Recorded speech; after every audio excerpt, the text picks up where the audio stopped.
Chapter 708, A Weird Case, a Demon Worship Case? Anna was very curious when she asked the question. Other than killers and perverts who craved blood all the time, only the real lunatics would worship the chaotic demons. If they had any wish, they might as well worship the demon dukes, who were at least much more trustworthy. Therefore, while it was not strange that several individuals might worship demons, it was rather creepy that so many people died in the incident at the same time. Katrina had the same opinion. The Congress of Magic issued the mandatory mission exactly because of demon worship, too. If the victims had died in an accident during their ritual to worship devils, the Congress wouldn't have paid as much attention to the case. Few powerful demons had ever attempted to develop religions that worshipped themselves. They might have considered it, but they soon dropped the ideas because of their natural chaos and lust for slaughter and blood. Therefore, such a massive demon worship case was itself weird and inexplicable. Gulf, the boss of the tavern, wiped the cups before him carefully with a piece of clean cloth, not leaving any dirt out. He smiled. It's indeed a demon worship case, or it's at least what the church says after thorough investigation. But the church might have covered the truth to avoid panic. It happened before, didn't it? Anna was rather dissatisfied with Gulf's answer. It had been a couple years since she became a mercenary, and she had seen and been through a lot. She knew better than to accept the conclusion of the church's investigation without any suspicion. As a 10-year mercenary and 8-year tavern manager, Gulf was willing to believe the conclusion only because his own secret sources could confirm it. Seeing that the two girls were looking at him with their eyes that were as green as lake water, Gulf knocked the table softly. This piece of intelligence has a price, but... He paused and looked at the mercenaries who were flooding in his tavern. But you two ladies seem to have boosted the business of my tavern. So, this is on the house. Anna looked back and smiled. You have to thank Sister Katrina.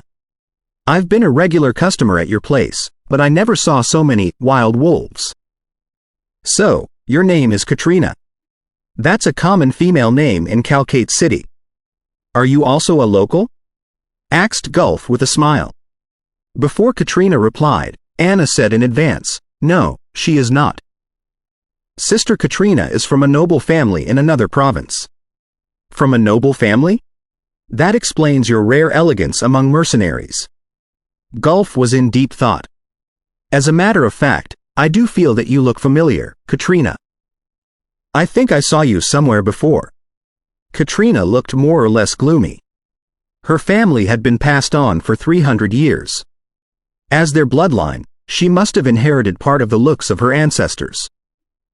She thought to herself, after the Congress controls the Chakran Empire, and when remote communication and discuss are easier, I will establish my magic tower in this place. Uncle Gulf, every beautiful lady is familiar to you. Tell me the intelligence. Anna pointed out the truth straightforwardly. Gulf put down the cloth and rubbed his forehead before he said in a low voice. The incident was first discovered by one Ivan, who was the servant of the villa. He saw a hall of blood and bodies when he went for cleaning. There were nobles, knights, ordinary people, artists, and even a sorcerer. In honor of Saint Ivan, the most common name in the Chakran Empire was Ivan. A sorcerer? Anna exclaimed. Official sorcerers were hard to come by in the Chakran Empire. Katrina moved her eyes back and focused her attention. Yes. According to Ivan, the sorcerer was wearing a level 1 arcana badge and a second circle magic badge. I've asked other people about him with his appearance. It hadn't been long since he came to Calcate City, and he had been searching for and purchasing the materials that sorcerers needed. Gulf described the look of the sorcerer, mentioning that he had a black mole next to his left eye. Katrina nodded in her heart. It was indeed the sorcerer who died. Gulf continued. It's already weird enough that dozens of people of different identities died in the same hall, but what was even more weird was that there was an altar at the center of the hall. Although nothing was left on the altar, the vibe of slaughter and destruction could be sensed. How did those people die? Was it suicide or homicide? Katrina carefully asked a question that befitted her current identity, one which a curious and experienced female mercenary should ask. She could tell that Anna meant to ask the question, too. In an even lower voice, Gulf said, "That's the third weird part. Those people brutalized each other to death. Also, it was not a 1-versus-1 battle but a chaotic gang slaughter. Many victims had fatal wounds on every side of their body. A sorcerer was killed by ordinary people and artists? Even Anna found it unacceptable. Did you mention knights? There was a knight, but he was also killed." Gulf was apparently scared when he described it. There was no sign that the knight used his blood power or residue of any magic. It suggests that they held a festival of killing as ordinary people, and based on the position of bodies, none of them attempted to escape. That was much more detailed than the information the Congress of Magic gave to Katrina. Considering for a moment, she asks, could they have been affected by illusion? I'm told that the altars of certain cults may influence the mind and make the believers do the most unbelievable things. You are truly a noble lady. You know cults rather well. Gulf's fear was gone and said with a smile, "That's a possibility, which is why the case is described as demon worship. At least, devils wouldn't let their believers attack each other. Even though they were to gather the pure power of faith through slaughter, they wouldn't have chosen their followers as the targets. Of course, I don't know how the church ascertained that the victims were all demon believers. Perhaps they were just ordinary people. It sounds really weird and much more terrible than the Bard stories." Anna patted her chest. "Uncle Gulf, is there anything else that is strange?" "Strange?" Gulf recalled carefully. The victims all looked peaceful after their death, as if they were freed but not killed by each other. Right, Ivan felt cold when he entered the hall, but it was still warm in May. Anna's curiosity was fully activated. She kept asking for more details, but that was as much as Gulf knew. He couldn't help but sigh. There may have been anomalies, but Ivan was too horrified to notice them. After the church's investigation, the villa was cleansed by holy light for fear that the demonic air would affect Calcate City. So, we'll never know the anomalies even if there were any. The church cleansed the villa with holy light. Katrina repeated it. That was a major setback for her investigation. It meant that few valuable traces could be found on the spot. Then, pretending to be curious, she asks, "Did Ivan remember anything else later?" "It's been several months." "That's right. Did he?" Anna nodded. She was upset by the broken story. Gulf tried to put on a smile, but the smile only gave away his panic and fear. Ivan had nightmares every day from witnessing the bloody scene. Also, the church gave him a huge reward. So, he came to my place to drink every day, and he could only go to sleep when he was too drunk to remember anything. However, 1 week after the case, he accidentally fell into the river when he was drunk, and he drowned. Well, Anna felt coldness surging into her heart, and she did not dare ask any further. Katrina felt more or less the same, but she was more wary and frustrated than scared. Although the mission would be considered accomplished if she brought back the files she collected so far now that all the leads were gone, she still wanted to investigate more as an excellent arcanist who had intense curiosity and desire of exploration. Do I need to sneak into the Inquisition in Calcate City and peep at their files of investigation? She was not very confident about that, because such a major city must have been under the watch of a red robe. Having been scared by the demon worship case, Anna had a few cups of wine to suppress her shock before she returned to the hotel with Katrina. At this moment, Yakov, who reported the activation of his blood power to the city hall, had come back. He was sharing the news that he would be officially knighted 1 week later with other mercenaries in ecstasy, when he saw that Anna and Katrina walked in pale. His smile was gone, and he asked concernedly, "What's wrong?"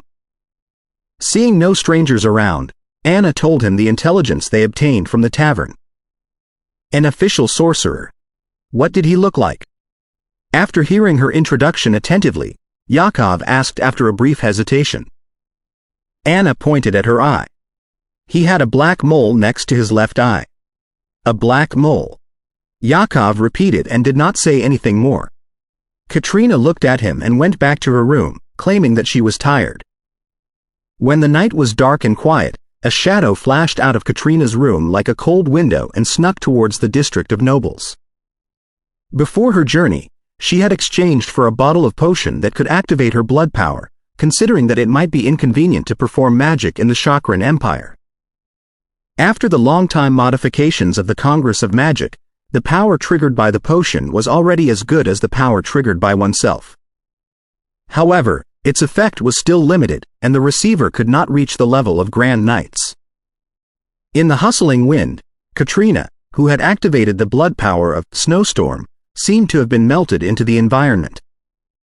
Although the church had cleansed the villa with holy light, she was still going to investigate it in person. This was similar to experiments. One could only believe it after they confirmed it personally. Furthermore, it was highly unreasonable that an official sorcerer would worship a demon soon after he came to Calcate City. Chapter 709. Unexpected encounter in a corner of the district of nobles. The blowing wind swept the evergreens. Under the cover of the trees was a two-floored villa with a round dome. It had the characteristic style of the Chakran Empire, but the villa looked particularly creepy in the darkness for some reason, as if a monster was looming in the place. Observing the villa from far away, Katrina could not tell whether it was a real premonition of her host star of destiny, or it was merely her psychological effect. Her figure that seemed to have melted into the wind grew more and more vague until it completely disappeared. Although a few months had passed and the defense should have been cancelled after the villa was cleansed with holy light, Katrina dared not be careless. She still used spells such as Advanced Stealth to sneak in instead, using only the blood power. She trusted and loved magic more than blood power. The silver moon, not covered by the clouds, illuminated the ground with watery light, leaving long shadows that looked like twisted monsters behind the trees. At such a bright night, Katrina approached the villa without a sound. The effect of Advanced Stealth prevented her from leaving any trace behind. Even though a wagon rode past her, nobody sensed that a lady was walking right next to them. Katrina walked into the villa easily. Then, she vaporized her form to get into the hall, before she performed a thorough examination on the crime scene. The hall had a floor of stone bricks which had smooth surfaces. They were enormous and consistent with the Chakran Empire's style. One of them was as huge as 5 of the same bricks in Allen. Looking at the reflection of the ceiling on the bricks, Katrina had a feeling that mirrors had been embedded on the floor. She thought to herself, even the floor in Count Calcate's residence wouldn't be so smooth. This serves no purpose other than tripping over the guests and making it easy to see what is inside the lady's skirts. Did the owner of the villa design it for that? Or was it for something else? The nobles of the Chakran Empire were always more extravagant than their peers in the south. Katrina would not rule out such a possibility just yet. Under Advanced Stealth, her body was revealed every time she cast a spell, but she was invisible again after it was done. Therefore, Katrina's appearance that had been changed blinked on the floor all the time. Her long blonde hair and her green eyes were all clear. It's been a few months since this place was cleansed by holy light. Even the most weird magical spell seems useless. Katrina performed all the investigation magic she could think of, but to little avail. Of course, her efforts were not entirely in vain. At least, she could tell from the marks on the floor that nobody performed any extraordinary power back then, or the marks wouldn't have been as shallow. No usage of extraordinary power suggests only 2 possibilities. The official sorcerer was completely controlled by demons, or his power was sealed in advance. If the former is true, he would have used the most destructive magic when he was grasped by the desire of slaughter. Therefore, his power must have been sealed whether or not he worshipped demons. Katrina reached a conclusion. If the sorcerer joined the killing festival for his own purpose and prevented himself from using magic, any purpose wouldn't have been more important than his life at the critical moment. He would have used magic subconsciously. That is to say, I can understand how the sorcerer's magic was sealed from his body. Katrina thought of a clue but waved her hand regretfully. However, the church has blamed the demon worship on him and burnt his body. Bloody church. She cursed despite her usual manners. The North Church certainly needed a scapegoat to appease the nobles and the people, and nobody suited it better than a wicked sorcerer who died on the spot. The hall was empty because the furniture and altar had been cleansed. Katrina paced for a while and thought of something else. Golf mentioned that a knight was also killed there. His blood power was obviously sealed, too. While his body couldn't be placed in his family graveyard, it should be in an advanced public graveyard. After all, nobles must not be disgraced. She was refreshed after seizing the clue. Examining the upper floor and the basement, she found nothing of value. When she was about to leave, she sensed that her alarm spell was triggered, so she looked at the window in the garden. Then, Katrina noticed that the will of a familiar knight spread in through the window gap, investigating the situation inside coldly and carefully. When the will reached Katrina, her advanced stealth produced ripples and feigned her non-existence perfectly. Crack, crack, crack. The window was slowly opened by a piece of thin ice, and the criminal, who opened the window, disappeared. A shadow crawled in. He was tall and brawny, with snowflake patterns appearing on his hands. Yakov, he's really here. Standing at the center of the hall, Katrina watched the stranger walk around and check. It was easy for her to tell who he was from the familiar air. However, she was not surprised at Yakov's arrival. His reaction was weird when Anna mentioned the dead sorcerer. Yakov was relieved after confirming that there were no items or suspicious traces, but he never noticed Katrina, who stood behind him all the time so openly. I was considering how to interrogate him. Now that we've met, I should seize the opportunity. Katrina made a decision. Yakov stood straight and was going to check the upstairs when he suddenly sensed uneasiness.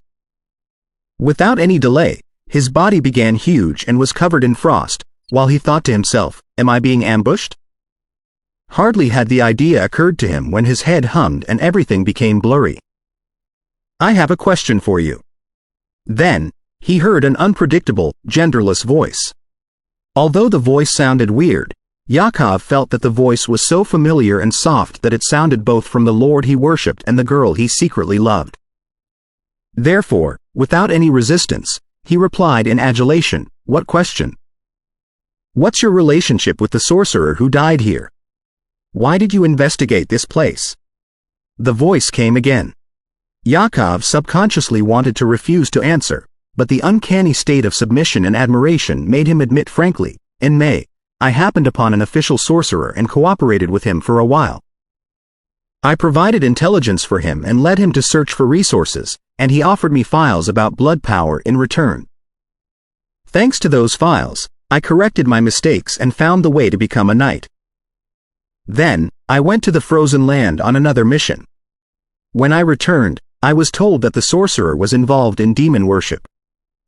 Fearing that I might be involved, and since this is a critical moment of my knighthood, I came here to search, hoping to destroy all the clues that may still exist." Katrina was stunned. "Why would you be involved? Was he alone when he worked with you?"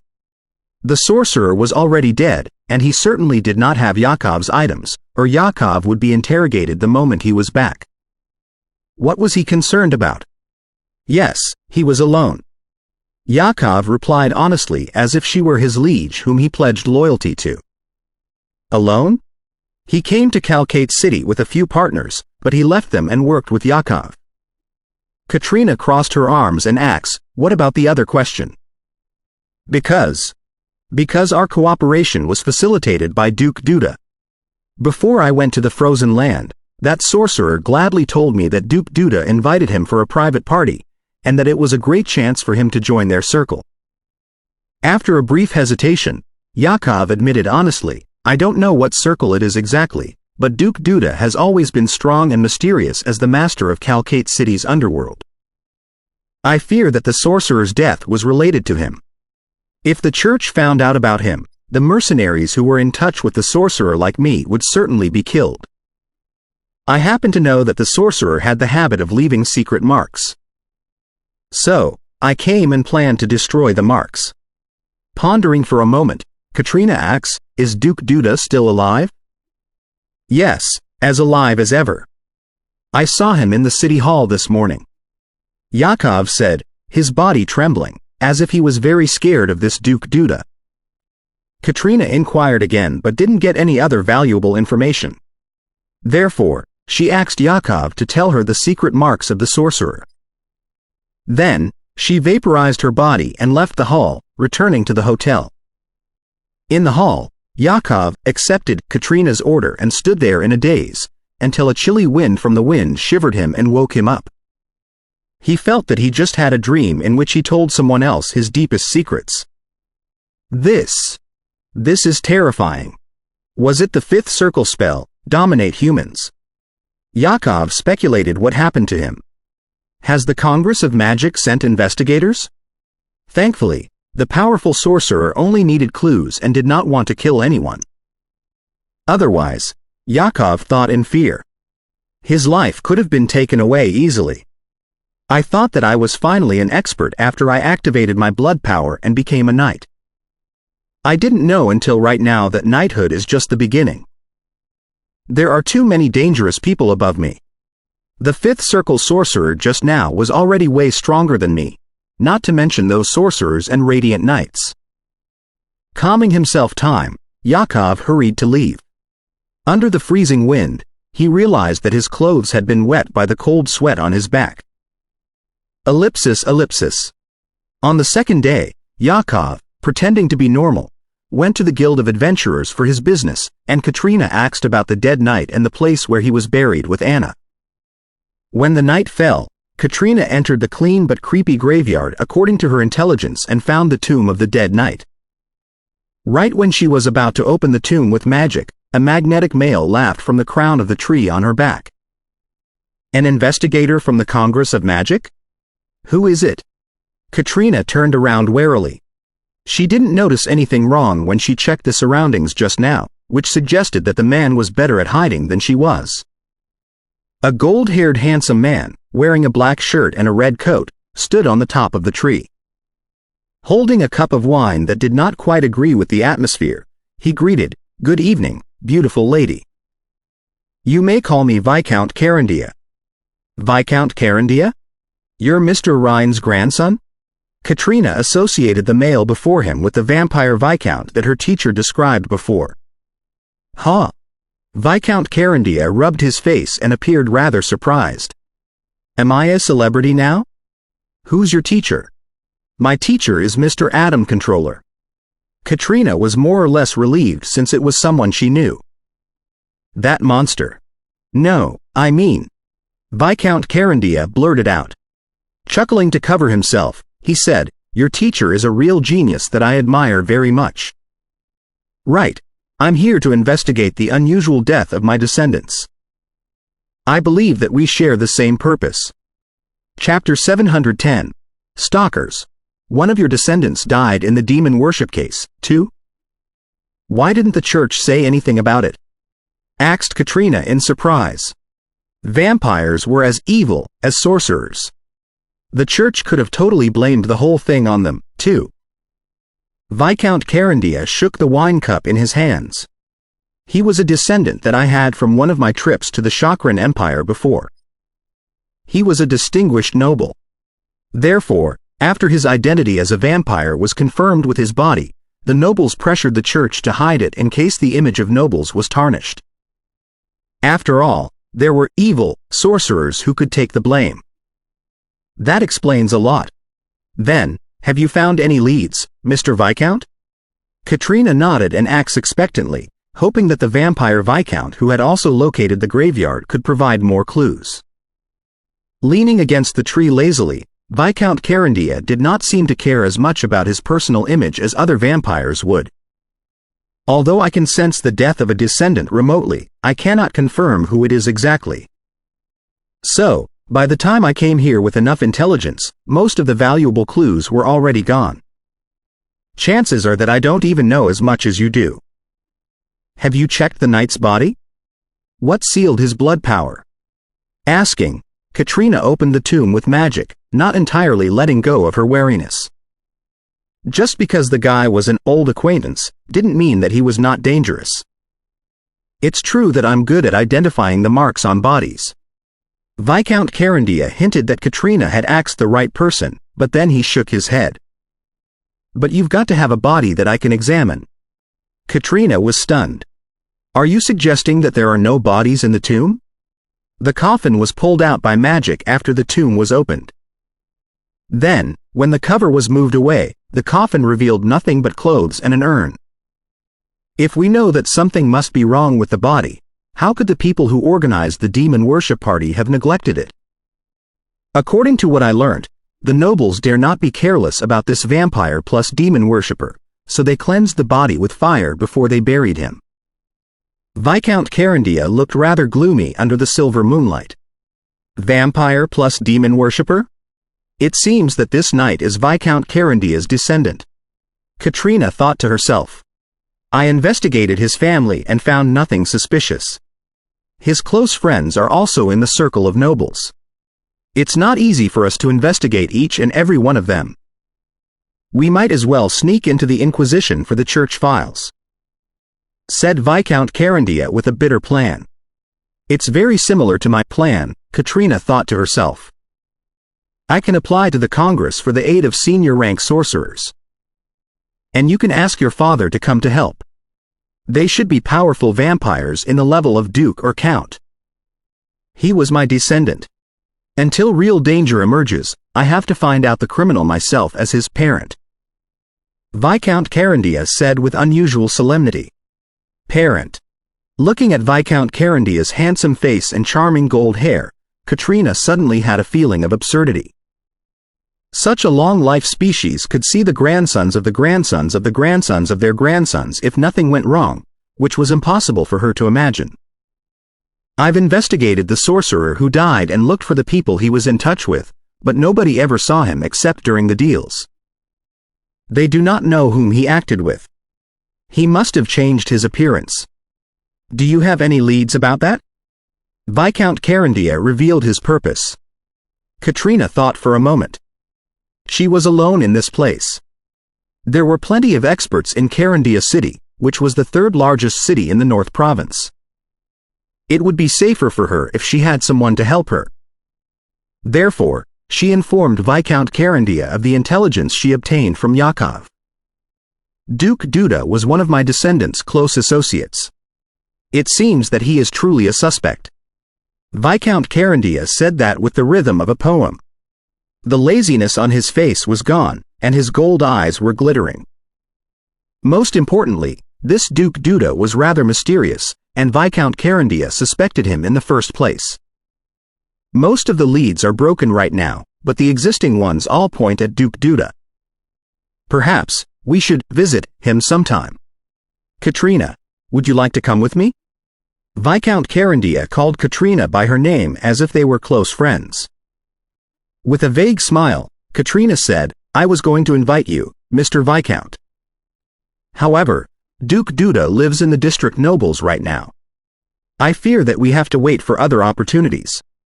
He has to go out of the city at some point. Viscount Carandia drank up his wine and unfolded the black cape on his back. I'll come to you when the day comes. He seemed to have been melted into the darkness, leaving a chuckle and a humorous remark.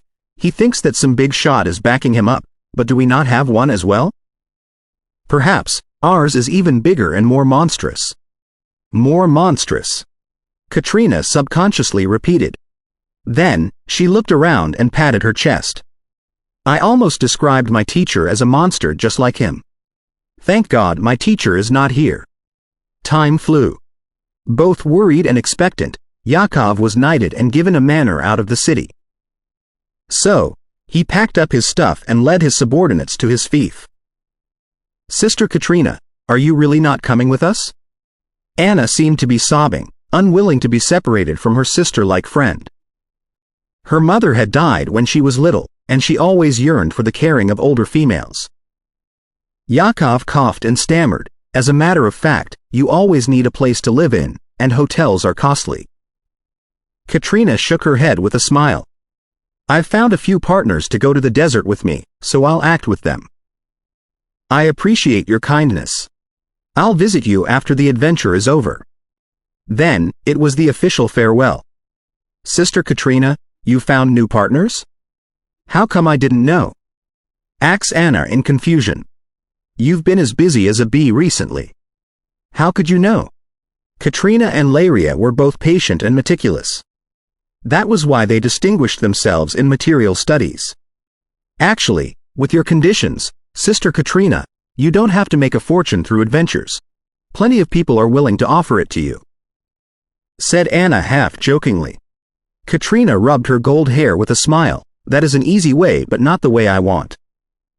Only the things that you truly grasp belong to you. They are more steady and can help you walk further. She subtly rejected the hint in Anna's words with the attitude of arcana studies. Sister Katrina, you sound so philosophical. Anna sniffed. You don't know the first thing about philosophy. Katrina had mixed feelings when she recalled the Evans field equation and the unknown features of the microscopic particles. Even her teacher said that he was often puzzled. Whoever was not confused by the microscopic domain and quantum mechanics hadn't really studied them at all. Thinking about that, she suddenly sensed a deep chasm between her and her friends. She cannot join their life, and they cannot understand anything she worked on. Seeing Yakov, Anna and the rest of them off, Katrina packed up and checked out, melting into the crowd on the street. As she walked on, Katrina suddenly combed her hair and zigzagged in the alleys of Calcate in a hurry. When she attempted to pass an empty alley, a crazy-looking man suddenly appeared before her and cackled, "You are very keen, but it is not enough to get rid of us." His nose sniffed, and he said lasciviously, "Your perfume betrayed you." At this moment, another brawny man approached Katrina from behind, blocking her way of escape. "My lady, are you luring us by choosing this empty alley? Why did you stalk me?" asked Katrina, her voice shivering. "Because you hung around with them." The man before her suddenly stopped and laughed. "Do it. We have plenty of time to get to know this beautiful lady."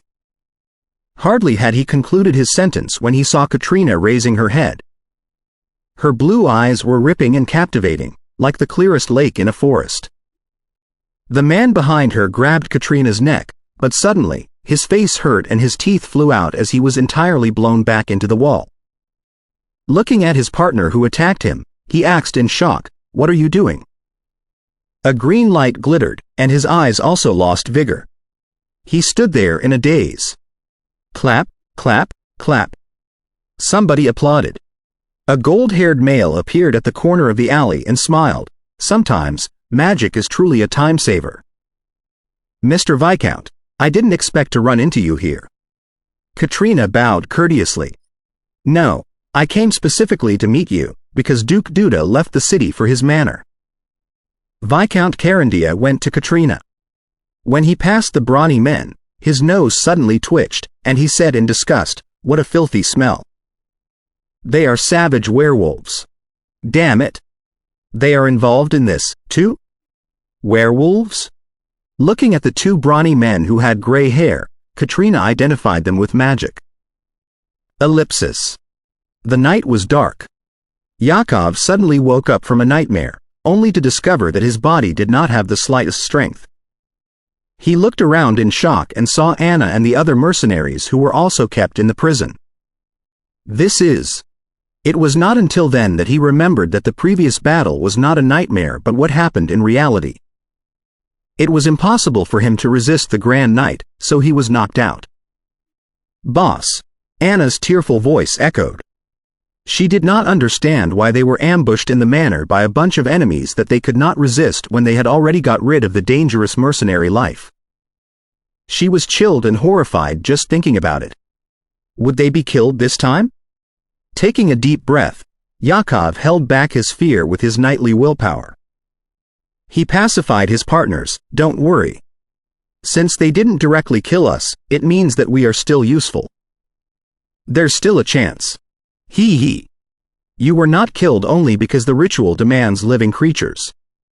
A creepy voice came from out of the prison cell. Yakov's pupils constricted. Duke Duda. Chapter 711. Demon Worship Ritual. The voice, which sounded like cold wind, chuckled. Is there any point in recognizing me? You will eventually die here. I was going to kill you to eliminate all the leads, but you went to the frozen land on a mission and could not be localized.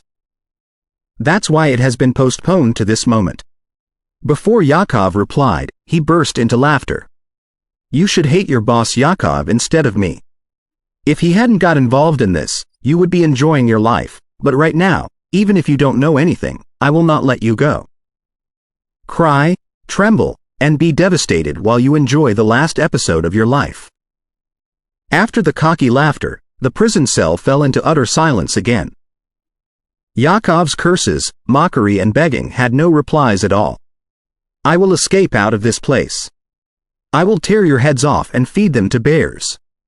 Yakov did not stutter at all at this moment, but gradually, his was the only voice in the whole prison cell.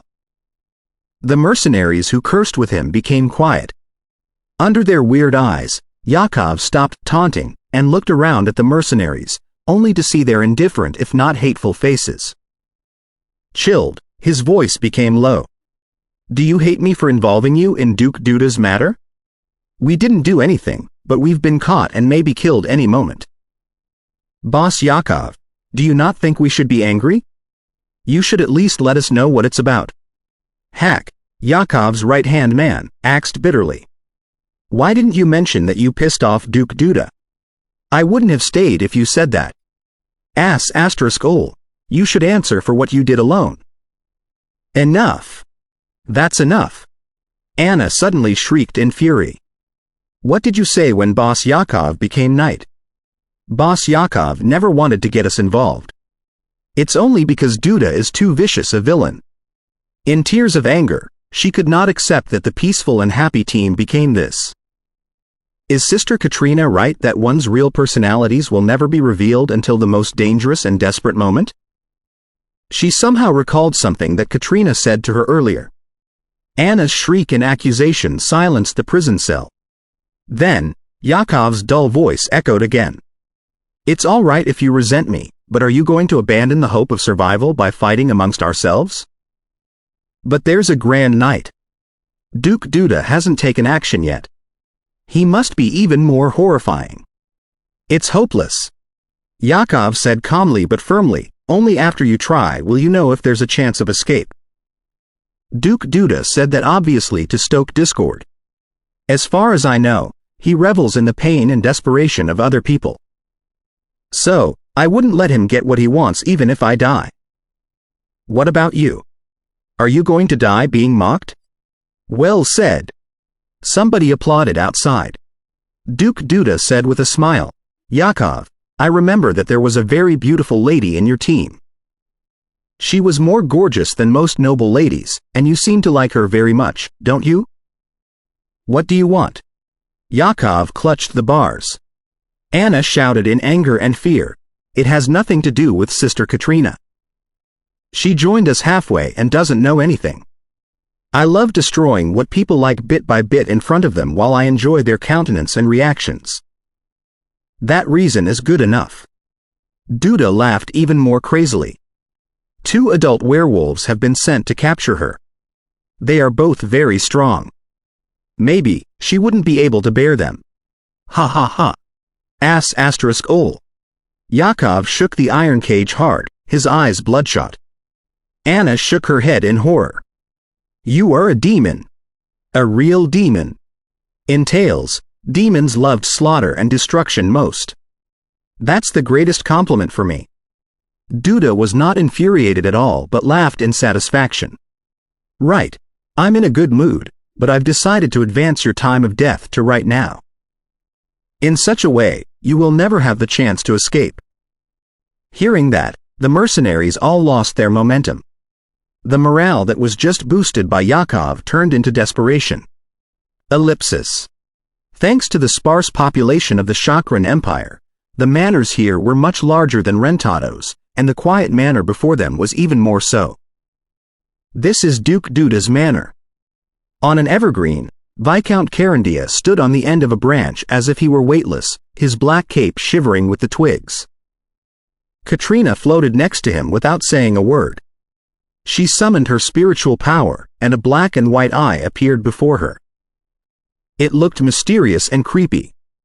She followed the sorcerer's code of conduct and tried to avoid unprepared battles. Secret eye? Viscount raised his head and looked at it. A few illusionary bats flew out of his body and snuck into the manor with the secret eye. A moment later, most of the view in the manor was unfolded in their eyes. The open and secret sentries, the traps, the number of enemies, their distribution, and their average ability were all manifested. Several places are protected by mysterious powers.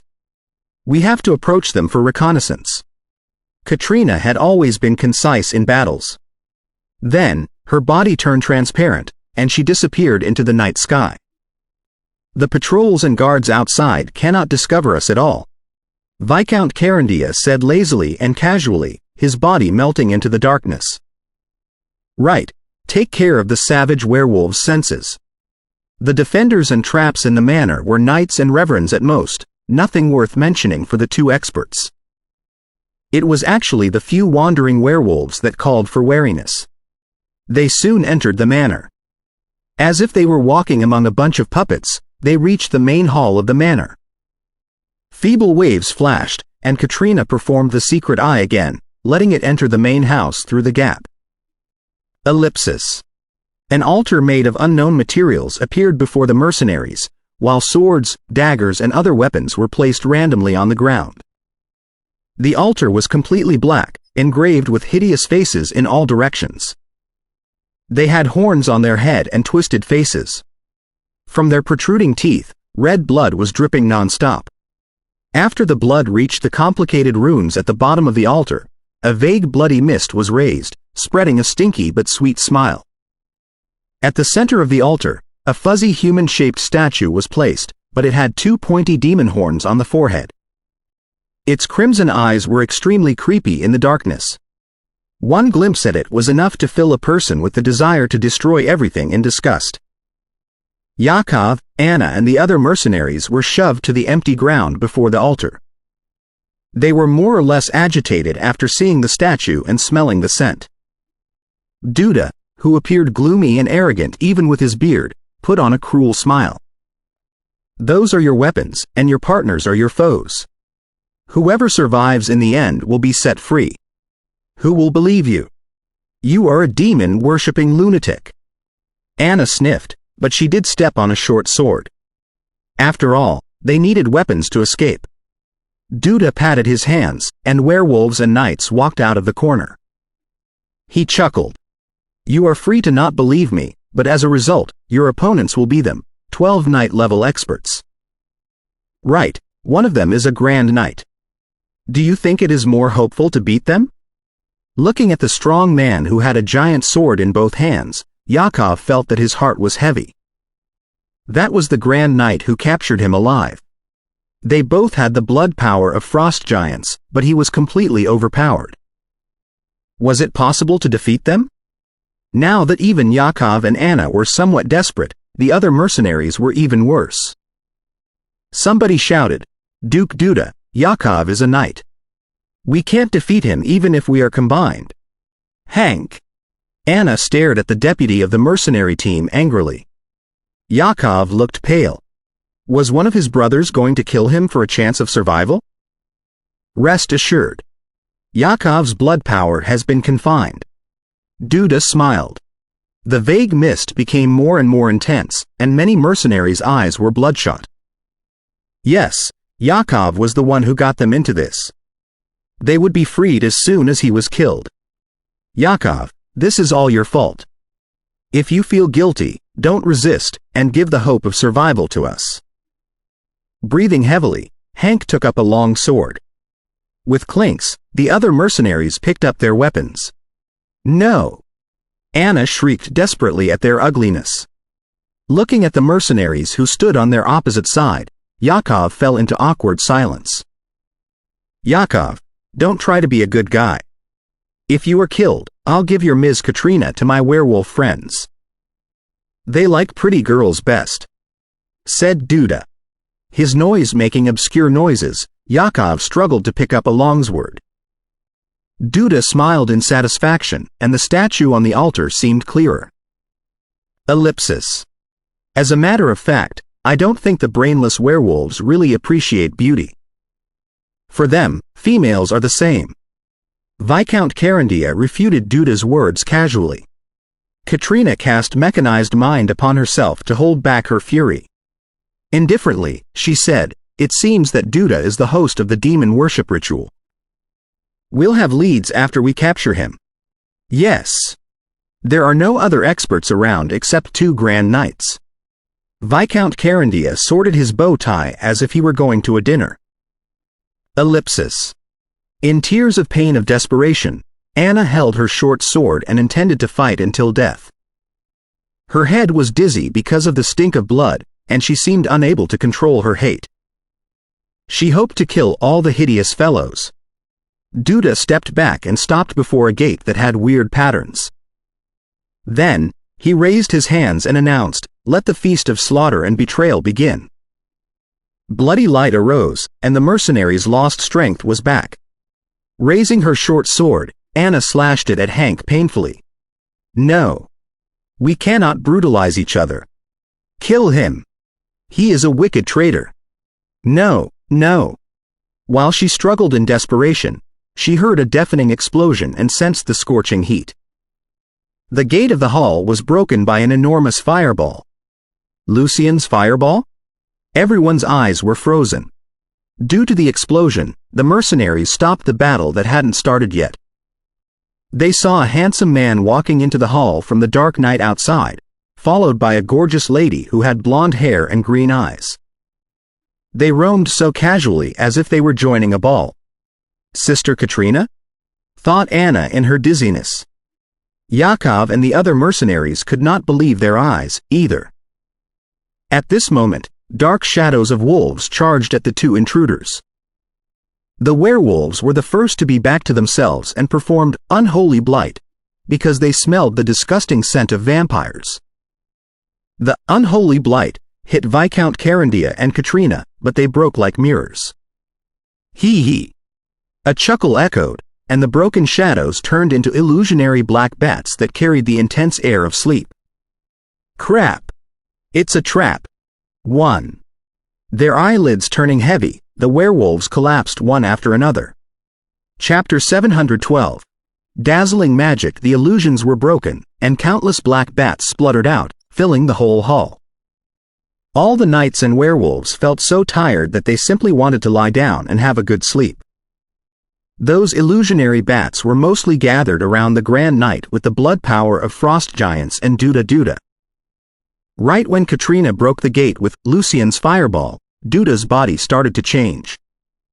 His brawny body that was almost 1.9 meters tall was further stretched, and his muscles bulged out with black scales. His eyes turned entirely bloodshot, as if he had lost all his sanity and had the purest dire of slaughter and destruction left. Demon bloodline.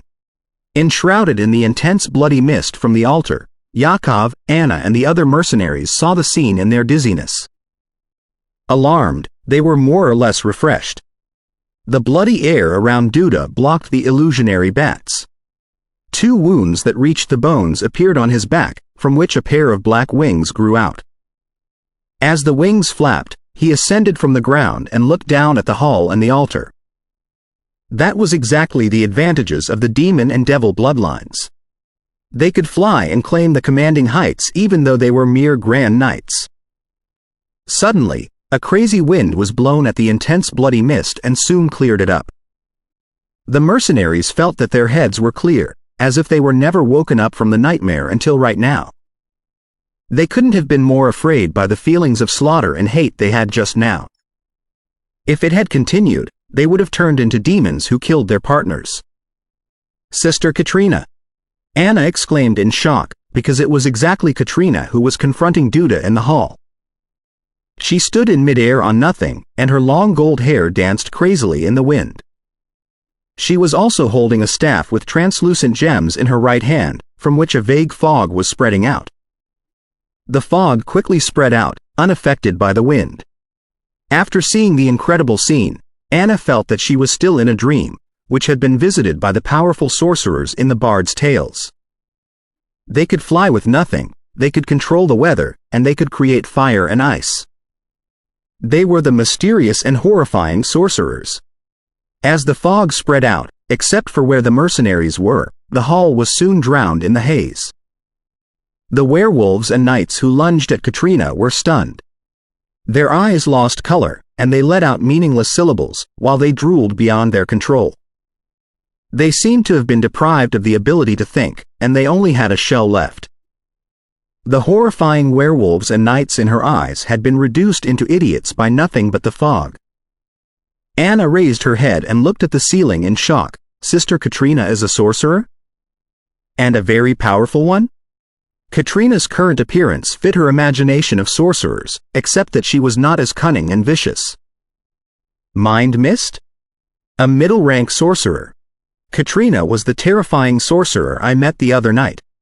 As an experienced mercenary, Yakov had learnt many things about magic through various channels. After he became an official knight, he also received more files from Count Calcate, which gave him a new, more detailed understanding about sorcery. Furthermore, he had collaborated with an official sorcerer before, so he was able to tell what the magic was based on its performance. But of course, his knowledge was limited to the common spells. Looking at Katrina's gold hair in midair, the transparent magic runes that surrounded and protected her, and the black fireballs launched by Duke Duda to be absorbed by the runes instead of causing explosions, Yakov felt that his head was completely blank. He was both shocked and frustrated, and he could barely sense anything. Who? The Grand Knight who had the blood power of frost giants expanded. Surrounded by snowflakes, a frigid halo spread out and exiled the mind mist around. However, a shadow emerged behind his back, who had a pair of fair and long hands as well as coldly glittering fingernails. Then, as if he were playing the heptachord, the shadow extended the hand and cut the throat of the frost giant. Vague black air flashed, and the thick ice at the throat of the frost giant melted without a sound. Ah! Quote. The frost giant screamed in pain, and blood poured out of his throat. He waved his giant swords back, only to break an illusion. Viscount Carandia had appeared in another direction. He licked his right hand and said, "The blood tastes not bad at all, and it is not toxic." Such perverted behavior was performed so gracefully and naturally as if he were really tasting the cuisines that the host treated him with. The frost giants had terrifying strength and were good at ice spells, but those were only useful if they could hit the enemy. Faced with Viscount Carandia, whose speed and agility far exceeded level 5 Grand Knights, he was like a helpless kid who got scratched now and then. Viscount Carandia even had the time to take down the werewolves who had been stunned, because he truly detested their smiles. Looking at the handsome, strong man below and Katrina who was casting the most brilliant spells up above, Anna thought to herself, her fear and concerns gone. Sorcerers and vampires truly deserve to be the eternal combination of villains in the Bard's Tales. They are so awesome. Thank God Sister Katrina is here, otherwise. She patted her chest, feeling lucky. She also admired Katrina's performance. While Duda was a level 5 Grand Knight and had demon blood power, he was unable to carry out his strength at all in front of a well-prepared sorcerer. He was affected by the spells and closer to failure. His every attack was either deviated by illusions or blocked by Douglas's absorbing wall and stone skin, achieving no results. This cannot go on. Because he only had the demon blood power, Duda managed to keep the ability of thought in the battle. Seeing that the frost giant was about to be taken down by the vampire, he began to consider ways to get out of the situation. Anna, who was slightly relieved, Yakov, who had complicated feelings, and the other mercenaries, who did not know what was going on, observed the battle. Suddenly, they saw that Duda snatched his left arm with his right hand, tearing it off and roaring astoundingly. What's he doing? Demon special ability?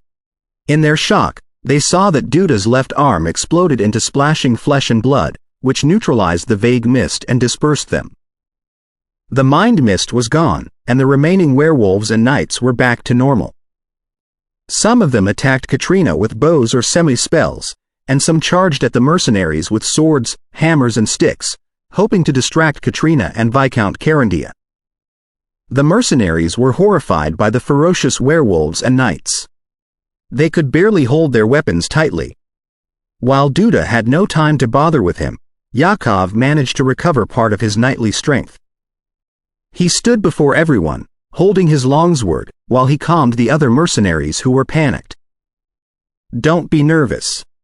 I'll block them. As long as we can persist for 1 minute, Katrina will finish the battle." "Boss, I'll help you," said Anna, even though her legs were shaking.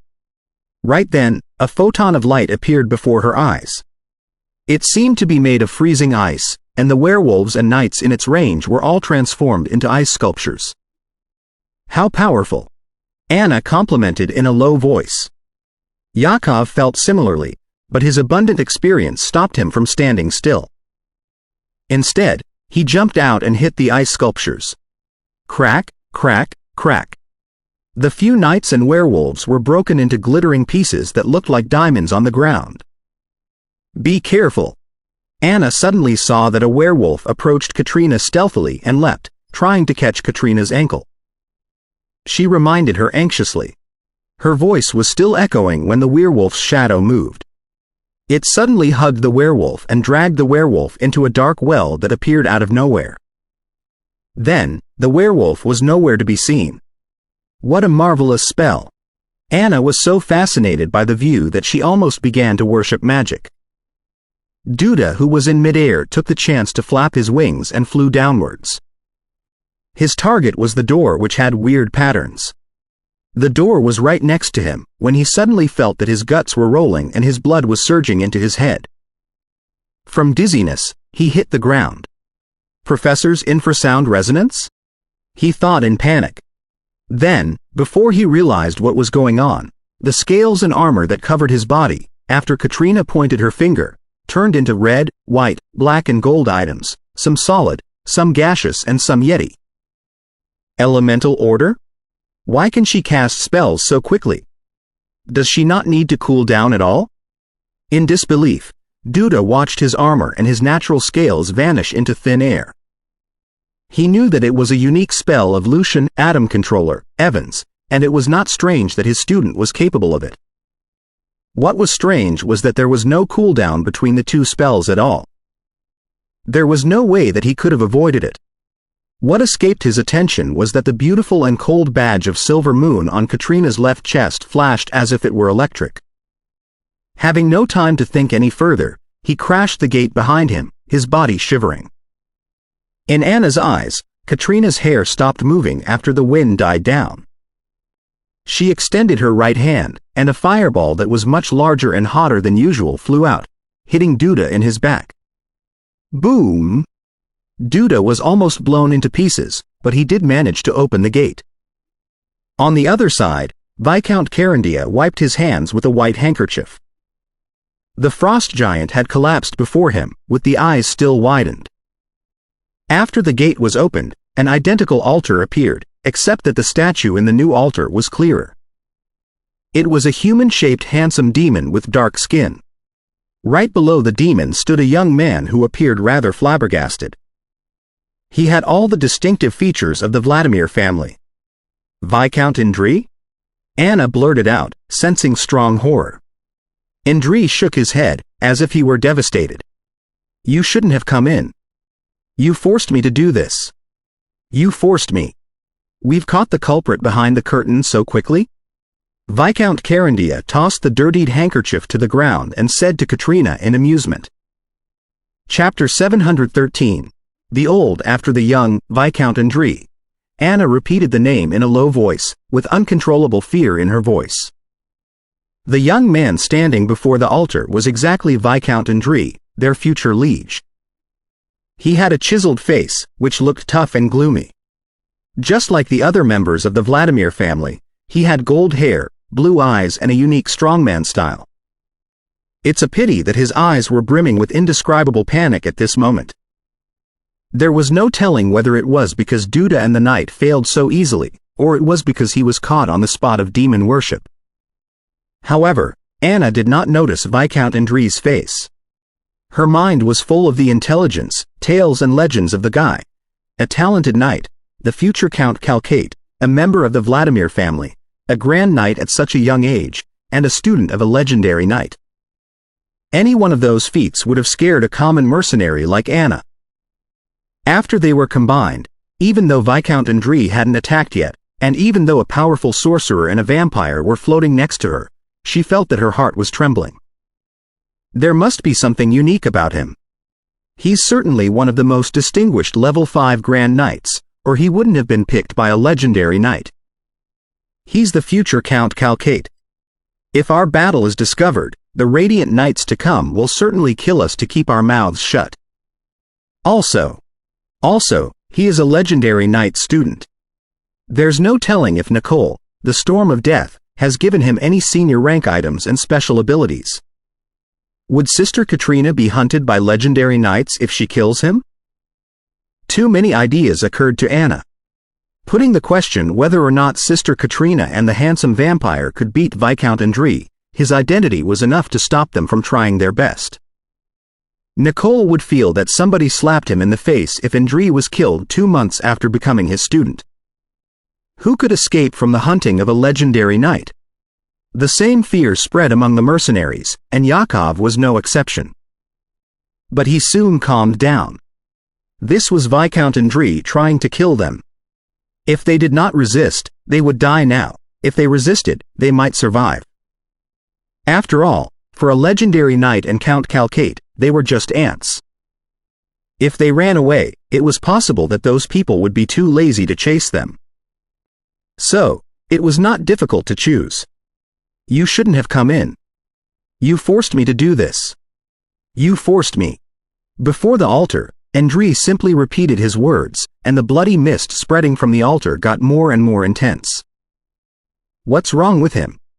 Viscount Carandia always considered himself knowledgeable, but he could not understand Indri's current status, so he acts through the telepathic bond.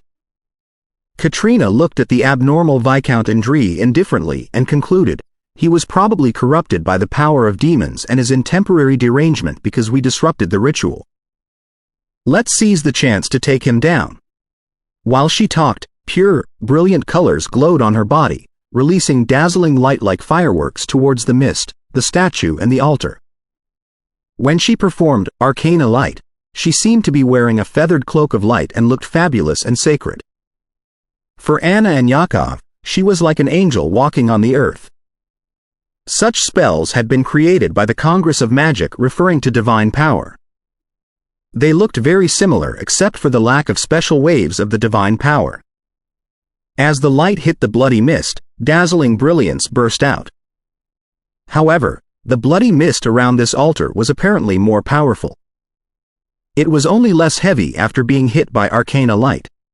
Katrina's arcana light, on the other hand, woke up Viscount Indri. The fear in his eyes gone, he said gloomily, like I said, you forced me to do this. With his words and his gesture, dark lines glittered on the floor. They spread over from all directions and crawled into the altar, forming a cubic magic circle. Dark fog surged out of the altar, turning the statue hazy and cold. Hurry up! The ritual is almost finished.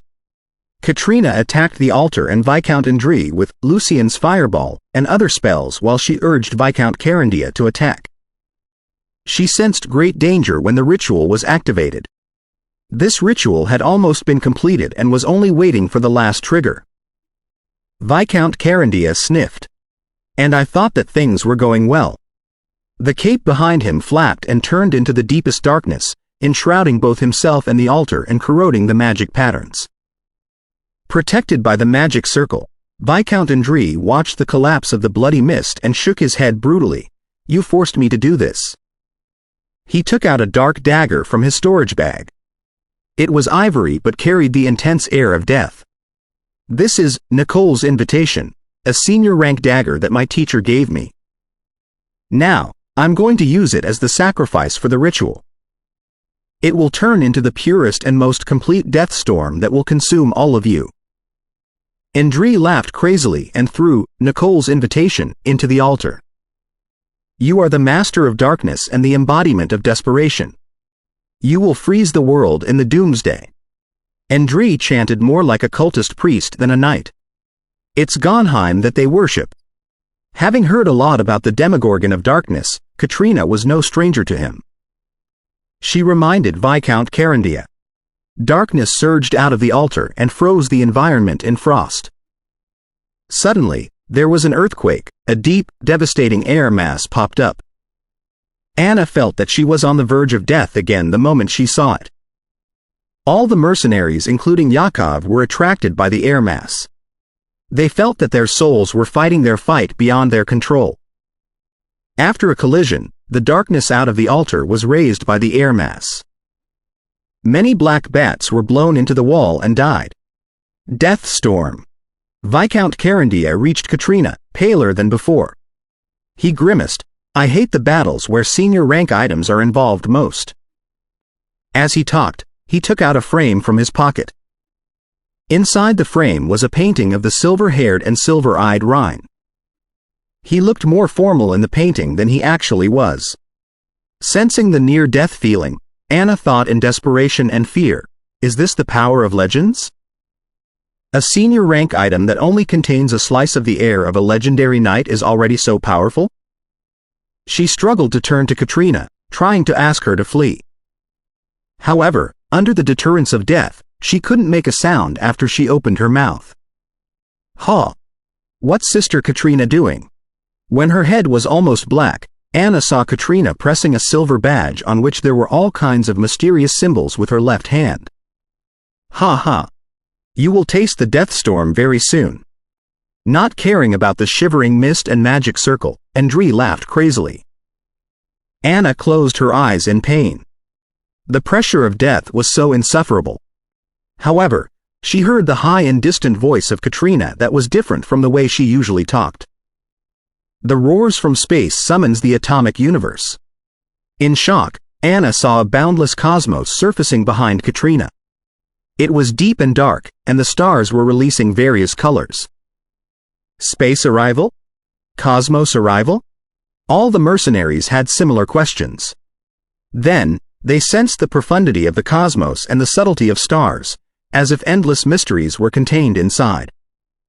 The feeling of boundlessness immediately eased their mind that was pressured by death. They could no longer sense any desperation or pain. What is this power? Is it the legend level, too? In their widened eyes, a gaseous form changed into the all-freezing blue, and Katrina tossed out of a tube of colorless liquids. Enhanced by atomic universe, the tube was broken without any spell, and the liquids hit the collapsing magic circle after being condensed into a weird ray. The steam was frozen, the mist was frozen, the air was frozen, and so was the bursting black storm of death, which was turned into black snowflakes. Amidst them, Viscount Ndri was frozen, too. His items were broken, and his blood became solid. His shock was frozen on his face. Then, the coldness was gone, and everything began to melt, turning into drops of water. Looking at the incredible scene, Anna and the other mercenaries felt that they were still in a dream. "Had I known that you prepared the ritual, I wouldn't have brought out the frame." Viscount Carandia put Rhine's painting back. "Evan's freezing ray?" "Yes." Katrina looked rather pale. It seems that Ndri held the ritual to worship Demogorgon of Darkness to increase his strength and potential. That's probably right. It explains why he became the student of Storm of Death soon after the ritual. Also, the Demogorgon of Darkness is the most devil-like demon lord. It's perfectly normal for him to develop believers, said Viscount Carandia, deep in thought. Ellipsis. Inside a castle, a mirror-like screen manifested everything that happened in Duda's manor. "Master, you could have killed them easily." A beautiful and sexy woman was kneeling next to a young man and feeding wine to him with her own mouth. She had a pair of cute horns on her forehead. The young man touched the woman's hair and moved his eyes away from the screen. He had the exact face of Viscount Andries. He. Even if I did, so what? One of them is a grand arcanist student, and the other is a vampire prince's close descendant. Do you think that things will stop? Andries smiled. If it were other sorcerers and vampires, I could have killed them and blamed it on somebody else. The Congress of Magic and the vampires wouldn't pay much attention to it. However, since they were the ones who came, I could only give them an answer. After all, our plan has worked out, and the identity of Andries is no longer useful. The sexy woman nodded. Yes. If the Congress of Magic and the vampires keep investigating, our future operations will be a lot more troublesome. However, how did you know that the Congress of Magic would send Katrina, the Atom Controller's student? Otherwise, Duda would have killed Yakov and the other mercenaries while they were on their way. Andries smiled but did not give a straight answer. All in all, this is the end of everything. I do not want anything to happen to them, or Lucian Evans and Rhine might come in person. I hate the old who settle scores for the young after the young are defeated. Most importantly of all, he was unable to defeat the old yet. He stood up. His facial muscles twisted, and his height reduced. He turned into an indifferent-looking, black-haired, middle-aged man. Chapter 714. Farewell. In the North Province close to the frozen land, the weather in the month of harvest was already turning cold, but today was unusually cozy and comfortable. A team of cavalrymen rushed on the desert. The sunlight illuminated their black armor and dyed the emblem of bloody bear gold. They seemed to be searching for something, but they turned a blind eye to the mercenaries not far away from them as if the mercenaries were transparent. As I recall, collective stealth is a 7th circle spell, isn't it? There was a mister among the mercenaries who did not look like a mercenary at all. He leaned against the horse lazily in a red tuxedo with a cup of wine in his hands, as if he feared that other people did not know that he was a debonair noble. Katrina replied to Viscount Carandia's question proudly. The study of light has been going on throughout the history of the Congress. Therefore, we have a profound understanding about stealth. Individual stealth and collective stealth are essentially the same. It is not very difficult to create a 5th circle spell that boasts a partly collective stealth effect. As a matter of fact, you've never seen this spell because it can only trick the common knights, Mr. Viscount. Sometimes I envy arcanists. You seem enthusiastic in exploration all the time, and you are never bored, unlike us who spend most of time rotting in gloomy castles. I sometimes feel that life is monotonous and nothing is interesting, and that living is no different from death. Viscount Carandia sipped the wine, pretending that he was a melancholy artist. Katrina smiled. Mr. Vampire, are vampires not spirits? Why are you under the illusion that you are still alive? It does make sense. Viscount Carandia was suddenly lost for words faced with the lady who grew up under arcana voice and Lucian's education. Anna looked at them with a smile. She delightedly discovered that the mysterious, powerful sorcerer, Sister Katrina, and the indescribably handsome vampire, Viscount Carandia, still had their normal side. They were not as arrogant and condescending as she feared that they would be. After the cavalrymen were away, Katrina turned around to Anna and Yakov. Have you decided where to go? Since Viscount Andries was Count Calcate's only heir, the mercenaries feared possible retaliations even though the man should be executed as the culprit for the demon worship case. It was impossible for the church to protect unimportant people like them all the time. Therefore, after the incident was over, they seized the time to find their family. Pretending that they had been killed in the Feast of Slaughter, they left Calcate City with Katrina and Viscount Carandia. Sister Katrina, you left the symbol of the investigators of the Congress of Magic in the manor. I don't think Count Calcate would pay much attention to us. Things will be the same as long as we don't stay in the North Province. So, we'll choose a place we're familiar with. After surviving the crisis, Anna was less apprehensive about the lesser dangers. What about you? Are you returning to the Congress of Magic? Having grown up in the Chakran Empire, they were far away from the knowledge of the world. Except for Yakov, who worked temporarily with official sorcerers, the mercenaries never heard of the Congress of Magic or Alan before. They only knew home, which was famous for clothing, unique jewelry and mines, and they often needed to protect the merchants who smuggled such goods. Although Katrina had turned into a high and mighty sorcerer, the mercenaries couldn't help but look at her after hearing Anna's question, hoping to spend some more time with her. Other missions are still awaiting me. I won't return to Alan anytime soon. Actually, you can go to home. It's freer there and there are plenty of opportunities for practice.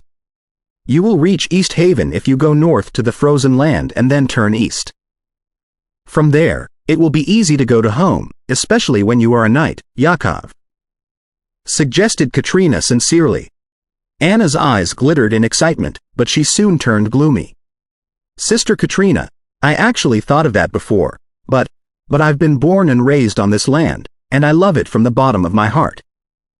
The food, the architecture, the poems, the stories, the customs, and the way people live with each other are already etched to my heart. I don't want to leave this place unless I have to. Perhaps, we will go to the few provinces in the east. There are plenty of resources and opportunities, too. I'm thinking the same. Rest assured, I'm a knight. No noble will reject the allegiance of a knight.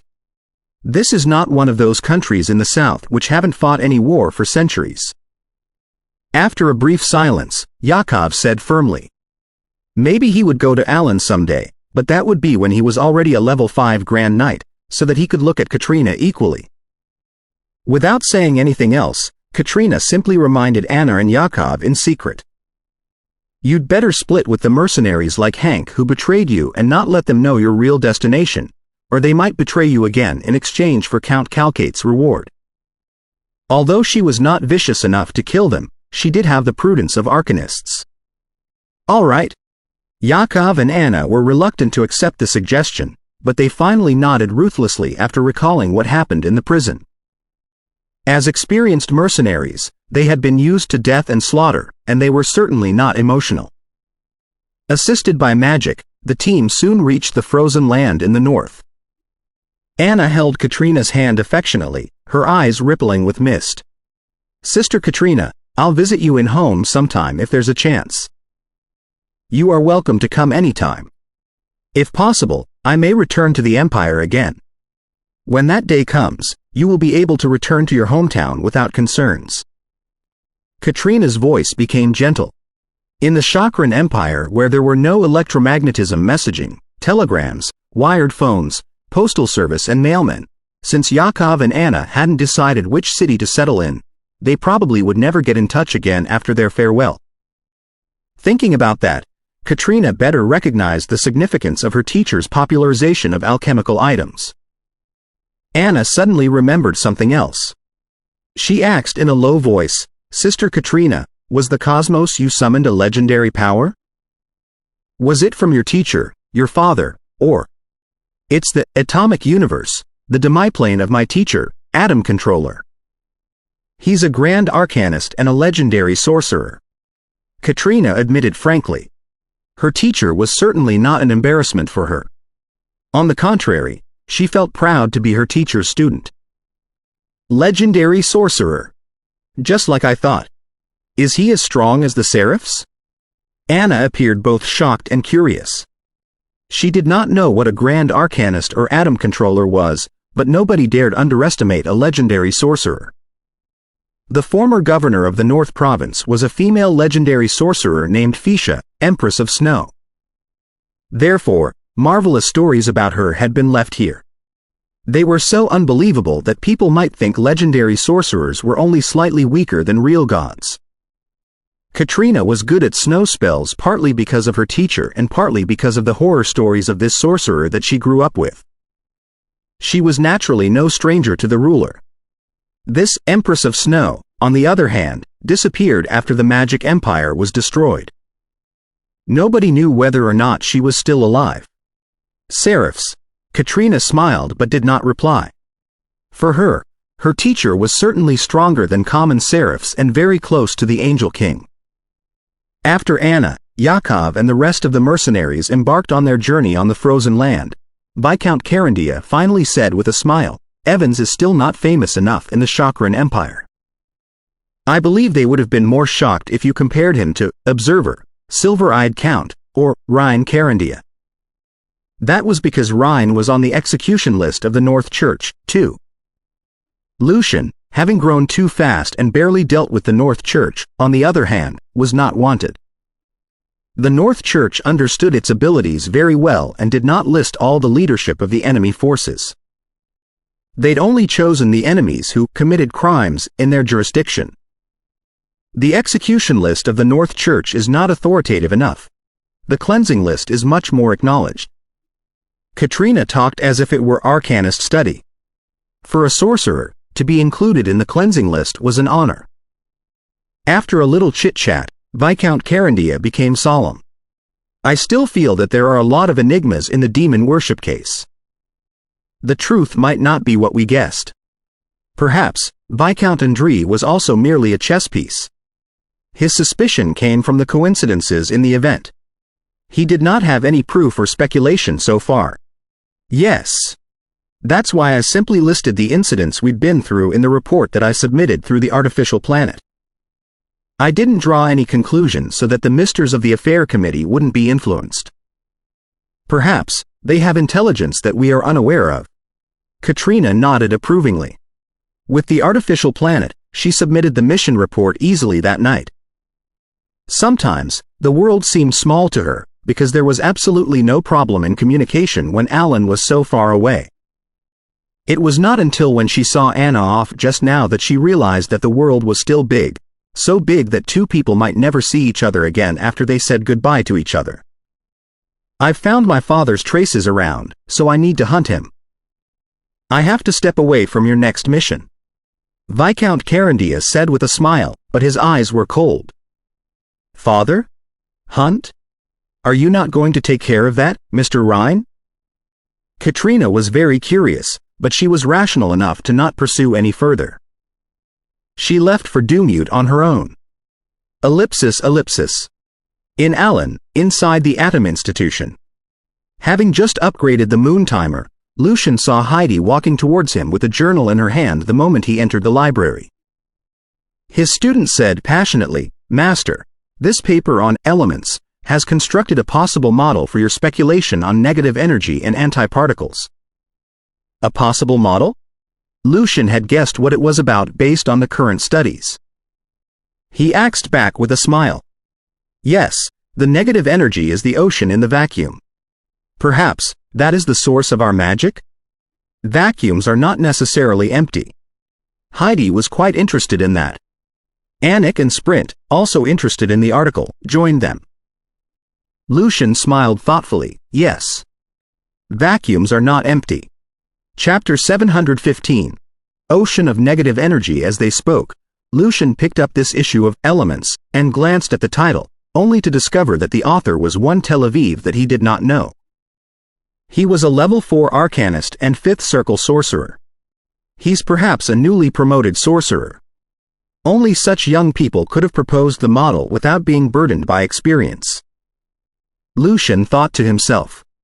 It was not because Douglas, Brooke, Fernando and Hathaway would not consider the possibility of negative energy state and antiparticles, and in what form they should coexist with the regular matter if they did belong to this world. However, even if they had such speculations, they wouldn't propose it recklessly but would wait until antiparticles were proved. If they ever proposed a similar model, the only reason would be that the model would contribute to the discovery and confirmation of antiparticles and negative energy. It's obvious that vacuum ocean of negative energy would not. In his paper, Tel Aviv, the strange arcanist proposed a ubiquitous, all-pervasive ocean of negative energy, based on the properties of the microscopic particles. According to Fernando, electrons would always fill the orbit, whose energy level was the lowest. Since negative energy was lower than all existing energy levels, it was obvious that electrons would leap towards that direction. It's like a building's foundation would always be built first, and then it was the basement, the first floor, the second floor, etc. Not only would the energy caused by such massive transitions destroy the whole universe, but all the observed phenomena so far had convincingly disapproved of the possibility. That was why Dieppe, Larry and other people who concluded negative energy at the beginning thought that their result was mistaken due to their inconsiderations.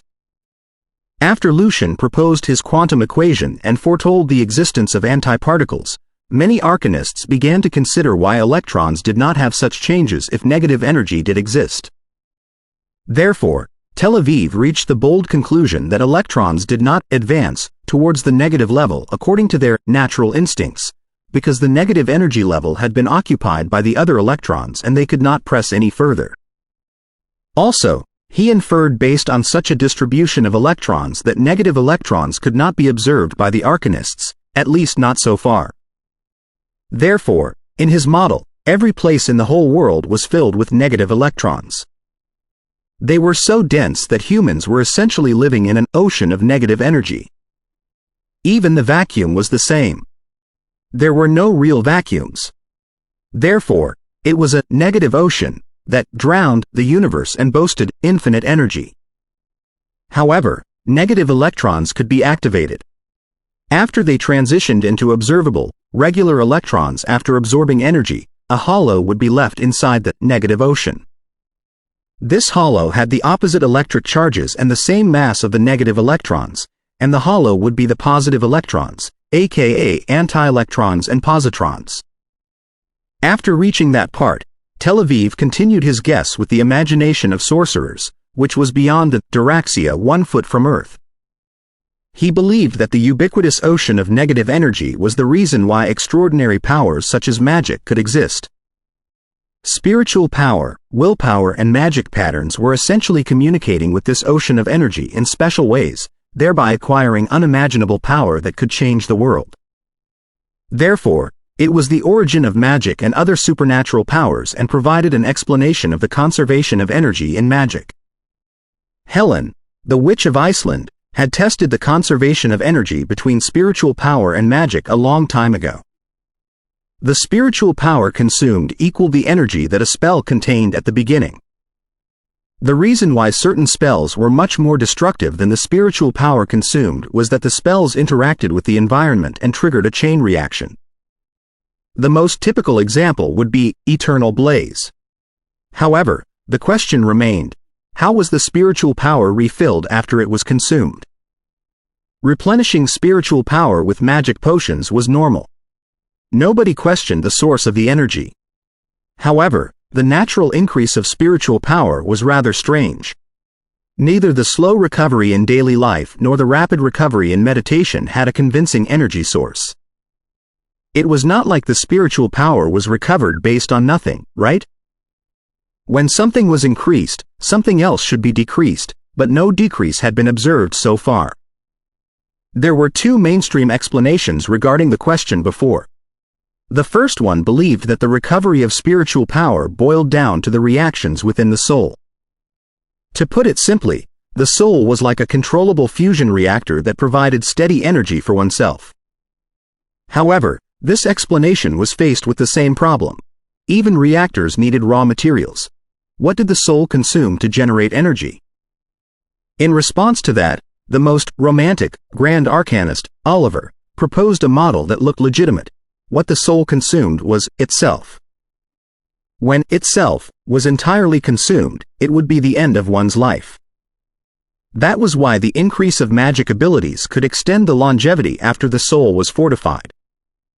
Longevity could be expanded through rituals also because they filled up the attrition of the soul. However, this model had its own flaws, and even Oliver did not entirely agree with it.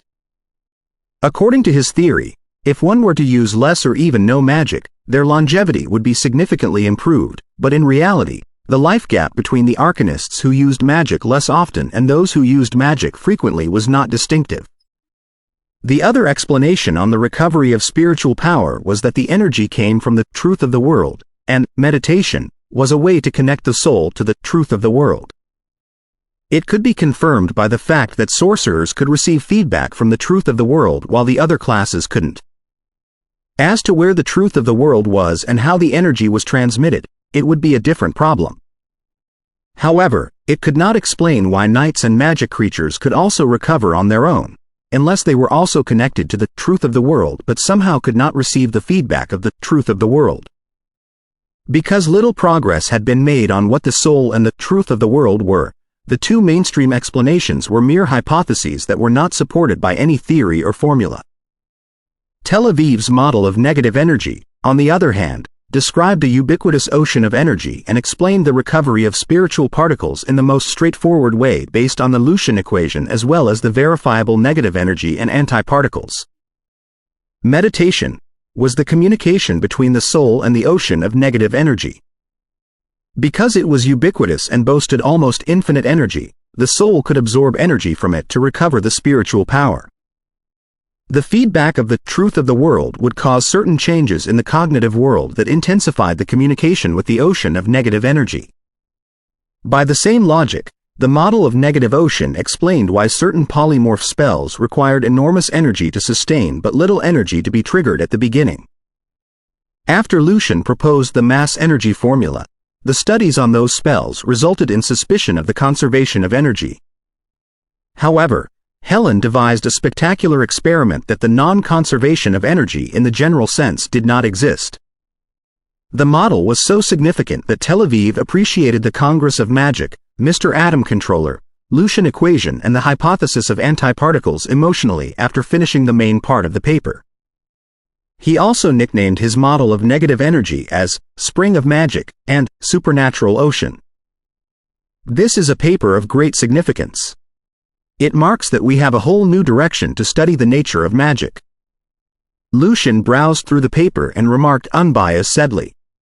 Under the magic lamp, Heidi acts, her eyes glittering like crystals. Master, do you acknowledge the model? Acknowledge? How can I acknowledge a paper that does not have experiments and phenomena? His ideas are very innovative and have given us a new path that may explain the nature of magic, but it remains to be seen whether or not it is a wrong path. Everything has to be based on math and experiments, said Lucian with a smile. Although he knew that the model had been abandoned on Earth, he was not in a hurry to disapprove it. On one hand, Lucian was exploring in the mist himself. The more he studied the microscopic domain, the more he realized that it must be the fundamental reason for the differences between the two worlds. As for which specific part caused the differences, it still required future explorations. Therefore, he could not disapprove it just because the theory was proven wrong on Earth but had to do so with his own experiments and deductions. On the other hand, Lucian also hoped that the model could inspire the arcanists to consider more about the essence of magic. For a long time, the studies on the essence of magic had been mired in difficulties. Most arcanists had lost their interest in that. Instead of considering why there was magic, they simply devoted themselves to the creation of new spells and the modification of existing spells, hoping that the reason would reveal itself as they went deeper on their respective path. After Lucian proposed the observer effect in the microscopic domain, their methodology seemed correct. Our teacher is right. It's only a possible model, but with the model, the quantum state, the quantum superposition and the observer effect do not seem necessary to explain the essence of magic. Deep in thought, Laria said in a daze, which made Heidi chuckle. Was she implying that their teacher's observer effect was wrong right in his face? Well, Anik and Sprint must be happy about it. Their appreciation of the paper was all over their faces. Lucian smiled. This can only explain the recovery of spiritual power. It cannot explain why the ocean of negative energy is communicable or why there are a myriad of different spells. That's probably the category of the observer effect, the quantum state and the quantum superposition. Anik and Sprint did not have any theory to explain those questions. Therefore, even though Lucian could tell that they did not agree with him, they did not propose any argument. Are there any other papers? Asked Lucian casually while he kept browsing the journal. Laria pulled two of them out from the pile of journals.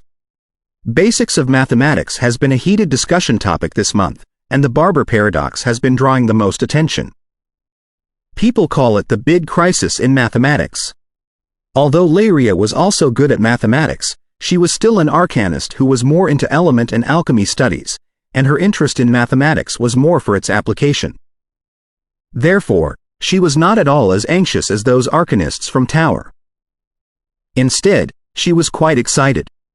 Taking over Arcana and Nature, Lucian saw the papers written by the president, his teacher, and Hathaway on basics of mathematics. On the one hand, they had confirmed the significance of basics of mathematics as it helped promote the many studies in mathematics. On the other hand, they also believed that the solution to the Barber paradox had to rely on the further development of set theory and its more strict definition. Before the basics of mathematics was born, there was no solid concept of set theory in the Congress. Many mathematician arcanists had realized that set theory could help build the entire palace of mathematics, and thus, it was the foundation of all mathematical findings. Therefore, all the grand arcanists and other arcanists from Tower hoped that they could make the most of the value of set theory while strictly avoiding the possible paradoxes. However, they did have different beliefs even though they agreed upon the significance of set theory. Some arcanists, for example, Douglas and Hathaway, believed that mathematics should also follow logic, while others, for example, Fernando and Lucian's concept of the axiomatization of math, believed that mathematics consisted of pure symbols and carried no substantial content, and as long as two mathematical theories were not contradictory to each other, studies on both of them could always proceed.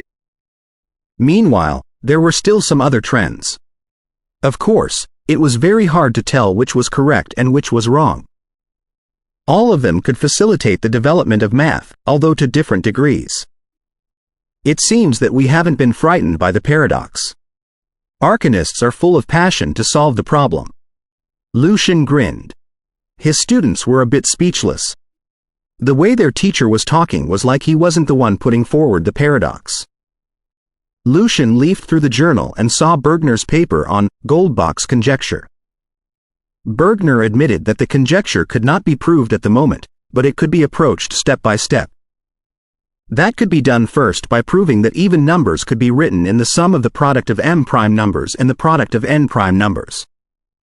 In other words, they had to prove m plus n first, and when they could reduce m and n to 1, the problem would be solved. Sir, they've given your conjecture an interesting name, 1 plus 1. But Mr. Bergner is still on his way to prove 9 plus 9. Heidi grinned. But sir, you haven't solved it, have you? Did you throw the conjecture at us on purpose? I have not. Lucian shook his head, feeling amused. He expected that Nature would publish many papers on proving m plus n in the following years, and he hoped that a few decades later, someone could reach 1 plus 2. After their discussion on the latest journals was done, when Lucian was about to go back to his own office, Heidi asked, Sir, I heard that the kingdom is going to hold a Rentado music festival, and your opera The Valkyrie will be on the opening ceremony? It should be, if everything goes well, Lucian admitted. These students' eyes lit up as they looked forward to this opera. In the past years, Lucian had put much of his effort on studying magic and arcana, so he only produced some short piano pieces and light music pieces, which quite disappointed his fans. It was said that the opera was from Lucian's years of effort, and thus, it must be perfect and would become a classic. Sprint was not one of them. He curled his lip as he did not understand their passion. He did not have a specific preference for music. Later, Lucian walked back to his own office and started staring at the parchment roll in front of him. After a while, he finally picked up his quill pen and dipped it into the ink bottle. He then wrote down a title, Determinism, Free Will, and the Source of Magic. Although the title resembled Mr. Schrödinger's famous paper named Indeterminism and Free Will, the contents were only similar to a very limited extent.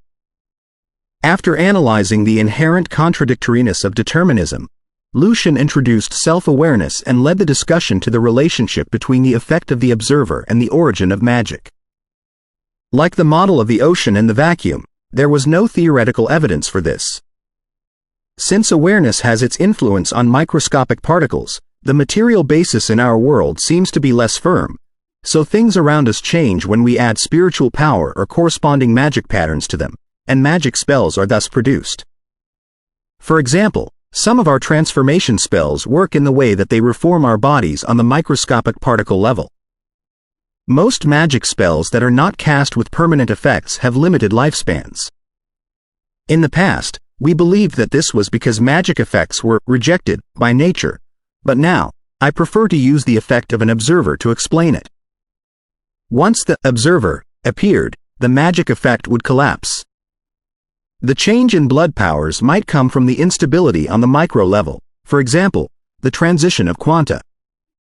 Some magics require large quantities of energy, which exceeds our spiritual power. But the question is, where does the energy come from? In some transformation spells, materials can be added or removed. As for reduction, we can understand it in the way that the reduced part of the material is temporarily stored in the time and space created by the magic and will resume after the spell's time is up. While this reduction process is understandable, what about the addition of materials? Do those additional materials grow out of nothing? Even if they are formed in this way, according to the law of conservation of mass and energy, the energy required is great. Then where does the energy come from?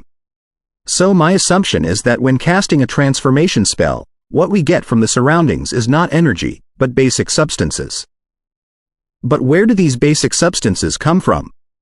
Maybe the existence of the real world can solve our problem, but how does the real world exist? Does it exist in every corner of the universe, which means that real vacuums never exist? What is the nature of the real world? Why can it provide basic substances? Can meditation be described as a process of increasing self-awareness? In other words, the growth of a sorcerer is the process of a weaker observer to a stronger one. Lucian wrote the paper all the way to the end without a stop. Finally, Lucian picked it up and released a sigh of relief. He had to make sure that the paper was logically sufficient, and thus, he had to make others believe that he was inspired by the model of the ocean in the vacuum. Lucian then put down the paper and turned to ask himself, then how should I explain transformation spells? How do they actually work? In the afternoon, after submitting the paper to the Sorcerer Administrative Department, Lucian returned to the atomic universe and saw Natasha sitting on the couch, absent-minded. Lucian wondered why both of them were in such an absent-minded state today. He walked to Natasha and waved his hand in front of her eyes. What is it? Natasha, in her long, purple dress, was woken up from her thinking with a start. She smiled. It's close to Rentado Music Festival now, so I think I'm missing Alto. I see. I sometimes do, too. Lucian smiled and pulled Natasha up from the couch. If you want to, let's go and take a walk in Alto right now.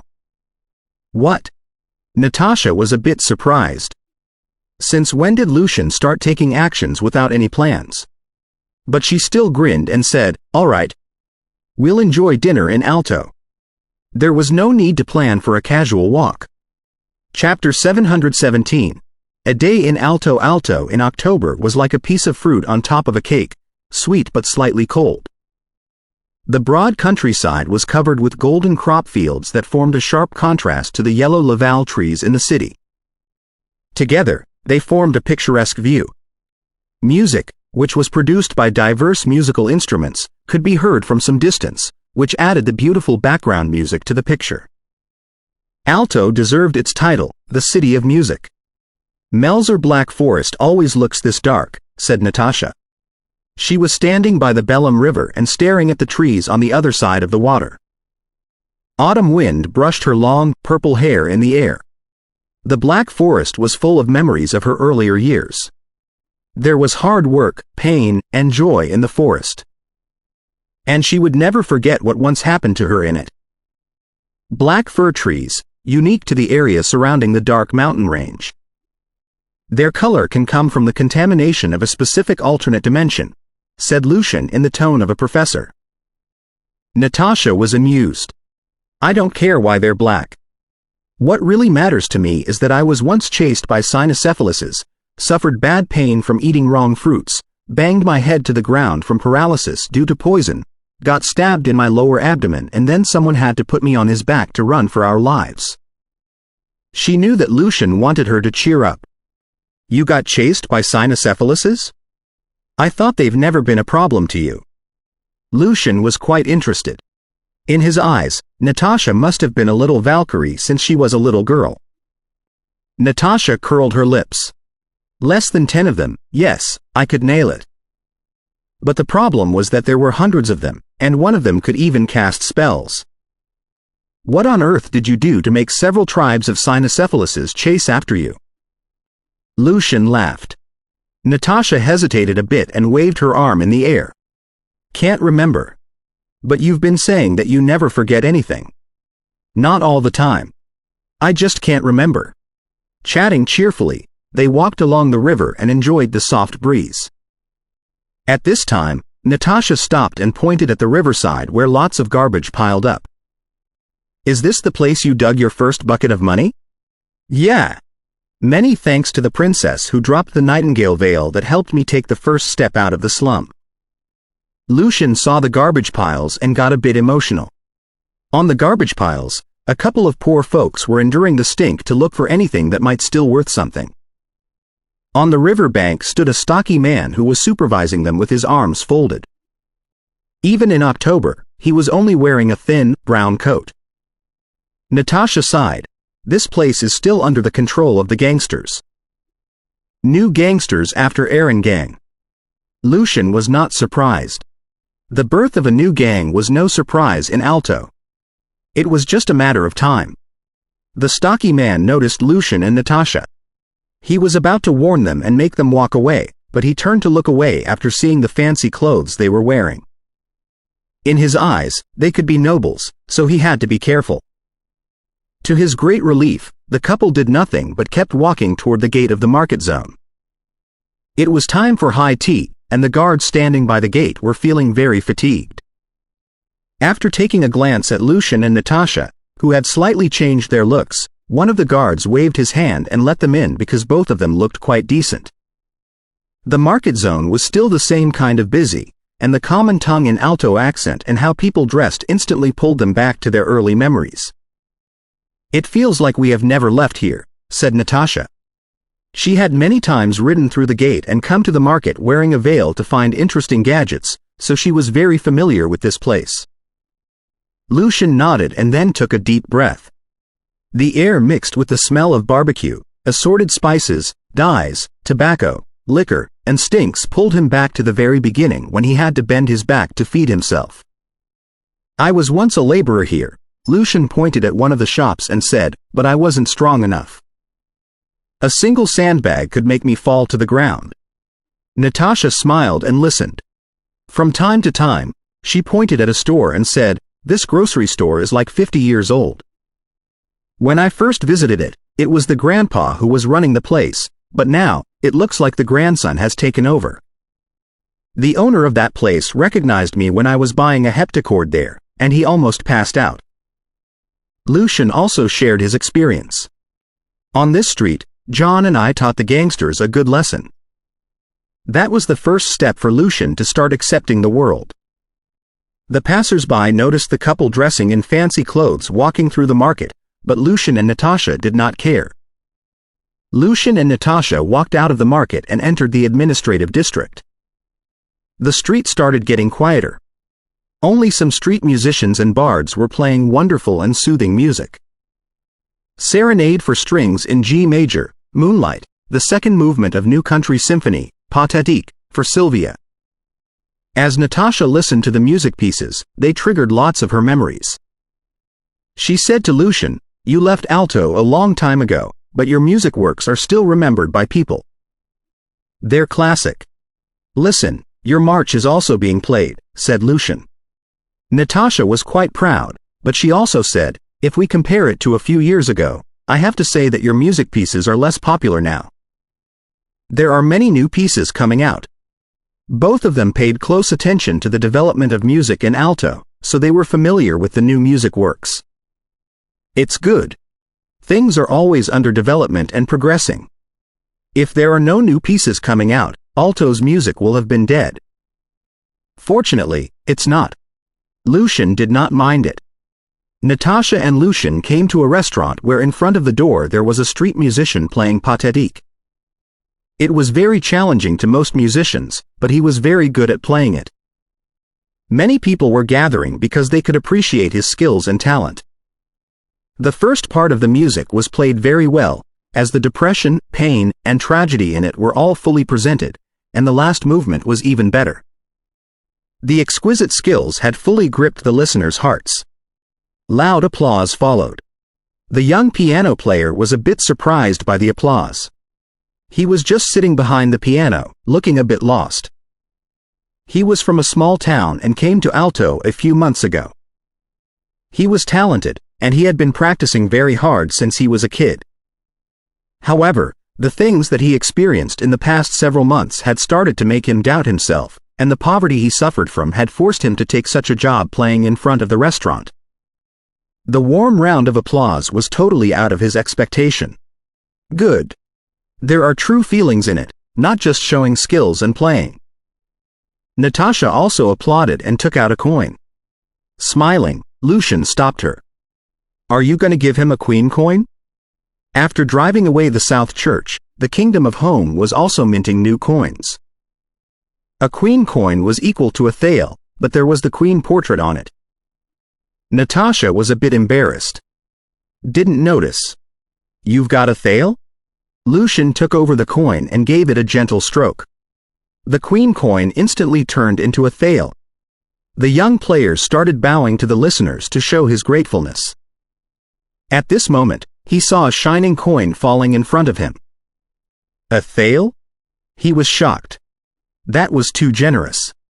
A soft voice spoke. You played very well, and there were your feelings in it. Your feelings turned this music piece into your own version. That's very good. But your understanding of the music piece and some skills are still a bit problematic. The young player was very surprised, but the gentleman's analysis was right. He had been feeling bothered by some problems in his playing but could not find a way to solve them, and the words from the gentleman had taught him a great lesson. After a while, when he realized what just happened, he found that the gentleman and his wife had left. He could only see them walking away from behind. He wanted to chase after them to say thank you, but the owner of the restaurant was still watching him. Thank you, he said out aloud from behind. Such a profound and well-mannered gentleman must be a musician. Lucian did not look back, but he raised his hand. You like being a teacher. Natasha smiled. Lucian said, it's not really about being a teacher. It was out of appreciation. If it had not been Mr. Victor and his instruction, I wouldn't have had such accomplishment now. So when I see someone who needs help, if I can, I'll give them some help. Perhaps some help is the last thing they need to be successful. I'm giving back to society. Giving back to society.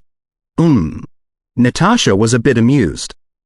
Now they had walked to the Musicians' Association in Alto and saw the unique-shaped building, which was known for its unbalanced beauty. In their eyes, the building looked the same to them, as if they just saw it yesterday. But shortly after, Natasha shook her head and looked around. I'm not sure if it's a good thing though, that Alto isn't changing at all. By contrast, Rentado is under constant change.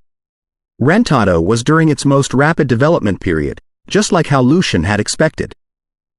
The entire city was going through great changes. If we don't consider ordinary people's life, maybe Alto is more suitable for the current music style, said Lucian objectively. You're right. I don't think Rentado's atmosphere really fits the symphony. I think it should be something else. Natasha nodded seriously. Different cultures and different ages give birth to different kinds of music, said Lucian honestly. He believed that one day, Rentado would even produce rock music. Natasha was about to say something, but a surprised look appeared on her face. Mr. Victor. Mr. Victor was walking out of the association building. Surrounded by many musicians, he got on the coach and headed for the Psalm Hall. Lucian watched Mr. Victor getting on the coach, but he did not do anything. Don't you want to meet him? Asked Natasha.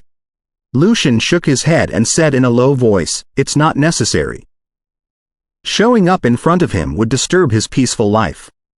It wasn't easy for Lucian to make the church forget about Victor. Natasha grinned and changed the topic. Then let's go to the Psalm Hall.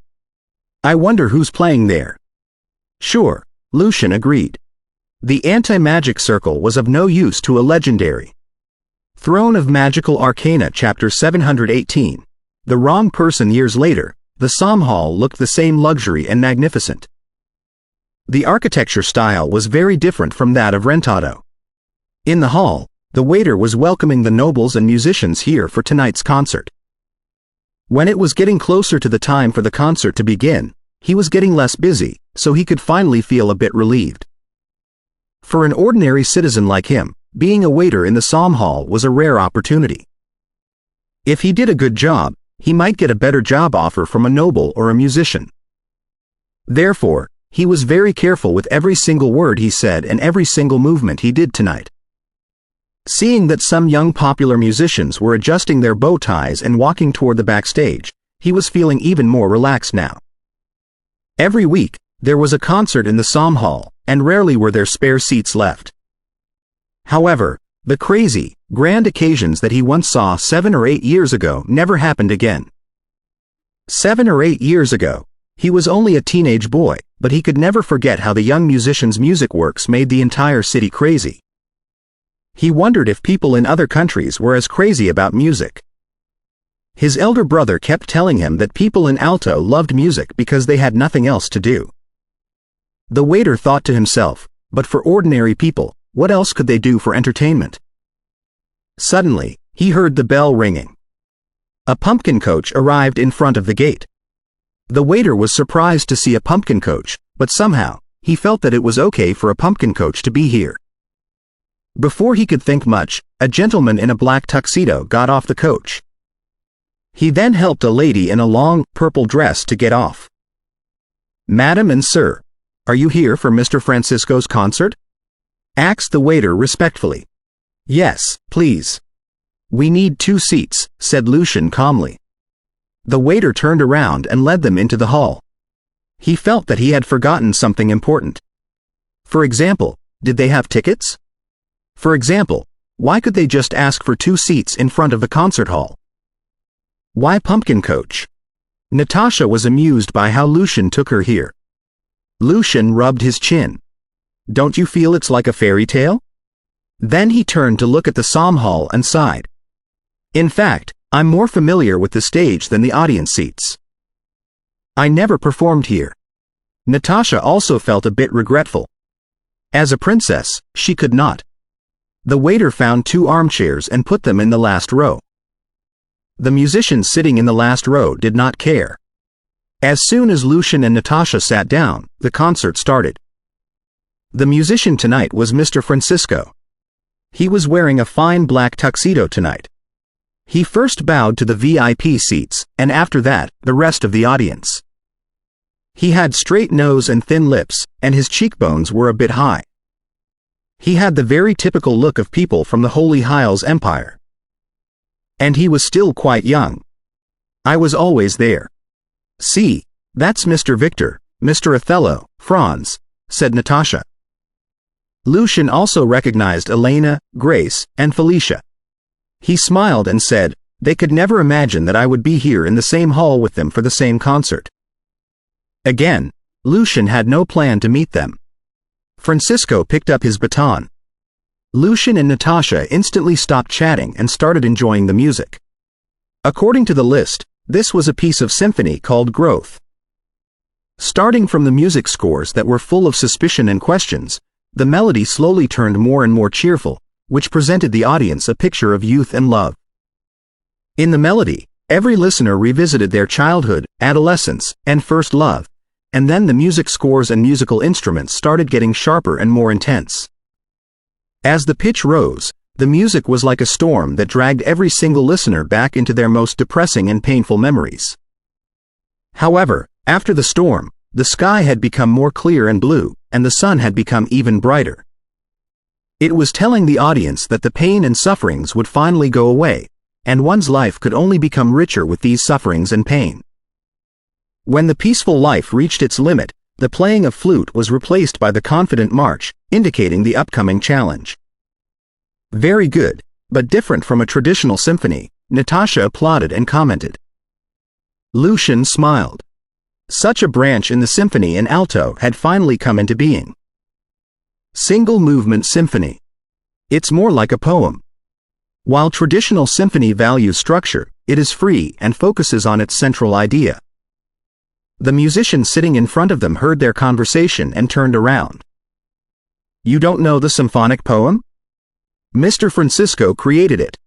Did you two just come from somewhere else? This is the most heated music topic in alto recently. Lucian and Natasha exchanged a look between each other, and both of them shook their heads. Lucian was always busy with studying arcana and magic, and Natasha kept focusing on the kingdom stuff and improving herself as a knight.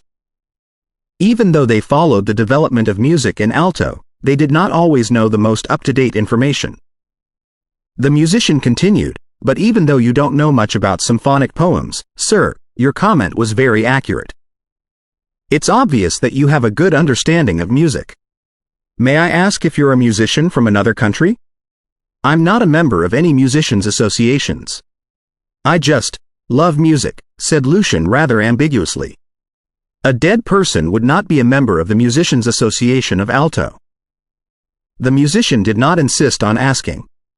The musician explained the symphonic poem and Mr. Francisco to them during the break time.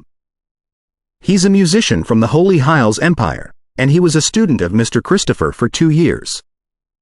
Recently, he is known for his passionate piano playing and bold innovation. The symphony you just heard is named Growth, and it's one of his most famous pieces.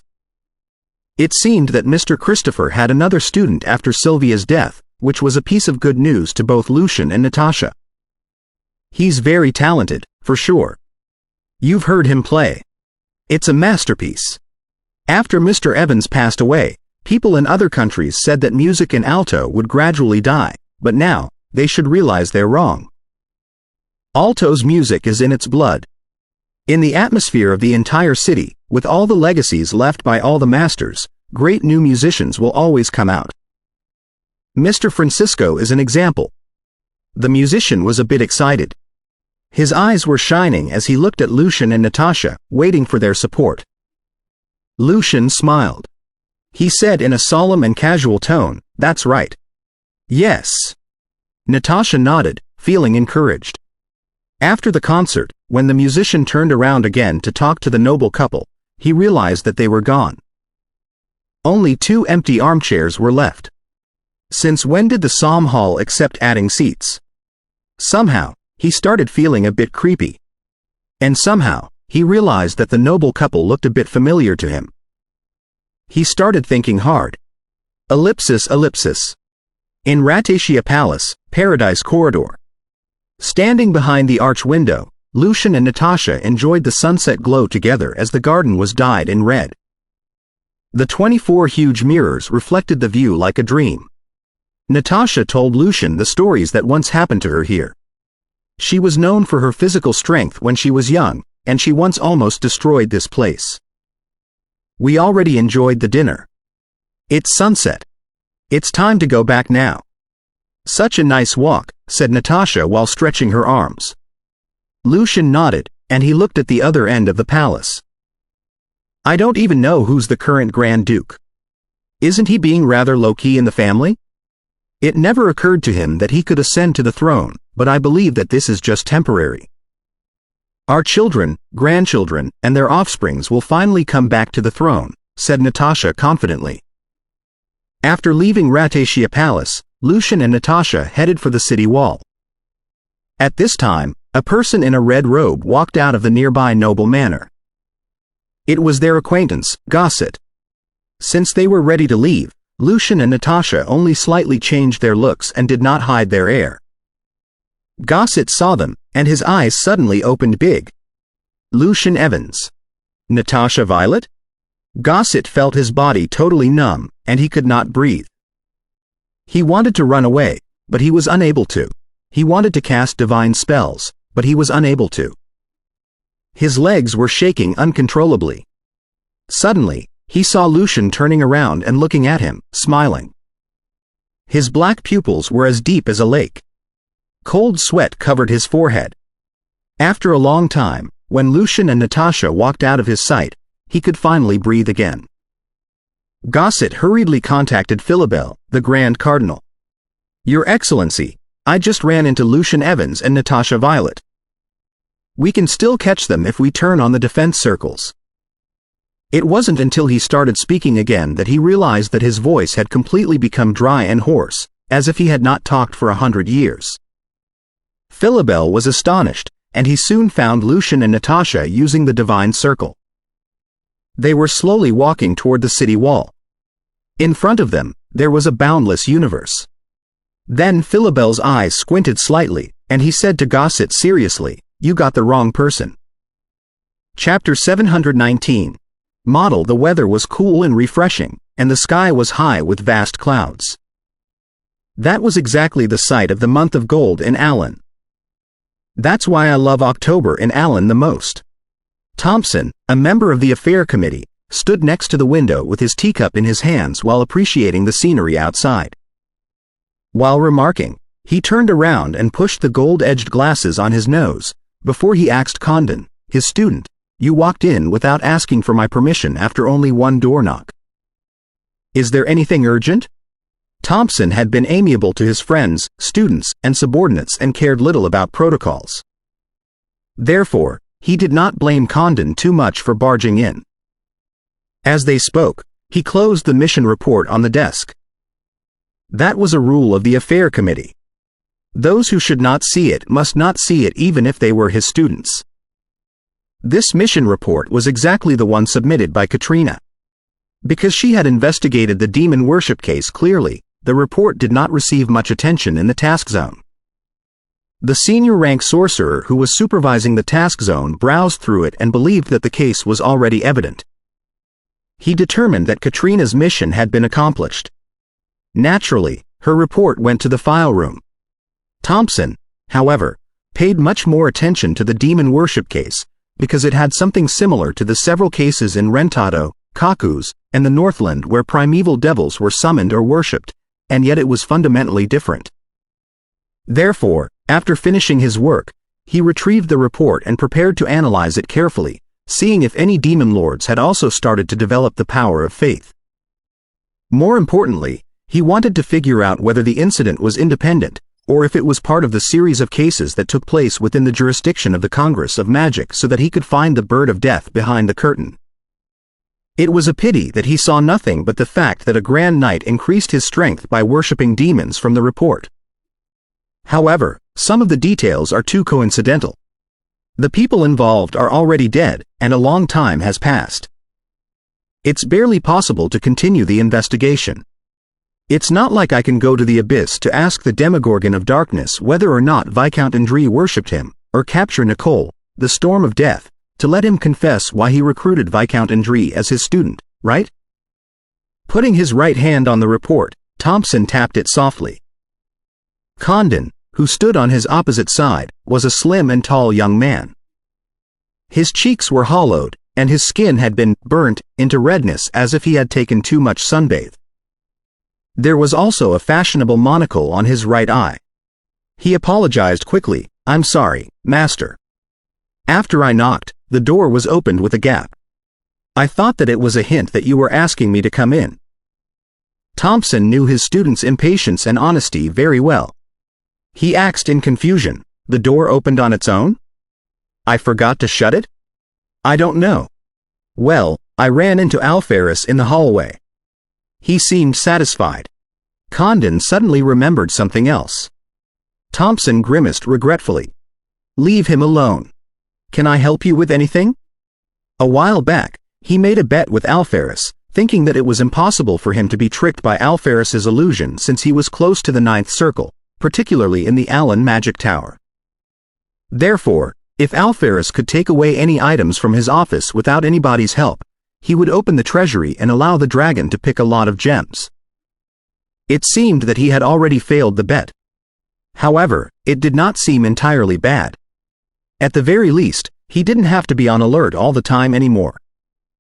"Master, Mr. Evans has submitted a paper entitled Determinism, Free Will, and the Source of Magic, in which he constructed a model regarding the essence of magic. Although many questions remain unanswered, such as why magic patterns could help us communicate with the truth of the world and what the mechanism behind them is, the paper has indeed opened a new gate for our studies on magic and supernatural powers. After somebody discovered the paper in the library by accident today, it immediately became a hit. Condon seemed excited. Plus his impatient character, he talked as fast as a storm, and Thompson could barely understand what he was saying. Wait. Give me the paper first. For a senior rank arcanist, reading a paper was much easier than listening to the excited narration. Taking over the paper that Condon borrowed, Thompson glanced at the date. He said both in surprise and in relief, it was submitted 3 days ago? No wonder it was not published on Arcana or Magic. Generally speaking, no journals would refuse the paper of a grand arcanist as long as it was of some value. They would even compete for such papers. However, Lucien's works were almost exclusively published on Arcana, Nature, and Elements, although he sometimes wrote for the Monthly Journal for General Arcanists, when asked to. There was no way that Arcana would have let go of such an important paper, and since it was about the essence of magic, Magic wouldn't allow other people to publish it easily, either. He kept reading, and he frowned at the part at the beginning of the paper. It seemed that determinism was truly in peril. However, as Lucien's narration went on, his eyebrows relaxed again. He pushed his glasses now and then and remarked in a low voice, "The observer effect is not entirely absurd. The unsteadiness of the material foundation. That's new, but if it's true, everything behaves so normally when magic and supernatural powers are not involved. Should it be attributed to the mysterious transition between the microscopic scale and the macroscopic scale? Lucien had also thought about that. Weak observers and strong observers. His attention was completely on the paper. Even though the paper hadn't been confirmed by any experiment or phenomena, and the observer effect was rejected by the mainstream of the Congress, it was logically self-consistent and seemed legitimate. Condon was not surprised by his teacher's reaction. He picked up a quill and wrote his teacher's questions and opinions on a piece of paper. The energy that replenishes the spiritual power comes from the truth of the world? The additional matter caused by magic comes from the truth of the world. In his suspicion, Thompson remembered something. He hurried to turn around and drag an issue of Elements out of his bookshelf. Then, holding his glasses, he said in shock, "Is it a problem that the ocean of negative energy state can solve?" Yes. The arcanists who read the paper were all reminded of the ocean of a negative energy state. It happens to have resolved a few critical questions in Mr. Evans' paper on the essence of magic. Condon's ears were keen enough to capture his teacher's murmur. He said excitedly, "The two of them are connected. One is focused on the source of magic energy, and the other offers a hypothesis on the essence of magic. Together, they've established a complete magic system." When he said a magic system, he did not mean a system of spells. "I'm afraid that this is the first legitimate model on the essence of magic, no, of all supernatural powers, that has theoretical support." Thompson also grew excited. In the history of magic, the earliest sorcerers had already asked what magic was essentially and proposed their own answers, such as the system of 4 elements, namely earth, fire, wind, and water. The ancient sorcerers established a piece of speculation on the foundation of the world, where they believed that there were energy planes made of purely the same elements. Such planes had been named country of fire, ocean of water, etc. Their answers also included the root system, which believed that magic had a root, which was part of the truth of the world. Such vision on magic had been affecting generations of sorcerers even to this day, as could be confirmed by the terms such as fire element. However, due to the lack of exploration by the ancient sorcerers, their visions of magic were purely imaginary and did not have any theoretical reference. It was more like a fantasy than a model defined with arcana. During the heyday of the magic empire, the sorcerers paid more attention to regular research and application. No one bothered to consider the essence of magic. All they needed to know was that spiritual power was the prerequisite to cast spells. Therefore, even someone as great as the Sun King, Thanos, did not come up with a model on the essence of magic. After the Congress of Magic, studies on the essence of magic were continued. However, due to the insufficiency of other theories, little progress had been made. Therefore, Douglas and the other grand arcanists did not propose their model of magic essence recklessly, in case their whimsical ideas affected other arcanists. It was not until today that Thomson finally saw a model that described magic from the essence and the origin, and it was also based on the cutting-edge research in the microscopic domain. Whether or not the model was correct, it was definitely historically significant. Thomson was somewhat in a trance. He had witnessed history again, which happened a lot in the past 10 years. Condon said excitedly, somebody described the result of the two papers as Evans' Tel Aviv model. It's the first model on the essence of magic. After a while of discussion, Condon bid him farewell, claiming that he needed to read it more carefully after he was back. Thomson was somewhat amused seeing his student folding the scribbled paper and putting it inside the magic pouch carefully. Then, his student walked to the door. Suddenly, Thomson realized something and shouted, "Stop!" However, Condon had already stepped into the corridor at this moment. He turned around abruptly, with a mist surging around him. After the mist died away, he turned into a little crystal dragon with beautiful scales. He dragged a huge ice cream from his underbelly and licked it with great satisfaction. He then said with a childish and gloating voice, "Thomson, you've lost." The dragon had come when he was considering questions, distracted him by saying that the door was not closed, and Alferus passed by, gave him a paper to captivate him, behaved exactly like Condon, and only took away the scribbled paper where their discussion was recorded. Recalling those things, Thomson had to admit that Alferus had new breakthroughs in illusion, but he was the one who suffered losses. Seeing Alferus off with an awful face, Thomson couldn't help but continue studying Lucian's paper. Weak observers. Strong observers. He was suddenly stunned. Thinking of the recent investigation, he thought, somewhat in fear, the accumulation of the power of faith seems to be the gathering of special electromagnetic waves, but it is actually the gathering of weak observers to evolve into a strong observer? Well, how would the experts who were good at playing with the power of faith view the paper? In the Thunder Hell, Fernando's magic tower. As long as he was in Allen and not occupied by other things, Lucian would communicate with his teacher on arcana and magic once a week. When he walked into his teacher's library today, he discovered, to his surprise, the old-school gentleman Brooke who was wearing his white wig.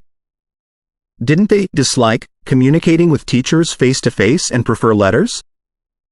Lucian secretly thought to himself. Before Lucian greeted him, Brooke had already raised his glasses and smiled. Your paper on the source of magic has been a hit in Allen in the past few days. I've gotten a lot of inspiration from it too. Congratulations on proposing the first official model on the essence of magic. Fernando complained not far away, the observer effect is not a good thing. It will make the world unreal. Lucian smiled. His teacher's persistence in the objectiveness of the world could barely make his teacher think highly of the observer effect, particularly since the explanation did not have any convincing proof or meticulous deduction yet. It was nothing more than a scary prophecy that a grand arcanist randomly proposed. Thank you. To be honest, I'm just getting started about that. There are many parts in the paper that still need discussing, and so does the ocean of negative energy state, said Lucian sincerely. He believed that his teacher and Mr. Brooke could tell that, too. Then, he intentionally changed the subject. Master, Mr. Brooke, what were you discussing? He would rather not face his teacher's roar if he could avoid it. I was inspired by your quantization of the electromagnetic field when you studied spontaneous radiations. Also, Anik and Sprint's similar works on electrons have shown remarkable value too. Therefore, I'm hoping to introduce the quantum theory into the classic electromagnetic theory to establish a quantum field theory so that electrons and photons can be better studied and the essence of the electromagnetic force may be figured out. When he mentioned the essence of the electromagnetic force, Brooke's old, slim face seemed to be glowing. That was his cognitive world subconsciously influencing the reality. On the other hand, when he mentioned the studies in the microscopic domain, he cautiously used photons instead of electromagnetic waves. It was obvious that he found the wave-particle duality of light much more acceptable now. He did not reject the theory that made his cognitive world broken and solidified at the beginning at all. Instead, he was full of momentum to study it. Fernando, whose hair seemed to be always messy, added in a bad mood. Then, he dragged me into his studies to solve his problems, completely ignoring that I was busy studying the reason why the reactor lost control and the theories on the weak interaction. Weak interaction had been named by Fernando with reference to strong interaction, the nuclear force that Lucian and Hathaway proposed. He looked reluctant and unwilling, but his red eyes were glittering. Lucian secretly chuckled about it. If his teacher was unwilling to, nobody could or dare force him to study the quantum field theory. It seemed that he had fun in it and was passionate and motivated to establish such a system. But of course, Lucian knew very well that the establishment of the quantum field theory would go through a long and difficult process from second quantization, because of the unavoidable problems that loomed in calculation right now, such as the infinite greatness caused by divergence, which had to be resolved through new mathematical approaches. Also, it was only one of the obvious problems. After recent studies, we have basically established a general quantum field theory, but it is so flawed that we plan to publish it in advance so that more arcanists could discuss it. Brooks' delighted and thoughtful reply was within Lucian's expectation. It's great that you've come. There are some questions that I would like to discuss with you. He sent an invitation straightforwardly.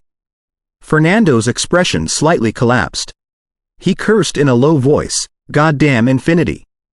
Lucian did not refuse it. He was always happy to join such arcana discussions, which could help him transform the knowledge inside his spirit library into the knowledge that he grasped himself. Taking over their manuscript, Lucian browsed through it quickly and asked, "Is it not a relativistic quantum field theory?" That's the future plan. Now, we are focused on solving the general problems. If you are interested, we can discuss more often. Brooke did not keep it a secret. The discussion, he said, was clearly one that entailed paternity right.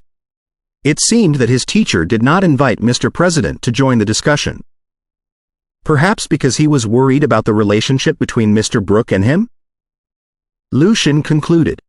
However, Mr. Brooke was not wrong that research should be conducted one step at a time.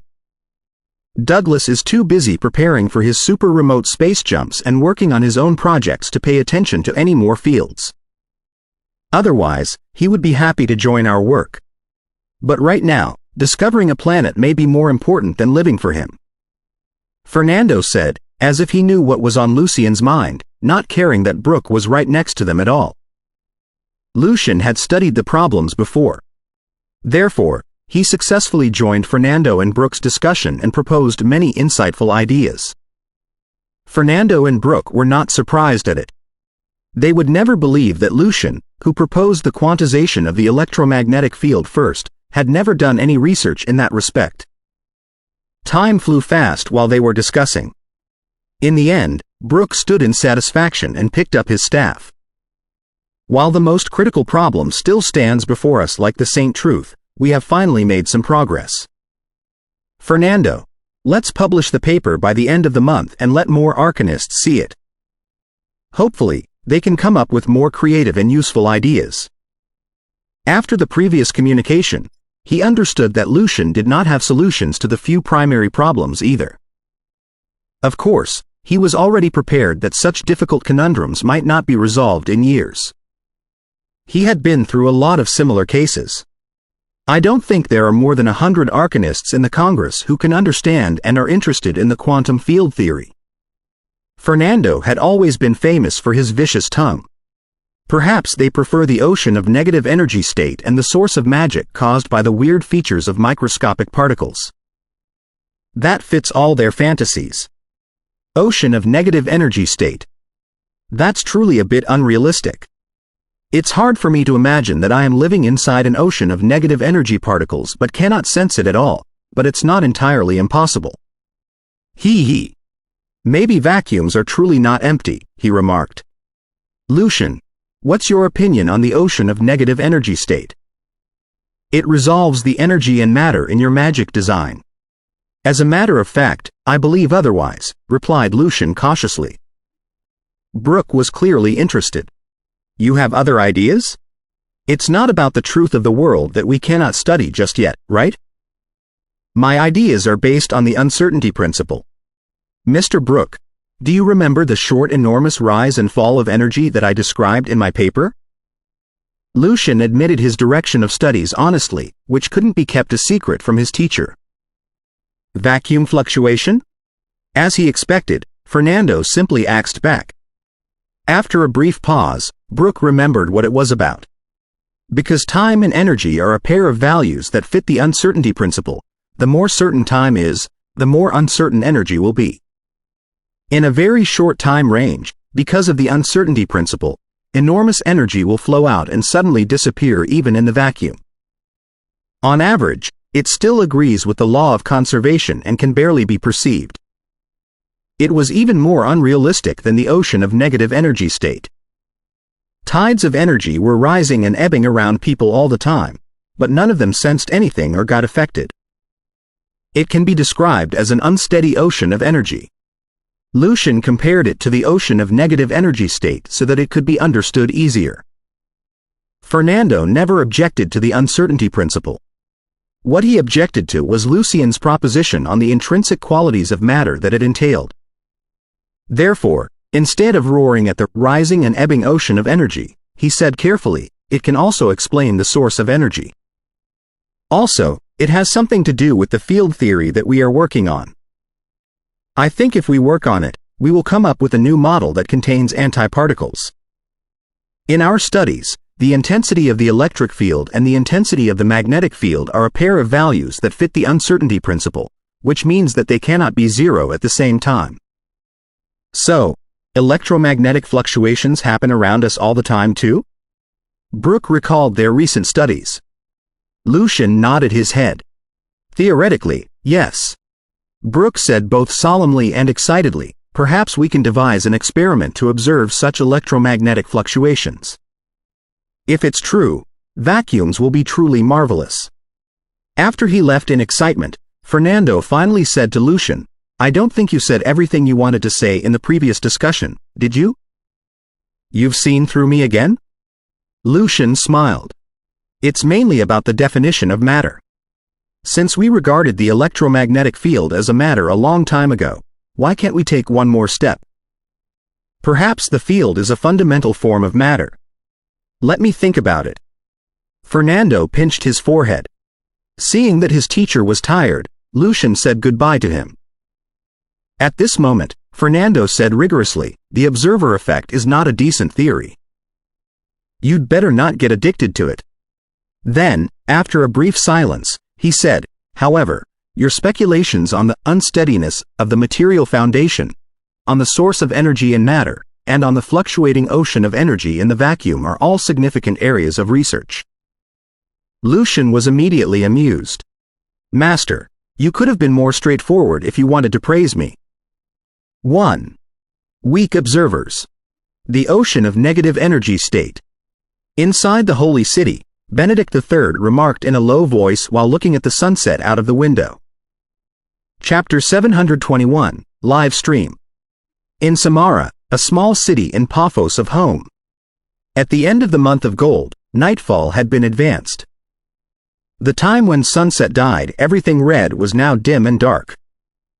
However, since Paphos was one of the top 3 prosperous cities of home, road lamps and poles were raised everywhere on the streets of Samara. Connected by the electric wires, the magic lamps began to glow with warm and brilliant light, driving the darkness away from their range. The citizens of the town walked on the street toward the Baron Beckig Square, the only square in town. The magic radio of the city hall had been installed there.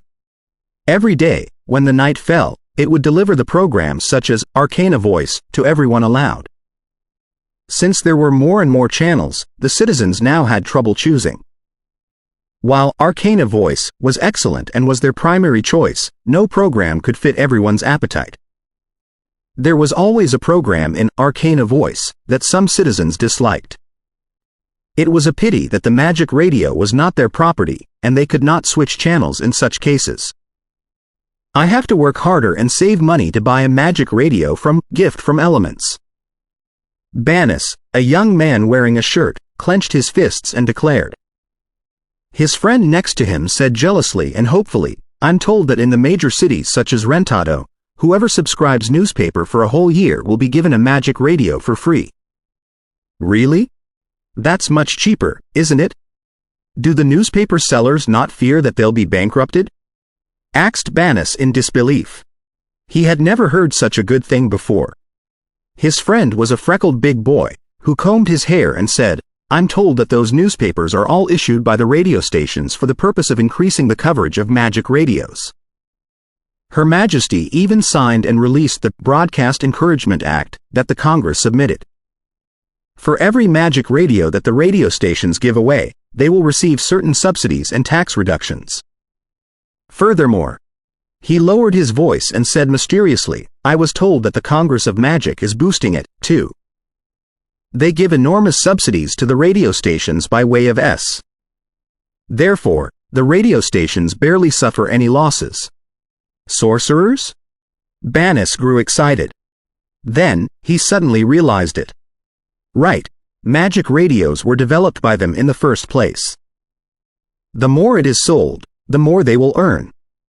Of course, you think that the sorcerers who study the nature of the world are fools? They're much smarter than you. The big boy mocked him. As for the magic radio's political significance, they did not understand it at all. Bannis suddenly snorted. Allie, how did you learn it? That's not something that Arcana Voice said. He only just began to feel strange. How did his friend, who grew up with him in the same place, became a savant overnight? The big boy Allie curled his finger and said in a low but proud voice, somebody else told me. It's a noble lady from Rentado. A noble lady from Rentado? How did you make acquaintance with a noble lady from Rentado? Bannis was shocked.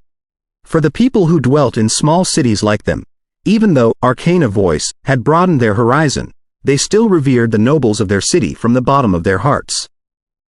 They thought that those nobles lived a luxury and enjoyable life that was entirely different from the way they lived. However, the nobles in their city were not worth mentioning compared to the nobles in Rentado, the capital. If the nobles in Rentado were swans, the nobles in the capital of Paphos would be geese, and the nobles in their town would be ugly ducklings at most, ugly duckling being a term from Arcana Voice. The greatest hobby of their nobles was to follow the fashion in Rentado and mimic the nobles of the capital in how they dressed and entertained themselves. Their nobles were already humble enough, and the civilians like Bannis were even more so. They subconsciously believed that they were truly bumpkins. Allie chuckled. A pen pal. She's my pen pal. Pen pal? What's that? Bannis' long face was full of confusion. I asked you to learn words, but you never listened to me. After the postal department was established, activities were introduced by several newspapers to allow people in different cities to become friends by writing letters to each other. Because the communication is entirely based on words, it's called pen pal. Allie explained it to Bannis in a great passion. Think about it. Maybe we cannot get out of this town our entire life, but we can still have sincere friends in Rentado, Paphos, and other major cities. Friends who are both strange and familiar and who we can talk to without meeting them in person. What a beautiful thing it is. He was obviously fascinated by friend-making through letters. It sounds great. Bannis opened his mouth. He was also attracted to it. It was not until then that he learned the importance of literacy. The greatest difference between him and Allie was that Allie's father used to be the servant of a certain secretary and learned how to read by the way before he taught it to his son. Bannis, on the other hand, had only picked up a few words thanks to Allie's occasional lectures. He could not read a newspaper at all. Such communication does not involve conflicts, lust, faces, or identities. It's the sincerest way for people to talk to each other. Ali acted as if he were the host of a psychological program in arcana voice. I learned everything I said from my pen pal. She's a noble from Rentado and has her own magic radio, which allows her to listen to other channels. She can also learn from other nobles. She certainly wouldn't lie about that. Good boy. You've hooked up with a noble lady. Banis bashed Ali in the back. Ali protested. What do you mean by hooked up? We are pure pen pals. Dare you say that you never fantasize about her? What kind of noble lady is she? Banis glimpsed at Ali. He knew his friend too well. Ali became gentle. Her tone in the letter is always soft. She must be a well-educated girl. Also, she did not hold any bias after learning my identity. She answered my every question and shared the funny incidents in her life. Her words are slim and beautiful, just like herself. Looking at Ali's face and hearing his description, Banis couldn't help but suggest, Ali, you must remember that she is a noble and you're just a common civilian. I know. We're pure pen pals. Ali waved his hands, hinting that he understood it. Then, he changed the subject and talked about the view of Rentado that his pen pal told him, further exaggerating the changes that were already unbelievable by themselves. Big cities are really great. There are such kind-hearted noble ladies and such astonishing, life-changing stories. Banis was shocked. Although Arcana Voice mentioned similar changes, it was not nearly as detailed as what Ali described. Also, only the city dwellers will be given a magic radio if they subscribe to newspapers for a year. Yes, I have to visit Rentado someday. Ali looked fascinated. Thinking quickly, Banis suddenly proposed in excitement, let's go and subscribe to newspapers in big cities. The train tickets and the annual subscription of newspapers will only cost half as much as a magic radio does. A lot of our money can be saved. It's impossible. Similar things happened before. So, only people with the citizenship of the big cities enjoy the free radio privilege. Ali sighed bitterly. This is discrimination. Banis completely forgot his compliment and expectancy for the big cities just now and blurted out, F***ck the big cities. They walked forth as they discussed. Soon, they reached the Baron Beckig Square. It's the opening ceremony of the Rentado Music Festival today. Will there be any special program on Arcana Voice? Asked Ali hopefully. Banis nodded. He was about to speak when his eyes suddenly widened. Sorcerers. Above the square, a young sorcerer wearing a black long tuxedo was floating. Silver light spread out from his hands and was connected to the weird curtain at the center of the square. Around the curtain, there was another couple who were taking out items and finishing the arrangement. They were obviously also sorcerers. They're really sorcerers. Ali stuttered in surprise. Then, the two of them grew excited. It was rare to see the performance of sorcerers so closely other than street magic. Therefore, they squeezed through the crowd and tried to approach the center of the square. Alas, they could barely move 1 inch further. Every citizen who had come to the square thought exactly the same as they did. What happened? Why are there sorcerers here? Seeing that it was impossible to cram in, Ali hurried to ask the citizens before him.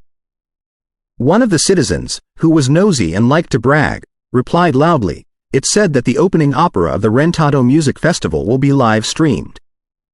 Live-streamed? Banis and Ali opened their mouths in shock. They had heard the term, live stream, from Arcana Voice before, but they never thought that they could experience it in their little town. A screen and the magic circles around gradually took shape. The sorcerer who floated in mid-air began to connect the artificial planet on the orbit for the final debugging. Sir, is everything all right? A sorcerer down below asks. The middle-rank sorcerer nodded and replied, you've done a great job. This is the best opportunity to demonstrate the new image of sorcerers. Hee. The Alto Music Festival can only be seen in the town square of Alto. That's too petty. The goal of the Congress of Magic was to allow every city that had a local branch of Congress to be able to view the live stream through satellites. Thanks to the broadcast of Arcana Voice, a few days ago, Banis and Ali were both aware that the Rentado Music Festival was scheduled on the last Saturday of the month of Gold every 3 years for a duration of 3 days. They had come to the Baron Beckig Square today to learn the splendor of the Rentado Music Festival from Arcana Voice as soon as possible and to indirectly listen to the most touching and classic melody of Mr. Evans' Valkyrie from interviews and other problems. They did not foresee this at all. Looking at the floating sorcerer in midair and the dark screen that was taking shape with the combination of complicated silver patterns, they weren't back to themselves for a long time.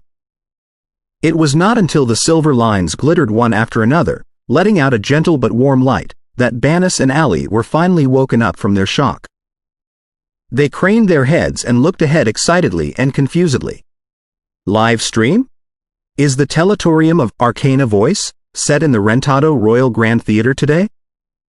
Although Ali had learned about live stream from Arcana Voice, he did not really know what it was about. Teletorium, on the other hand, was learned from his pen pal's letter. Allen Impression, the weekly newspaper, had a special issue that introduced radio stations and interviewed famous anchors. As a gossip newspaper that came late but was most famous of all, Allen Impression was not only loved by the arcanists but also pursued by the citizens of Rentado who were curious about the daily life of sorcerers and the affairs of the big shots. The circulation of the newspaper had already surpassed Arcana and Magic, making it an unusual case of getting rich for the sorcerers. Banis did not quite understand what Teletorium was about, but he was astonished by the Rentado Royal Grand Theatre. He asked in excitement, "Can we hear the entirety of Valkyrie today?" Home was a country where plays, oratorios, and operas were popular. Even though the average music level was not as good as altos, it was still rather distinguished in those aspects.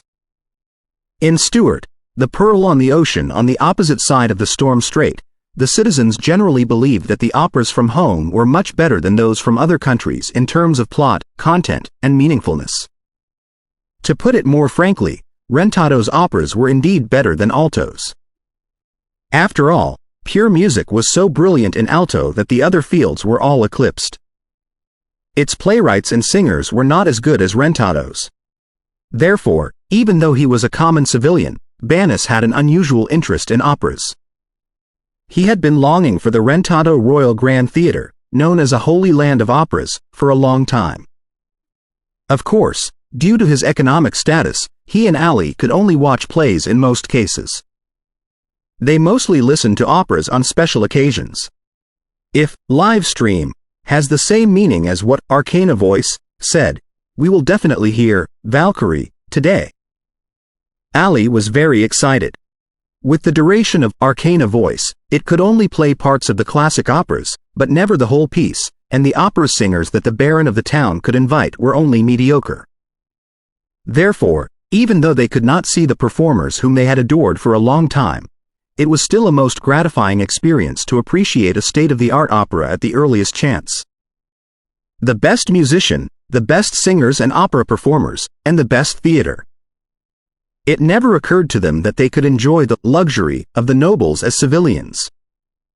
Banis rubbed his hands in excitement. He. We're also lords this time. However, what's that curtain about? They could have simply broadcast it. It's all about listening after all. It should be a wall, right? It's probably meant to enhance the effect. Ms. Nightingale mentioned in Arcana Voice that some listeners might hear noises due to signal problems. Ali tried to find a reasonable explanation. Banis waved his hands hard. I forgot that. Ali, you do have a great brain. Ali raised his chin proudly. I told you that I'm smarter than you. After the silver lines all glowed, illusionary and delicate patterns appeared around the curtain. They combined in an amazing structure that dazzled Banis, Ali, and the other citizens into silence. The middle-rank sorcerer who floated in mid-air finished the final debugging. As weird aria-like sounds came out of his mouth, a star in the sky glowed and sprayed a cluster of brilliance. Well, Bannis opened his mouth again. Could sorcerers command the stars in the sky?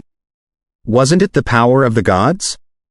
In the dreamy and astonishing scene, the black curtain was enshrouded in pure, flawless light that resonated with the stars in the sky, building the most beautiful painting with the flying fireflies.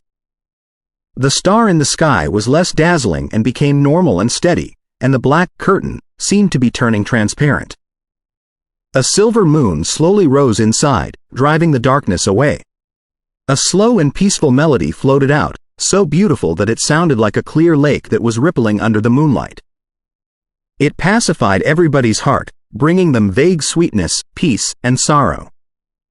They felt both somewhat gloomy and at ease.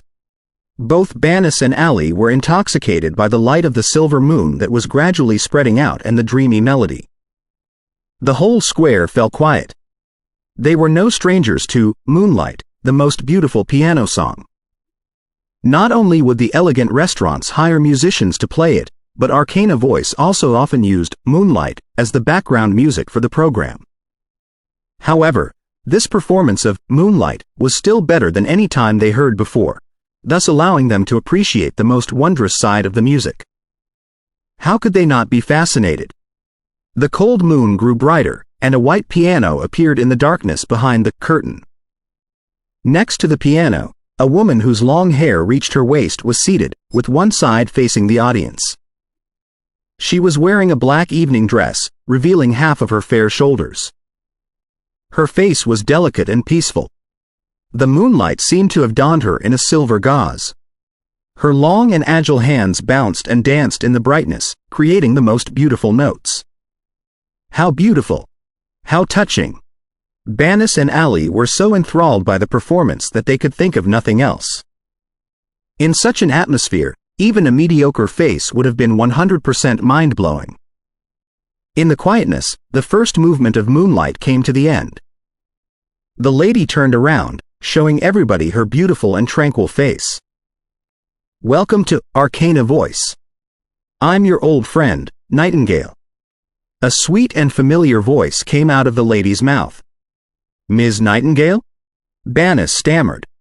It's a real person? Allie's eyes were almost popping out. How did the curtain, no, the wall, just turn into a living person who could play Moonlight? Everybody who witnessed the act in the square was similarly stunned, including the middle-rank sorcerer who floated in midair. He almost forgot that he was still in midair. Although he knew and got involved in the Congress's stream plan, such an opening was still a major shock for him. As a matter of fact, I am as surprised as you that the image signal transmission through the artificial planets can achieve such a result. This should be the most real-time stream in history. Friends who are listening to Arcana Voice at home, if you feel that I'm talking strangely, go to the nearest square and check it out. In fact, I already announced it last night. Louise's sweet voice came over, solving the question of the viewers. A real-time stream? We can see Ms. Nightingale in Alan from Samara? Magic is too marvelous. Incredible. Incredible. Noises burst out in the square. The excited audience began to talk to each other about how they felt, even if they did not know those standing next to them. Louise smiled. Valkyrie is about to begin in the Rentado Royal Grand Theatre. I'll stop wasting your time. Now, the sorcerers in the theater will take over. The moonlight dimmed, like spreading ripples that blurred everything. By the time it was clear again, Louise was already gone from the curtain, replaced by a splendidly decorated theater that was full of gentlemen who wore tailcoats or long tuxedos and ladies in gorgeous dresses that dazzled the audience in the square. The Rentado Royal Grand Theatre, said Allie in amazement. Bannis was both happy and sad. But I still want to watch Ms. Nightingale play the piano. Ellipsis, ellipsis. Inside the teletorium of the Sky radio station in Allen. Seeing that the signal had been switched to the Royal Grand Theatre, Louise finally patted her chest, greatly relieved. I was so anxious just now. Louise, weren't you a musician before? You've already held concerts. Why were you anxious about a solo performance in a teletorium that nobody watched? Samantha, who was supervising the program nearby, said half in comfort and half in confusion. Louise shook her head. Nobody watched? There must have been more than 100,000 people who watched the live stream. I felt anxious when I thought I was performing before so many people. Also, in concerts, people mostly listen to music, and they can barely see the musician on the stage. Such a live stream is the opposite. Everybody can see my every movement clearly. If it weren't for your encouragement, I would have tried to record it in advance as Mr. Evans suggested. Understandable. Everybody will be nervous in their first real-time stream. Mr. Evans only proposed the idea. We planned and carried out the details on our own. However, well played, Louise. Samantha nodded in approval. Louise gradually relaxed. She complained, Mr. Evans should have guided us more on such an important issue. If he could hear her, Lucian could only open his hands and suggest that he had zero experience in that. Holding a satellite stream before TV was invented was not a case that had ever happened on Earth. It could have only been achieved in a world of magic. In Kasvig, the capital of the city union of the coastal Northland. In Rose Square, the most famous landmark of the city, the roses of snow that blossomed in the coldness were as dazzling as burning fire. However, the night seemed gone tonight, and nobody appreciated their beauty. In the square, on the street, and in the houses nearby, any places that could see the gigantic black curtain at the center had been jam-packed with people, who craned their heads while they watched the changes of the curtain, with almost the same shock, and listened to the poignant melody of Moonlight. It was not until Nightingale, Louise talked that they were back to themselves and exclaimed in amazement. Were there living people inside the curtain?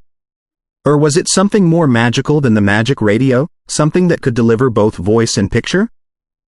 Ms. Nightingale answered their confusion, only to raise a greater tide of excitement. They had never seen such a thing before, nor had their ancestors. Was it a facet of the magic civilization that arcana voice had always talked about? In the crowd, a man in a leather hat looked at Louise in fear and shook his head in disbelief. Had the Congress of Magic made progress again in broadcasting, and anybody anywhere could watch Valkyrie, that was played in Rentado Royal Grand Theatre? Other people might not know what it meant, but as an elite night watcher, he couldn't understand it better. Since the magic radio was invented by Lucian Evans and arcana voice was established, people in many prosperous cities on the North Coastline had changed their preconceptions and their attitudes toward the church. He was not bothered much at the beginning, but by the time he felt that the atmosphere was not right, all the details were already frightening. After the church's failure in the Battle of Rentado, he turned from a hunter into prey that hid everywhere in a panic. Now, not only could the magic radio deliver voice, but it could also display images. What terrible changes it could bring about. However, after witnessing the preparations in advance, he knew that it would take years for the new magic radio to be popularized. It was doubtless that the Congress of Magic was contriving the purpose step by step. Yet, the church had no reaction at all. No, I have to report it to the executor. He lowered his head and backed off from the crowd. It took him quite a while before he finally squeezed out. As he stepped away from the square, it immediately became quiet. The night watcher quickly found a corner and took out a divine item that looked like a breastpin, trying to report the issue to the church. In his anxiety, he contacted the headquarters of the Inquisition in the Holy City. However, nothing came from his breastpin, except for background noises. Damn it! The Congress of Magic's arcana voice can be received everywhere and can even deliver images, but I can't even reach out to the Holy City. How can we deal with the sorcerers? He became frustrated and nervous. He knew that it was less convenient for the night watchers on this side of the Storm Strait to contact each other after Kasvig was controlled by the Congress of Magic and the Grand Church was occupied, and it was just his subconscious movement. However, the sorcerers of the Congress could still communicate with Alan through Artificial Planet, in the territory that the church controlled. Such a gap was the real reason why he was frustrated. The artificial planets, which were merely invented to challenge the authority of the gods, were now releasing more and more unbelievable brightness. It was definitely one of the most influential alchemical items. He took out a local cigarette and picked it up with his mouth before he rubbed his right hand and created a fire. Igniting the cigarette, he took a deep breath and calmed himself down. Then, he reactivated his breastpin, reaching out to his superior who was also staying in Kazvik. The Night Watcher gritted his teeth and made up his mind to propose to the church to develop their own artificial planets. However, he too knew that such cutting-edge products could barely be duplicated by the church. Therefore, they might as well capture one of the Congress of Magic's artificial planets if they had a chance. The intelligence regarding satellite stream was sent to the Holy City one level after another and one section after another. Perhaps Benedict III wouldn't even receive it even when Valkyrie was done playing. Ellipsis. The splendid gold was the main color of the Rentato Royal Grand Theatre. The magic lamps hanging on the ceiling or the wall sprayed pure brightness that added to the magnificence of the place. Sitting inside their box, Lucian and Natasha waited for Valkyrie to be performed. I've been looking forward to the opera for years. Tonight, my wish is fulfilled. Oliver walked in courteously and shook Lucian's hand with a smile. Despite their disagreements in the microscopic domain, he was never angry about Lucian in daily life, particularly when it came to his favorite dramas and operas. I hope you will like it, Lucian replied with a smile and invited Oliver to sit down. Few legendary sorcerers came to the opening ceremony other than him. Douglas was busy in his preparations, and he did not have any particular interest in operas, so he did not come. Brooke's reasons were more or less the same. Vicente, on the other hand, didn't come because the relationship between him and Lucian was rather tense. Helen was even less likely to come since she would rather devote all her time to arcana and magic studies. As for the other legendary sorcerers, some were deployed and some were busy doing their research. They were not here either. Operas aren't so interesting. Fernando, who was sitting next to Lucian, watched the stage attentively in his crimson magic robe. Seeing that Valkyrie was about to begin, Lucian asked Natasha in the telepathic bond. Is Granny Hathaway not coming? She probably doesn't like so many people. I remember that she's very interested in music and opera, Natasha speculated. Lucian nodded and did not say anything. Russell, the Prime Minister of Home, already began to give his speech and announced the opening of the music festival. Ellipsis. Prime Minister. This is the first time I've seen the Prime Minister. Banis shouted in joy and surprise. Ali pulled and hushed him. Watch your manners, or you will be scolded by the police. If it were before, disrespecting the nobles is punishable by lashes. I know. But look at them. They're just like me. If the policemen scold each and every one of us, their throat will definitely be broken. Banis was obviously excited. After Russell's announcement, the final preparations were conducted behind the curtain. During the brief moment before the opera began, the sorcerer who was responsible for the broadcast adjusted the camera so that the audience could see the full picture of the theater. This is spectacular. If I could listen to the best opera once in such a theater, I would die without regrets. Banis and the other members of the audience complimented.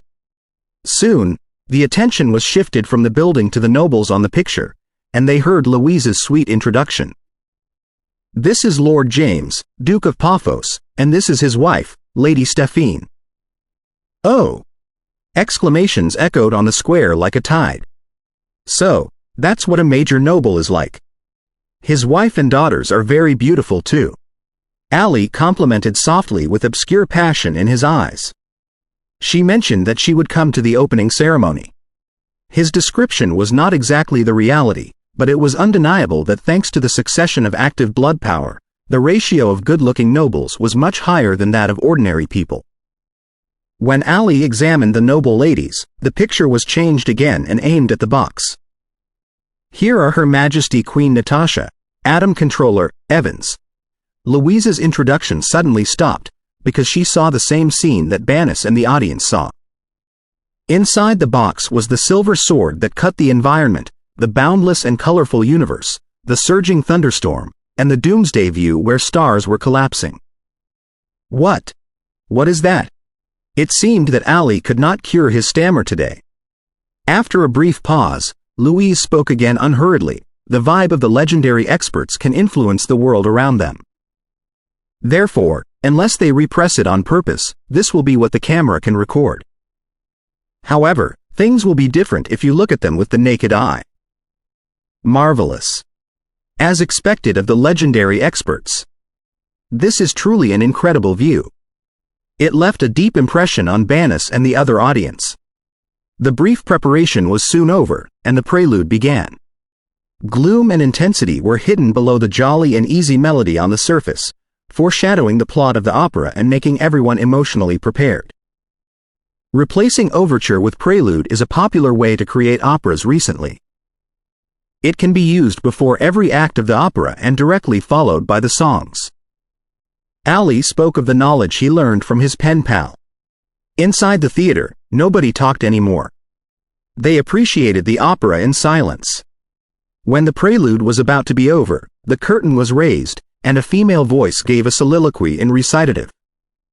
Then, a girl who was tall but showed no sign of strength ascended the stage. Is she the Valkyrie? The audience felt that it did not quite agree with the theme.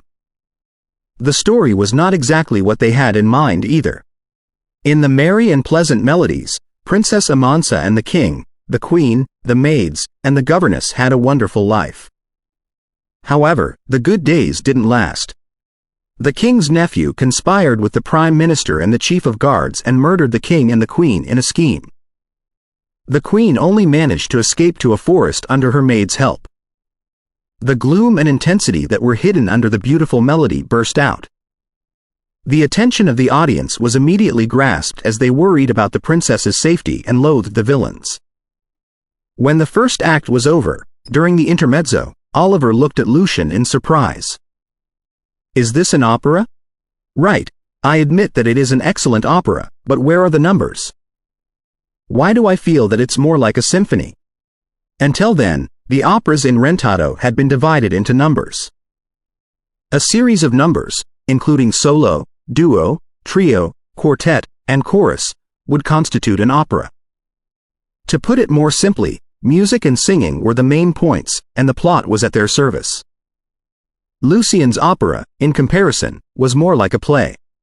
The music was at the service of the plot, and there were no distinctive numbers. Every act was a whole by itself, like a themed symphony. Inside the Rentato Royal Grand Theatre, the nobles and sorcerers who appreciated the intermezzo whispered to each other about the opera form that was entirely different from the past. Ever since opera became popular, the number opera had always been the unquestionable mainstream. Even though somebody had modified it, no one ever had the courage to abandon the exceptionally successful pattern. The nobles and civilians of home were also used to the opera. They were fond of the touching aria.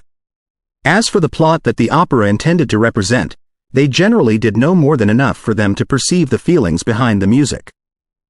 As for the more detailed storyline and the specific dialogues, they often learned and picked it up by appreciating same title plays later. That was not a problem in the past when the plot was relatively simple. They could appreciate the music, the singing, and the basic story when they watched an opera. However, as the playwrights like Oliver created stories that were more captivating, people often had the feeling that singing was independent of the plot when they listened to opera. Music and story were separated. However, the conflicts had not reached the tipping point for a change yet. Therefore, after listening to the first act of Valkyrie, created by Lucian Evans, they were rather unused to it and had a heated discussion, forgetting the manners of opera appreciation. The whole act is just a huge number? Stephine, Duke James's wife, talked to Jane, her daughter next to her. Jane's black hair was naturally curled on her shoulder, just like the feeling that she gave. Among the nobles, she had been known as the quiet doll. It's more like a symphony than a number for me. The theme is exactly the content in the prelude. Besides, the boundary between the recitative and the aria seems blurred. Jane introduced it to Stephine in a low voice. In the previous opera, she felt that the plot and the melody were so integrated that she was devoted to the atmosphere that they built despite the strangeness. She was worried about the princess, hated the brutal new king and the shrewd prime minister, and sympathized with the loyal maids. Every sentence and every melody seemed to be echoing inside her heart. It was not until the intermezzo echoed that Jane finally recalled the opera just now. Part of the recitative had the features of singing, and the aria sounded somewhat like recitation, too. Stephine said in amusement. One act equals a symphony? As expected of Master Evans from alto. In alto, the brilliance of symphony eclipsed everything else, and they preferred to call Lucian master when they discussed music. After a heated discussion, the nobles had their own opinions. Most of them believed that the first act of Valkyrie was above average despite the alienness. A master was truly a master. Inside the box, faced with Oliver's doubt, Lucian told him his idea of creation with a smile, feeling quite proud of it. Although the modification was based on Mr. Wagner's reform of opera on Earth, the plot, melody, songs, and structural design of the opera had all been created by himself independently. Hearing Lucian's reply, Oliver was briefly stunned. He then said with a smile, I like the idea. Music and singing should serve the plot. The musicians who adopted my plays into opera did not understand the simple reason. That's why they couldn't create an opera that everybody liked. If only I had cooperated with you sooner. Lucian had thought that Oliver would be conservative about the reform. Not expecting him to accept it so easily, he was surprised at first but then relieved. As a playwright, Oliver certainly attached more importance to the plot. Natasha whistled the monologue of the princess just now, and Fernando knocked the rail, as if he were looking for the next scene. Ellipsis, ellipsis. In the square in the small city Samara. The citizens were silenced by such a disruptive form. They were completely moved by the story, the characters, the melody, and the singing just now during the first act, but they somehow felt weird and thought that opera should be like that. This must be the new trend in opera. Mr. Atom Controller is a music master. He is certainly much more visionary than us. A passionate symphony fan suddenly shouted. Her voice broke the temporary silence. The citizens echoed with him. Yes, the master musician certainly knows better than us. The opera just now truly sounded better than the past. Well, it looked much better, too. So, that's what the top singer and actor are like. Those things we listened to in the past were incomparable to them. The money they earn in one performance is your wages for an entire year. Ellipsis. Looking at the splendid theater on the curtain, Banis said thoughtfully, until today, I never thought that I could watch and listen to the best opera performance, but everything seems so easy right now. We can see an opera in the Royal Grand Theatre in Samara. Magic is too marvelous. Yes, I'm looking more and more forward to the magic civilization that Arcana voice introduced. Perhaps we will be able to see Rentado without going outdoors. Ali was fascinated by the ever-changing images and sounds on the curtain. That was the power of gods that the church preached in the past. Thinking about the changes that happened to his life, Ali felt more or less depressed. Everything was moving fast, but what about him? Staying in the town and growing old, like his father and grandfather? The prelude of the second act of Valkyrie echoed, giving an intense and agitating feeling that was mixed with warmth. In this scene, Princess Amansa encountered many dangers in the forest and gradually grew into a real knight. Then, in a one-sided battle, she fell off from a cliff and almost died, but she was eventually saved by a strong knight who passed by. The knight was a young, handsome man. He stayed out of sympathy for the princess and dealt with the king's hounds together with her. Their hearts approached, and the sparks of love burst out. The audience seemed to have found momentum and support, and they were starting to look forward to a beautiful future. In a love song, the second act reached the end. Ali listened to the opera and looked at the nobles in the hall of the theater that were partly revealed in the live stream. In a smile, He wondered whether or not she was also listening to the opera and taking comfort in the love story between the princess and the knight. He fantasized about so many things that he whispered the song just now even after the second act was over. The third act began in a prelude that was exciting but carried a dangerous air. The princess and the knight embarked on the quest to reclaim her country. On their journey, they met new partners and found knights who were still loyal to the late king. Naturally, dangers were inevitable. During the journey, another gold-haired knight fell in love with the princess. His left arm was also broken for her. Love makes me lose control of myself. The gold-haired knight confessed his love with a touching aria. When the audience was worried that her love would turn sour, the princess replied with an aria, "You are as perfect as the sun, but you are not what I like and look forward to." After the test of love, the princess seemed more mature. She led her knights to attack the new king and the prime minister with her lover. Growing more and more determined, the princess crushed her enemies and sent the bad guys whom the audience had hated for 3 scenes to guillotines in the melody of triumph. Right then, the hidden storm arrived. The curse before the new king died revealed the real identity of the princess's love. He was actually the prince of her neighboring country, who was trying to occupy the country with the princess's restoration. However, love was uncontrollable. He fell in love with the princess. However, he chose his country in the end. In the rumbling, drumming, and the horns simulated by trumpets, they drew their weapons. Why is this happening? Their love was so sweet. The audience felt the heartbreaking pain when the third act reached the end. Ali was in such a trance that he looked at the theater with a pale face. He could almost feel what the princess felt, the chasm that couldn't be crossed, and the bond that had to be cut off in person. The prelude of the fourth act burst out intense power in the depression and gloom, as if it were foretelling the princess's relentless attack. The music was the most classic part since Valkyrie was played. The passion and enthusiasm of the audience were raised. This opera can be called classic just by the music in this section.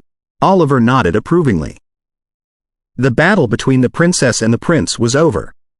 The prince collapsed and sang a miserable monologue, and the princess raised her longsword. Is she going to kill him? She wouldn't be so cruel, would she? In the whispers of discussion, Natasha, sitting inside the box, suddenly heaved a long sigh. The sword fell, and the prince died. Under the sorrowful and loud melody, the princess sang a heartbreaking aria. After witnessing the attack and hearing the melody, Ali was as pale as a dead man. That seemed to be the ending of the fantasy in his heart. The distance between him and her was even longer than that between the prince and the princess. The story had ended before it even began. Also, she did not even have to draw the sword herself, because he did not even have the chance to go to the battlefield.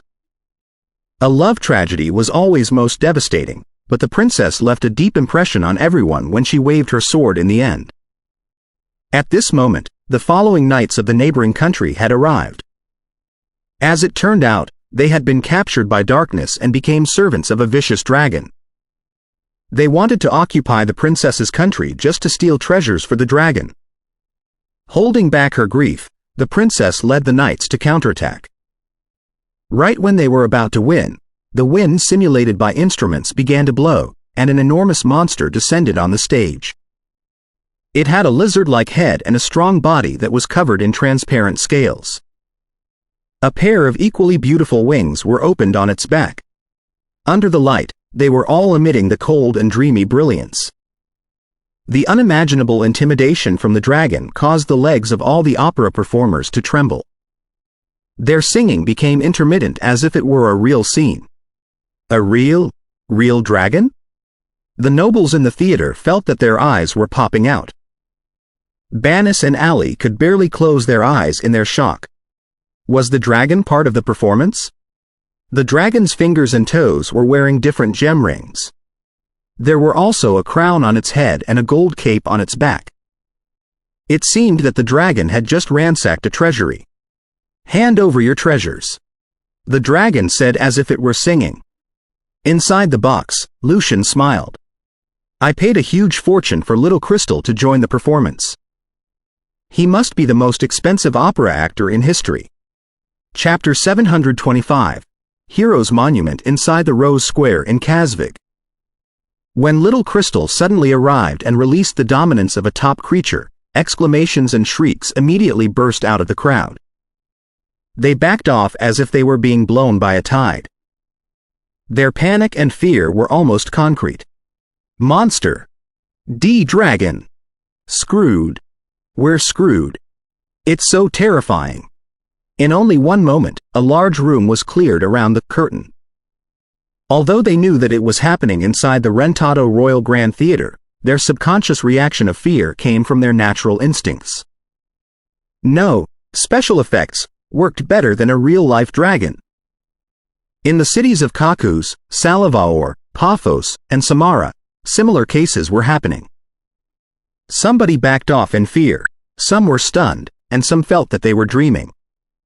Human beings living in the non-remote areas had barely seen any dragons since the heyday of the Magic Empire, but as the eternal supervillain in stories, people's impression of dragons did not decline with the passage of time. Also, Human and Nature, a program on Arcana Voice, had introduced the epic creature many times. It was not difficult for Banis and Ali to identify a dragon. Holding their breath, they found their legs shivering. Despite the long distance, Banis and Ali were still horrified by the dragon on the curtain. They would have turned around and fled if they were not too stunned to move. Suddenly, Ali was back to himself. She's in the theater near the dragon. What do I do? What do I do? Right when his fear almost drove him mad, Princess Amansa, the only standing actress on the stage, spoke in recitative that carried the characteristics of singing. My most precious treasure is my courage and my knightly faith. Nobody can take them away. Vicious dragon, kill me, or be killed by me. There isn't a third option. Huh? Everybody who did not know what was going on was puzzled.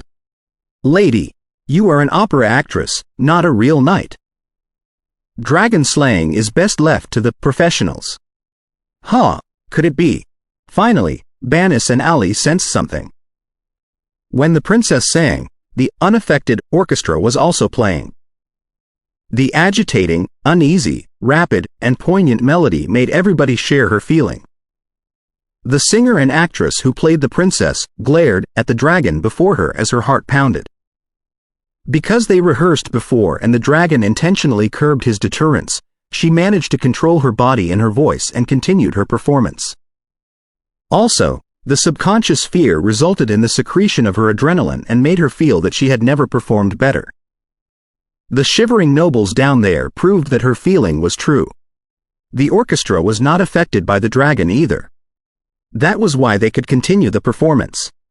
Hearing the princess's trilling aria, Banis and Ali shivered and recovered from the influence of the dragon. They've invited a dragon to play the greedy, vicious dragon? Banis felt that his question was inappropriate, but he was too excited to consider calmly right now due to the subconscious fear. His worries gone, Ali began to observe Little Crystal carefully. After all, the opportunities to see a real dragon were rare. The arrival of Mr. Adam Controller on a dragon during his wedding with the Queen had been sung over by the bards, who all claimed that they participated in the gala in order to increase the credibility of their stories. Perhaps it's an illusion of the sorcerers? Looking at Little Crystal's thick neck and half-transparent scales, he asked in great curiosity. The audience around replied in excitement, "It can't be an illusion. Her Majesty, Prince Evans, and the other sorcerers in the box are all legendary experts. How can they not see through an illusion?" As a result, they would only see the princess singing by herself, which would be a disrespect for them. Therefore, it has to be a real dragon. He too had been affected by adrenaline and could barely stop after he began talking. Fair enough. Oh, a real dragon. The Kingdom and the Congress of Magic let a dragon become an opera actor. In their amazement, Little Crystal responded to the princess's challenge. He bent backward and raised his claws, bashing his chest and roaring in fury. Howl! Wow! The audience below the senior rank was intimidated by the terrifying roars of the dragon and took a step back again. "How horrifying!" Banis announced, his fists clenched, but he sounded more thrilled than scared. "It's so terrifying." Jane, Duke James's daughter, patted her chest as if she had been scared, but her eyes were focused on the stage with unprecedented excitement that was partly mixed with fear. In all the squares where a live stream was going on, the audience looked more or less the same. They had never known such a kind of opera before. It was so amazing and attractive. Allie swallowed. The princess is really strong. She's still standing before the dragon. Look at the people around her. She's the Valkyrie. Banis looked at the curtain, without blinking, and fully understood what Valkyrie meant. Inside the box, Natasha looked at Lucian in confusion. Why is little Crystal acting and roaring so funnily? What exactly did you think when you designed the actions? Fernando also glared at Lucian. How could he let little Crystal do that and roar like that? He's a dragon, not anything else, although the little guy was rather suitable for that. I designed quite a few sets of actions and roars. However, little Crystal picked this one on his own. He believed that it presented his gravitas most. Lucian chuckled. Natasha raised her eyebrows and scratched her chin. I seem to have understood something from your laughter. The other few sets were certainly even worse than this one. After comparing them, little Crystal felt that this was the best. Lucian smiled. The result of choosing is solely dependent on the design of options. Hee. Isn't this good? Does it not suit little Crystal? It suits him very well. Natasha also chuckled. On the stage, the final battle was about to break out, and the princess's knights had recovered from their fear. They gathered around her and were about to charge with her. The princess began to sing, her face both determined and gentle. A sweet and touching song hit everybody's mind with the music from the orchestra. Most people would recall the beautiful things in the past when they were about to do something of critical importance, and when their lives were in danger, what they would recall were definitely the most wonderful pictures that they remembered best. It was obvious that the princess remembered the prince and their sweet and painful love. As she sang on, most people who had similar experiences or looked forward to loving someone were captivated by the song. Ali looked at the curtain, his eyes hazy, as he pictured the girl in his heart and thought of the chasm between them. For a moment, he felt both sweet and miserable. After one song was over, it was another piece. It was the chorus of the knights, warm and everlasting. It made the audience understand the meaning of protection. In the end, the princess sang loudly again and broke the warmth. There was a resolution in the breathtaking melody. They were determined to kill the dragon or to be killed by it. A real dragon was lurking ahead, and the prince and knights fighting for their homeland were right next to them. Hearing the music from the orchestra that melted perfectly with the atmosphere, the audience shared the fury toward the common enemy. They had the sacred feeling to sacrifice for those who loved. Such a feeling touched themselves and made Ali clench his fists. What was to be scared of if death could not scare them? Even the longest distance could be covered as long as one took the first step. Woo! The horn of charge echoed again, and the melody became intense and hasty, which made the nobles and the ordinary people who couldn't activate their blood powers clutch everything around them. Everybody felt that valiance and determination in a real charge. Such music was something that they would never regret. The melody of charge echoed in their heart.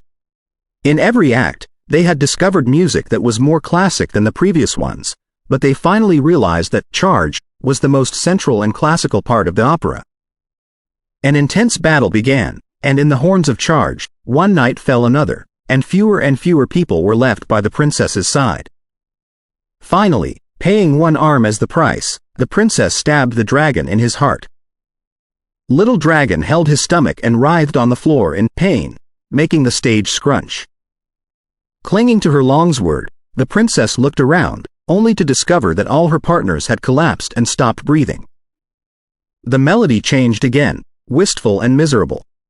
The princess raised her head slightly, and her mouth opened. A song that sounded like it came from the depths of the soul echoed. Heroes never die. They will only wither in people's memories. Banis shivered and sensed the shiver from his soul to his body. The sad but determined melody hit his soul precisely. He couldn't describe the feeling.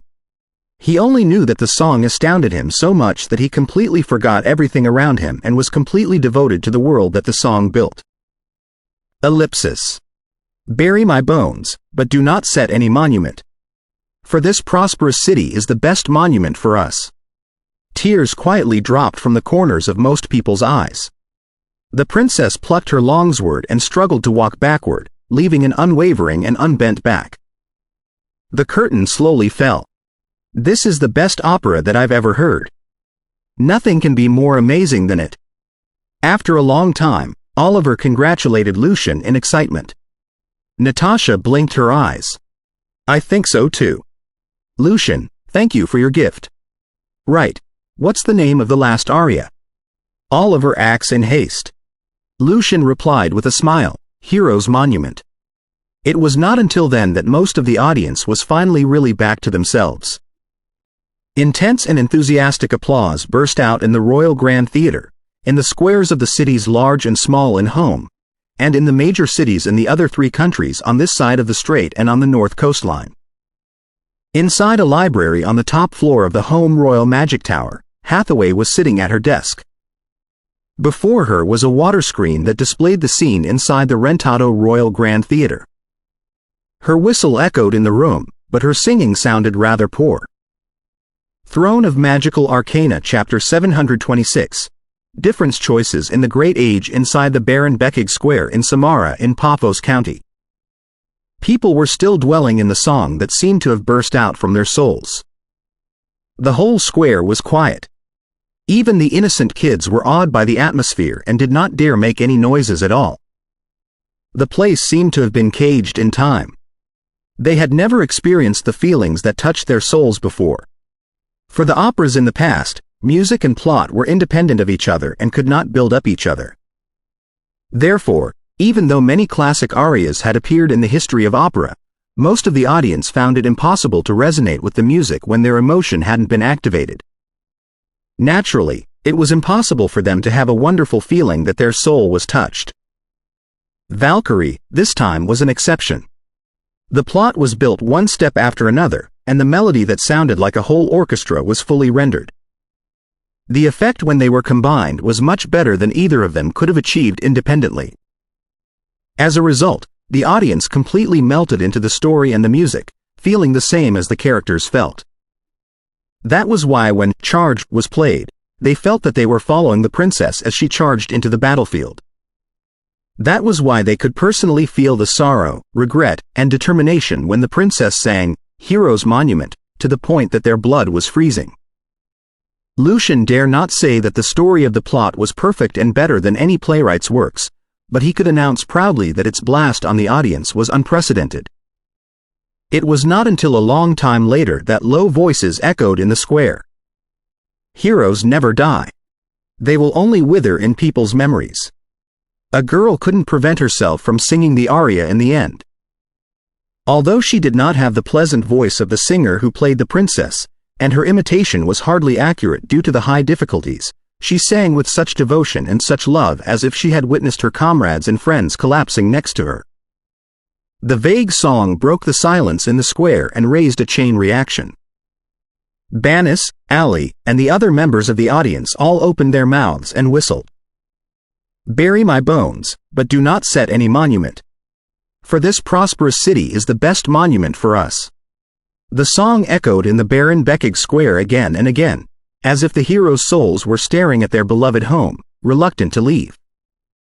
It was not until a long time later that the citizens finally got rid of the atmosphere and discussed passionately with each other about Valkyrie, about Master Evan's changes on the opera, about the classical music pieces such as Dawn and Charge, about the exceptional arias such as Hero's Monument, about the state-of-the-art actors and actresses in The Terrifying Dragon, and about the visual and acoustic feast of Live Stream. In the middle of their discussion, Ali changed his expression and suddenly turned around. Ali, where are you going? Banis was sharing his feelings tonight with a stranger nearby in excitement when he noticed Ali's action. He was puzzled. Did his friend not like liveliness most? Was there any place more lively than the square at present? Did he not feel any urge to share his feelings after listening to the opera? Solemnly and somewhat excitedly, Ali replied, "I'm going home." Going home for what? Banis abandoned the communication with the stranger and caught up with Ali, before he asked in confusion. Ali clenched his right hand subconsciously. "I'll pack up and go to Rentado." "Huh? Rentado? Ali, have you lost your mind?" Banis thought that he was hallucinating. Why on earth was his friend going to Rentado? That was the capital of the kingdom, not a small rural town. Ali shook his head. "My mind isn't lost. I've given it a lot of thought. I'm going to Rentado instead of spending the rest of my life in such a small city like Samara." But what's bad about a small city?" Banis acts in shock. Taking a deep breath, Ali pointed at the curtain in the square behind them. "Banis, do you see the alchemical item that can let us see and hear things far away? It allowed us to appreciate an opera that was performed in Rentado." "Yes. Why do you want to go to Rentado when we can appreciate it in our town?" Banis was even more confused. Ali slowly sighed. "Banis, what does such an alchemical item represent? And what does the fact that a small city has such an alchemical item indicate?" Then, he answered his own question. "It indicates that changes that have never been seen in the past hundreds of years are happening to our country and our age. New things are born and thriving every day." Banis nodded. He could sense it based on the changes around him even though he was in a small city. Such changes are unstoppable, just like a flood. The only thing we can do is adapt to it. However, I would rather not stagnate at such a great age. Banis, think about it. Aren't such great changes full of opportunities? As long as we seize any of them, our life will be entirely different. I'm unwilling to live a dead life in the small city, where I will inherit my father's position as the servant to the secretary, marry a girl of the same status as mine, have children, get busy, and grow old. I'm scared of a life that can be foreseen so clearly. Has my life been predestined? So, I'm going to Rentado to follow my dreams and find a place of mine in the great development that would change the world. I'll do my best to move forward." Ali's regret was obvious.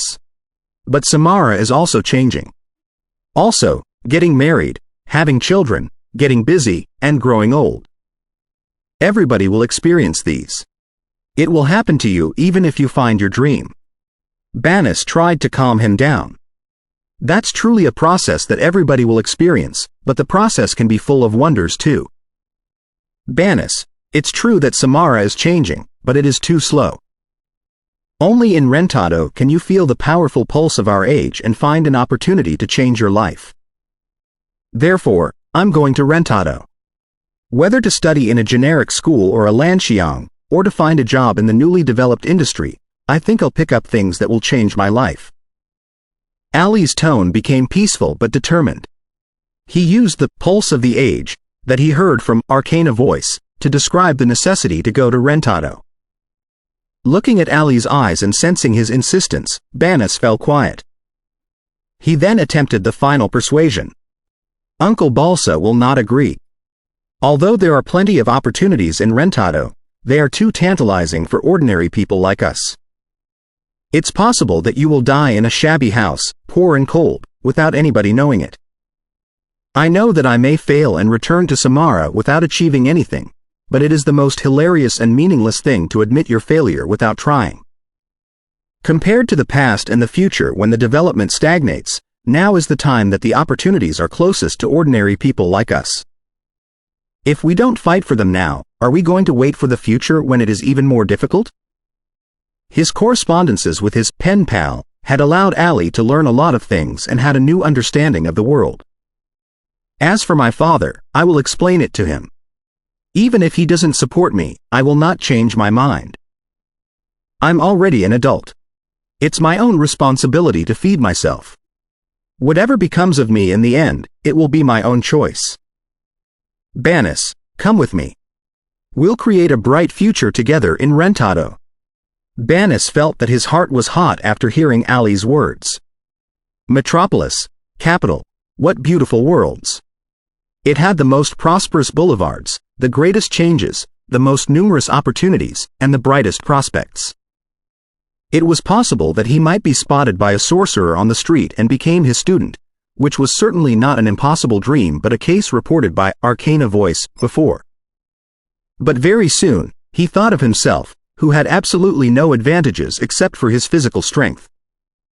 He thought of the strange city, strange streets, strange citizens, and strange maliciousness.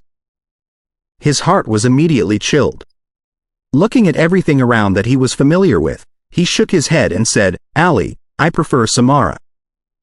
I think that I'm more suitable for a small town. Ali tried to convince him, but Banis was still scared of the unknown dangers and reluctant to leave Samara. A few days later, on the platform of Samara, Ali was wearing a black gown and a top hat that his father Balsa had specifically prepared for him. He had turned from a big boy into a vigorous young gentleman.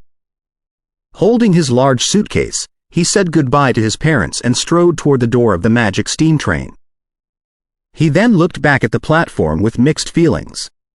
On one hand, he couldn't bear to leave his hometown, and on the other hand, he was puzzled why Banis didn't come to see him off. Did I hurt his feelings the other day? Or maybe, does he think that I've betrayed our friendship by not staying in the town? Ali felt complicated, worried that he had lost his best friend.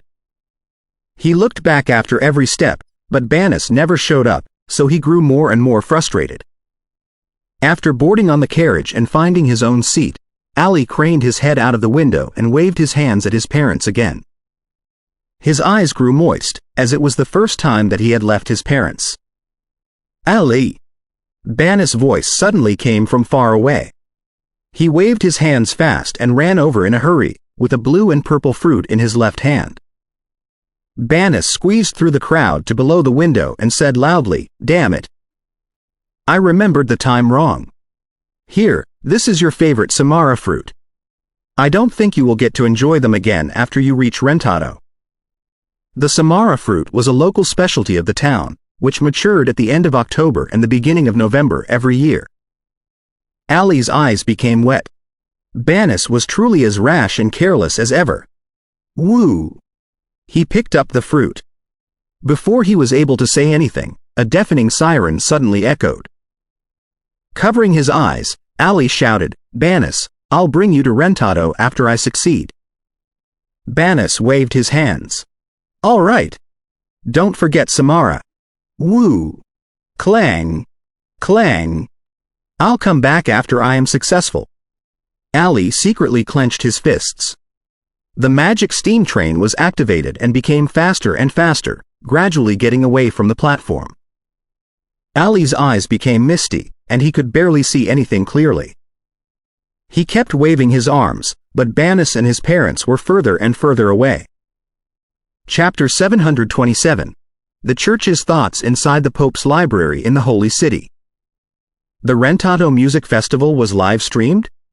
Looking at the red robe before him, Benedict III repeated the message that he reported. He was obviously puzzled why such trivia had also been delivered to him.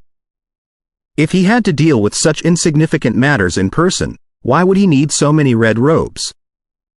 Sensing Benedict III's apparent anger, the red robe sweated hard, regretting that he forgot the most critical remark. "Your Holiness, the live stream was not held in the town square like the case in the Alto Music Festival, but it was held in all the 4 countries as well as part of the cities in the North Coastline, which means that millions of people might have watched the music festival." Super remote image transmission. Was it conducted through the artificial planets? Benedict III naturally knew that the live stream that the red robe mentioned was not the broadcast that only had sound. Knowing Arcana rather well, he remembered artificial planets immediately. Only they could satisfy such a need right now, unless the Congress of Magic deployed sound and image transmission circles without caring about the cost like the Church did in the past. With his head lowered, the red robe said, "Yes." According to the Night Watchers, the Congress of Magic did use artificial planets as transfer stations. The middle-rank sorcerer who set up the curtain illuminated the artificial planets during the final debugging and created a rather bizarre view. It was unavoidable with their strength. Therefore, it was easy for the Night Watchers to conclude that the live stream of the music festival couldn't have been conducted without artificial planets. Benedict III became solemn. He picked up the emergent intelligence and read it carefully. Worrying about the development of the church, the Red Robe suggested boldly, "Your Holiness, although the magic circle for the live stream is not permanent or an alchemical item, it will certainly result in the vacillation of the believers in the 4 countries and the northern coastline. It is bad for our future attacks." Benedict III put down the report. His expression was as deep as an ocean. The vacillation of the believers? The music festival was live-streamed in different cities simultaneously, with both sound and image, to both civilians and the nobles. This is of much greater significance than the pure shake of faith. I am too idiotic to understand the hint of the Lord. The Red Robe shivered in fear.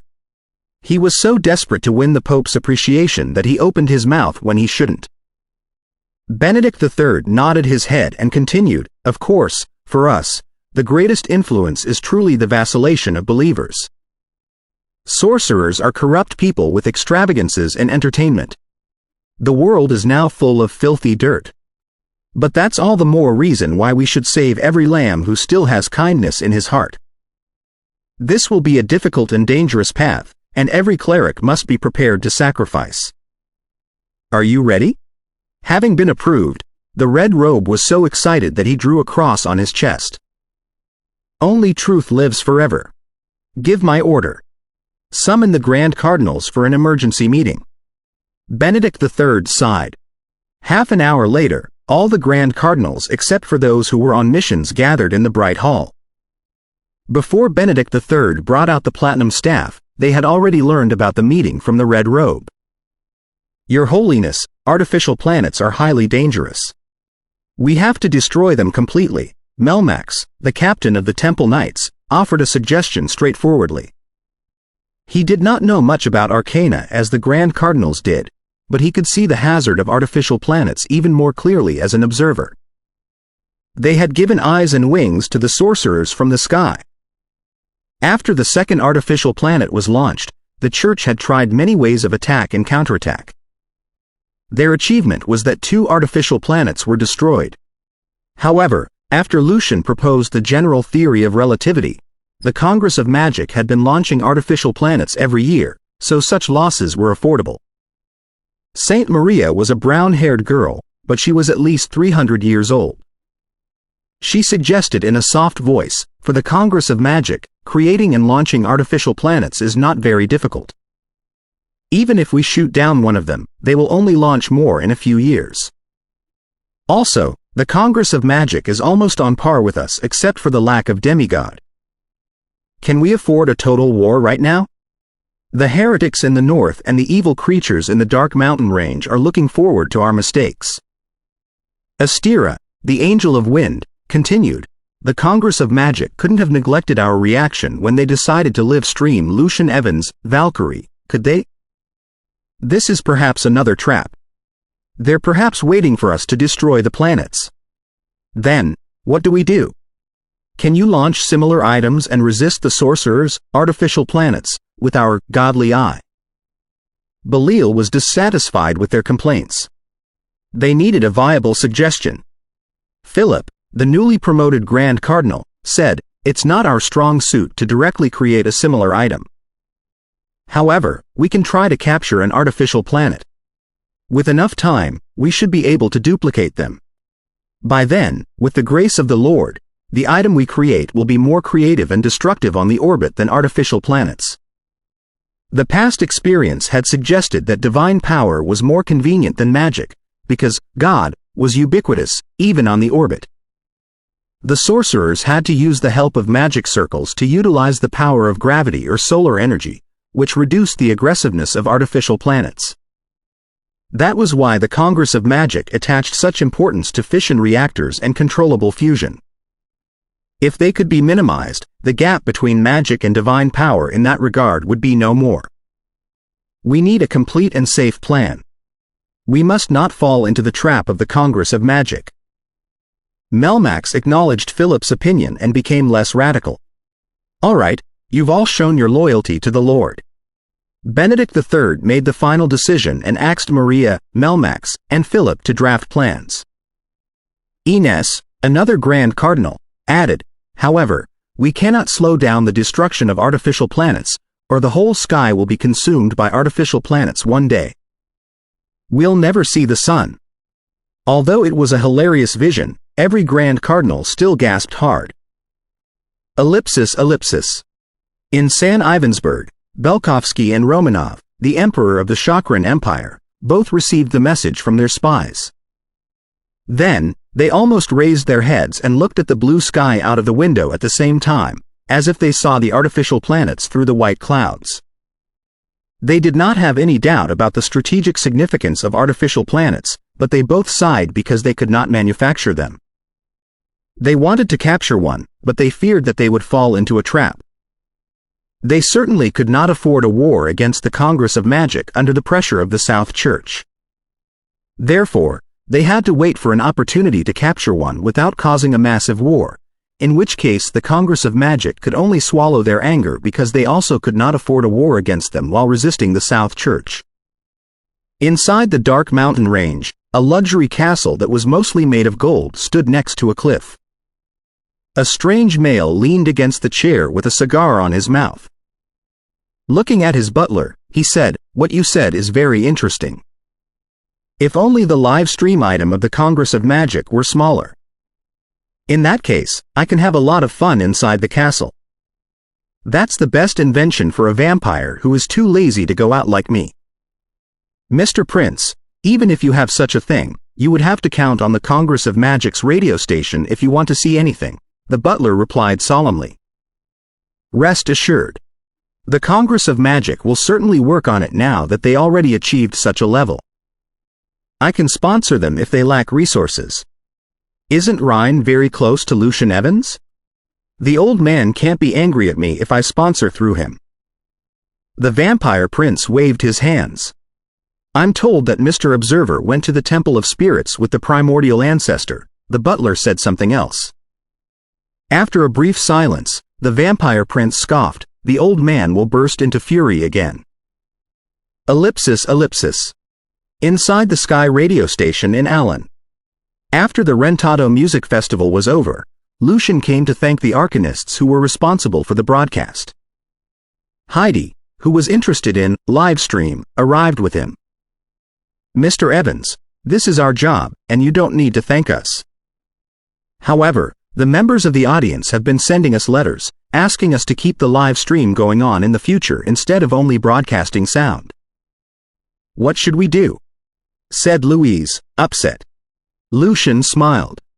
Prime Minister Russell, Duke James, and the other nobles expressed similar wishes, but it's not a problem that can be solved with additional radios and loudspeakers. According to the current standard, the magic circles that can display images and receive signals permanently equal to a senior rank item. Neither the Congress of Magic nor the Kingdom can afford that. Therefore, we need time to complete and simplify the alchemical items. You may repeat my words to the audience. In the near future, they will not only be enjoying the live stream in the square but also at their homes. In the near future? Samantha acts in confusion. She couldn't recall any studies in that aspect. Lucian pointed at Heidi, who was standing next to him. Part of her studies on artificial intelligence can be directly applied to this, such as electronic tubes and monitors. Therefore, whether or not similar alchemical items can be produced depends on the efforts of her research team. Mine? Heidi pointed at her nose, lost. She was too dedicated to artificial intelligence to realize that it could also be applied to other aspects. Ellipsis. In Hamina, the capital of Dumute. Katrina was walking on the crowded street. Most of the passers-by were dwarfs who only reached her waist, but there were still plenty of merchants who came to do business. Therefore, she did not catch much attention. It's not suitable at night. I should install the item that my teacher gave to me at night. Looking at the pilgrims outside of the temple, Katrina made a judicious decision. Although she didn't quite understand why her teacher asked her to do this, she still spared no efforts to see that it was done perfectly. Throne of Magical Arcana Chapter 728, Behind the Back Clang, Clang, Clang. After 3 consecutive bell knocks, the dwarfs outside of the temple of God of Craftsmen all stopped. Clenching their right hands into fists, they bashed and prayed at the same time. Great God of Steam, you are the master of machines. You control the arts of craft and grant us strength and courage. Katrina, who was about to leave, was slightly shocked. Since when had the God of Craftsmen become the God of Steam? It seemed that the Congress hadn't paid enough attention to this country of dwarfs. However, this God of Steam looks slightly different from the God of Steam that the alchemical dwarfs in Rentado worship. The gesture and words in their prayers are apparently not the same. Katrina had encountered the dwarfs from the Night Highland when she and her friends wandered in Rentado and visited the alchemical workshops. Their weird gesture of eye covering during their prayer left a deep impression on her. She looked around, only to discover that humans, werewolves, elves, and the other non-dwarf races stopped walking. Although they did not join the prayer, it was obvious that they did not want to disturb the dwarfs' ritual at noon. She thought to herself, judging from their reaction, it must have been a while since the God of Craftsmen turned into the God of Steam. The sound of prayer, which was gradually synchronized, created a strange resonance, letting the creatures who did not pray sense the magnificent sacredness, too. The air was filled with the intoxicating fragrance of alcohol. That was the greatest feature of Dumute. The dwarfs loved not only ale but also any kind of wonderful liquor. The merchants who visited this place had mostly come to exchange their wine for minerals and the alchemical items created by dwarfs. The dwarfs, whose bloodline had been modified by sorcerers, boasted basic spiritual powers. Together with their deftness and their talents, it was not hard for them to build apprentice-level items, but the low-rank and the middle-rank items had to be built by the dwarfs whose blood powers had been activated. The ancient sorcerers had modified them for the main purpose of crafting the lesser alchemical items to save their own time. As for the senior rank items, few dwarfs could forge them, and their success rate was much lower than the sorcerers. The legendary items, on the other hand, could only be created by Height, the God of Craftsmen, through divine power and his own talents. Even Okun, the God of Valiance, was incapable of that. The fragrance of wine spread out from different houses. Mixed, they seemed enough to put down the passers-by who could not drink much. However, Katrina had a remarkable capacity for drinks since she was born in the Chakran Empire. She was not disgusted at all. Instead, she even took a deep breath and narrowed her eyes. After the noon prayer, Katrina returned to her hotel with the crowd. She closed the window and began to meditate, preparing herself for the operation at night. Although dwarfs had limited height, they loved beautiful and magnificent buildings from the bottom of their hearts. Therefore, nobody would feel restrained in Dumute as long as they were not giants. The stone houses in this place had an average height of 4 meters. Midnight soon came. Teams of dwarf soldiers patrolled on the street loyally and warily. Because the God of Craftsmen suddenly turned into the God of Steam and subverted the God of Valiance, Dumute was actually not as peaceful as it appeared, and emergencies caused by the heretics, who opposed the great God of Steam, happened now and then. Therefore, Hamina City was in fact under close watch. Katrina deployed a magic circle to eliminate magic waves first. She then enhanced herself with the spells such as advanced stealth. Although Dumute was not biased against sorcerers, what she was going to do concerned the God of Craftsmen, their highest spiritual leader. She couldn't be more prudent. Landing on the ground as soft as a feather, Katrina snuck toward the temple of the God of Steam. On her way, she raised her head to observe the stars and the environment while calculating the coordinates where she should put the statue according to the formula that her teacher provided. Why does this formula need the specific coordinates of the few major temples as well as the types of the buildings around? Katrina recited the many parameters she needed. She was puzzled by the patterns of the coordinate changes. What was the result of the calculation exactly, and why did it need so many weird parameters? However, since it was her teacher's request, she did not think much about it. Taking a long detour, she finally came up with the specific coordinates. Then, she quietly walked toward a white sculpture on the southeast side of the god of steam. Is this Height's statue? Katrina observed it carefully. The dwarf was wearing an armor that was engraved with sacred patterns and holding a gigantic hammer in his hand. His long beard dangled to his chest and covered his face. Inside his eye sockets were 2 glittering rubies. The statue that my teacher gave to me is an eyesore compared to this. Bringing out the figurine that Lucian gave her, Katrina was amused. My teacher's sense of beauty always fluctuates. Lucian's taste in music, architecture, and his design of the moon timer were unquestionable. His ideas such as arcana voice had amazed many people too. However, in most cases, his thoughts and creations were of such a unique aesthetic that nobody else could accept them. Take the figurine of a dwarf made of many metal parts, for example. It looked good and emitted coldness on the surface, but it had a big bald head that was full of creepy patterns, scaring everybody who saw it.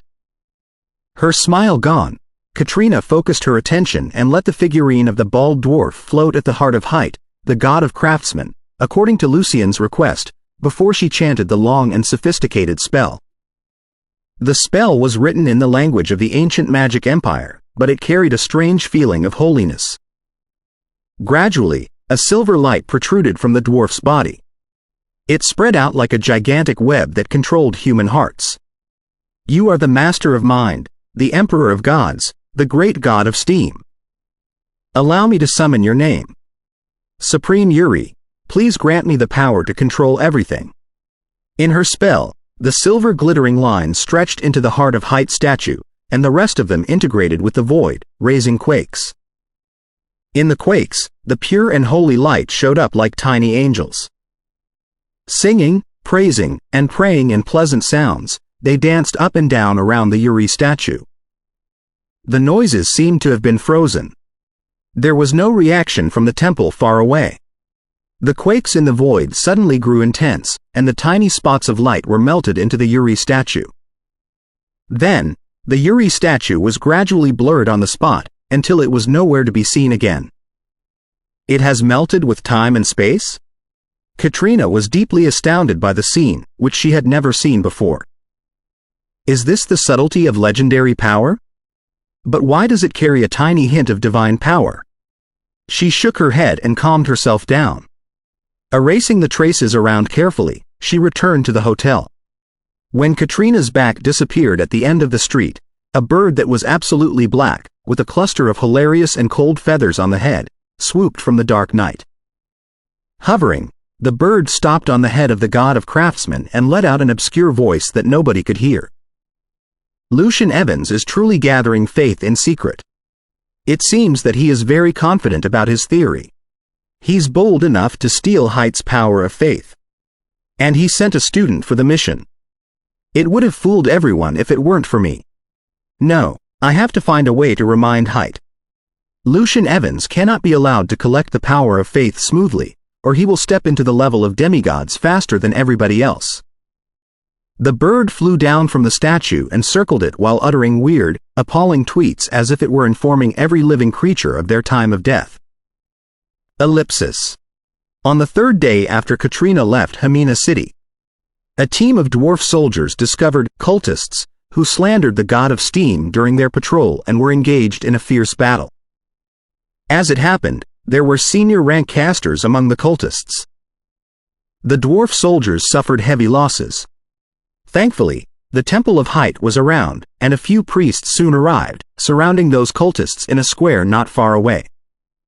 Divine power burst out everywhere, raising the most extraordinary views in the square. One cultist fell after another, and the square was on the verge of destruction. Boom! The priest and the senior rank caster among the cultists launched Sunstrike at each other. The aftermath of their battle swept across the square, shaking and shattering the statue of Height. The holy light and the silver lines on it flashed. During the flash, Height, who was deep inside the temple, opened his eyes. 2 clusters of gold fire were burning in them, which reflected his furious heart. He extended his hand, and the statue of the bald Yuri appeared in his palm. "Who is stealing my power of faith?" In fury, Height gnashed his teeth. "The god of steam? Lucian Evans." The wind of fury swept across the whole temple, and a gold fire descended from the sky, burning the senior rank caster into ashes. After examining the survivor's memories carefully, Height was silent for a moment, before he shouted in exasperation, "You can steal my power of faith, and I can steal yours." His eyes were focused on the statue of Yuri in his hand. Then, he enveloped it carefully with a golden flame, so that he would not alert anyone. Ellipsis. Inside the atomic universe, a vague gold light appeared on the statue of God of Steam, Yuri. Nobody would have discovered it if they hadn't been watching it all the time. Inside the magic tower, Lucian was briefly stunned. He turned around and looked out, his lips curling into a smile. Chapter 729. Aircraft. The streets of Rentado were crammed with people. "Look, what's that?" Suddenly, someone exclaimed in the crowd. Everybody looked at where he was pointing at. "What is that? Can alchemical cars fly now?" They burst out with equally shocked expressions when they saw that a silver object was flying at the altitude of the 3rd floor. It looked similar to the alchemical cars on the street, in that it also had a head, a carriage, doors, wheels, and lamps, although it did seem too light to be made of regular metals. Of course, the greatest difference about the vehicle was that the weird alchemical car could fly. Wasn't it an ability that only the sorcerers above the 3rd circle and the Radiant Knights were capable of? With their exclamations, more and more citizens looked at the sky. After a while, Rentado had 1,000 statues that craned their heads at the sky. Things were better in Rentado. If it were in any other place, the ordinary people would have escaped in a panic while shouting, "Monster!" Chances were that there would even be a stampede. On the flying car, Viscount Liebel looked at the crowd below in satisfaction, with a cigar in his mouth. He felt that their exclamations were the best compliment for him. "What's to be surprised at?" "A bunch of bumpkins," Viscount Liebel snorted. "This is just a perpetuated floating skill plus the engine device of the alchemical cars." He was the son of a certain count, and he had activated his blood power with drugs. It was impossible for him to fly on his own. Also, he felt that flying with common alchemical items was too ugly and made him feel that he was naked. Nobles should have the etiquette for flying. They had to be unhurried and graceful. He had the dream for a long time, but he never had the chance to realize it until alchemical cars were invented. He finally understood what he really wanted. A real noble should fly in midair with such a vehicle so that the lowly citizens could only look up to him without seeing his real face. Of course, if this weren't his first test, he would have hired a coachman. A noble should not drive a car in person. Therefore, he found a few sorcerers who were highly interested in money and materials. Based on alchemical cars, they chose new metal materials that significantly reduced the weight as well as the safety performance. Then, the floating skill was perpetuated on that basis so that the alchemical car could float under the maneuver. That was because the flying skill could only be perpetuated by the senior rank, and the middle rank sorcerers could only activate their flying skills several times every day at best, which could not meet Viscount Liebel's demand. Eventually, they modified the engine device of the alchemical car so that it could jet gas, thus allowing the controller to change the direction freely. In such a way, they enabled the alchemical car to fly without using the flying skill, and it could also drive on the ground. Of course, such flying cars had its own deficiencies. Firstly, floating was not exactly flying, and the takeoff and landing could be terribly slow. Secondly, it consumed a great amount of energy. Even though the floating skill had been perpetuated, it required the refill of magic gems that were unaffordable for ordinary people. Viscount Liebel, however, was quite satisfied with that. It was his purpose to make the flying cars unaffordable for the bumpkins. That was the way to highlight the grace of nobles. Looking at the alchemical cars on the ground that were driving slowly in case of collision as well as the shocked faces in them, Viscount Liebel extended his left hand and snapped the cigar ash off, before he said proudly, "What a bunch of bumpkins." Showing his nobility, he hit the accelerator in excitement, trying to pass through the air channel among a few tall buildings so that the bumpkins down below could only see the back of himself and his flying car. Hardly had he passed the channel when his eyes were frozen, because an identical vehicle flew right at him on the opposite side. Inside the vehicle was a man who was at a loss in panic. He was equally fast and at the same altitude. Damn it! Those sorcerers sold my idea to other people. At this moment, of all the things he could have thought of, that was what popped up in his head. Then, he pulled the lever, skillfully, hoping to ascend and avoid the possible collision. However, the greatest problem with the floating skill was the slow rising and landing. Being a non-sorcerer, he neglected the problem. The two equally shocked and terrified faces looked at each other in bewilderment, before the two flying cars ran into each other brutally. I shouldn't have flown at such a low altitude just for other people to see me. Viscount Liebel's pupils constricted violently. Since his blood power was not normally activated, he did not have the willpower to remind himself of his knightly capabilities during the emergency. Boom! An enormous fireball burst out in midair, and the remains of the alchemical cars hit the ground like raindrops. Well, all the craning citizens were utterly dumbfounded this time. What was this all about? Bam! An object that was burning intensely fell right before Ali, who was carrying a black suitcase. He backed off in fear and almost stepped into the manhole next to the street. What a terrible explosion! It almost hit me. Rentado is really a dangerous place. Many ideas occurred to Ali. Having just arrived at the place, he had deeply recognized the dangerousness of Rentado. At this moment, he suddenly had the epiphany that his path would never be short of obstacles if he wanted to make a name for himself. If he was not careful enough, it was possible that he would be killed in the tiniest accident. His uneasiness was soon suppressed by the strange experience. Hurry! Call the police! The citizens were back to themselves. They were already used to the police department of home. Ellipsis, ellipsis. Inside the atomic universe. What are you smiling at? Natasha flew back with her longsword. Having just finished the afternoon sword practice, she saw Lucien's weird smile. Instead of giving a direct reply, Lucien nodded and said, "Somebody is indeed spying on me." Did you find anything with the statue of Yuri? Natasha was keen enough to remember the incident. Lucien had asked Katrina to install the statue in Dumute for two purposes. One of them was exactly a test. Lucien chuckled. If he did not do anything, I would have to figure out a way to let Height discover it, but thankfully, he jumped out promptly. Do you know who it was? Natasha asked solemnly. Lucien shook his head. I made the prophecy based on the event, so I don't know who exactly it was. I only know that such a guy exists. After all, adding unnecessary magic circles to the statue would have placed Katrina in danger. Lucien certainly did not intend to involve his student who hadn't even reached the senior rank in such peril. You don't seem worried. Natasha was relaxed seeing how easy Lucien was. She sheathed the sword of truth. Wary, I am. Worried, I am not. Why do I need to worry about a guy who attempts to become a demigod by keeping an eye on what I do all the time? Lucien began to joke with his wife. Look at me.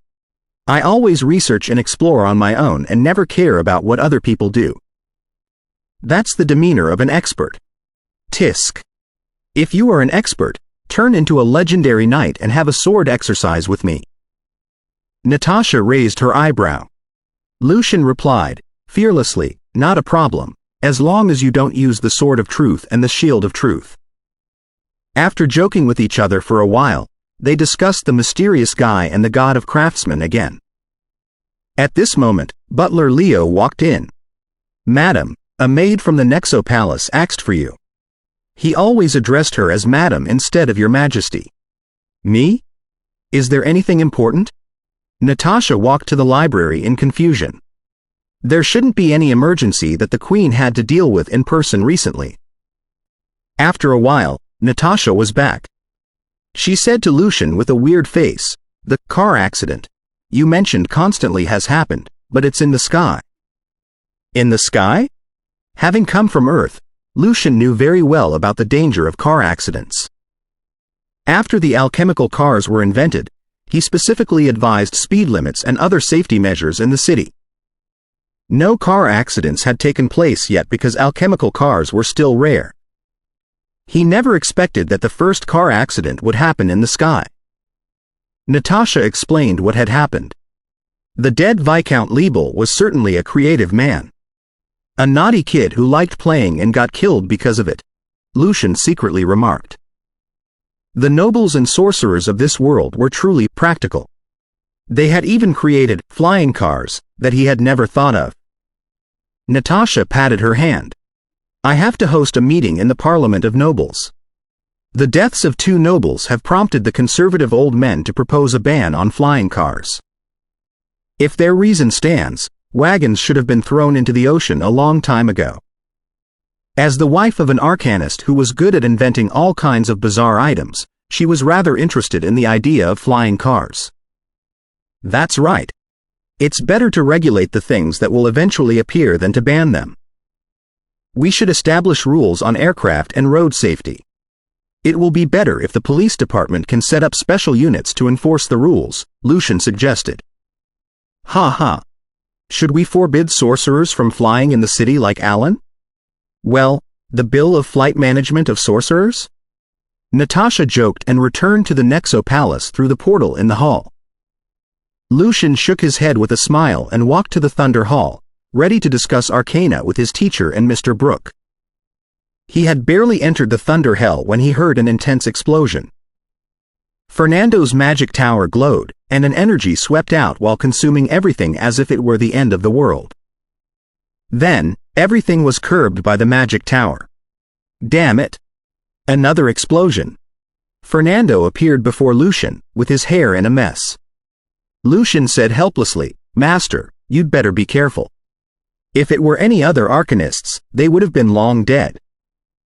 Throne of Magical Arcana Chapter 730, The Investigator.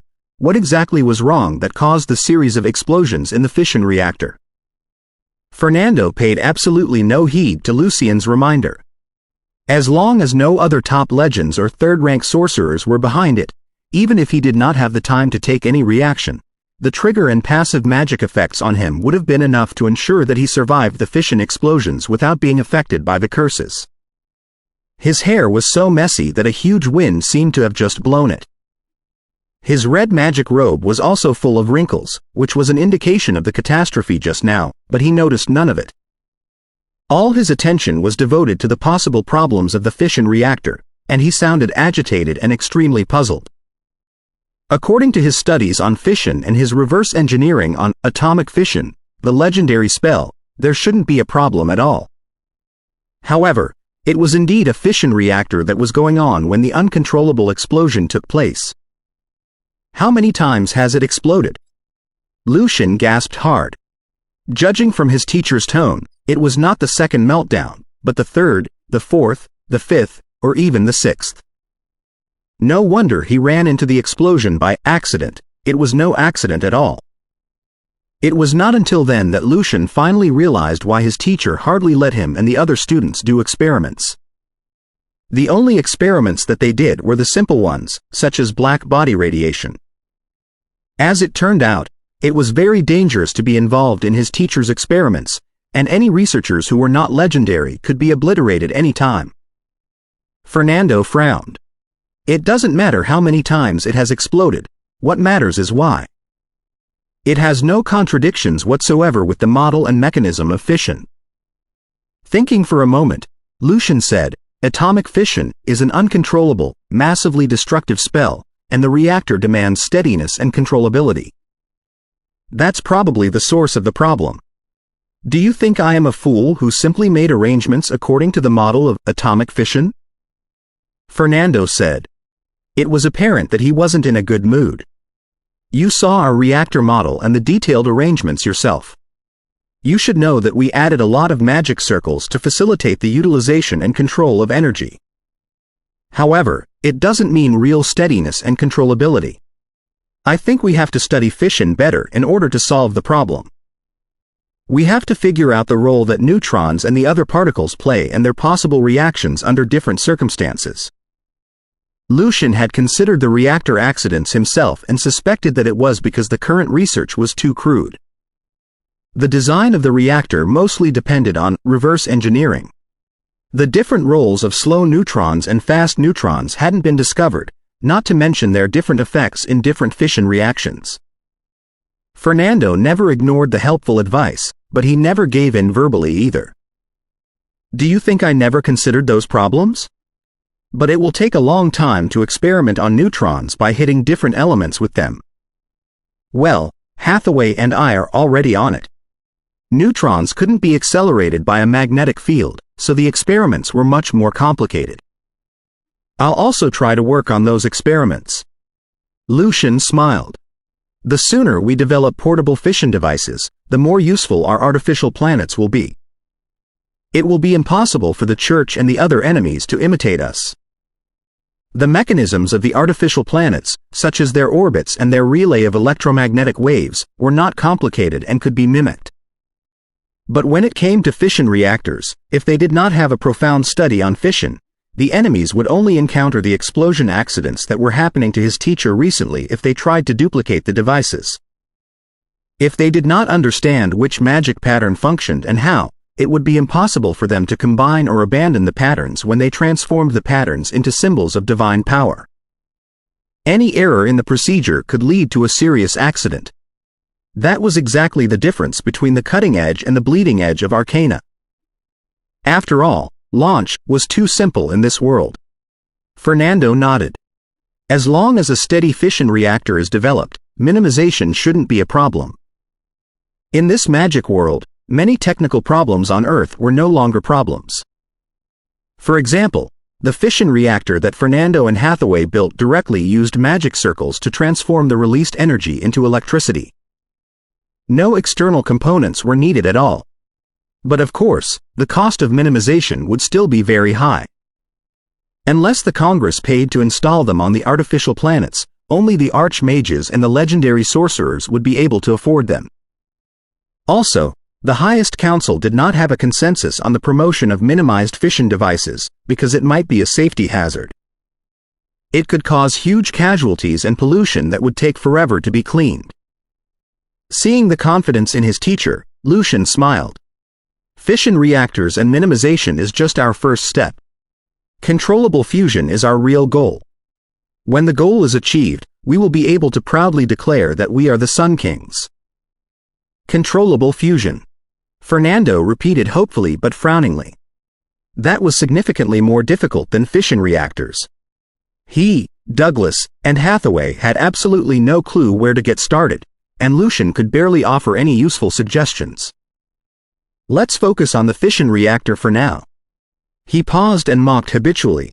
All the distinguished arcanists in the microscopic domain are bombarding particles with other particles every day right now, hoping to find the group that contains the enigmas from the infinite experimental data. They are more like hard laborers than arcanists. It's not just the distinguished arcanists. Most sorcerers know that hitting the microscopic particles is most likely to lead to new discoveries. Lucian chuckled. They are terrified by the uncanny feature of electrons as if it could destroy the world. Also, they know little about quantum mechanics and cannot make any theoretical or experimental contributions. So, they can only walk on the path that cannot be wrong. It was the same on Earth. The bombardment and collision experiments of particles were the most viable approach to discover the mysteries of the microscopic domain. The only difference was that the senior rank sorcerers of the Congress of Magic were already capable of setting up experiment devices of their own, unlike the researchers on Earth who had to wait in line to run the experiments in order to confirm their speculations or deductions from the data. Of course, when the phase of Large Hadron Collider came, the scenarios would be more and more familiar. For example, the middle-rank sorcerers right now could only walk on several paths if they intended to run similar magic experiments. Firstly, they could become the students or friends of a certain senior-rank sorcerer. Secondly, they could work in places like the Atom Institution. Thirdly, they could pay for the senior-rank sorcerers to make the arrangements for them. Fourthly, they could file an application to the Magic Research Board and join a queue while they waited for the chance to use the open massive laboratory of the Allen Magic Tower for free. That was an idea that Lucian proposed in a session of the highest council so that the lesser sorcerers could do their research without paying. Fernando glared at him. Their fear and panic come exactly from the observer effect that you raised. Lucian hurried to change the subject. Master, you didn't work on the field theory today? Is Mr. Brooke not here? Why on earth would I work on that? My head is full of infinity, infinity, and infinity. I don't know the point of my research at all.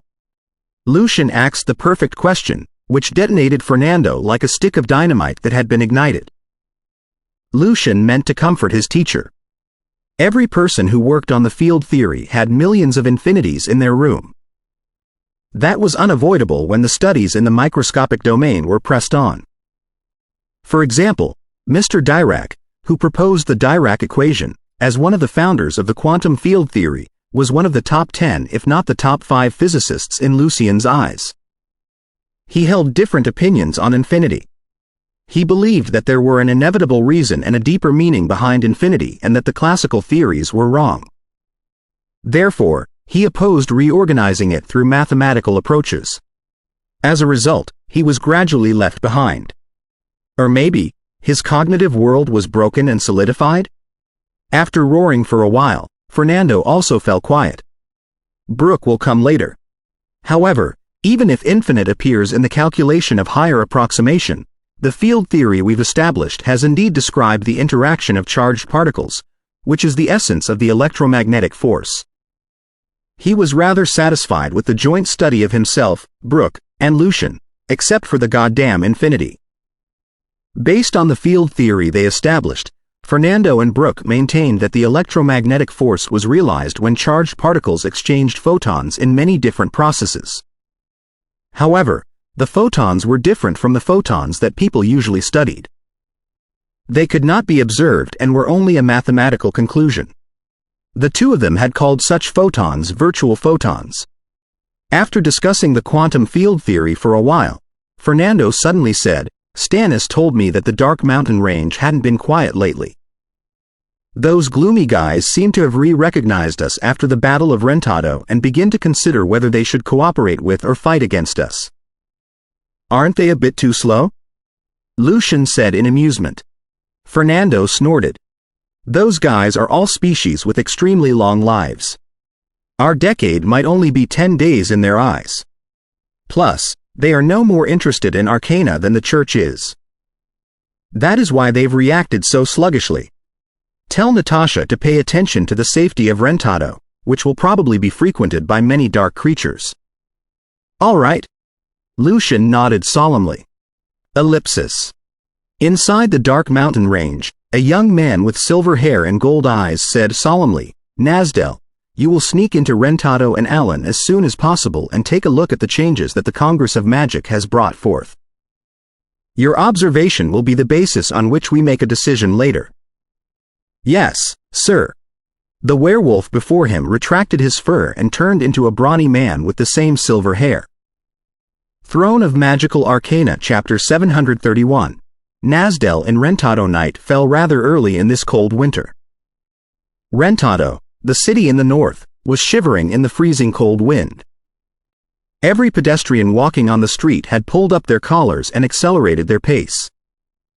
To them, the biggest difference was that the streets in Rentado now had been lined with bright magic crystal light. In the past, only the busiest streets had arched lamps. At that time, most citizens would walk back home in thick darkness, and the only light source might be the moon, stars, or a dim lantern.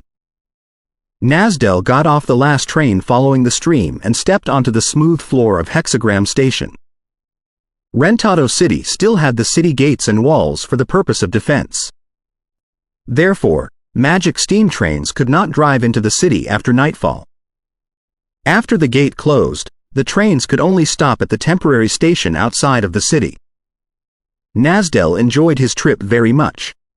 Like the book said, magic steam trains were indeed very fast and comfortable. He exhaled and saw a cluster of white fog rising. He was wearing a white shirt, a brown sweater, a black top hat, and a double-breasted suit. In his hand, there was also a walking stick. It was a typical home dressing style. His muscles bulged the shirt. Obviously, he was a man of great strength. Nasdell looked around at the station and felt it a pity that magic steam trains could not drive through the dark mountain range. Maybe Silver Moon Wasteland could be an option. The dark mountain range was full of dangerous space gaps and magic creatures. Very likely a magic train would never come back once it entered the mountains. Silver Moon Wasteland was a dimension under the control of werewolves. Unlike what the name suggested, it was a rich and prosperous wasteland. The werewolves insisted the name a few thousand years ago, and the original name had been long forgotten. There was nothing else special about the station. Nasdell pulled his suit and walked out of the station. Nasdell felt very proud that Prince Dubinal chose him to be the one who carried out this mission, which required a clear way of thinking and very strong observation skills. His pace was accelerating. Prince Dubinal was an idol of Nasdell because of his intelligence and strategic talent. Nasdell tried to follow how the prince behaved and thought. Although other princes and vampires often laughed at Dubinal for his recklessness and simple mind, Nasdell never believed them. They did this simply out of jealousy. As soon as he stepped out of the station, Nasdell's eyes suddenly lit up by the lamps on the street, as if they were stars shining in the city. All the lights connected with each other: street lamps, household lamps, car lights, and coach lights. All of them looked so bright and warm. The joint lights were even brighter than the stars in the sky. In one direction, two high towers rose up from the ground and overlooked the entire Rentado. The two towers were decorated with pure and bright crystal lamps. Nasdell was deeply impressed by the sheer beauty. Nasdell stood there. The brightness seized his heart. His heart was thudding. Your first time here in Rentado? The higher one is Home Royal Magic Tower, and the lower one is Home Broadcasting Station and National Council of Electromagnetic Waves. A passerby took a glance at Nasdell and explained. A council? Wasn't that something only existed in the Congress of Magic? Were there even councils higher than the National Council? What about the headquarters? Nasdell had lots of questions in his mind, but he did not ask. He felt hurt by the amused look on the passerby's face. That was the look staring at a countryman. Nasdell had to control his anger to complete the mission. He had to know more about this city to pretend that this was not his first time here. He had very strong self-esteem that was rare even among werewolves. Taking the baggage, Nasdell hired a coach and headed for the busy street. Passing by a square, Nasdell saw hundreds of people gathering. He was very surprised as it was very cold outside. How could they stand the cold wind? Nasdell asked the coach to stop, and he got off. Standing on the margin of the square, he saw the huge speakers in the middle of the square. A sweet voice was coming out from the speakers. The next part is Body Secret, the part that is loved by everyone. Tonight we're lucky to have Viscount John Wellesley, who is a Grand Knight and is very experienced in exercising. He's going to share with us how teenagers should work out when their bodies are not yet fully grown and the best way to work out. Nasdell's eyes lit up. He took out a pile of material and started looking for something. He was leafing through the booklet while listening to the broadcasting carefully. Finally, a big smile appeared on his face. That was Arcana voice. The information was correct. Nasdell then got very surprised by the Viscount's sharing. What the Viscount was saying was how a knight would exercise. Wasn't that supposed to be a secret?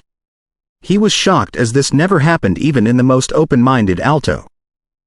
One would have to become a knight squire first to access such secrets. Nasdell wondered to himself if the nobles here ever protested this kind of broadcasting, or they were allowing this to confront the church. But soon, he became totally obsessed with arcana voice. He had never experienced such a way of entertainment.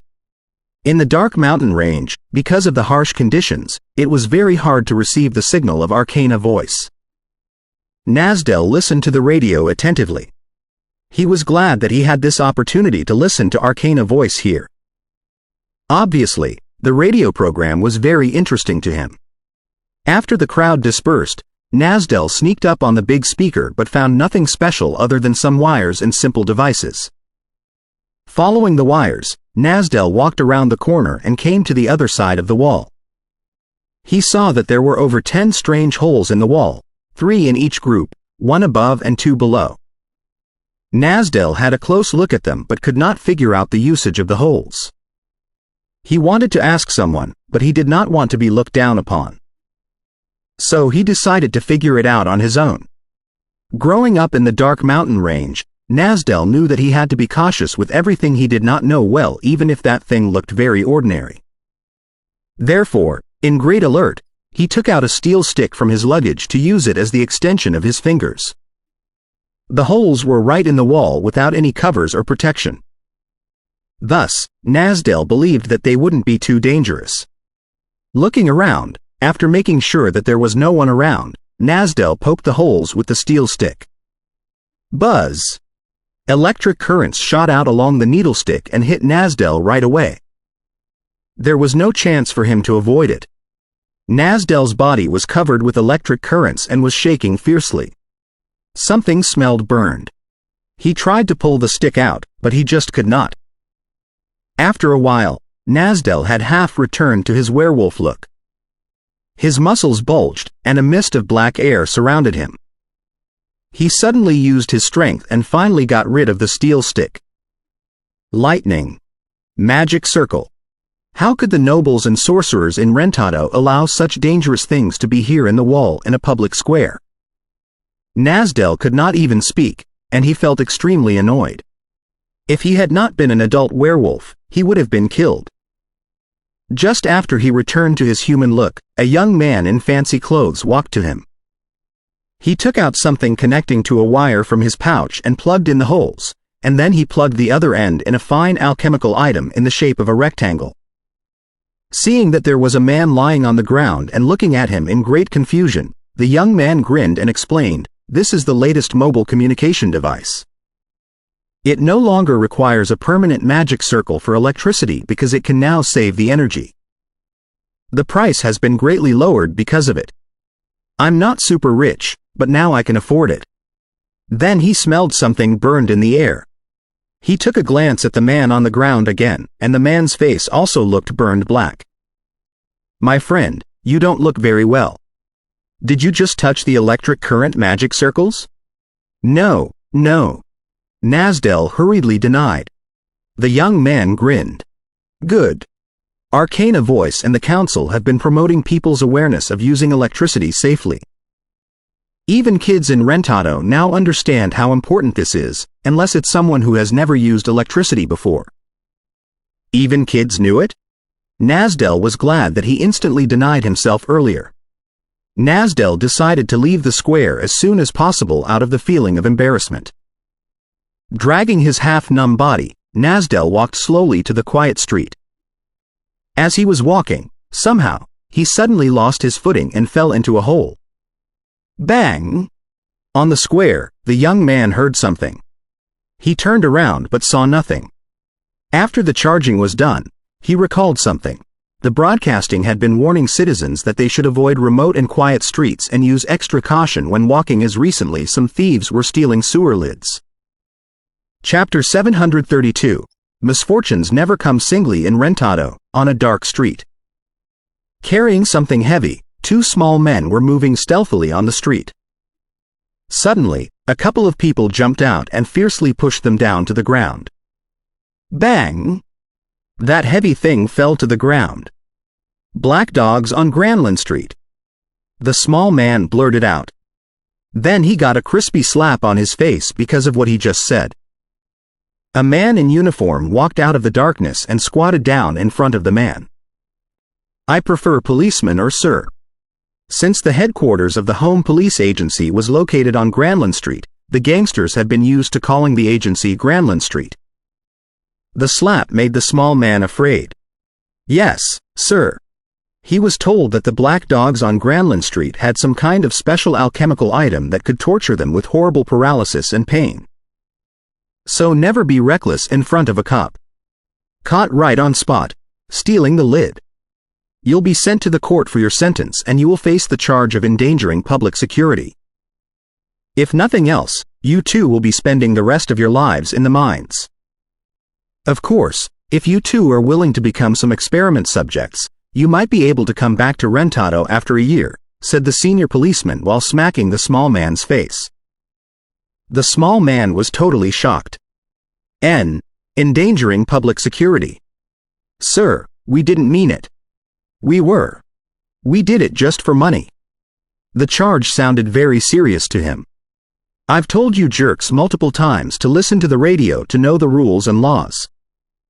You don't know laws, you don't know rules, you're not even qualified to be a thief. The senior officer stood up. The charge of endangering public security came from the Parliament of Nobles and was suggested by Natasha.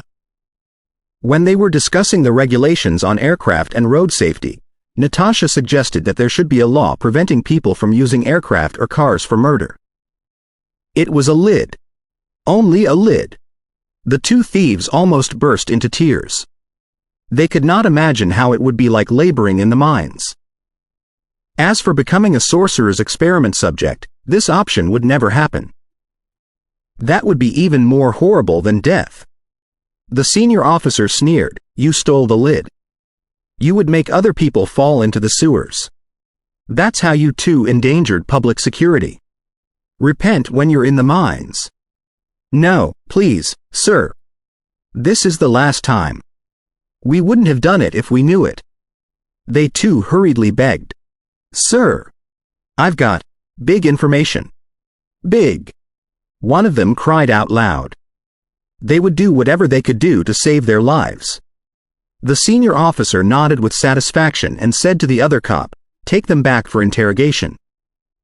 Give me the confession first before submitting it." The two thieves were now in tears. After they left following the cop, one of his subordinates flattered him, "Sir, good for you. They were scared to death. It was so easy for you to get a big piece of information. It was their fault for not listening to the radio. Honestly speaking, I wish I could make them face the charge. Damn it. Lots of people this morning saw how I was tripped over," said the senior angrily. No wonder the leader was hobbling earlier today. The senior officer had given the order, put the lid back to where it was and lock it tight. And he could not help complaining, "It's such a pain in the A*S. Why are we doing all these? We've got plenty of stuff to do. We shouldn't be the one doing it."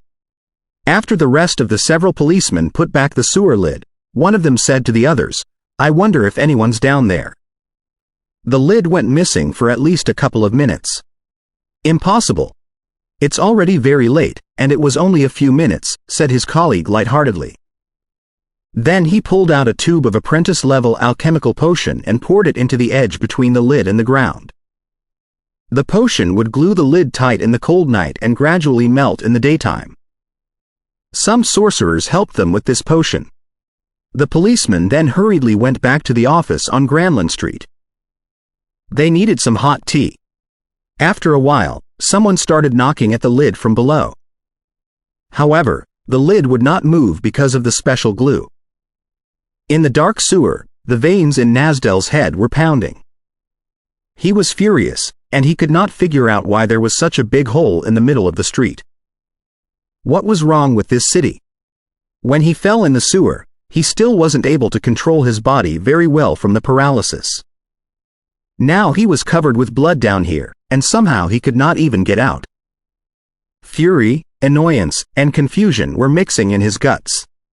He wished that he could return to his werewolf form and punch the sewer lid away with a single strike. However, he had to force himself to calm down. Once someone saw him as a werewolf, he would have great trouble in carrying out the task given by the prince. He tried to take a deep breath, but the stink under here almost made him throw up. Nasdell, you gotta calm down. You shall never let the prince down.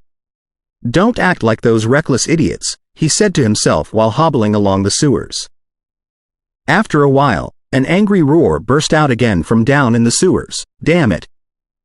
It won't open. Nasdell totally had no idea why people in Rentado would do so. After walking for a long distance, when Nasdell had reached his limit, he finally found a lid that was not glued. He pushed open the lid and climbed out. The cold, fresh air never tasted so sweet to him in his life. Even as an adult werewolf, Nasdell felt very exhausted after all these. So he walked to an old, abandoned house and sat down against the wall. He needed some time to heal and take a rest. The wounds from falling into the sewers had healed, but the deep pain left in his bones by the electric shock was still there. He could do nothing else but to wait.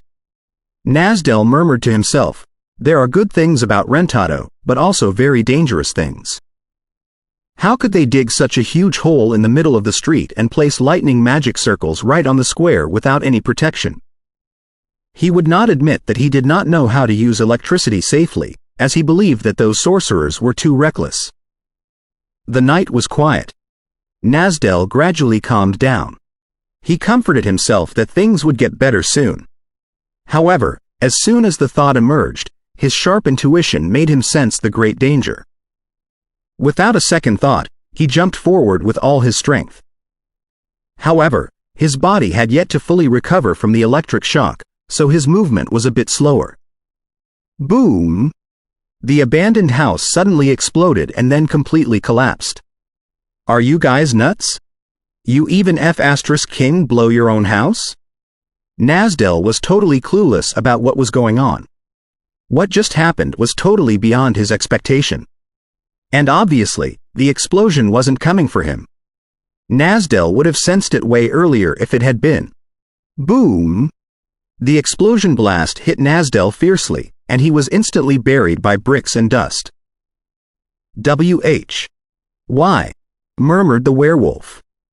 On the other side of the street, the crowd was watching the explosion. Sir, the new explosive offered by the sorcerers worked very well, said a brown-haired man excitedly. A few houses had been torn down within seconds. Good. This will save us lots of work and time. Soon, we'll be able to widen the pavement so that this whole area in Rentado would become much more comfortable. The director nodded with satisfaction.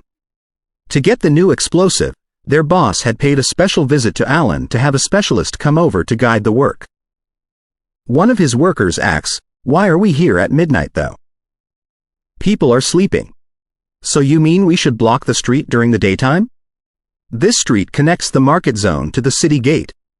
You know how much money would be wasted if we did so? Get those lazy workers to move. The street has to be cleaned by dawn, said the director aloud. The workers started their work.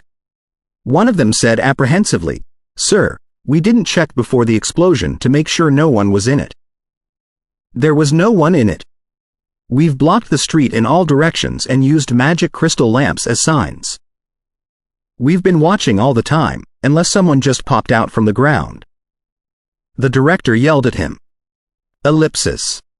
In the early morning, Ali walked out of his rented place and headed for the Noble District along a busy street. He wasn't in his best spirits since the explosions last night deprived him of his sleep. Fortunately, the team which did the demolition had informed the residents well ahead with notifications. He could read, so he was not scared last night at all. Beside the entrance of the Noble District, there was once an abbey that had now been turned into a school. Students were reading aloud in the classrooms. Fine coaches kept driving to the school gates successively to send the Noble kids here. Mills Generic School on Kinning Street in Noble District, Rentado. That was where his pen pal friend studied. Jane from Class 1, Grade 2. Ali thought to himself. The second year after generic schools came into being, those nobles had decided to set up a noble school to make sure that only the privileged kids could study here. After seeing how those generic schools worked, the nobles had to admit that putting their kids in the school environment could better spark off the kids' passions to study and help them build up their social circles at a young age. Ali watched the fine coaches and cars driving into the school, as well as the different aircraft including airships and aircars in the sky, and he felt that there was an invisible wall in front of him. He sighed. Like the past few days, he turned around and left. His mind was full of all kinds of thoughts, depression, inferiority, and desires. Now he had come back to the street where a couple of houses got torn down last night. He then heard some strange whimpering. Ali followed the whimpering and was surprised to see that there was a big dog lying in the tall grass. Its eyes were tightly shut, and its silver fur was covered with blood and dust. To Ali, the dog resembled a wolf very much. From the books, he knew that there was a kind of dog that looked like wolves very much. Out of kindness, Ali walked to it and noticed that there were many wounds on the dog. "You got lucky, pal." Ali grinned. He learned how to bind up wounds from working temporarily in the Congress of Magic's hospital recently. He dragged the big dog home and wrapped it like a mummy. After a while, he saw that the big dog had woken. Somehow, 2 lines of tears fell down from its dull eyes.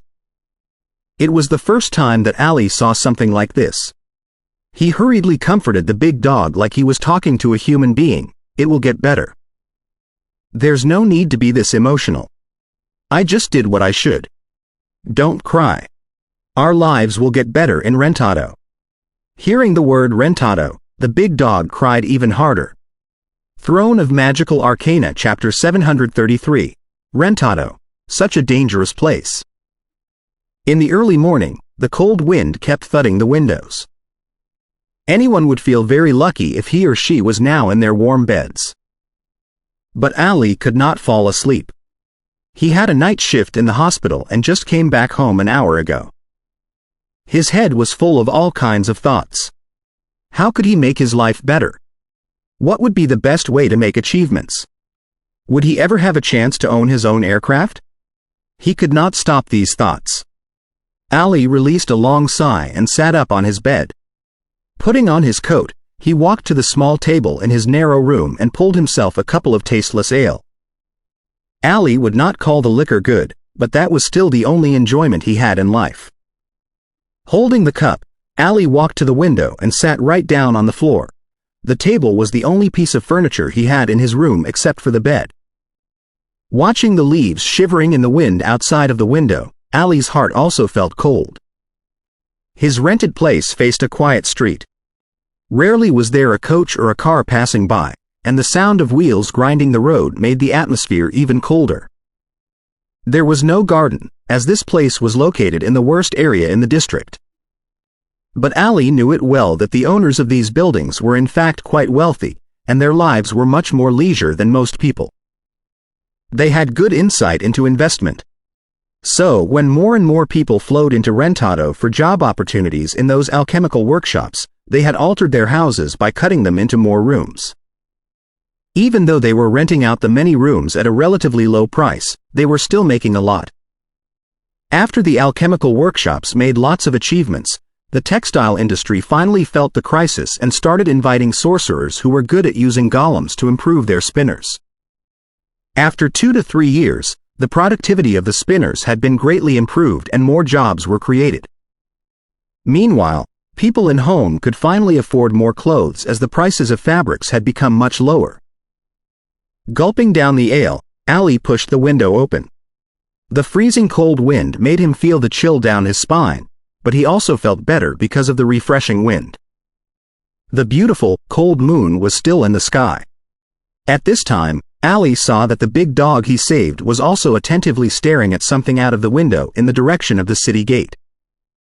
He was amused and said, "You also feel lost? Do you know which way to go in the future?" He was talking to himself. He never expected that a dog could understand. The dog gave him a cold glance but then kept staring at the city gate. The dog had its own plan. It would leave this dangerous city as soon as it recovered. Ali also turned to look in the same direction. He could see the tall city wall, which appeared white under the moonlight. He released a sigh. That wall's indeed tall, but not as tall as the wall between nobles and ordinary people. The ladder was so cold and formidable. No one could climb over. His listener was just a dog, but he did not care. Why ordinary people could never step into the world of nobles? Everyone's got eyes, nose, and brain, but they're born to be noble and privileged. So one's birth should determine his entire life. Is that right? Ali murmured to himself. Despite the many thoughts, he still had to accept the truth that he belonged to the inferior social status. However, obviously, he did not want to be like this for his whole life. The dog whimpered and took a glance at Ali. How childish he was. The social status of nobles came from the power they mastered, like those powerful leaders among werewolves. That was a fact, and no one could change it until he or she gained enough power. At that time, those nobles would welcome the person to join their circle, and thus one would wish to retain the power forever. You agree with me? Ali grinned upon seeing that the big dog had finally given him some reaction. He continued, I do understand that to overcome this invisible wall I have to make great enough achievement, but with so many options in Rentado, I can't make up my mind cause I'm afraid of missing the true opportunity. When I saw the fancy vehicles in front of the school, I felt that I probably could never break the wall, you know? He confessed to himself in front of the big dog, and his spirit had been lifted once again. He was not even 20, so energy resumed very quickly. I've made my decision. I know how to read, but I don't know much. Maybe I can still study in the hospital or an alchemical workshop while working. I wouldn't be having a solid foundation for what I want to learn. So, I'm going to save money to go to a generic school. Ali stood up and announced to the Silver Moon. I do know it's hard, very hard, but it doesn't mean I can't do it. Mr. Evans was so poor that he could barely feed himself, but he's the top arcanist now. It was all because of his own hard work. I am better off with the several queen coins given by my parents, and it wouldn't take long for me to save enough money. Ali clenched his fists and encouraged himself. Lucian Evans' story was like a legend that had been turned into a variety of stories by the bards and was popular among both nobles and common citizens. Although I am not as talented as Mr. Evans, and I cannot become a musician or a great sorcerer, as long as I work hard, I'll definitely make some achievement in my own field. Ali's chest was full of hope. From Jane's letter, Ali knew that the society was looking forward to being more well-educated as there was still a very small percentage of people who could read, not to mention those who know well about a certain field. As long as one was willing to and had the chance to learn, his or her future would be bright. If Ali could learn well, perhaps he could become a sorcerer, a knight, or enter other professions that could share the same high social status with the nobles. In this age, knowledge would never become useless. Although the process of learning would take up lots of time, every second would be worth it. After making the decision, Ali was now in a good mood. Staring at the Silver Moon, Ali said to the big dog, if I am also to be the main character in the bard stories in the future, I would get a chance to study in the generic school and have my talent in magic and arcana awakened. I would know lots of friends and become a legendary sorcerer to change the world. I would also defeat devils and demons planning on destroying the world. In that case, you'd be remembered by history as well. You'd be the early friend of a great person. Then he took a glance at the big dog. In most cases, in a bard story, you should be a magical creature. You know, a dog with a mysterious background and very powerful. The moment when we met would change both our lives. As he was saying, he checked the big dog enthusiastically, but in the end, he sighed. Nop, you're nothing special. At this time, he saw upset in the big dog's eyes. But why? The second day was Ali's day off. He took the big dog with him and was seeking some odd jobs in the city to save more money. Somehow, the big dog's recovery was much faster than he expected. A new alchemical workshop? Producing vacuum tubes? Ali saw the notice on the wall. Out of curiosity, as he had no idea what a vacuum tube was, he and the big dog headed for the workshop. When they almost arrived at the workshop that was located close to the city gate, the big dog lowered its head and stayed closer to Ali. "What is it?" Ali asked casually. "Are there too many people for you?" Nasdell was seeking every possible chance to escape from Rentado, but his reaction came from something else. He just saw a nasty vampire in Rentado. He looked back and believed that the filthy vampire would have himself killed in this dangerous city. They walked further, and Nasdell's eyes suddenly lit up. The city gate was just over there. As long as he could go through the gate, he would be safe.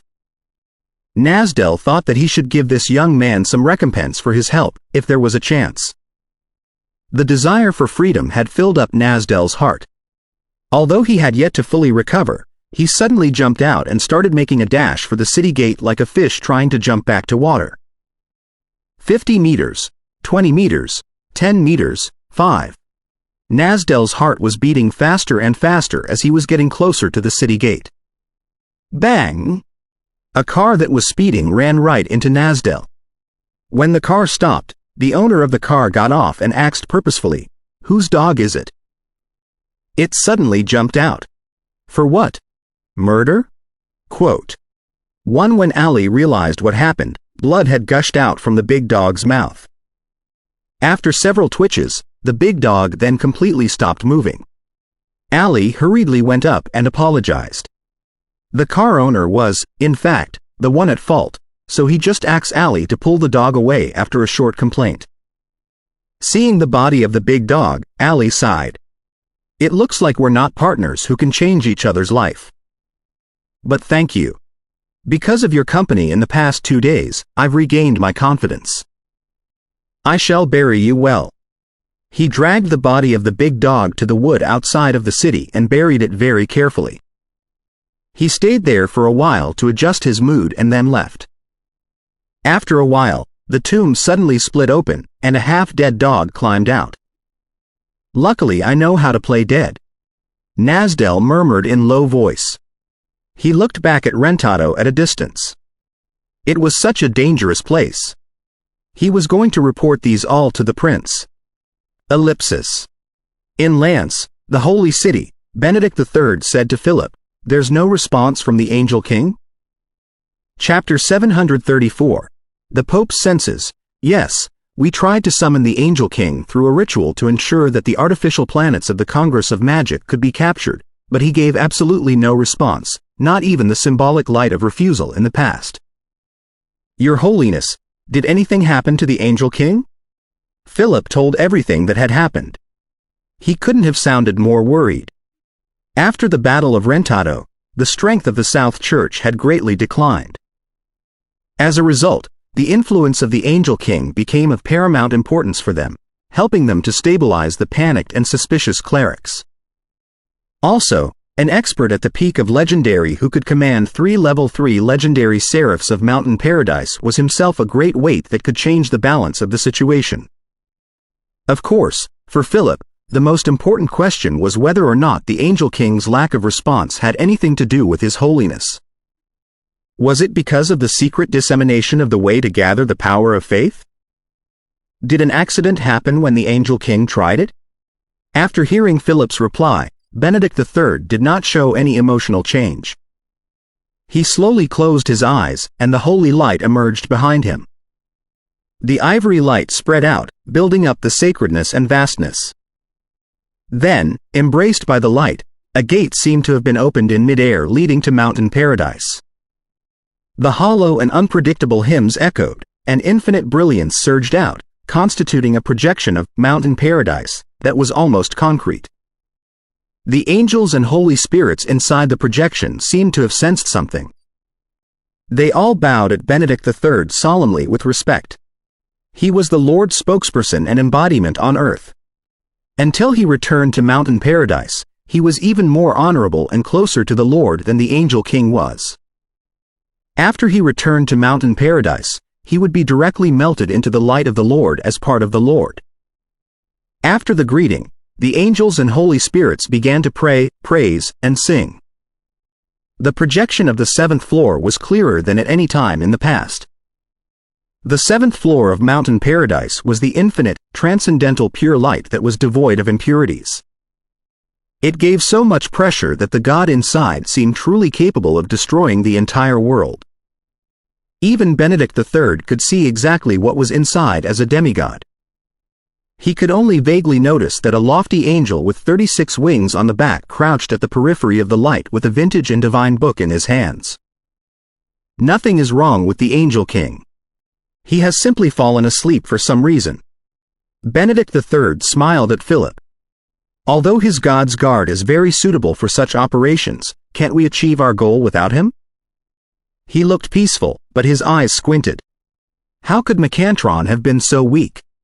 What terrible wounds had he suffered? What was he doing exactly? Had his ambitions sprouted yet again after the Sard incident? Who caused it? Even though the angel king was surrounded by the power of the God of truth, Benedict III, as an unquestionable demigod, keenly sensed the weakness of Macantron, since Macantron only dared to crouch at the edge without pressing any deeper. He felt anomalies from the uncanny status. If the Congress of Magic hadn't demonstrated the importance of artificial planets through live stream, the Church certainly wouldn't try to summon the Angel King when the situation was relatively peaceful, like the 100 years in the past. In such a case, he wouldn't have noticed the Angel King's weakness at all. In half a year at most, Macantron would regain a part of his strength and cover his weakness. Because of his relationship with the God of Truth, it would be impossible for him to detect any problem. I have to thank the Congress of Magic, Lucian Evans, and Natasha Violet. Benedict III looked rather gloomy. After hearing the Pope's question, Philip replied respectfully, "Your Holiness, summoning the Angel King is only meant to increase the odds of success and eliminate the unexpected factors. It's not true that we cannot achieve our purpose without him. If you are willing to take action in person, things will be much easier. Although I cannot use God's arrival yet because it's only been several years since I was crowned, I am still the embodiment of the Lord and a demigod who stands on the top of the mortal world. Why dare I not go out of the holy city and take action in person?"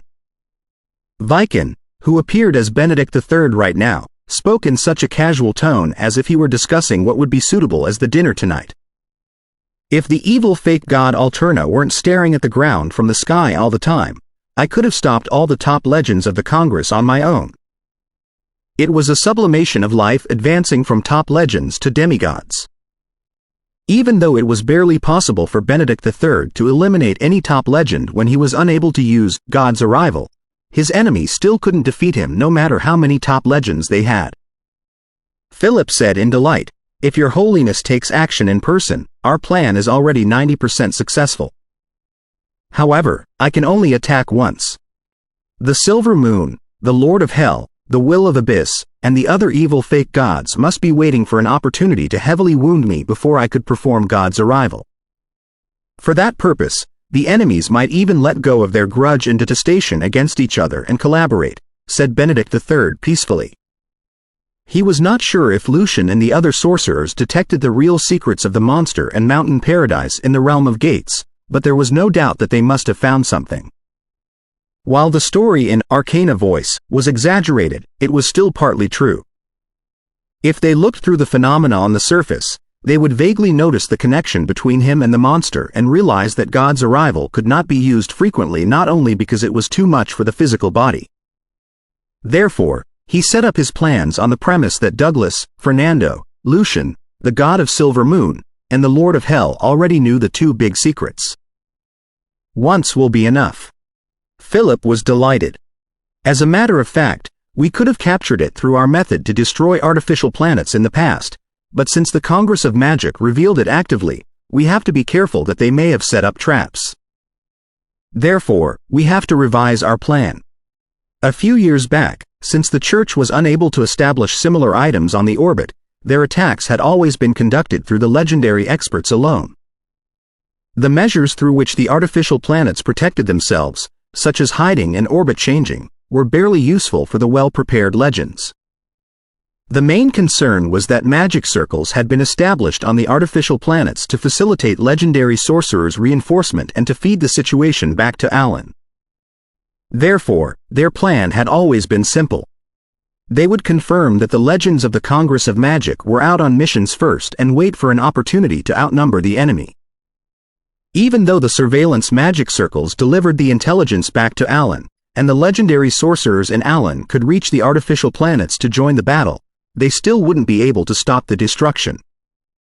By the time the other legendary sorcerers of the Congress of Magic came to aid, the artificial planet would have been destroyed. The plan seemed simple, but there were actually a lot of difficulties. First of all, they needed to make sure that the legendary sorcerers were really out. Their lives would be at risk if they gave a wrong estimation about the enemy's number and strength. When legendary sorcerers were prepared, it was difficult for the non-legendary Night Watchers to determine their whereabouts. That was why the Church had only destroyed 2 artificial planets so far. It was also the reason why Philip was worried that they might fall into the Congress of Magic's trap in their operation. After all, it certainly wouldn't be the most pleasant experience if they reached the orbit through the pre-installed transmission circles only to discover that Douglas, Brooke, Fernando, Hathaway, Lucian Evans, and other people were waiting for them. Plus, there were no divine defense circles on the orbit, and the legendary sorcerers could block the space easily to prevent the reinforcements from being teleported. Then, things would be the most dreadful. The legendary sorcerers who focus on the microscopic domain are less and less interested in the outside world. They are dedicated to the collision of particles. When he heard Philip mention the plan in the past, Benedict III shook his head and sighed. In the microscopic domain, magic experiments were more important than field explorations. Therefore, the legendary sorcerers had been going out much less frequently. Thankfully, they needed to conduct microscopic experiments in different environments and explore if there were any particles that hadn't been discovered, such as positrons, in the weird environments. That was why they did not stay in Alan all the time, in which case they could have established a terrifying legendary squad at any moment. Of course, the legendary sorcerers were not only focused on the microscopic domain. They also needed to watch over the alternate dimensions, the 4 countries on this side of the strait, and the north coastline. They disagree with each other so hard in the microscopic domain that they are almost fighting among themselves. Philip mocked and continued, "To prevent the evil gods from seizing a chance to attack you, we do not need you to capture the artificial planets on the orbit directly." Instead, he introduced his whole plan. Listening without showing any emotion, Benedict III replied in the same tone, "All right." After Philip bid farewell, Benedict III walked to the window and looked at the blooming flowers outside that did not seem to be living in winter at all. He nodded, "We have to be more careful." Ellipsis. On the Silver Moon wasteland. Nasdell, who had returned in a haste, stood before Dubinal, his head lowered, not having the courage to look at the prince in the eyes. "So, Rentado is already such a dangerous place," said Dubinal in a rough voice. Nasdell immediately felt like bursting into tears.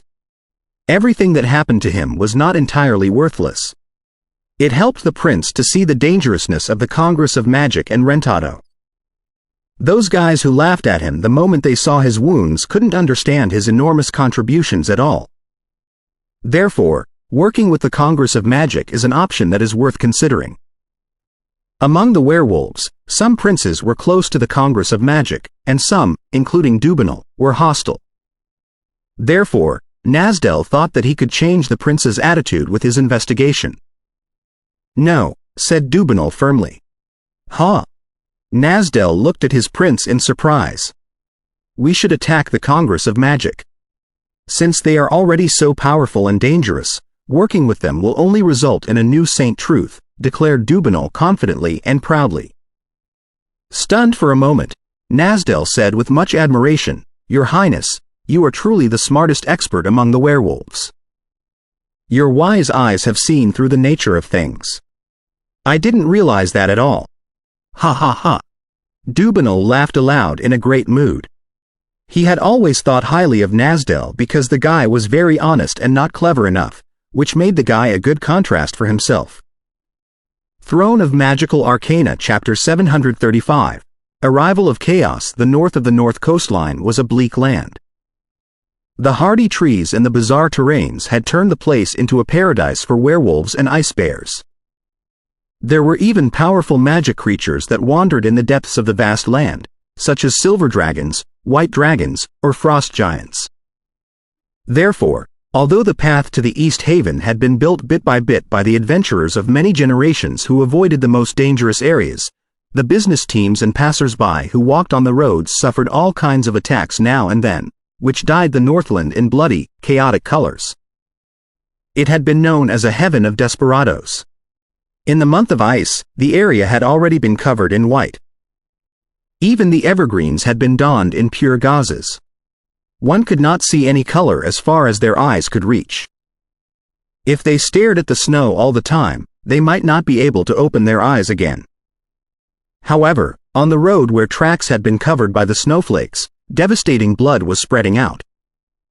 The randomly thrown swords, spears, hammers, and other weapons indicated a fierce battle in this place.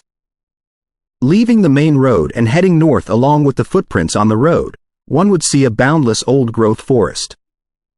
In the center of the forest, there was an inconspicuous gap that led to a rather spacious underground cave.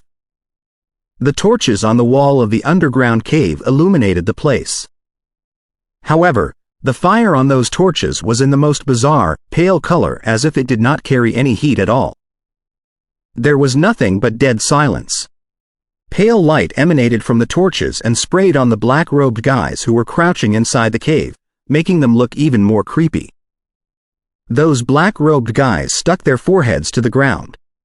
Judging from their bodies and their faces, it was obvious that they were not entirely humans. Some were werewolves with hair on their cheeks, some had the distinctive marks of beasts, and some were frost giants who occupied a large area. They were absolutely still as if they were dead, and they were praying toward an altar that was piled with bones. One black-robed priest, in whose eyes pale fire seemed to be bouncing, stared at the mysterious patterns that were emitting the intense air of death, as well as the enormous scythe on the altar that represented life reap. Birth is the beginning of death, our unavoidable destiny. The black-robed priest suddenly raised his hands and chanted the obscure prayer. A cluster of pale fire suddenly rose on the altar in quietness. Birth is the beginning of death. The black-robed followers who were like corpses that finally moved. Their bodies were shivering under their coarse voices. The priest up ahead couldn't have sounded more creepy. His zeal appeared as the most extreme coldness. Compared to the eternity after death, life is too short to mean anything. Darkness, coldness, and death are the everlasting themes of life. We will eventually decay. Only if our soul enters the realm of death and sleep will it never decline gradually. The priest's eyes became hollow. Today, we offer sacrifices, as well as our lives, to our Lord, so that our souls will have a place to rest in for all eternity. We would like to offer our lives to the Lord for a shelter of our souls. Those black-robed guys seemed to have been hypnotized and simply replied numbly. Hearing their reply, the priest was greatly relieved. He had delivered yet another batch of devout believers to the Lord after preaching on the true meaning of death. According to the soul right that the Lord gave to him, he would be closer and closer to the Lord in such a way, and he would get rid of the body and soul of a mortal and grow into a real bringer of death. By then, his life and his soul would soar. He would be as magnificent as legendary knights and sorcerers.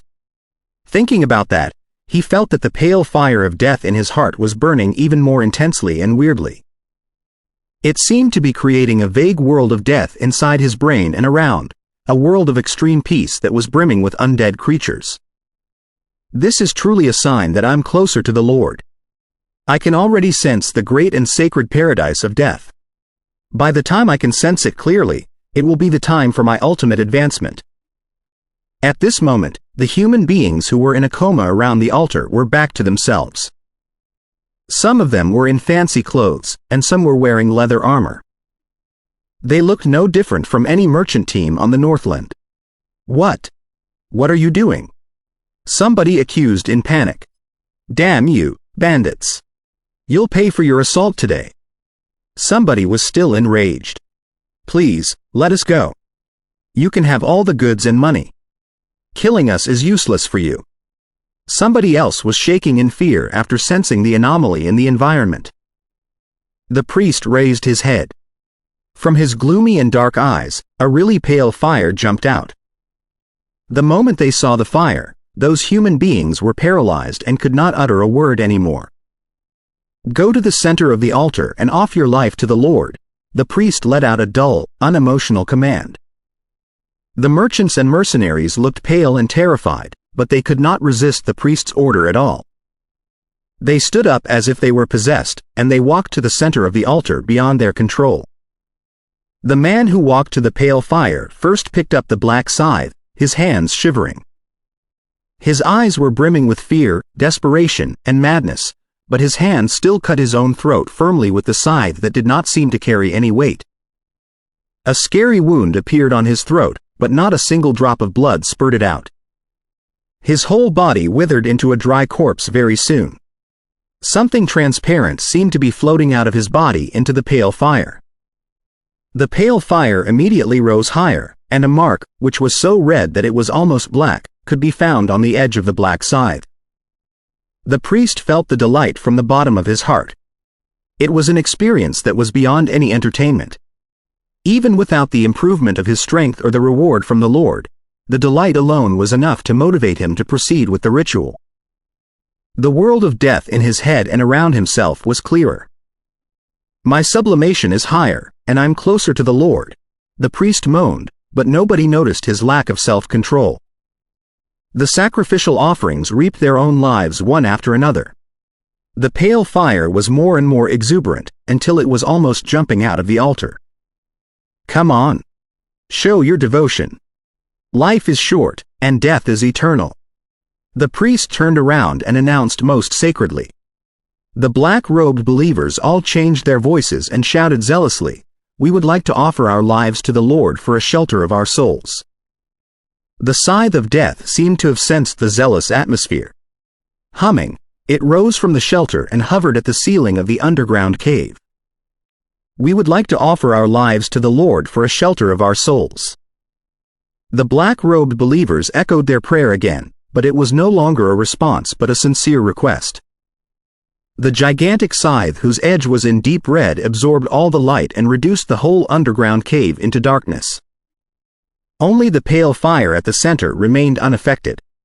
The gigantic scythe suddenly fell into the pale fire.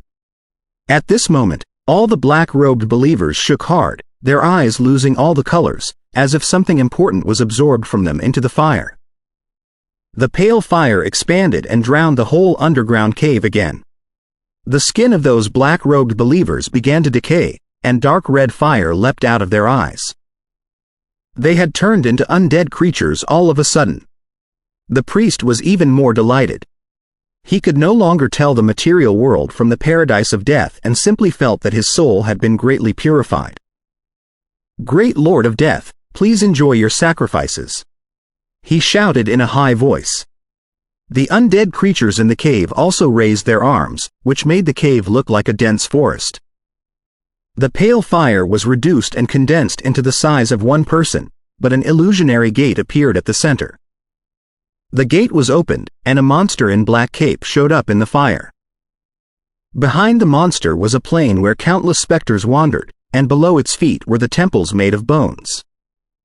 The monster seemed to be an embodiment of death that nobody could look at, because whoever saw it would immediately lose their life. Thankfully, it could not step out of the pale fire and enshroud the world with death. The priest felt that his soul was weightless. He was even more addicted to it. "My strength has been increased again. My soul has been further sublimed." The black-caped monster looked out, its hollow eyes suddenly emitting unusual waves. Then, its body split into two identical selves as if it were looking at a mirror, although the strength of the two halves were both halved. A pale fire arose on the new self of the monster of death, which consumed it and connected it to the fire and altar around it. Then, as the other self of the monster chanted weird spells, the fire rolled fiercely and gathered into what appeared to be a gate. Then, the gate was gradually dyed in red. Boom! When the gate gradually took shape, an unimaginable air of chaos and slaughter spread out. As a result, unusual winter thunders burst out in the sky, and the cave began to shake so hard that the whole Northland was trembling. The priest suddenly realized that his soul had been improved to the highest point, and the world of death around him and that in his head were fully integrated. Have I succeeded? In ecstasy, he was ready to melt himself into the world of death to acquire the legendary power. However, the world of death disappeared all of a sudden, and a meatball that was jumbled by countless eyes, heads, and limbs showed up before him. After he saw the meatball, the priest felt that his soul had completely mutated, and his thinking ability vanished rapidly. No! He let out a scream of surprise and fear in the end, before his body was twisted, with black, thick tentacles popping up. In Kasvig, the capital of the North coastline, the burning lady stood up abruptly and looked far away. She sensed the extreme foulness and chaos were surging out from there. Hull Chulia, what happened? She hurried to contact Hull Chulia, the monarch of fate. Hull Chulia, who was floating on the top of the magic tower, said solemnly, "The will of Abyss is attempting to arrive. We must stop him immediately. I've already informed the Congress of Magic. Such a thing could only be handled by at least one Grand Arcanist, and Helen, from the cabin of Palmyra, was now watching over Alan. If the will of Abyss did arrive, even though he hadn't entirely recovered from his wounds yet, it would still be most terrifying. There was no god's arrival to beat him back this time. Besides, nobody could tell if he would suddenly decide to blow himself up and destroy the whole Northland." Throne of Magical Arcana Chapter 736. Meteor Shower in the City in the Sky, on the 33rd floor of the Allen Magic Tower. After receiving the report of Hull Chulia, the monarch of fate, Helen directly activated the dark red magic circle in a corner of her desk. The lines on the circle zigzagged like earthworms. Dark red glowed out, and the usual merry and delightful voice of Prospel, the tower guard of the Allen Magic Tower, became low and solemn. Emergence Plan C has been activated. Contacting all demiplanes. 2 seconds later, a dark red curtain of light was unfolded around Helen into 15 pictures. There was a land that was different from the real world, a kingdom where electricity and magnetism raged, a garden that was glowing and dimming like a human's heart, and a vast and bright universe. Not counting the few excellencies who are out on missions, 15 demiplanes have opened and responded, Prospel said in an equally solemn voice. Her face in peace, Helen said briefly, "The will of Abyss attempts to arrive at the Northland. There's still time to stop. I suggest that at least 3 Grand Arcanists come with me." Such a suggestion was to avoid accidents. Even if they were trapped or could not stop the arrival of the will of Abyss, they would still be strong enough to flee. It had to be noted that the will of Abyss remained a demigod however wounded he was. He could kill anyone below level 3 of Legendary instantly. If he were in perfect condition, Helen wouldn't have suggested for the Grand Arcanists to go but simply asked the top legends to go. With unusual spells or equipment, there was still hope for level 3 legends to escape from a demigod. However, it was still rather risky. Who would ever try that unless it was absolutely necessary? Furthermore, as the legend behind the cabin of Palmyra, Helen Paris did not back off but announced that she was willing to handle it in person. After all, if the de facto ruler of the Northland was unwilling to take the risks, the other Grand Arcanists would certainly have to consider if they should go.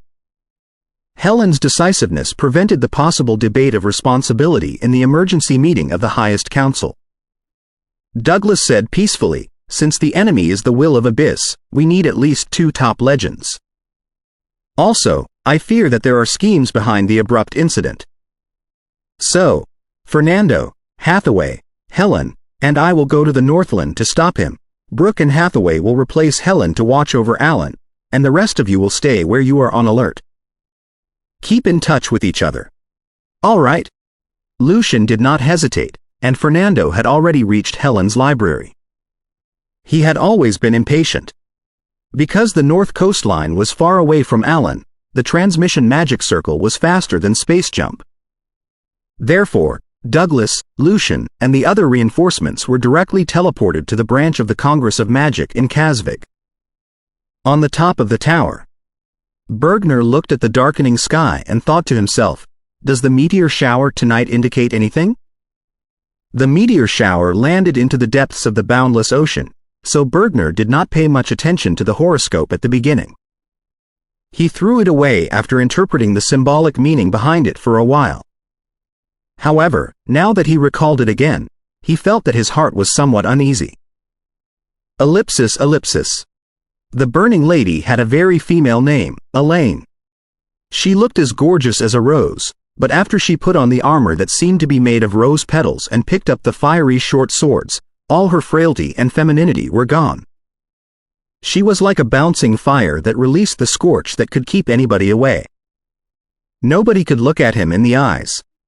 The air of chaos is still increasing.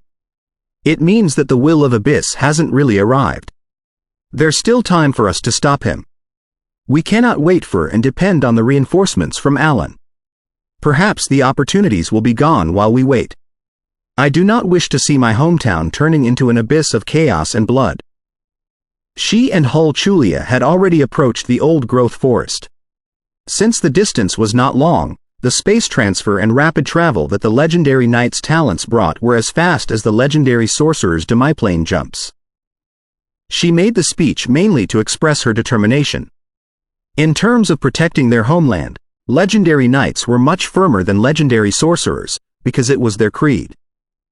The monarch of fate had a hairstyle that looked like the rolling clouds in the sky. He was slightly fat and looked rather friendly. Smiling, he said, "It's been a long time, but he hasn't entirely arrived yet. It seems that the will of Abyss has chosen a not-so-brilliant way that is a major contrast to his attempt in Rentado.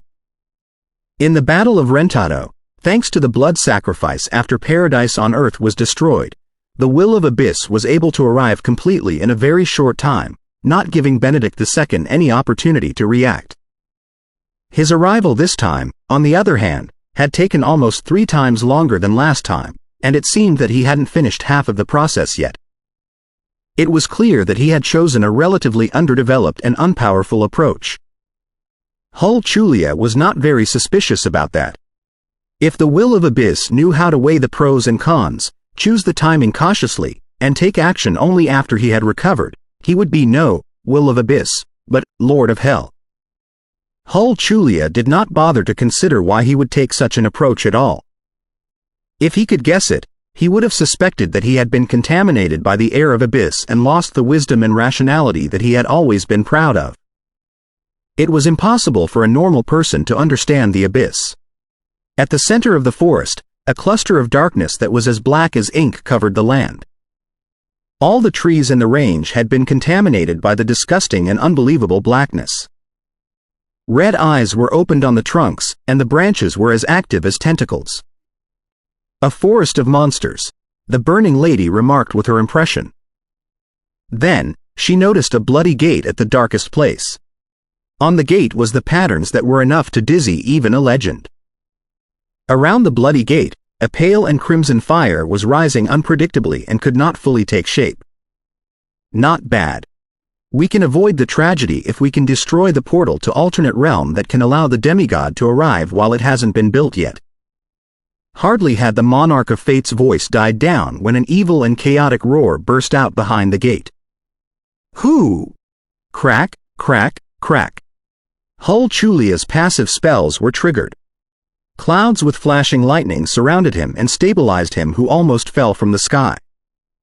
The burning lady dropped almost 10 meters before she managed to stop. So much fire bounced out of her body that she looked like a real flame element.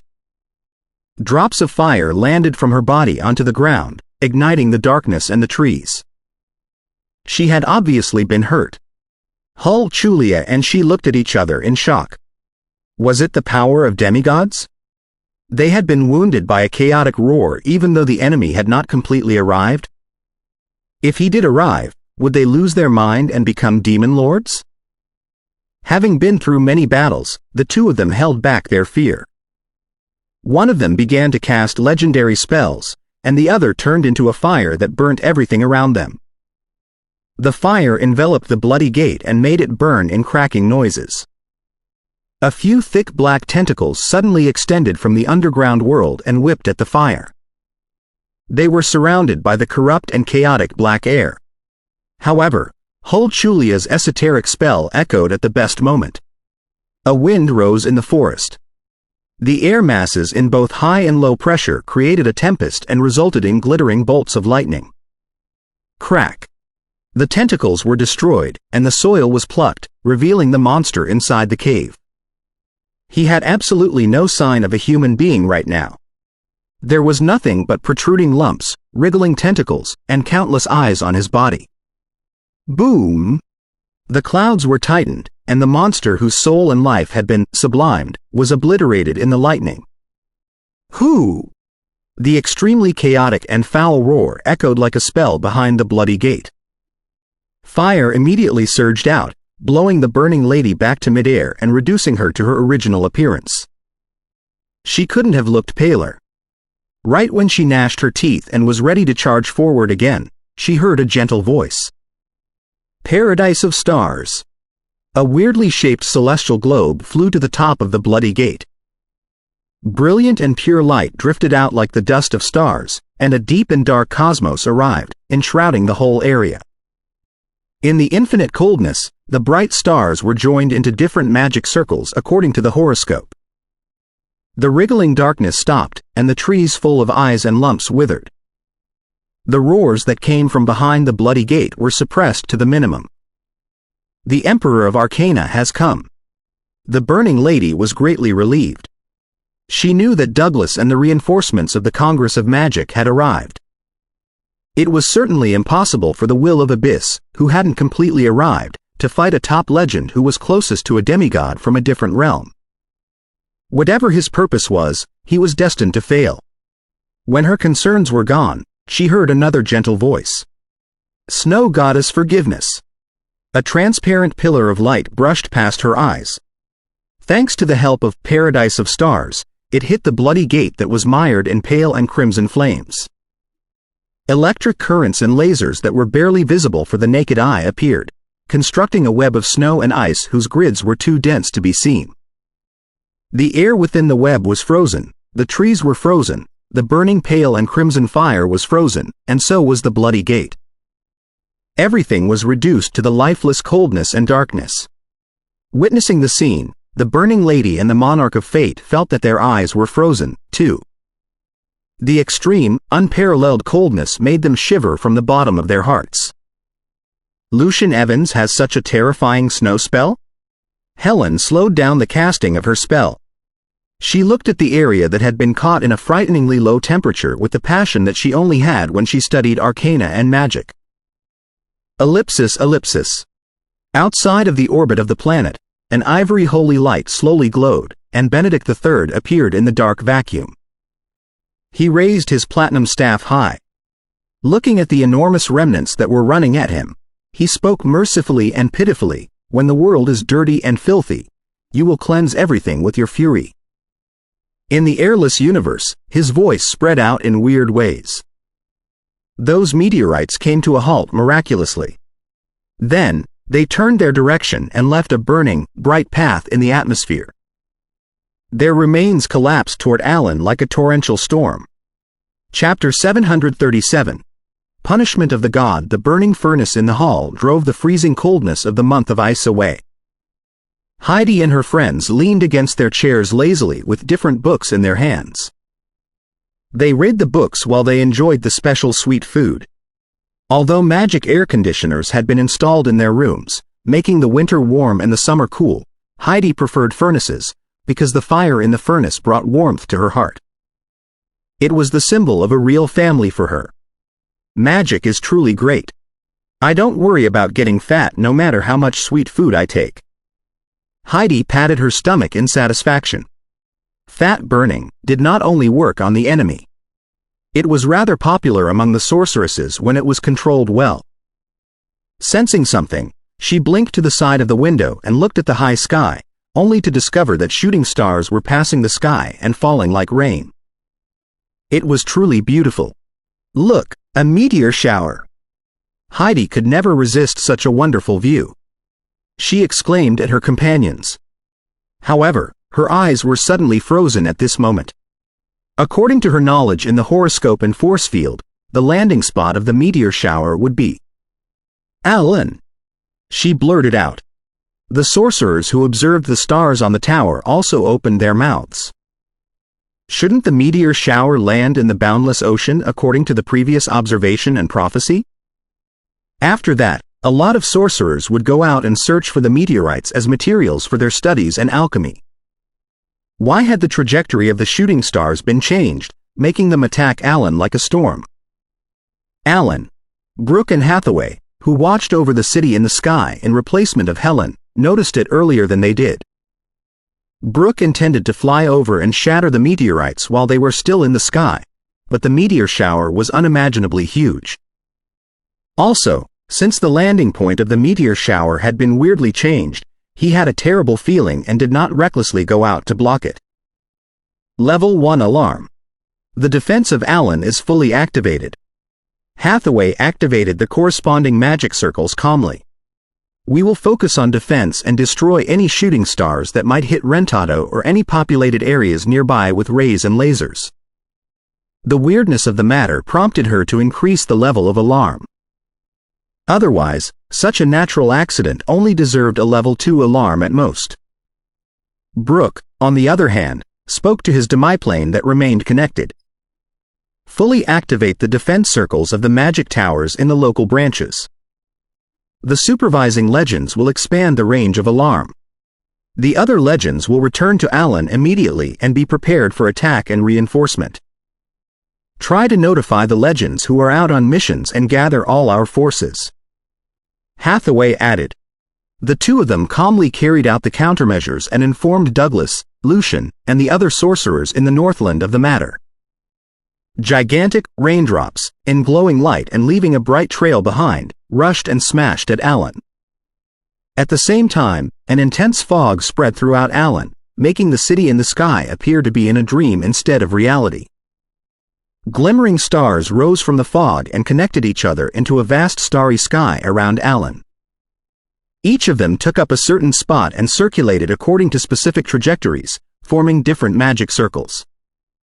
Those magic circles then overlapped and integrated into a greater magic circle which boasted terrifying power. That was the ultimate form of the defense of Alan.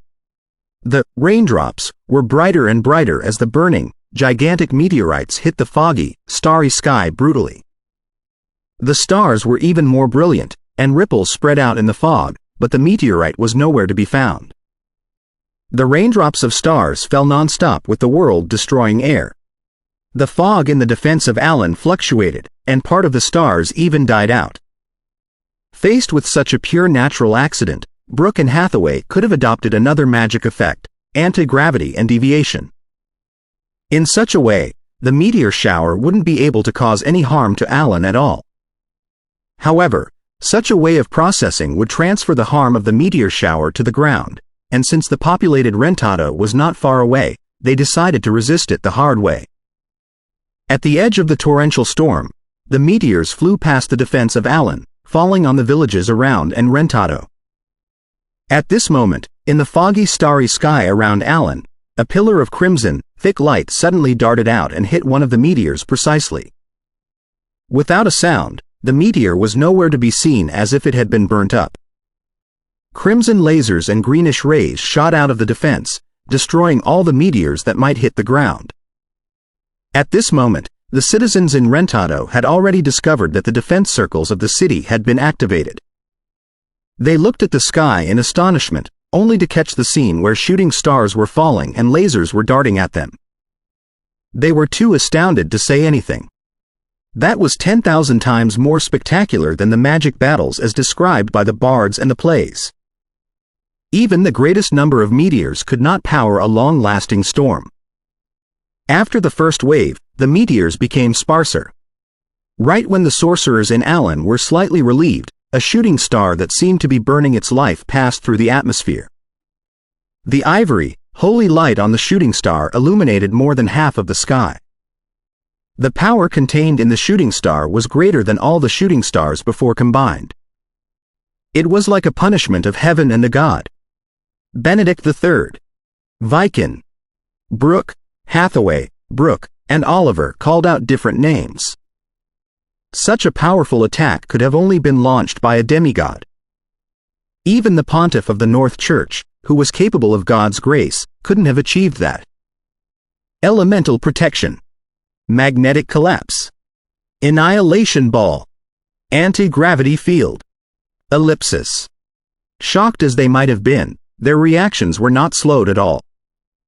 They performed their legendary spells and activated the defensive magic circles, focusing everything available in Alan to resist demigod Viking's punishment of God.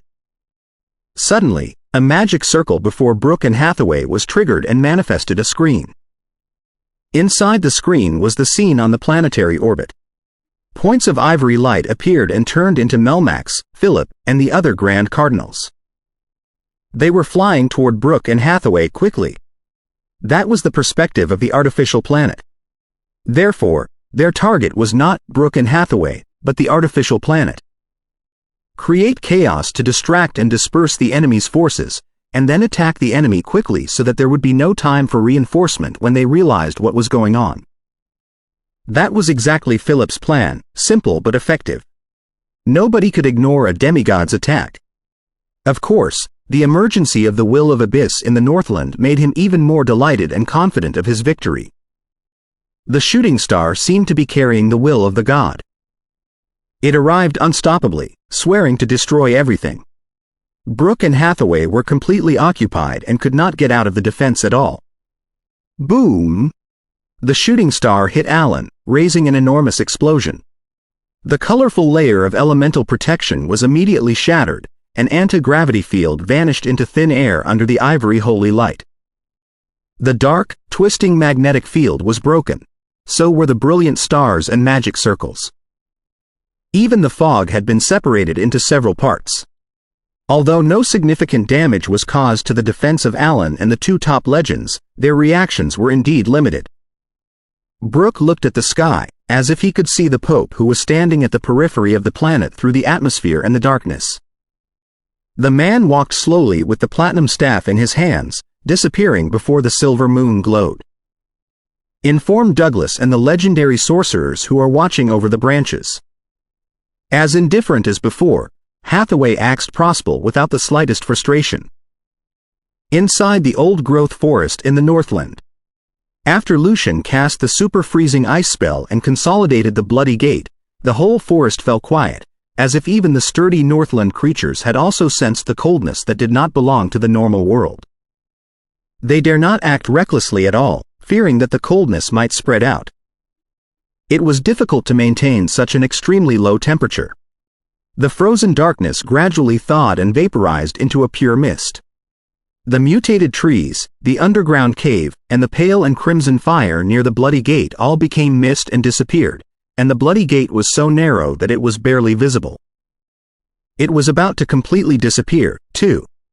At this moment, the most evil and chaotic roar echoed behind the gate again, turning the snow into a bloody mist.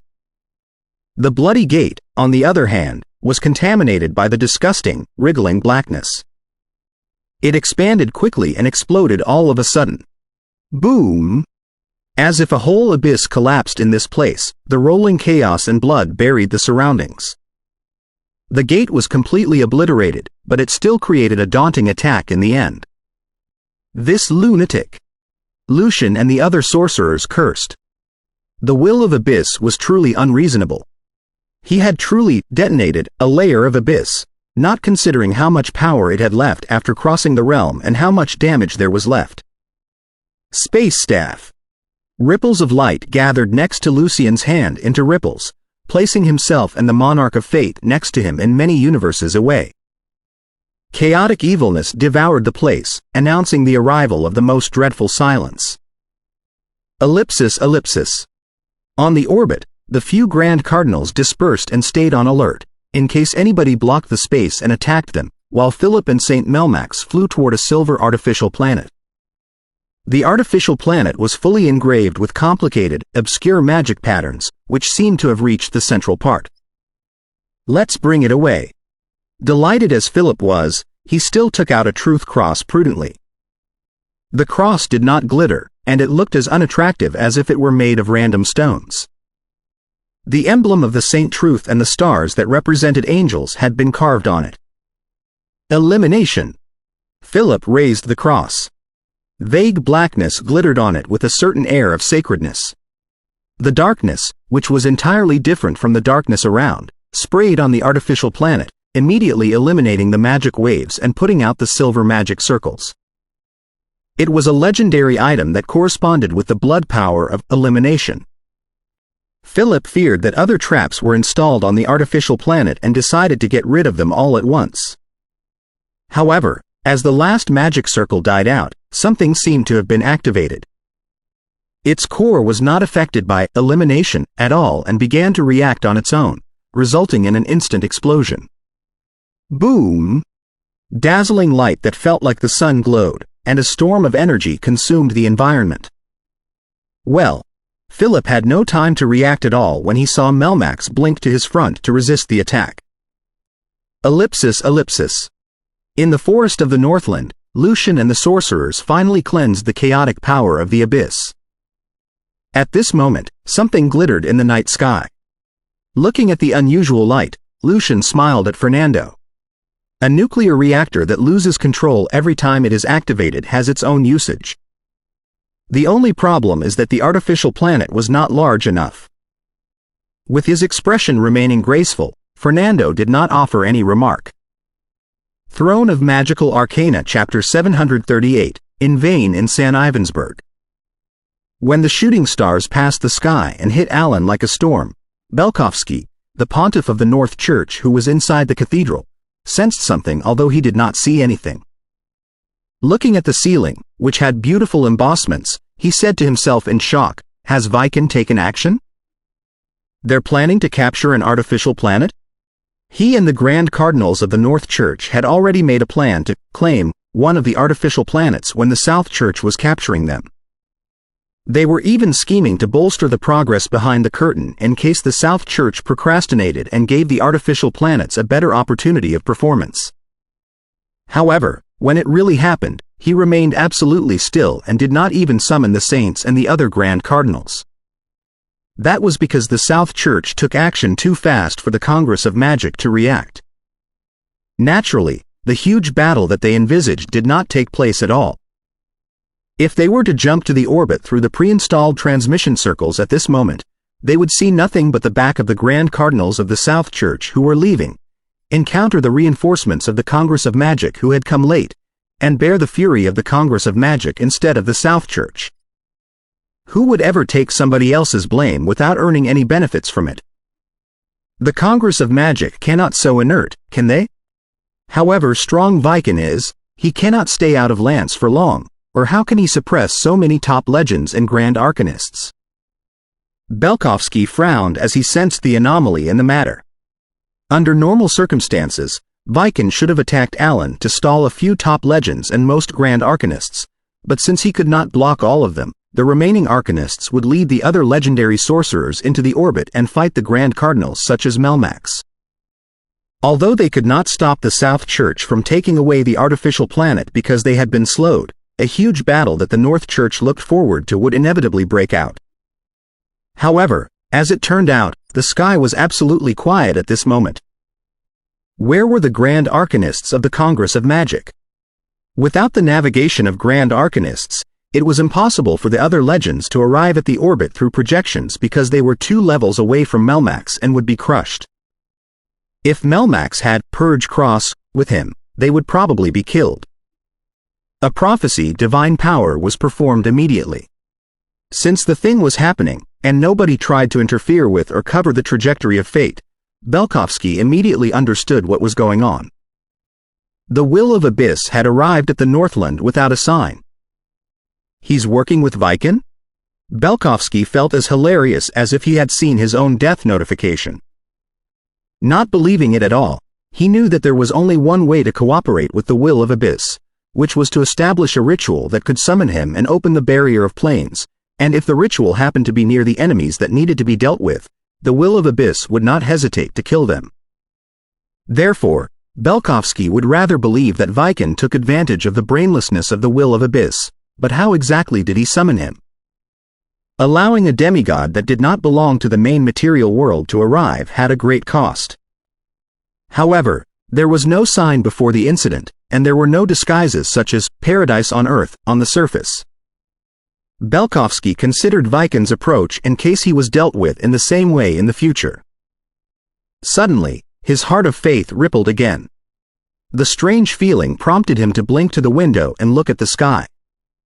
In the gloomy afternoon of a winter day, a glittering light seemed to have flashed in the high sky. It might have escaped everybody else's attention, but Belkovsky, as the strongest top legend, certainly had no trouble distinguishing it. He squinted and said, "Has the artificial planet exploded? Also, the explosion is as powerful as legendary.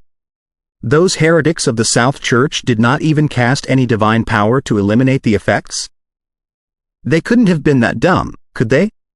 He suddenly felt lucky that they did not take action just now. Otherwise, not only would their effort have been in vain, but they would have also exposed their intention and pissed of the Congress of Magic. Although other interests would still maintain their cooperation, it was possible that the Congress of Magic would return the favor someday. Ellipsis. On the empty orbit, Saint Kati, Estira, and the other people, who stayed on alert far away, sensed the anomaly of the artificial planet when they sensed the overwhelming heat coming at them. The surging energy storm swept out like a torrent. Damn it! How could this happen? Their divine items were triggered as they exclaimed to themselves, before they were all drowned by the storm of energy. Fernando and Hathaway's fission reactor was mostly based on reverse engineering on atomic fission and their own studies on the fission reaction. They had a rough idea about the role that neutrons played, but they were still far away from utilizing it steadily. To quote Lucian, the core of their fission reactor was essentially an atomic bomb, whose energy was slowly released by magic. That was why accidents happened all the time and legendary explosions were generated. When the Purge Cross eliminated the magic circles outside and stopped magic from blocking the reactions, the failed reactor inside the artificial planet began to function. At this moment, the elimination effect hadn't reached the core and could not eliminate the reactor magic circle inside. By the time the fission reaction began, it was already a natural course and therefore could not be eliminated. The magic circles that could be eliminated, on the other hand, were the parts that eased the release of energy so that it could be utilized. Therefore, the explosion after the loss of control was even greater and more powerful. Dazzling light swept across everything around them with overwhelming energy. The artificial planet at the center was completely vaporized, and the area was savaged by the trickiest curses. When the light died down, Melmax, Philip, and the other Grand Cardinals reappeared. Some of them were fully enshrouded in the Blessed Realm, and some had 6 white wings covering their back. Melmax, who stood at the front, held the longsword, Holy Avenger, with both hands and nullified the invisible curses covered in light. "Thankfully, it is not eternal blaze," he said to Philip and the rest of them in a low voice. It was hard to tell how he felt. Beware of the curse. Don't be careless. Although they seem not too harmful, their consequences may be dire. Although atomic fission could reach level 3 of legendary if the caster and the materials were good enough, the previous explosion was only level 1 legendary because the artificial planet could only accommodate limited magic circles and materials. It could not hurt Melmax, a top legendary knight, at all. However, it did not mean that Melmax was not scared. If it were eternal blaze that happened in the explosion accident just now, he would have been heavily wounded again after having just recovered from the harm. It was even possible that irrecoverable diseases could be caused due to the consecutive injuries. Behind him, Philip had messy hair and looked rather frustrated. If Melmax hadn't blocked it for him, he probably would have been heavily wounded. He said in fury and disbelief, "Why did the magic circles detonate themselves after they were eliminated by the purge cross?" He could not think through it at all. If they hadn't eliminated the effects with the purge cross, it would have taken a long time to suppress the peripheral magic circles of the artificial planet and haul it back, and the odds of encountering legendary sorcerers would have been higher. However, little did they foresee such an unbelievable situation after they used the purge cross. Perhaps, a legendary spell that had been cast earlier was sealed inside. After you eliminated the seal, it naturally burst out, Melmac speculated based on his experience. That's impossible. We're talking about a legendary spell. The artificial planet is not a legendary item. Also, under the elimination, whether or not it has started, all the legendary powers should have been removed. Philip shook his head in confusion and fear. Stop. In the channel of communication that was similar to the telepathic bond, St. Cadi spoke solemnly, "Let's not bother why it happened for now. The most important thing at present is what to do next. Are you going to capture the other artificial planet nearby, or should we simply evacuate? We don't have much time. I do not want to fight the Grand Arcanists." They had chosen this artificial planet because there was another candidate not far away. Philip calmed down. He puckered for a while before shaking his head and said, "Let's evacuate. The time that the Congress of Magic cannot react has passed, unless His Holiness is willing to continue his suppression. However, that will give the Silver Moon and the Lord of Hell an opportunity to attack His Holiness. If His Holiness is heavily wounded because of that, we will be caught in a subtle situation since the Angle King does not respond to us now." It was obvious that the Pope was more important than the artificial planet. Frustration and anger consumed the Grand Cardinals, but there was little they could do. Such operations verged on failure once the abruptness and the time gap were broken, unless they were willing to turn a temporary operation into a total war. Ivory light glittered, and the Grand Cardinals disappeared from the orbit as fast as they came but with additional helplessness. On the other artificial planet not far away, silver lines glowed and constructed a weird magic circle, which blurred the surroundings as if it was connected to different worlds. Some of the worlds had furious storms, and some were the harmonious nature. Through the magic circle, Douglas, Fernando, and the rest of them arrived with their projections. Then, connecting their own demiplanes, they transformed the projections into their real bodies. They did not come here. What a bunch of fast runners. Seeing that the artificial planet was as quiet as before, Fernando did not hesitate to mock the enemies. Douglas smiled. They are not possessed by the devil of greed. How could they not have reached the conclusion that it was dangerous to come here? If they did come, at least one of them would be killed. I, for one, wished that they had come. We can let them loot the remains of the artificial planet after a huge battle, said Lucian, not without regrets. Why? It was impossible for Helen to be devoted to her arcana and magic studies right now, so she showed an unusual interest in Lucian's remark. Without the blockage of air, it was even easier for a sorcerer to spread out their spiritual power. Therefore, the range of the force field of their spiritual power was dozens of times wider than on the ground. However, in such a huge range, Lucian and the other sorcerers couldn't feel anything except for a lone artificial planet that was operating in a fixed pattern. The whole environment was bleak and gloomy. That was exactly the feeling of the real universe beyond the atmosphere. On such an orbit, Lucian, Douglas, Fernando, and Helen were so small compared to the artificial planets, but they were filled with such intimidating air that they looked like small suns. They were the natural land, the hell of thunder, the universe inside the atom, and the illusion built with snow. When a legendary sorcerer fully spread out their spiritual power, their half-solidified cognitive world would interfere with the reality together with their demiplane.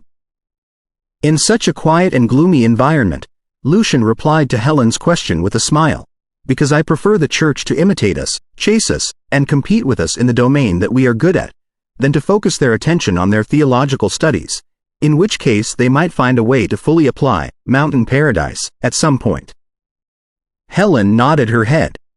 She was deep in thought. Therefore, you demonstrated the importance of artificial planets in order to distract the church from their strong suit, so that they would compete with us in a domain that they know nothing at all but we are very good at? That's right.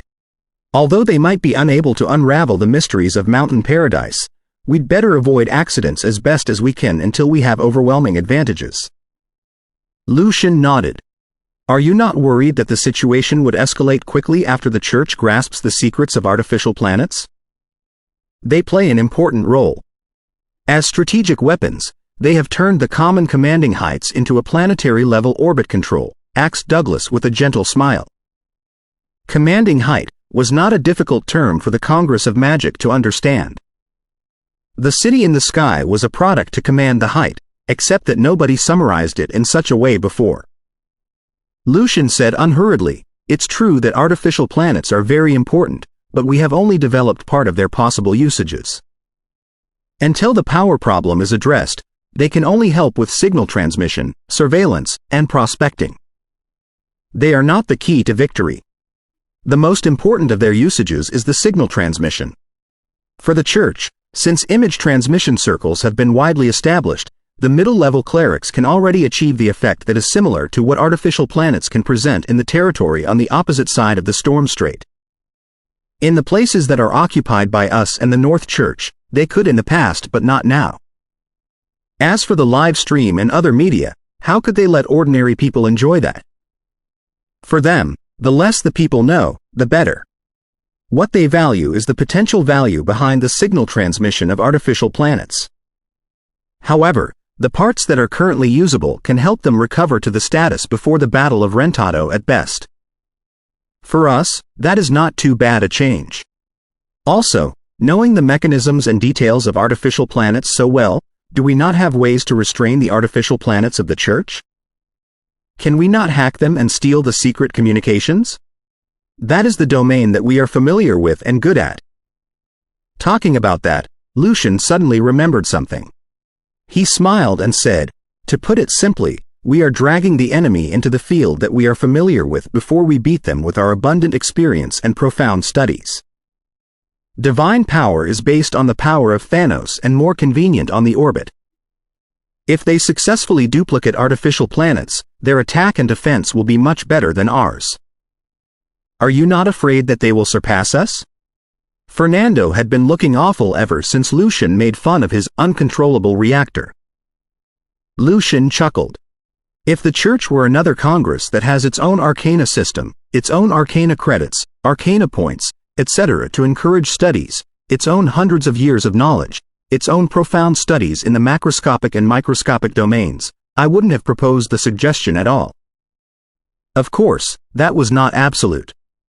If they had similar arcana foundations, such a planetary war could also transform their battle into a competition of the overall economics.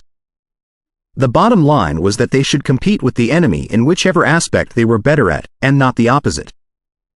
As for right now, considering the foundations I said, I'm not worried at all that the Church will surpass us regarding artificial planets, not in 10 years, not in 100 years, and not in 1,000 years, Lucian added. Unless the Church starts to build its own arcana system. But in that case, there will be no irreconcilable conflicts between them and us when they stop relying on belief entirely. We can be combined. Their artificial planets may be more aggressive, but until Mountain Paradise can really play a role, those planets cannot serve as orbit cannons to bombard the ground. Our nuclear reactors, on the other hand, will probably succeed in a year or two. After they are minimized, they will be as good as the artificial planets. You are talking as if the Church can do nothing but wait for its death, and our future is nothing but bright. Douglas chuckled.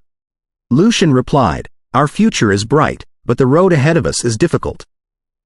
As a matter of fact, I'm sure you must have similar ideas, Mr. President, except that you have never proposed them specifically. For example, all the papers on arcana studies are publicly published, and the Church and the other countries can read them as long as they want to. As for magic, there are only principles and guidelines, and the specific structures can only be read and exchanged with enough permissions. As a result, They feel that they know arcana and can catch up with us, but they will never be able to do so. I didn't think as much at that time and simply made the system under the impression that they wouldn't understand it at all, Douglas admitted frankly with a self-mocking smile. In my eyes, without their own research and exploration, and without a long-time accumulation, it was pointless to directly read the papers, so most of the clerics and experts in other countries couldn't have obtained much from our public arcana papers. I didn't know that the Pope was Viking, and he maintained a vigorous attitude in learning. Helen suddenly interjected, Evans, you've set up uncontrollable reactors on every artificial planet at enormous costs, just so that the Church cannot acquire them easily. Yes. You will cherish the things that you can't get easily. They would have suspected our real purpose if it were too easy. Therefore, we have to put them through difficulties and force them to pay a high price. Only in such a way will they spend more time on imitation and modification. Lucian shook his head as if he were greatly disappointed. I did not know that they had no spirits to fight at all. I was hoping that they would exchange the life of a Saint Cardinal for the secrets of artificial planets. Douglas also sighed. It seems that we have to figure out a way to give such an opportunity to the Church again. It seemed that he agreed with Lucian's idea. How can we ensure that the Church is willing to obtain the artificial planets despite the risks and that they will dedicate themselves to imitating and modifying it? Asked Fernando cautiously. If they do not capture the artificial planets and study their secrets, there will be nothing they can do when we carry out all the usages of the artificial planets and control the orbit and the planet. Then, they will be eliminated by time. However, such a process will take longer and may have unexpected changes. If they choose such an option, everything will be exactly the same as before, said Lucian solemnly. Douglas smiled again. Our future is indeed bright. Whatever the Church chooses, its failure is inevitable. That is the choice of our era. However, he suddenly sighed, and so did Lucian. They exhaled a mouthful of non-existent air in the airless space and said almost at the same time with mixed feelings, demigods. Yes. If the demigods who were in possession of the mysteries of the undead were no more, the Congress wouldn't need to plot against the Church at all. It could develop as fast as possible to eliminate the Church. That is why the road ahead of us is difficult. Chances are that the Congress may be destroyed by a few demigods when they collaborate. Chances are that some of us will be killed by the demigods before we can see the final victory, Lucian said gravely but without fear. Looking at the stars, Douglas remarked, although it is important for us to have our own demigods, the development of the Congress of Magic has to be focused on arcana studies and magic applications, because our path of demigod must and can only be built on them. Agreeing with Douglas's point of view, Fernando and Helen nodded at the same time. All right, what's the next plan then? Douglas looked at Lucian and asked for his opinion. Thinking for a moment, Lucian said, perhaps, we can troll for the insidious problems within the Congress in our plan. Before the South Church retreated from the 4 countries on this side of the strait and the north coastline, there were plenty of spies of the Church in the Congress. Later, the situation was better, and a few new spies came. However, after Viken secretly released the secrets to becoming a demigod, I suspect that somebody within the Congress is working tacitly with the Church. Some of the phrases were invented by Lucian in arcana voice before. It was not difficult for Fernando and the other sorcerers to understand him. Furthermore, Helen and Brooke had been included in Douglas, Fernando, Hathaway, and Lucian's studies on the path of a demigod and the secrets of immortality. That's great. Fernando hated spies more than anything else. He only hated that he could not bathe them with his storms. Chapter 740, The Original Meeting of the Grand Cardinals in Lance, the Holy City.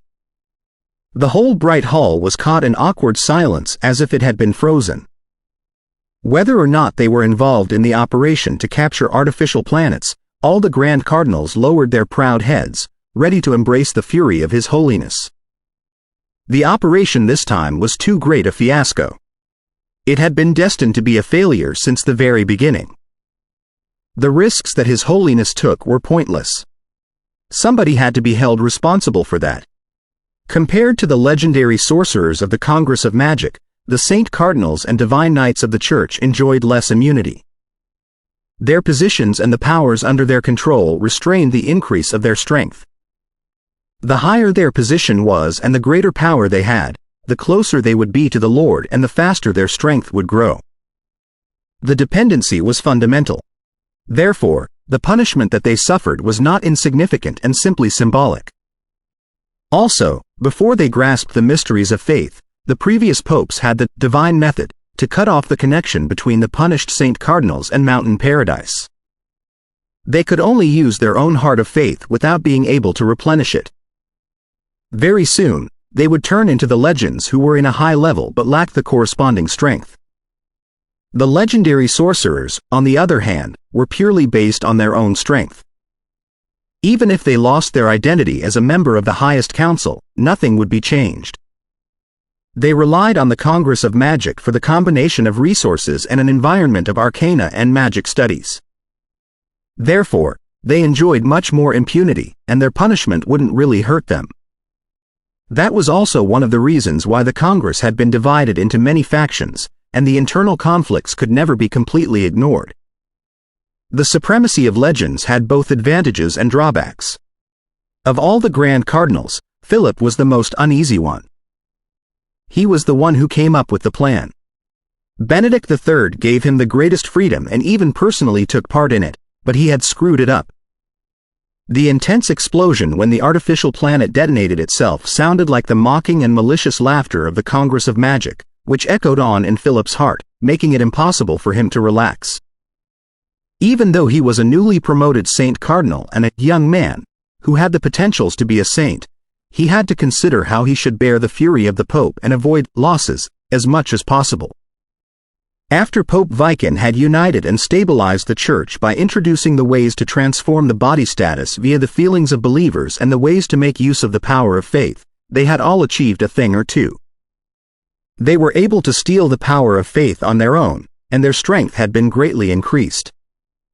They no longer feared the disconnection from Mountain Paradise. However, it also meant that they were more dependent on the Church right now.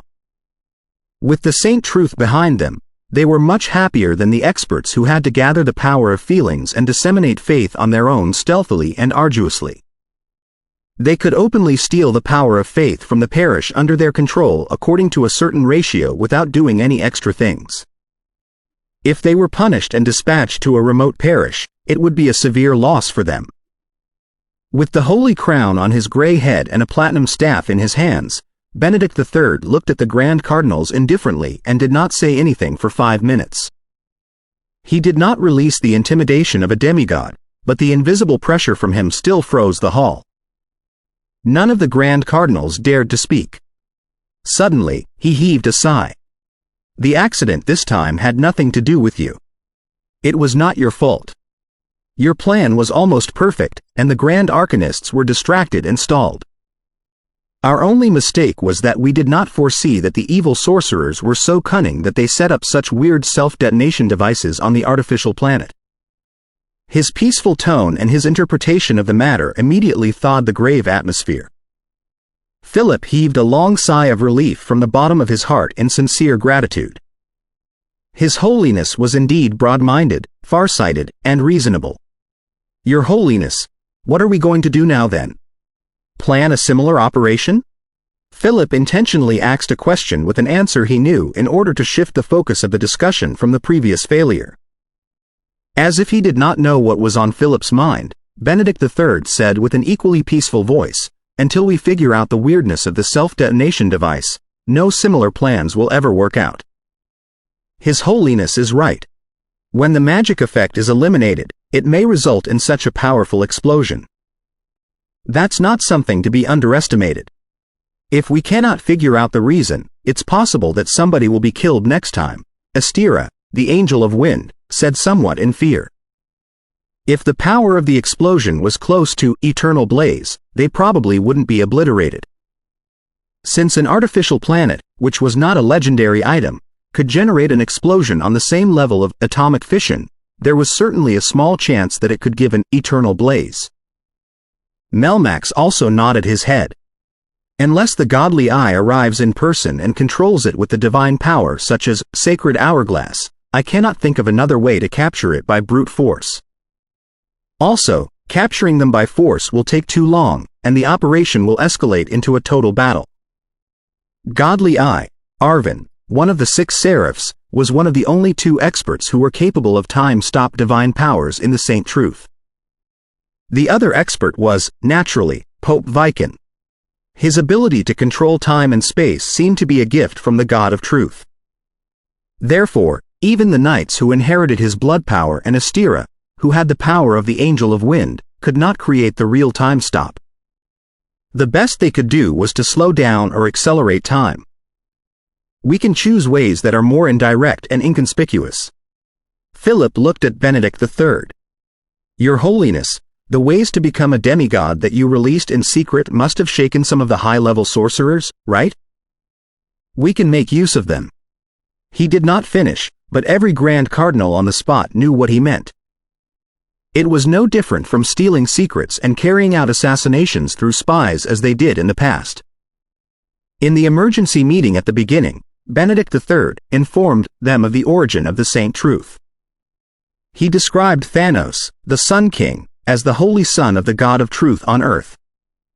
He was a holy son who was in trinity with the God of Truth and the Pope, and a holy son who tried to eliminate the evil magic empire and save the people. Thanos' studies on the mysteries of gods were described as an experience where his memories were awakened after being summoned by the God of Truth. The failure of his experiment in the end, his integration with Mountain Paradise, and his loss of self-awareness were described as a self-sacrifice to save the world by opening the chamber of immortality and awaken human beings. Such a story could only half convince the Grand Cardinals, but Viken's key point was not the story itself but to make them realize that the God of Truth was truly a real God who mastered the supreme power although he was asleep. That was evident from the overwhelming power of Mountain Paradise that they perceived. Also, since Viken released the mysteries of demigods and faith voluntarily, they were naturally fully convinced.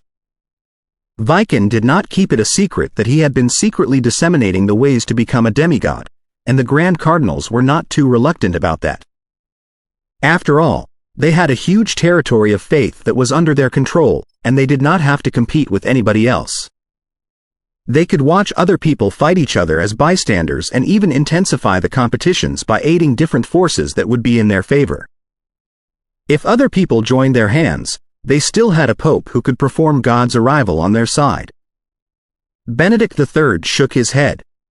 I did not propose any demand when I offered the ways to become a demigod to them, and they would not do anything that is against their own interests for us. As a matter of fact, I'm more glad to see this. When they are close to success, it will be the fragrant bloom of flowers. Things will become very interesting, and we will have greater trophies. Therefore, I don't want their endeavors to be sensed just for artificial planets. Are we going to give up just like that? Philip was a bit disappointed. Benedict III smiled. It will be a different matter if they reveal the secrets on their way in exchange for other things. I know that the Bird of Death is in desperate need of some power of faith. Also, he has been hiding very well. Even if he is exposed, there will be scapegoats who will die for him. On the other hand, I need to meet another person. It's possible that we can obtain the secrets of artificial planets directly from him. He paused there and announced the end of the meeting of the Grand Cardinals. Melmax, Maria, Kati, Astera, and the other Grand Cardinals were very confused, wondering who the person that the Bird of Death and His Holiness were trying to meet was, but they had to drop all their thoughts and left the bright hall without a sound. Throne of Magical Arcana Chapter 741. The Way to Polish the Blood Power. A beautiful melody echoed in the restaurant. The peaceful and tranquilizing notes calmed everybody down. However, no band could be seen in the room. There was only one magic gramophone that was slowly spinning a resin disc on a table next to the wall. After several minutes, the music was over, and the disc had reached the end. The servant nearby hurried to change a new one. As the music echoed again, John put down his fork and said to Lucian in mixed feelings, "The common resin disc can only record several minutes of music. It can barely accommodate a complete symphony unless the pure magic discs of higher levels are adopted, but they will be unaffordable for ordinary people in such a case. He did not forget his past and therefore paid much attention to the life of the ordinary people. The problem is that ordinary people cannot even afford the magic gramophone. Lucian cut the foie gras while he joked. But of course, the pure magic discs are indeed expensive. They are almost equal to the level 2 alchemical items. The small nobles can only buy one of them occasionally and use the resin discs most of the time. However, it shouldn't be a problem in Viscount Wesley's house. Because the simplification was based on magic, Lucian did not have a mature plan and could only redesign the magic circles from scratch. He had to achieve his purpose step by step. After being nominated as a manager of the Musicians' Association in Rentado, Joel was so rejuvenated that he seemed to have stopped aging. However, the small nobles are much greater in number.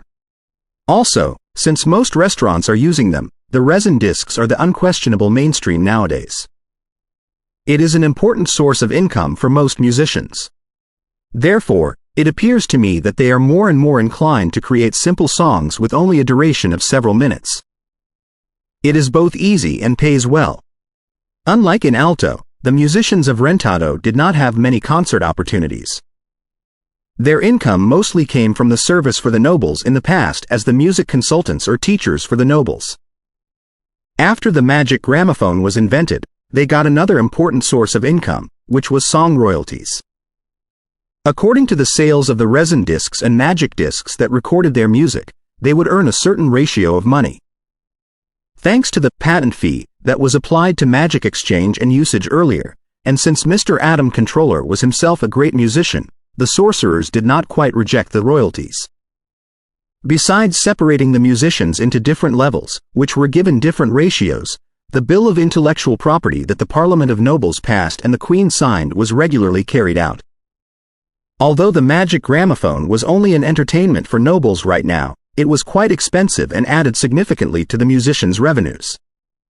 So, stimulated by money and under the influence of light music, most musicians were more and more inclined to the simple verses that lasted only several minutes. Such simple, unsophisticated, recreational music was popular among the citizens, too. As a result, the music in Rentado was developing in quite a different direction from that of alto. According to Lucian, Rentado would become a place where pop music and songs were born sooner or later. Hearing Uncle Joel's concerns, Lucian smiled. Sometimes, the reform of instruments, means of communication, and means of carriers will all change the course of music, just like how music was changed in the age of the heptachord, after the violin and the piano were invented. Only in such reforms can music be forever invigorated instead of getting dry. So, Uncle Joel, there's no need to worry that the capacity of the resin discs will be a bad influence on the development of music. It will show us even more different types of music that is beyond what we can imagine right now. The most famous musician today had expressed his opinion firmly. Joel, as a bard and a street performer, had a natural fondness for short music. So, he had no more concerns and directed the topic to the food. I didn't know that you were also talented at cooking, Evans. This sweet and sour meat is truly delicious. Yes. Aunt Elisa nodded her head, her mouth occupied all the time. Instead of being talkative as usual, her attention was completely on the food. On the table, except for foie gras and some other cuisines in the Tria style, she had never seen most of the food before. They were different from the cuisines of other countries. She found it barely possible to stop eating. Thank you. Natasha loves the food, too. Lucian accepted their compliment straightforwardly. There were many Chinese foods, but not all of them were attractive to the people of an alternate world. The dishes on the table were selected after Natasha tasted them as experimental mice. Naturally, Joel, Elisa, and John enjoyed them so much that they were almost biting their own tongue. Lucian, on the other hand, was adept at magic and identifying animals and planets, and since many bizarre items that did not exist on Earth could be found here, the range of the Chinese cuisines was further expanded, and the number had been increased by at least 3 times. Now that Lucian mentioned Natasha, Joel asks, feeling it strange, why did Her Majesty not come tonight? Normally speaking, as long as Lucian was in Allen, he would come to visit Joel at least twice every month, and Natasha came with him most of the time. Before Lucian replied, John answered for him, recently, Rentado is being modified and expanded. The divine power circles and the magic circles have to be rearranged. Since the villas, manors, and other real estates of many nobles are involved, the Parliament of Nobles wrangles all the time. So, the Queen is quite busy mediating in the matter. Rentado is changing too fast. All the changes in my 20 years of residence in Alto were not as many as what happened to Rentado during only a couple of months. I truly wonder what Rentado will be like in the future, said Joel with mixed feelings. After dinner, Lucian and John stood next to the window in the small drawing room on the second floor, each holding a cup of wine. Looking at the lights in the district of nobles that were as brilliant as a river of stars, John suddenly sighed. Ever since you were implicated by the witches, I have been feeling that I'm in a dream that I never woke up from. All my hopes for the future have come true, but the future is not exactly what I had in mind. Me too. Looking out of the window, Lucian's eyes became thoughtful and deep. He spoke calmly, but he did mean it. It was not entirely impossible that his current life was a dream. Although Lucian had basically ruled out the possibility of a dream during his exploration and research on the world, he was still short of the conclusive proof to disprove it. Even though he already had basic speculation about this world, it was impossible for him to declare that brain in a vat, virtual world, or experimental facility was impossible. John naturally could not tell what was on Lucian's mind. After a sip of the wine, he said, my original dream was to become a real knight so that my father, my mother, Elvin, and you could live an opulent noble life, but you realized the dream earlier than I did by turning into a musician. After I became a knight, I was ready to be sacrificed in the North Fortress or the Dark Mountain Range as was destined for every knight. However, you told me that you were a sorcerer, which cast me into confusion for a long time. When I thought that we would never meet again, and after I began to serve the duchy and the church wholeheartedly, Her Majesty brought me to Rentado. As he spoke, he smiled, when I was used to the peaceful life that was defended by many experts who prevented me from meeting real dangers, incidents of demon worship, devil worship, and abyss corruption happened in the kingdom frequently, which kept me occupied in battles again. He was not complaining. Instead, he was more or less excited. A peaceful, risk-free life would stagnate him and stop him from turning into a radiant knight. Life is full of surprises. It never goes as you planned. Lucian clinked with John's wine cup.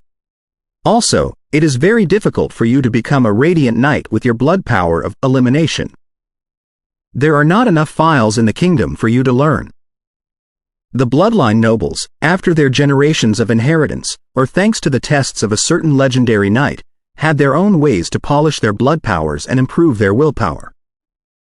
Therefore, the nobles with heritages were more likely to advance than the newly promoted nobles even though they were all knights. They allowed the Congress of Magic to publicize the training methods before knighthood in order to raise more talents to deal with the church and develop more alternate dimensions because the methods to hone their blood powers were their real capital and the secrets that they had to keep. The people of the blood power of elimination were few, and they had mostly been absorbed into the church as divine knights or night watchers. None of the nobles of home were of such a bloodline. Naturally, there was no corresponding method of polishing that they could offer to John. Before this, Lucian did not think that it was a big deal since blood power was the creation of the ancient sorcerers and the files of different bloodlines had been preserved in the Congress of Magic. He believed that he would devise an appropriate way of polishing for John by studying the cases of the elimination blood power.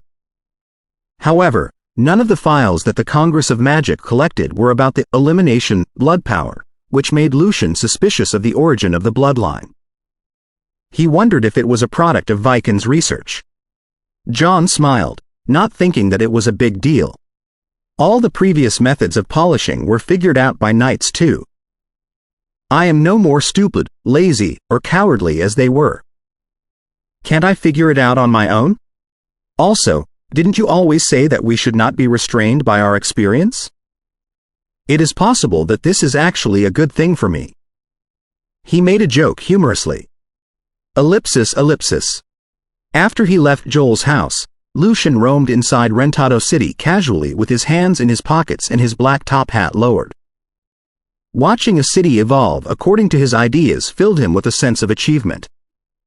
When he passed the quarters of the alchemical works, Lucian suddenly saw a dwarf walking to him.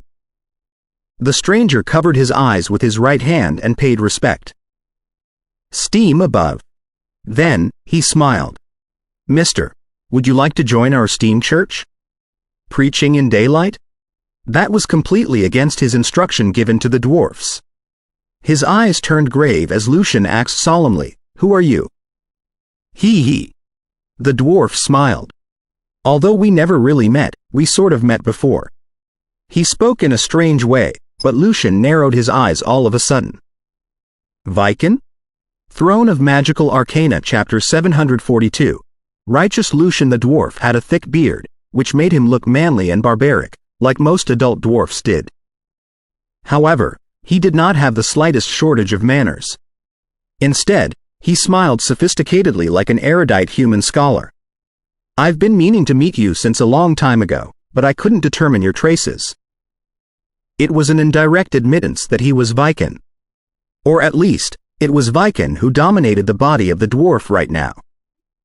As he spoke in such a casual tone, Lucian felt that his heart was heavy and chilled. When did Viken have the idea of killing him in person?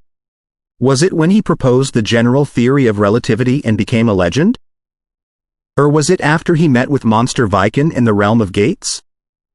Fortunately, he had been advancing fast in the past few years. It barely took him any time for him to reach level 3 of Legendary from the entrance.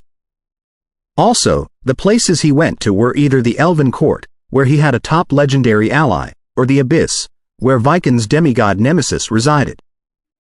As for the other places, he only stayed for no more than half a day while covering his traces with the uniqueness of the secretive. That was how he avoided the encounter with the well-acknowledged strongest demigod. After understanding the specific restraints of God's arrival, the Congress of Magic had a new conclusion about Viken's real capabilities. If he found a way to melt Monster Viken without any problems, he would probably be close to the level of real gods and become even more powerful than Thanos. But of course, after he reached level 3 of Legendary, Lucian was less worried about Viken. At the very least, he could manage to escape. The only problem was whether or not Viken had considered him to be such a great enemy that he had to eliminate Lucian with God's arrival, even though Monster Viken might take control. Thinking quickly, Lucian soon restored his calmness. This was Rentado. Should anything happen, the top legends such as Hathaway would arrive in no time. Also, Viken had only arrived as a projection. It still remained to be seen whether or not he could beat Lucian. To what do I owe the King of Calamity's visit? The King of Calamities. It's been a long time since anyone called me by my legendary title. Viken seemed to be in mixed feelings. Then he smiled and said, Don't bother me. Old guys like me are always reminiscent. As for the reason why I am here, do you really not know, God of Steam Yuri? If you were an old man who dwelt in the memories of the past, I would be a pure, innocent good guy who does not know any schemes. Lucian secretly thought to himself. Viken's personalities were not hard to guess considering that he had mercilessly erased the memories of his best friends and crafted them into seraphs. What God of Steam? What Yuri? I have no idea what you are talking about at all. Lucian pretended to be innocent. Viken chuckled. You can fool other people but certainly not me. I can sense the heart of faith inside this dwarf. I sense that his power of faith finally has a center where it can be gathered. You wouldn't think that I've arrived after selecting a random body, would you? Lucian's eyes froze. Viken had retained the remote projection abilities of the primeval devils after he became a demigod. As a result, even if he were not a demigod who was aware of the secrets of immortality, it would be barely possible to completely destroy him. It was indeed as expected of the best expert who overpowered the Silver Moon, the Lord of Hell, the Will of Abyss, and Monster Viken on his own. Of course, it was also mostly because it was inconvenient for the Lord of Hell and the Will of Abyss to arrive, and the fact that their strength would be restricted in the main material world. Also, there would be no cooperation where the Will of Abyss was involved. Lucien's stunt could not escape the attention of Viken. He smiled peacefully. I think you don't need me to say anything after you see this dwarf who has been personally given divine power by you. Facts speak louder than words. Even though he could not be directly projected to the senior rank experts who did not have too many negative feelings, his senses on emotional changes were still keen. It's just a secret research program. The mysteries of gods and the nature of the power of faith have always been a focus of the legendary sorcerers. Oliver, for example, has been studying the Dark Dragon Lord. Lucien wanted to know what exactly Viken was trying to do, so instead of playing innocent, he admitted frankly without telling any lie. You are very cautious. It seems that the conversation with Douglas has made you wary. You wouldn't say anything that would strike arcana and magic studies. Viken seemed unconvinced of Lucien's confession. Right. The creator of the new alchemy and the general theory of relativity, the most authoritative arcanist in the microscopic domain, and the main founder of the current arcana and magic system has stopped the exploration on the truth of the world and focused on the dissemination of faith. It will be a major strike on the confidence of every arcanist in the Congress of Magic after it is spread out. It's simply a study, which proves my arcana attitude better than anything. For me, disseminating faith and gathering the power of faith are meaningless. My focus is their place in the current arcana system. Lucien still admitted frankly. After all, the congregation of special electromagnetic waves was just a hypothesis. Viken chuckled. All right, enough of your lofty excuses. I do not need to use your words to strike the Congress of Magic. I only want to ask you if you need the complete ways to steal and utilize the power of faith. That monster cannot tell the secrets of demigods in violation of my rules. So, I'm sure that you only know how to transform into the status of primeval devils with the power of feelings, which is not the best method that I've improved on. You should know that many critical procedures on your path to demigod are missing. You cannot reach the destination if you are one-legged. I can help you solve the problem with a minimal price that nobody will suspect you. After all, almost 20 high-level sorcerers know the complete structure of artificial planets. Absurd. Why do I want the way to steal and utilize the power of faith? Can they help me unravel the nature of the power of faith at all? Lucien refused determinedly. His determination, however, sounded like a vacillation to Viken. Lucien did not mock at him for trying to allure a grand arcanist but stressed the uselessness of his offer. It was not hard to imagine what he thought. Viken said unhurriedly, useless? Then, why did you steal the power of faith of the god of craftsmen? Your way of stealing and utilization was well hidden, but that is the only remarkable part about it. There's no way for you to succeed unless Height turns into the god of steam himself. How can you figure out 3,000 years of studies in only 2 years? He was quite confident about that. Lucien was slightly stunned. The guy who was spying on him was indeed complicit with Viken. From Lucien's face and emotional fluctuations, Viken noticed his shock. Thinking that Lucien was surprised because the successful and unattractive thing had been learned by him, Viken smiled. Don't worry. With my teaching, you will be able to steal Height's power of faith from your own altar. How does it sound? He was not truly bothered by the disproportion of cost and return. It was already the greatest success of the Congress of Magic that could be divided. As I have said many times, I am not interested in stealing and utilizing the power of faith. After I figure out its essence and arcana significance, I will create a flawless method, instead of turning into a half-human and half-monster like you. Lucien smiled and scorned Viken's way, showing his confidence and vision. Viken was briefly silent, as if he did not expect that Lucien would really refuse it. Had he made any breakthroughs in his research? Was the observer effect really the nature of the power of faith? 2 demigods have emerged on this path, and they are the only 2 demigods who are not natural-born demigods. So, you will eventually return to this path at some point. If you miss the opportunity today, you will barely get the files in the future. Viken sighed, as if he were feeling sorry for Lucian.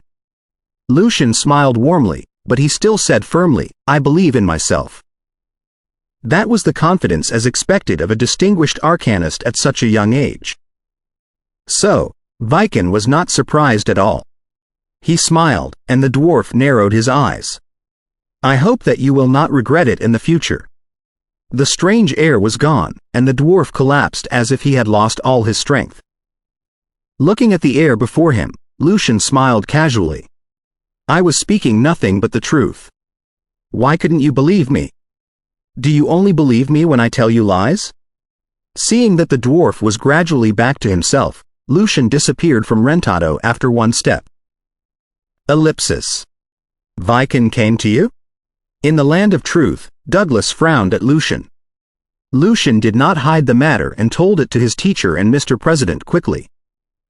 "He allured me with the way to become a demigod in exchange for the complete structure of artificial planets," said Lucian briefly.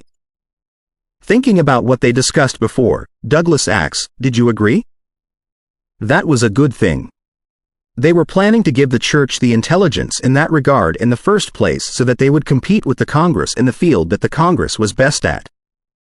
As it turned out, the Pope had personally delivered the mysteries of demigods here for the intelligence. That was an unexpected trophy. Although Douglas, Fernando, and Lucian did not need such a path, it would serve well as a reference and research materials. After all, it was the only successful path of demigods right now. I turned him down. Lucian acted as if it were not a big deal. It also makes sense. If you agreed with the exchange, Viken might take advantage of it whatever reasons you had. Even if we are going to make the deal, you shouldn't take part in it in person. Douglas immediately understood why Lucian refused it. Lucian nodded. That was indeed one of the reasons. More importantly, it was an opportunity as he had always wanted to show Viken his attitude. Supposedly, he could only look for indirect opportunities to do so, but Viken had come to tempt him in person out of his expectation. He would have regretted it if he did not make use of the great chance. We were also planning to fish up the sorcerers that were associating with Viken. But Viken's operation. Douglas wondered which they should choose. Lucian smiled. There are 20 sorcerers who know the secrets of the artificial planets, and dozens more who can construct it on their own with the mechanism. Together with Viken's devil projection, it is barely possible for us to decide who it is exactly. We can only narrow the range. Therefore, I have temporarily added certain special structures to the files of artificial planets. In such a way, we will be able to tell whether they reached out to each other before or later. Are we not going to carry out the exchange? Asked Douglas. Lucian pointed at the north. What we are missing is just the part to steal and utilize the power of faith, and we don't have to ask Viken for that. Since he has secretly released the ways to become a demigod to sorcerers, elves, demons, devils, and other races to mess up the situation and divide us, we can also make the situation even more chaotic. Chapter 743. Irresistible Temptation in St. Ivensburg. Belkovsky, the pontiff of the North Church, was walking toward the room of prayer slowly. He was tall and muscular, nothing like how Benedict III was. As a matter of fact, he was indeed a level 2 knight who activated his own blood power through his own work.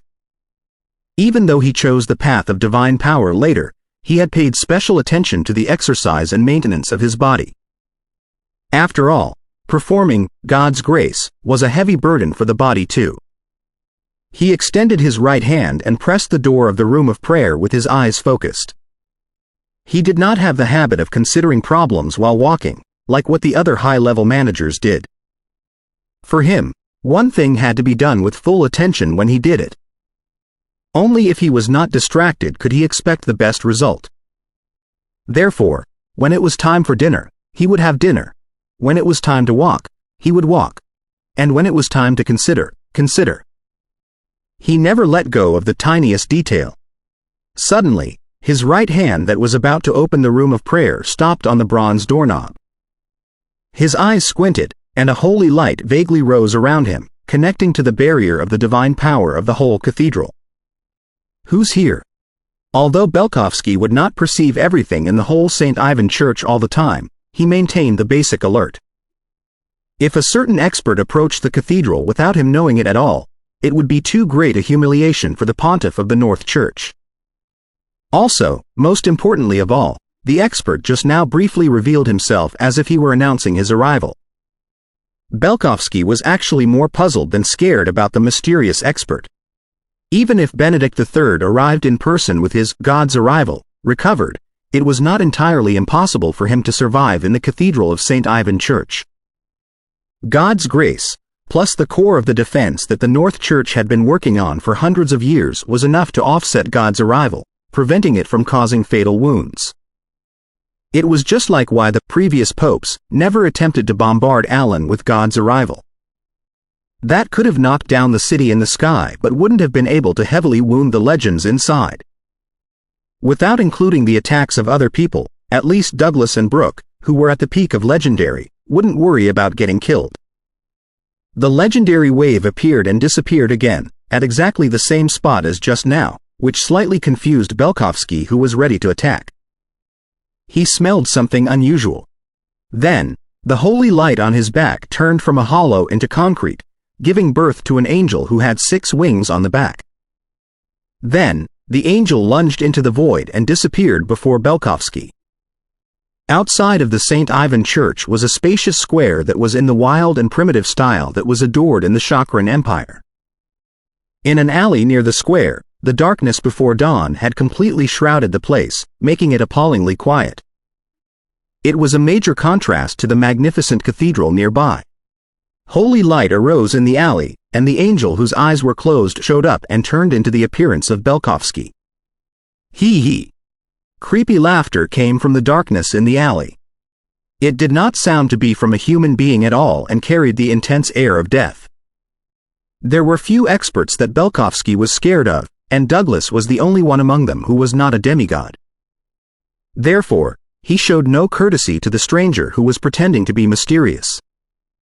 If you don't have a good reason to attract me here, you'd better think of a better one after you reach hell.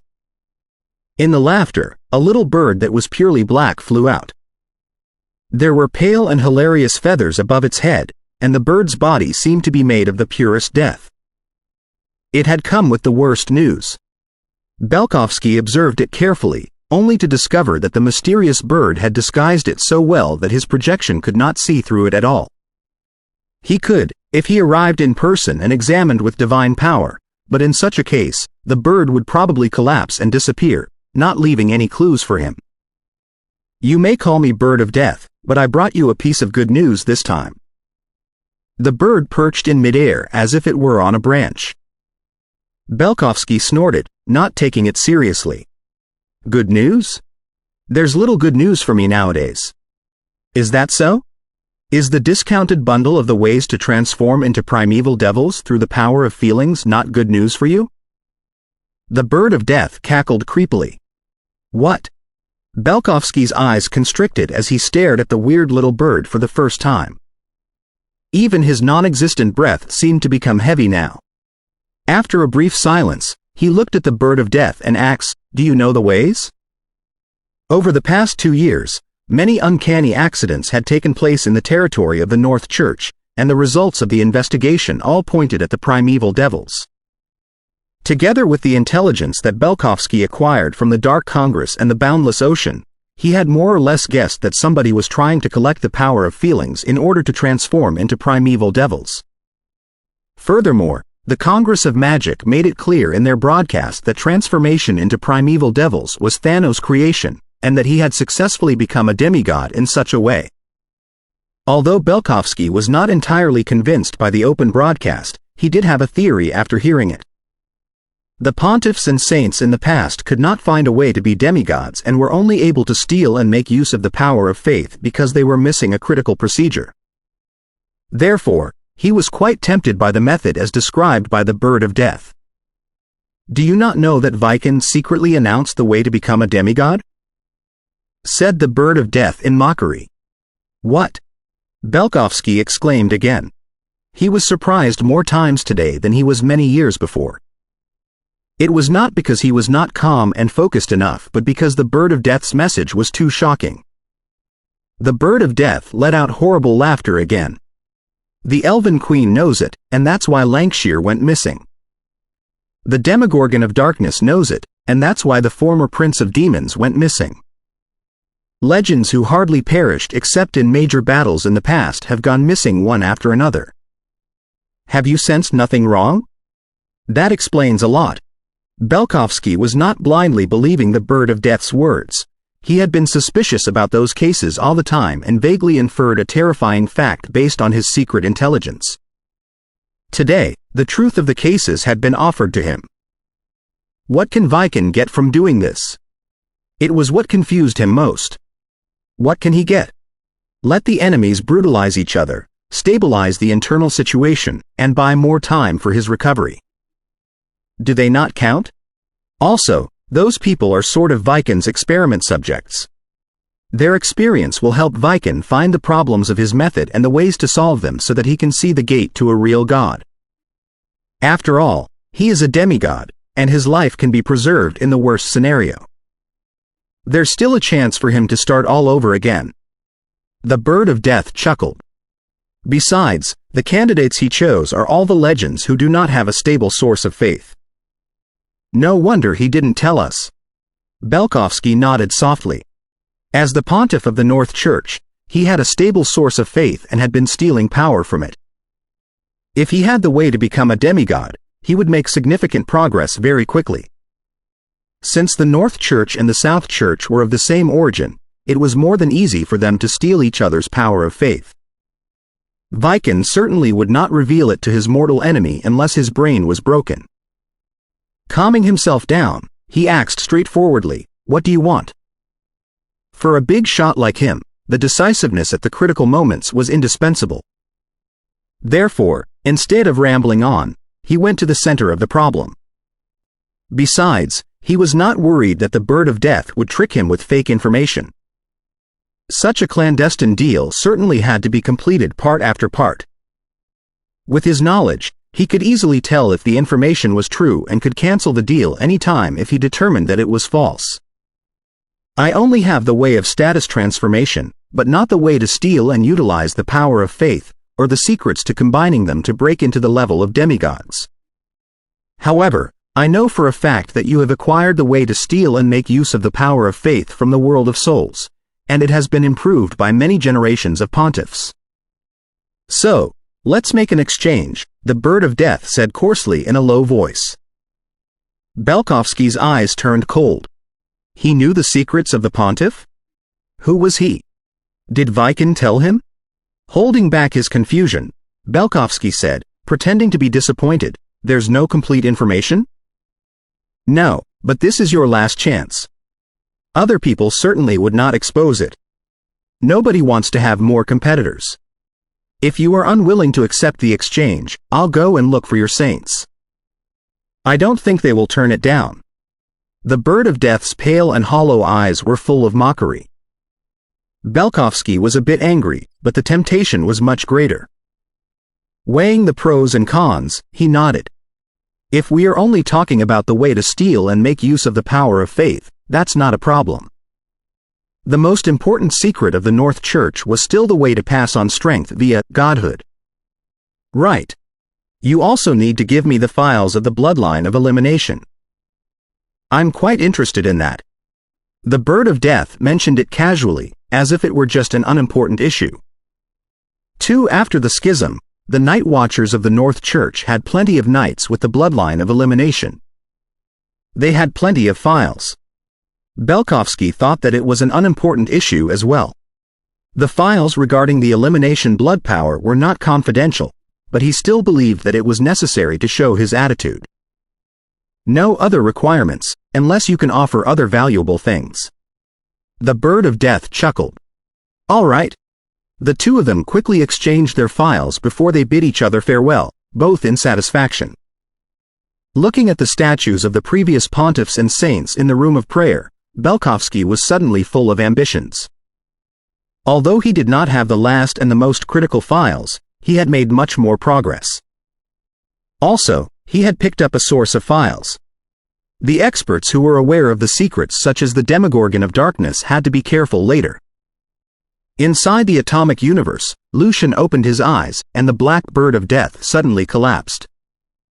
He pretended to be the bird of death this time, partly to acquire the files and partly to set a new enemy for Viken to mess up the situation. After all, the last and the most critical method hadn't been offered to Belkovsky yet, and there was still a long way to go before he became a demigod. Lucian certainly did not want there to be more demigod enemies for the Congress in the future. Aren't you trying to make the situation chaotic? I'll help you make it even more so. However, the messing up of such a level is still not good enough. Lucian put on an expression that was called by his students as the demon's smile. Throne of Magical Arcana Chapter 744. A standard villain in the dim underground palace, the pillars of light mixed with fire fell non-stop. The deep darkness melted quickly like the snow that had met the sunlight. The peculiar worms were rigidified, and the foul shadows screamed miserably. A glimmer flashed, and the priests floating in midair suddenly collapsed, as if somebody dragged their ankles brutally. The defense on them did not work at all. Most of the evil arts came to an abrupt halt. Before they were able to react, the intimidating gold-haired middle-aged man before them had opened his right hand. On his every finger was a little eye, and at the center of his palm was a brownish giant eye that was stained by blood. The 5 horrible little eyes were in different colors and shooting different rays, but the yellowish giant eye glistened and made everybody feel heavy. The gravity in this place seemed to have been intensified. Rays in green, blue, and other colors hit those black-robed priests, slowing, paralyzing, or even simply reducing them into countless spots of light. The formidable enemies that the reverends, bishops, knights, and common night watchers could not take care of were immediately suppressed. Victory was near at hand. Some of the cultists screamed in panic. They had never seen such a weird and strong enemy before. Where is the chief priest? Shouldn't the chief priest be stopping him? At the critical moment, they remembered their leader, an envoy of the supreme heir of chaos. Wasn't he fighting the intimidating middle-aged man just now? The middle-aged man who was dressed in a white overall attacked even harder after hearing their remarks. Creepy little eyes grew out of his face and his other hand, shooting out defensive or aggressive rays of light. He sneered, "Do you think a level 7 cultist priest can stop me? I've killed dozens of priests who were stronger than him." What? After confirming the death of their chief priest, the remaining cultists and priests immediately collapsed. They had even forgotten the prayer for power from Heir of Chaos when the rays came at them. Panicked, they soon lost their combat ability, getting killed or captured by the Night Watchers, the Reverends, and the Knights. None of them escaped at all. Hee. There are too many uncanny cults recently. We have to dig out their source. The terrifying eyes on the face and hands of the middle-aged man were closed without leaving any mark. One of the Night Watchers said gratefully, "Thank God you were around, my lord, or those priests of Heir of Chaos might have escaped." As a matter of fact, not only would they have escaped, but they would have also killed all the Night Watchers. Fortunately, the dire consequences had been avoided as Winchell, Eyes of Radiance, who ranked the 3rd among the Night Watchers, had come when he pursued another lead. "It's my responsibility to deal with the cultists." Winchell nodded. "You will search for the place in groups. Do not let go of any cultist." "Yes, my lord," the captain of the Night Watchers answered respectfully. Winchell paced in the hall.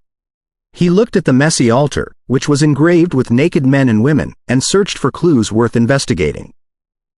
Looking at the magnificent but somewhat old underground palace, the dim environment that was full of bodies, and the ancient stone gates and rooms, Winchell suddenly had a lot of mixed feelings.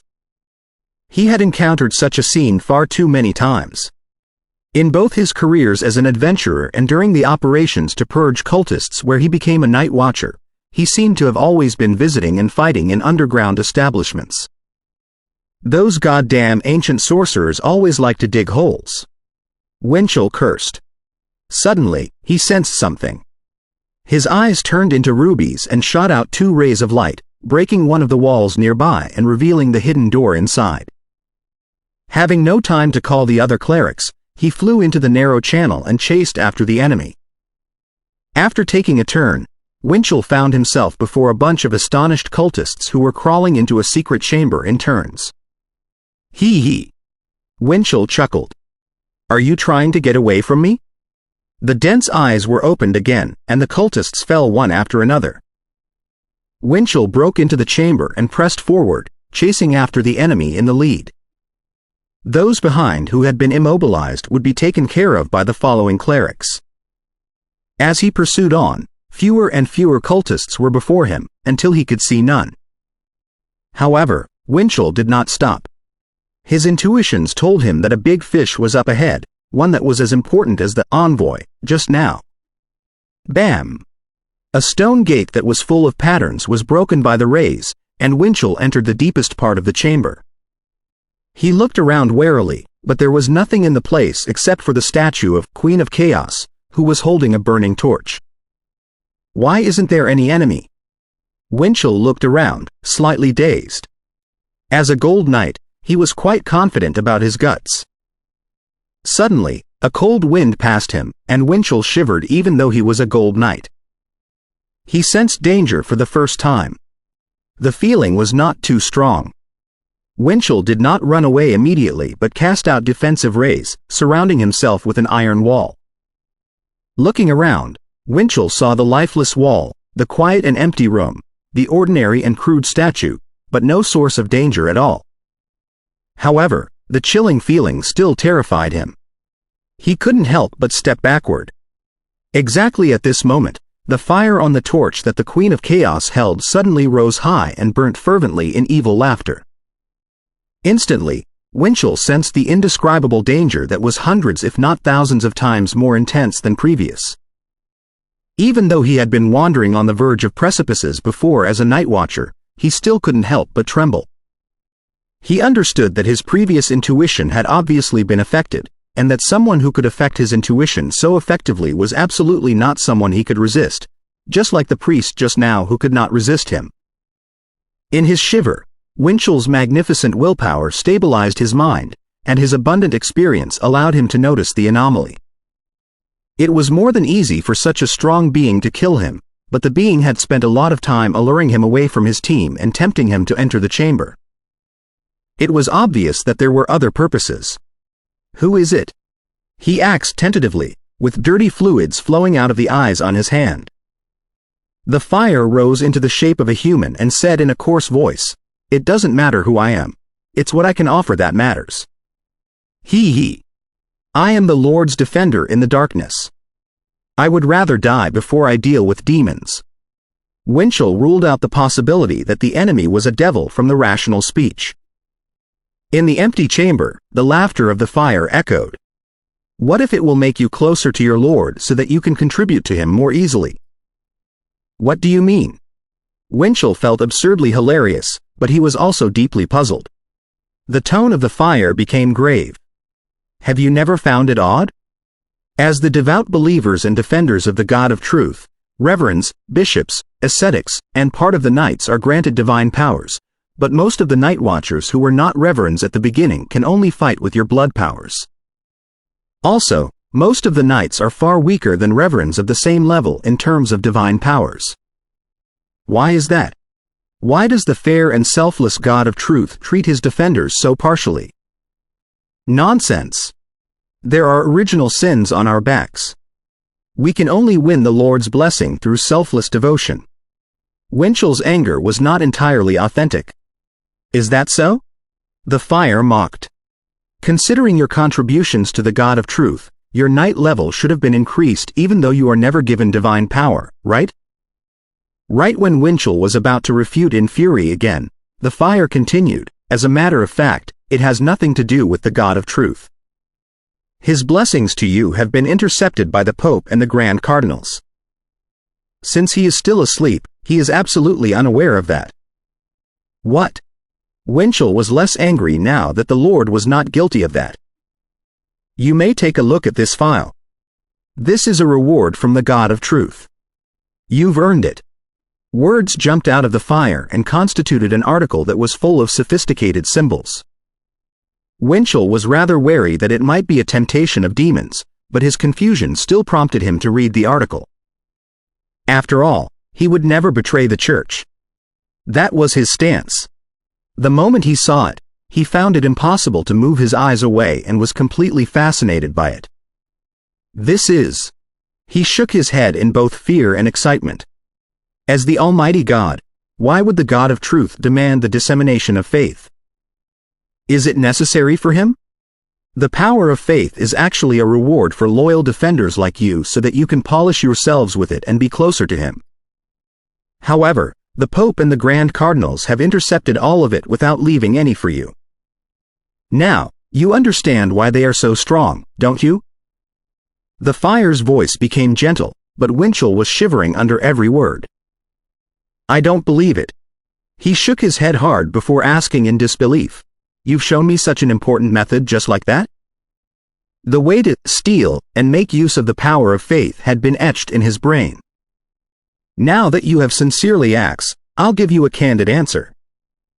I am the embodiment of justice, and I hate unfair things like this most. The fire chuckled and went on despite the suspicion in Winchell's eyes. I'll occasionally ask for some information from you. Rest assured, nobody will suspect you. I have many other sources of intelligence, including several red robes. Red robes? Winchell's pupils constricted abruptly. For hundreds of years, due to the uniqueness of the heart of faith, the Church had never had spies in the level of red robes, or at the very least, no external spies, since the North Church and the South Church had sent plenty of spies of such a level to each other. Was he from the North Church? Are you scared that your heart of faith will be shaken after you get this? So, don't guess who I am. You only need to remember my code name, the Red Barrier. The fire gradually died down. Winchell stood where he was and looked at the empty room, unable to say anything for a long time. He felt that he had the most bizarre dream. Had he obtained a most precious and useful approach by paying nothing at all? Ellipsis, ellipsis. Inside the land of truth, Lucian said to Douglas with a smile, Viken secretly released the ways to become a demigod to let the legendary experts compete with each other. And now, we are doing exactly the same thing. We'll spread the secrets to steal and make use of the power of faith among part of the red robes, thus allowing them to steal the power of faith. In such a way, the foundation of the South Church will be messed up, too. After all, the dissemination of faith cannot be conducted alone like sorcerers' exploration of arcana and the world. A hierarchical organization is indispensable for them. Unless he can project a seed to the mind of every cleric, this is not something that Viken can avoid. If it weren't for the fear that Viken might discover it, I would have publicized the way to steal the power of faith through arcana voice. If Viken knows how you are using such a valuable method, his expression will certainly be very spectacular. Douglas chuckled. After all, who could have thought that somebody would spread out the method? Were they worried that they had too few competitors? Only Lucian and the other Grand Arcanists who never considered the approach were determined enough to do that.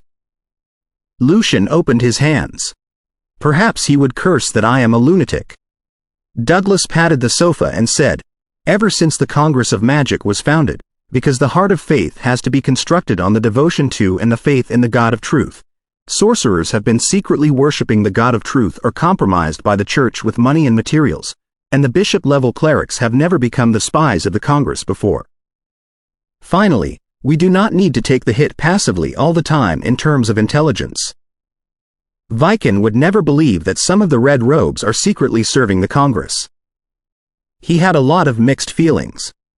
In the past hundreds of years, the Congress of Magic had been infiltrated by many spies of the Saint Truth. In many cases, the highest council knew that certain people were conspiring with the Church, but they did not arrest or punish them just so that those spies could deliver the wrong intelligence that would offset the influence of the undiscovered spies. Although the Lord of the Undead was an authority to invade the brain and check the memories, there were too many people in the Congress and most sorcerers had their own secrets. It was impossible to scrutinize them one by one. Of course, the disruptive theories that challenged the canon and the doctrines had also partly purged the spies who believed in the God of truth. However, it was not until after the Battle of Rentado and the exodus of the South Church that the spies within the Congress were finally no longer influential.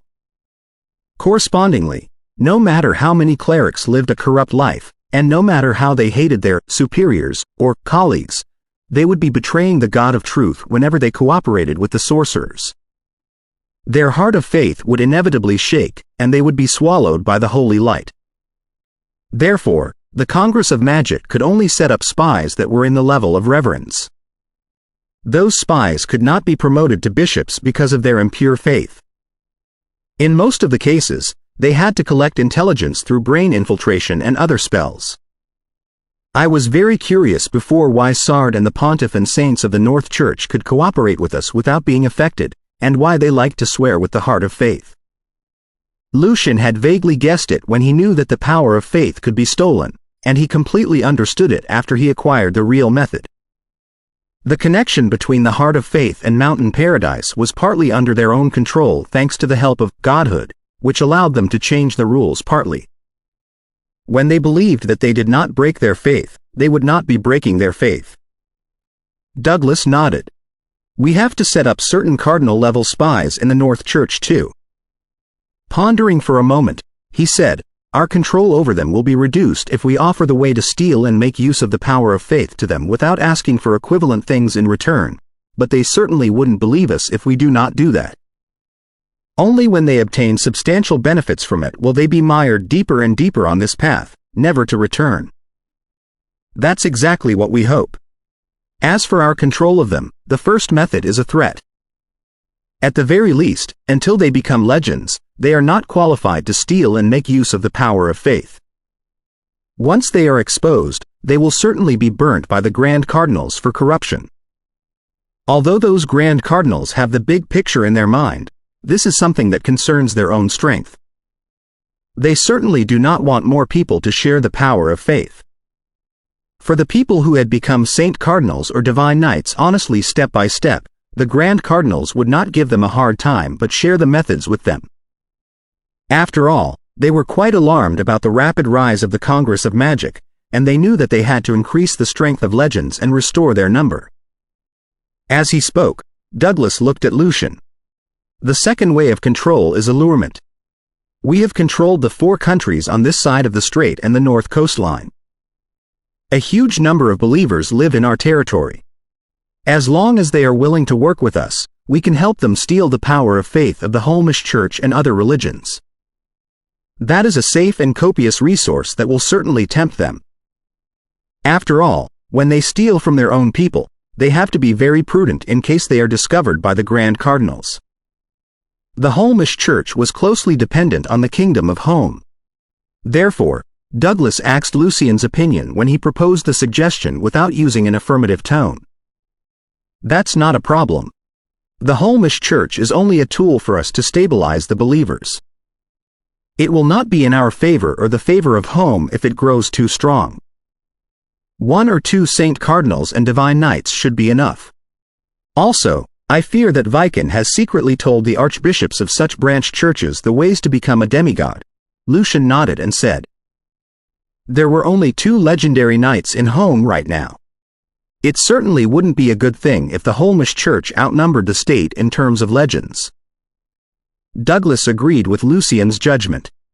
Viken fears that the North Church will surpass him, but he is certainly not scared of the branch churches like the Holmish Church that do not even have a legend.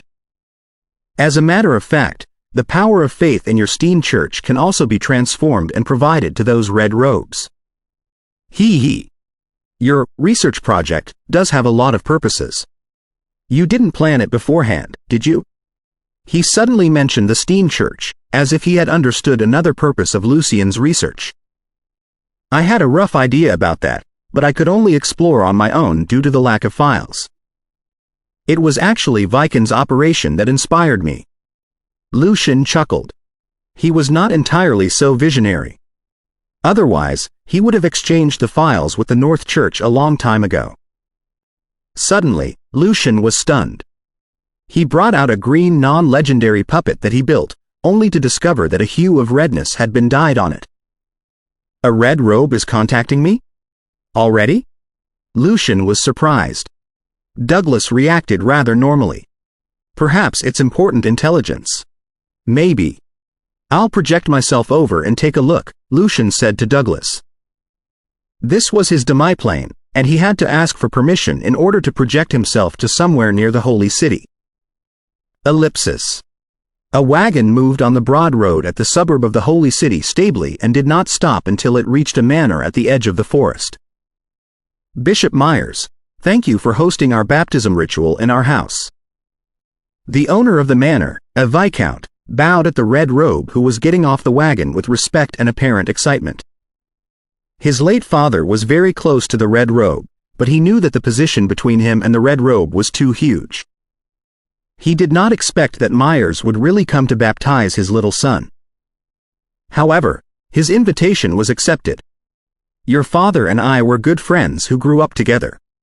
There's no need to thank me. I'll clean myself in the church first and perform the ritual tomorrow. Myers was a gray-haired old man, gentle but fearsome. After entering the little church, Myers kneeled before the cross and began his prayer. Late at night, he raised his head and looked at the cross as well as the saint badge embedded on it with complicated feelings. Then, he brought out a delicate puppet and activated it.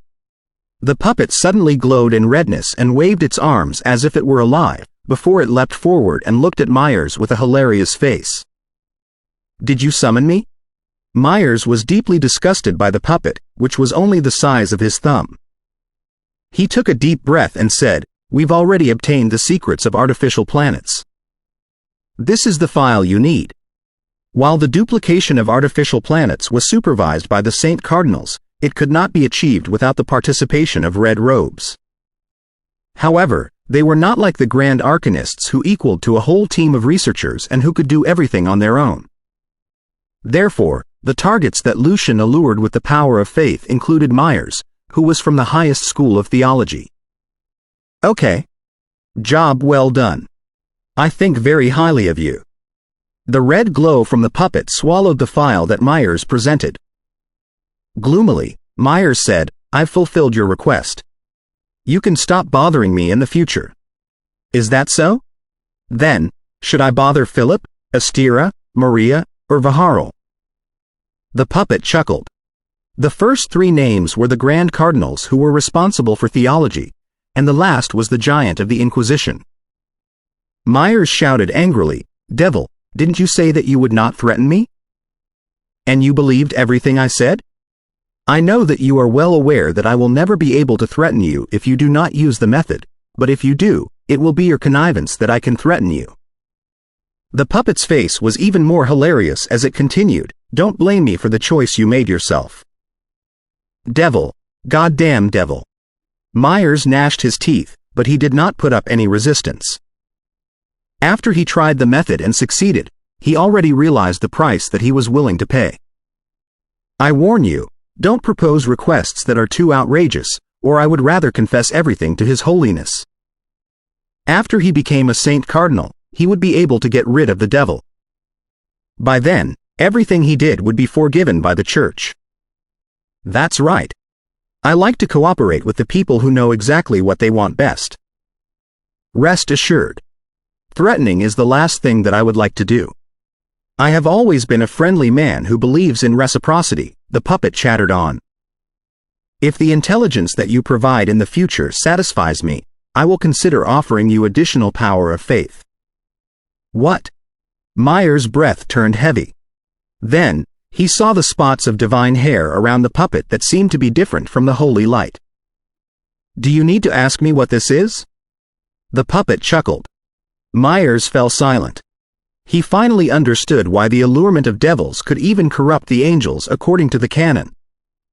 Ellipsis. The files of artificial planets that the Church has acquired do not have the special parts that I added later, which means that the trader exchanged the information beforehand. Of course, it is also possible that he has constructed the information on his own according to the mechanism. After all, the style of the magic circles on the artificial planet in the file is highly different from what we are used to, Lucian said to Douglas and Fernando with the files in his hand. Chapter 746. Lucian's mysterious experiment. Browsing through the files in his hands, Douglas remarked while turning the pages, "It's true that the style of the combination of different magic patterns is highly different from that of our version, but it is also possible that he modified it on purpose after exchanging for it. The sorcerers who have the qualifications and clearances to acquire the full structure of artificial planets can't be stupid." The structure model of a spell or a magic circle was not unique. As long as it agreed with the corresponding mechanism and process, the eventual magic model or magic circle would achieve the desired effect. Therefore, the spells that different sorcerers built based on the same arcana principle often turned out to be models whose core was the same but whose details were different from their personal styles. Sometimes, when the details in their design were perfect and close enough to the mechanism, their model would have a better effect than other models did. That was also one source of unique magic. However, a better effect was not essentially better. It was still limited by the core and could not surpass its maximum. Therefore, most spells that were open to the public had been united as the magic models with the best result. They were known in the Magic Empire as standard spells. That was even more obvious in the Congress of Magic, where the research was open. In many cases, the improvement in spells had to depend on the deeper understanding of the mechanism. However, during the recent 100 years, it had occurred to the arcanists of the Congress of Magic that perhaps standard spells did not really exist. That was to say, the magic model with the best effect was not universal. Different sorcerers had their own different models to achieve the best effect. The weird phenomenon raised a lot of attention at that time. Further research indicated that it was because of the different cognitive worlds of different sorcerers. The magic models that best matched their cognitive worlds would achieve the best effect. After that, many sorcerers would both analyze the standard spells and adjust the details after they exchanged for them so that the standard spells would better suit themselves. But of course, the cognitive world would only be stabilized after the middle rank. There was no need for the magic apprentices and the regular sorcerers to do that. It's good enough that the range is narrowed down. I don't believe that he would lay low in the future. We will figure out who he is if he does a few more similar things. Fernando drew circles on the list, loathing the traitor so much that he almost wanted to grab him and let him taste the feeling of a storm. After the discussion on the matter, Douglas suddenly asked Fernando, Brooke, and Lucian their research progress on the quantum field theory. There's still no solution to the problem of infinity? I think that your idea about the field theory is correct. If you walk down the path, you will figure out the essence of the electromagnetic force sooner or later. At the very least, the current explanation is much more advanced than the past. Maybe after the theory takes shape, Brooke's broken and solidified cognitive world will be restored, and he'll find his own path to demigod. Judging from his tone and his choice of words, he was still rather concerned about Brooke, his insubordinate student. However, finding the path did not mean advancement. Leaving the odds of success aside, the perfection of the details on the path would probably take many years.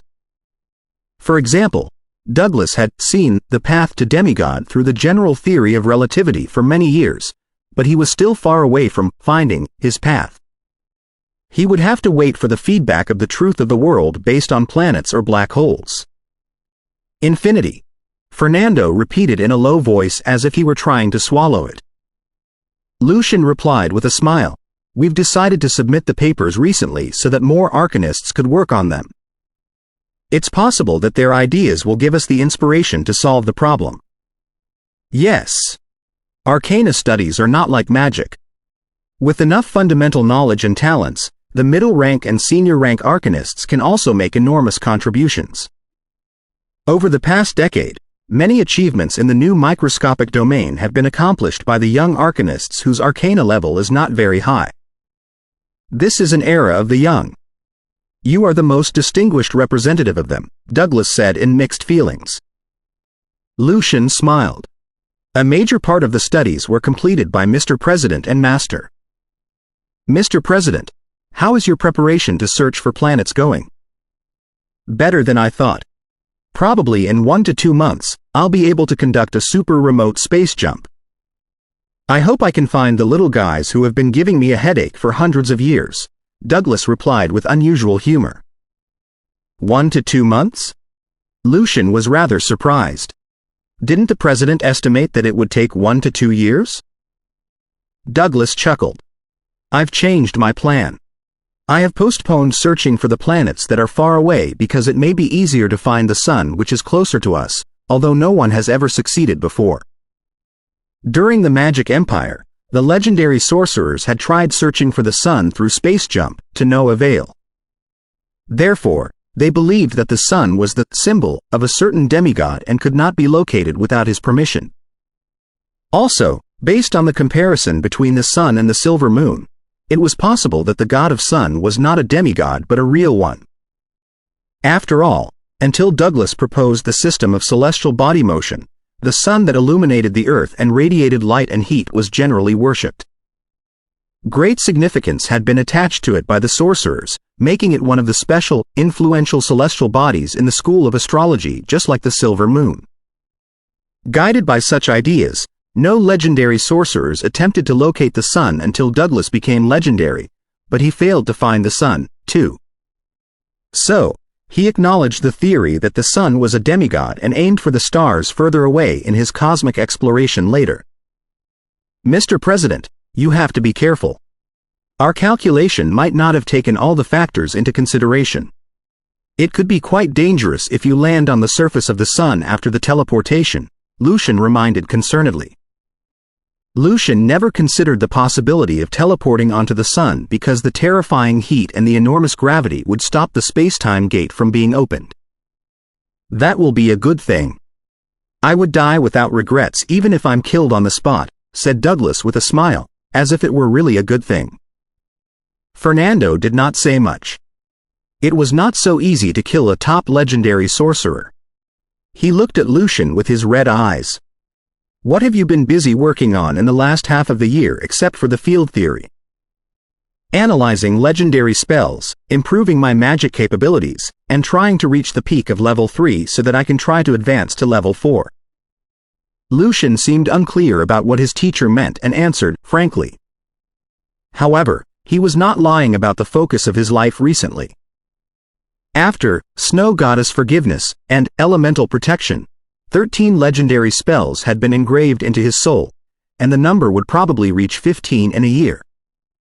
He would be qualified to sprint at the peak of legendary. Fernando said in a bad mood, I know that you are making remarkable progress. What I asked was the application you filed to the Magic Research Board. What are you planning to build inside the Atom Institution? The expensive materials you need are enough to build a level 9 magic item.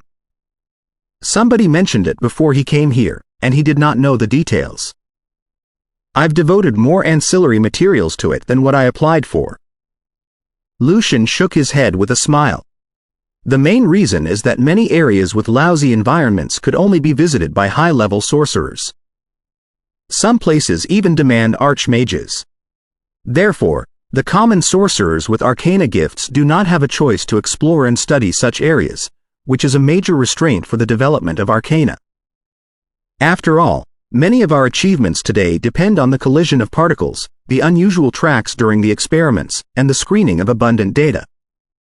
It would take dozens if not hundreds of times longer if the legendary sorcerers and the archmages are doing the work alone. Douglas nodded. That's a fantastic idea. Do you have any product yet? I'm close to success. After it works out, I'll open it to all the arcanists, but they have to file an application in advance and receive thorough vetting. Lucian briefly described his alchemical item, and won the approval of Douglas and Fernando. ellipsis. In Atom Institution. Heidi and the other students looked at the door of a small laboratory. It was absolutely quiet, without any sound coming out. You said that our teacher has often locked himself in this small laboratory during the past few months, and that magic waves spread out now and then? Although they had been away from each other for several months, Katrina did not feel alienated from Heidi and her other friends in the Atom Institution. Instead, she had a sense of familiarity and warmth now that she had finally come home. Heidi nodded her head fast like a little chicken. Yes. We don't know what our teacher is working on. He is rather mysterious and locks the laboratory tightly every single time. Hardly had she concluded her sentence when the door of the small laboratory was opened, and Lucian walked out in his double-breasted suit. Good morning, Master. Heidi and the other students greeted him at the same time. Their eyes were rolling non-stop as they tried to see what was inside the laboratory from the gap that Lucian was blocking. You are very curious? Lucian said with a smile. Huh. Yes. I'm very curious. After a brief daze, Heidi hurried to nod. Lucian looked around at them. If you are curious, do you want to give it a shot? However, only 4 people can take it at one time. Me. I would like to take it. Heidi had always been a girl of curiosity, and she believed that her teacher would not harm her. With her as the example, Sprint, Katrina, and Anik raised their hands earlier than other people did. All right. Come in with me. Lucian turned around and showed everyone what was inside the laboratory. Throne of Magical Arcana Chapter 747. Romance of Arcana Studies. It was not exactly a spacious laboratory. The alchemical platforms and the magic items that should have been here were nowhere to be found, but the room was not empty at all. On the wall, the floor, and the ceiling, silver and black magic patterns were protruding non-stop. Spreading out the light that felt like flowing water, they connected with each other and formed a 3-dimensional model. Then, they stretched toward the center and weaved into a layered illusionary web, which integrated with the complicated magic circle deployed at the center of the laboratory, constituting a deep and mysterious picture. A magic circle? Heidi looked at the laboratory rather in shock. Their teacher had been busy and mysterious in the past couple of months just in order to set up the magic circle? It did not seem so complicated that a grand arcanist had to spend a few months on it. She had thought that their teacher was setting up new experiment devices, such as the particle colliders that were better and more powerful. What she saw puzzled her. Stunned for a moment, Anik recognized the basic purpose of the magic circle. A space-time magic circle? A portal to alternate realm? It made him and the other visitors even more surprised and confused. Seeing that it was not an experiment device, they had guessed that the magic circle had special usages. For example, it might be able to complete certain special experiments in the microscopic domain or help the arcanists find the mysteries of electrons and the other microscopic particles. Little did they expect it to be a teleportation circle like a portal to alternate realm. Was it of any use for the Atom Institution? Could they be teleported into an atom? Lucian, whose back was against them, did not bother with their shock and curiosity. He walked into the laboratory unhurriedly and stood at the center of the magic circle. Then, he turned around and smiled at Katrina, Sprint, Anik, and Heidi. You'll know what it is for after you try it. Master, you are so mean. My heart is exploding with curiosity.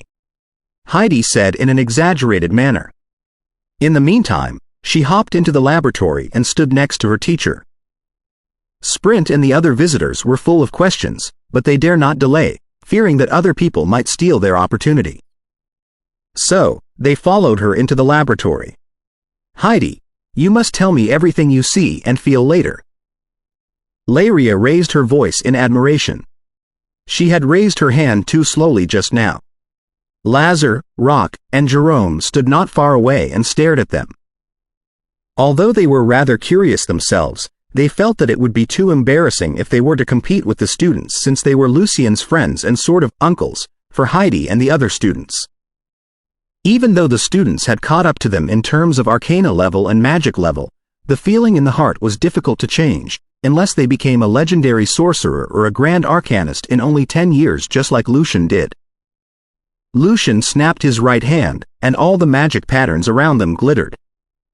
The light, which felt like ripples of water, at the beginning became as dazzling as the sunlight at noon. The light gathered, and a small sun seemed to be rising at the center of the magic circle. It was incandescent but not scorching. Gradually, the cluster of pure light was stretched into a gate that was 2 persons tall. Magic symbols were floating inside the flowing light. Lucian extended his right hand. As if he had put on a silver glove, he pressed the gate of light hard, and the gate was immediately opened. Infinite brightness surged in, drowning Lucian, Heidi, Anik, and Sprint. After the light was gone, Lucian and his students had already vanished, and the gate of light seemed to have lost all its vigor. It was lifeless and lackluster, as if it were made of pale rocks. I wonder what Heidi and the rest of them will see. Chelly crossed her hands subconsciously. Ellipsis. The dizziness caused by the change of time and space came just as expected. Fortunately, the students, who were 5th circle sorcerers right now, had abundant experience and already enhanced themselves with the spells that could resist the feeling. Therefore, they felt better very soon. Heidi looked at the front eagerly before she completely got rid of the dizziness. She was too curious. In front of her was transparent glass. Outside of the glass was the heaviest and deepest darkness that Heidi had ever seen. Boundless and endless darkness. In the depths of the darkness, pale spots of light were shining brightly, pure and clear without any flash, which gave Heidi an inexperienced feeling of vastness and emptiness, as if her mind had been entirely calmed down. She felt that she was so insignificant and that the world was so enormous. This is... Heidi completely forgot her dizziness. Her voice was as unpredictable as dream talk. Sprint, Anik, and Katrina also looked at the endless darkness and light spots around, lost. They vaguely guessed something, but it was impossible for them to grasp it clearly. Standing behind them, Lucian raised his right hand and pointed at the deep darkness and the light spots as he said with a sigh, "This is space." Space? The universe? Heidi and the other students were suddenly back to themselves and hurried to look down.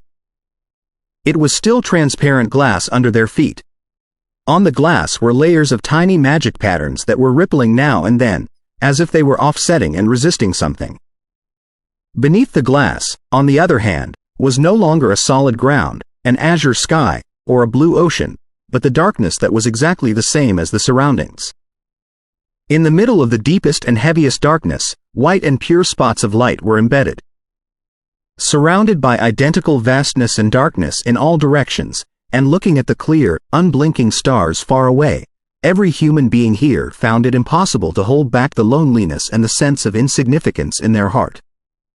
They felt the deepest awe. This is the most beautiful space I have ever seen. Heidi had been on adventures before. However, neither the night sky on the plateaus nor that on the ocean could compare to what she was seeing right now. This was an everlasting painting and the splendid cosmos that most arcanists dreamed about. Katrina was as fascinated as Heidi. Who said that arcana studies did not tolerate romance? This was the greatest romance. Sprint and Anik paid more attention to the significance of space. Therefore, after a brief fascination, they were back to themselves very quickly. Looking around carefully, they found that they were in a glass room that was the size of a regular laboratory. It was floating in the cosmos, with countless magic patterns shimmering on its surface and constructing magic circles. What was inside the glass room was even more unbelievable. Sophisticated magic circles were everywhere. Some provided gravity, and some created air, turning the place exactly like on the ground. Of course, a fairly large proportion of magic circles had nothing to do with that at all. Instead, together with the alchemical platforms and the cyclotrons, they constituted a laboratory with full functions. "Master, this is?" Sprint opened his mouth and asked, although he had basically guessed the purpose of the glass room. Nodding, Lucian said with a gentle smile, "This is a cosmic observatory." "A cosmic observatory?" Heidi and Katrina were woken up by their dialogue and captured the term precisely. Lucian pointed out, "It is universally known that the cosmos is full of weird rays of curses and other great dangers, such as extremely low temperatures and extremely high temperatures. Therefore, only archmages and those above dare to come here, but in fact, considering the unknown dangers in space, few archmages ever explored this place, leaving the vast universe to the legends. Our previous study indicated that the rays of curses are particles and electromagnetic radiations of different frequencies. Then, what about the curses of the rays in space? We searched for all kinds of materials and collided the particles again and again in order to find new things, didn't we? Cosmic rays are something we have barely studied before. It is possible that we can find something new out of it, which will help us unveil the next level of the microworld. In the past, the exploration and study work was mostly done by the legendary sorcerers. However, to find suitable rays in such a vast cosmos and to capture the unusual tracks during the countless experiments would take a long time and many experiments. Therefore, the legends haven't achieved much so far in that aspect. With that in mind, I filed an application to the Magic Research Board to build a cosmic observatory that can resist the cosmic rays and support teleportation, so that the common arcanists can also be involved in the studies on the cosmic rays and the vast space. We will reduce the time cost by increasing the number of participants and the frequency of experiments. Lucian introduced the background and guided his students to use the special experiment devices in the cosmic observatory to introduce the cosmic rays outside. Heidi, Katrina, and the other students were all thrilled. Could they study the cosmos and roam space, too? In the meantime, Heidi and Katrina had a weird feeling. A moment ago, they were still imagining what a great and romantic feeling it would be if they were sitting inside the cosmic observatory by themselves in the company of nobody except for the numerous stars outside of the window. However, as their teacher introduced the cosmic observatory, as well as the magic circles and alchemical items in it, objectively with the jargon of arcana studies, the feeling of romance was immediately shattered without a sound. All they could notice was how to use this magic circle and how to process the data that they collected. Lucian noticed that Heidi and Katrina did not look quite right, so he asked in confusion, "What's wrong?" "There shouldn't be any leak of cosmic rays in this place." "Well, you must pay attention to the energy consumption of the cosmic observatory and change the magic gems in time. Solar energy cannot sustain for long." Heidi sniffed and interrupted Lucian, almost crying, "Master, give the romance of arcana studies back to me." "Huh?" Lucian raised an eyebrow, having absolutely no idea what was on the minds of his two female students. Throne of Magical Arcana Chapter 748. Rise of Space Exploration. Laria, Chelly, and the other students stood outside of the small laboratory and watched the portal as well as the magic patterns that had dimmed. They were too reluctant to leave. They felt that a cat was scratching their hearts with its paw, and they could barely contain their curiosity. After a long time, Alphalia finally said, "There's nothing we can do by standing here, and there's no telling when they will be back. Let's focus on our own business for now. After all, they will certainly tell us what they have experienced after they are back." Heidi had always been willing to share as long as it was not anything confidential. "Yes. There are a lot of scheduled experiments that we need to work on, a lot of data to be analyzed, new experiments to be designed, and new spells to be analyzed." Laria only meant to agree with Alphalia at the beginning, but the more she talked, the more hopeless she felt her life was. Lazar nodded his head and clapped his hands. After everybody's attention was attracted by him, he said with a brilliant smile, "Let's not stick here waiting. Nobody knows where Evans and the rest of them went, and how long will it take before they come back. Go back and finish your experiments first." When he talked to Lucian and the friends they were familiar with, he mostly called him Lucian directly. However, in the Atom Institution, to show respect for the manager of the institution, he always called him Evans when he talked to the apprentice-level assistants. "Yes, Mr. Lazar." Loie and the other assistants looked back at the small laboratory, reluctant to leave. But they managed to hold back their curiosity and went back to their respective laboratory. "I wonder where our teacher has been teleported to," Chelly said to Laria in confusion. Laria thought for a moment and said, "It must be related to the studies in the microscopic domain, or our teacher wouldn't have put it inside the institution at all instead of applying for a new magic research program." They talked and turned around as they enthusiastically speculated the destination of their teacher's magic circle. Although they would certainly learn the answer after Heidi was back, wasn't the greatest fun and such a curious thing all about guessing? Laria and Chelly had taken only a few steps when they suddenly felt the outburst of magic waves behind them. Under the perception of their spiritual powers, the magic patterns inside the small laboratory glowed one after another, extracting energy from the Allen Magic Tower and emanating silver and pure brilliance. In the dreamy, brilliant view, the dimmed portal glowed transparently and dazzlingly again. "They're back? Has Mr. Evans come back?" In their exclamations of confusion and excitement, Alphalia, Loie, and the rest of them who were slowly pacing back to their laboratories jumped back like rabbits. They reacted so agilely and quickly that they seemed to have been waiting for this moment. The gate of light suddenly burst out, and the pure, flawless light drowned the whole laboratory. When it was gone, the portal also disappeared, but 5 new figures showed up at the center of the magic circle. They were Lucian and his students. "Heidi, where did you go? Heidi, what did you see?" Laria and Chelly blurted out, asking Heidi at the same time, as if she had been a blabbermouth all the time. Heidi heard her friends' questions before she recovered from the dizziness. She rubbed her head and chuckled. "You have absolutely no idea where we went. It was such a romantic place." "Romantic?" Lazar couldn't help but repeat. That was not the keyword he had in mind. Romantic. Laria and Chelly found it impossible to imagine. They guessed many places, but none of them was even remotely associated with romantic. This was the Atom Institution. Heidi smiled gloatingly. "Yes, it's a very romantic place, more romantic than any romantic scene that I've ever seen." Seeing the surprise and confusion on her friends' faces, she felt a lot better. "Well, did you go to space?" Alphalia asks, not very confident about her guess. After a brief daze, Heidi asked in surprise, "How did you know?"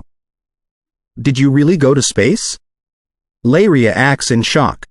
Seeing that everybody was looking at her, Alphalia said shyly, "I just remembered a survey on an issue of Allen Impression. It's about the most romantic scene for sorcerers. The one ranked top was the starry sky at night, which could make one feel the vastness of the universe, the insignificance of human beings, and the transcendence of the river of fate. That's why I boldly guessed that you went to space. It must have been the sorcerers of the School of Astrology who took the survey." Heidi grumbled. "Fine, Alphalia, your guess is correct. We did pay a visit to space. Our teacher has established a cosmic observatory there for us to study the cosmic rays and observe the passing by asteroids." Laria, Chelly, you can't possibly imagine the feeling of standing in space. That is the boundless and endless darkness, where stars are embedded like dazzling white spots. They do not flash at all, like an everlasting painting. The more she talked, the more excited she became. Only after I came to space did I realize the insignificance of ourselves, the enormity of the whole universe, and the deepest awe from the bottom of my heart. The universe is more sacred than any gods in any propaganda. It was not until then that I truly understood what Mr. President said when he refused Pope Viken's temptation. For those who have seen the sea of stars and regard the stars as their goals, how can they be impressed by a God that stays on a tiny planet? Heidi's description made the eyes of Laria, Chelly, Alphalia, and the other female sorcerers lose their focus, as if they were also standing in space and sharing the indescribable feeling. Laria, Jerome, and the sorcerers of the School of Elements were also touched. Lucian shook his head in amusement. Was the Cosmic Observatory of such educational significance? It could help the sorcerers establish healthy outlooks without being deceived by the saint truth? Master, when? When can we go to the Cosmic Observatory? After hearing Heidi's description, Laria looked at Lucian, her eyes sparkling. Both her face and her movement suggested that she couldn't wait anymore. Chelly, Alphalia, and the other ladies were the same. Lazar, Rock, Loie, and the other gentlemen did not say anything and were trying to control themselves, but their passionate eyes still betrayed them.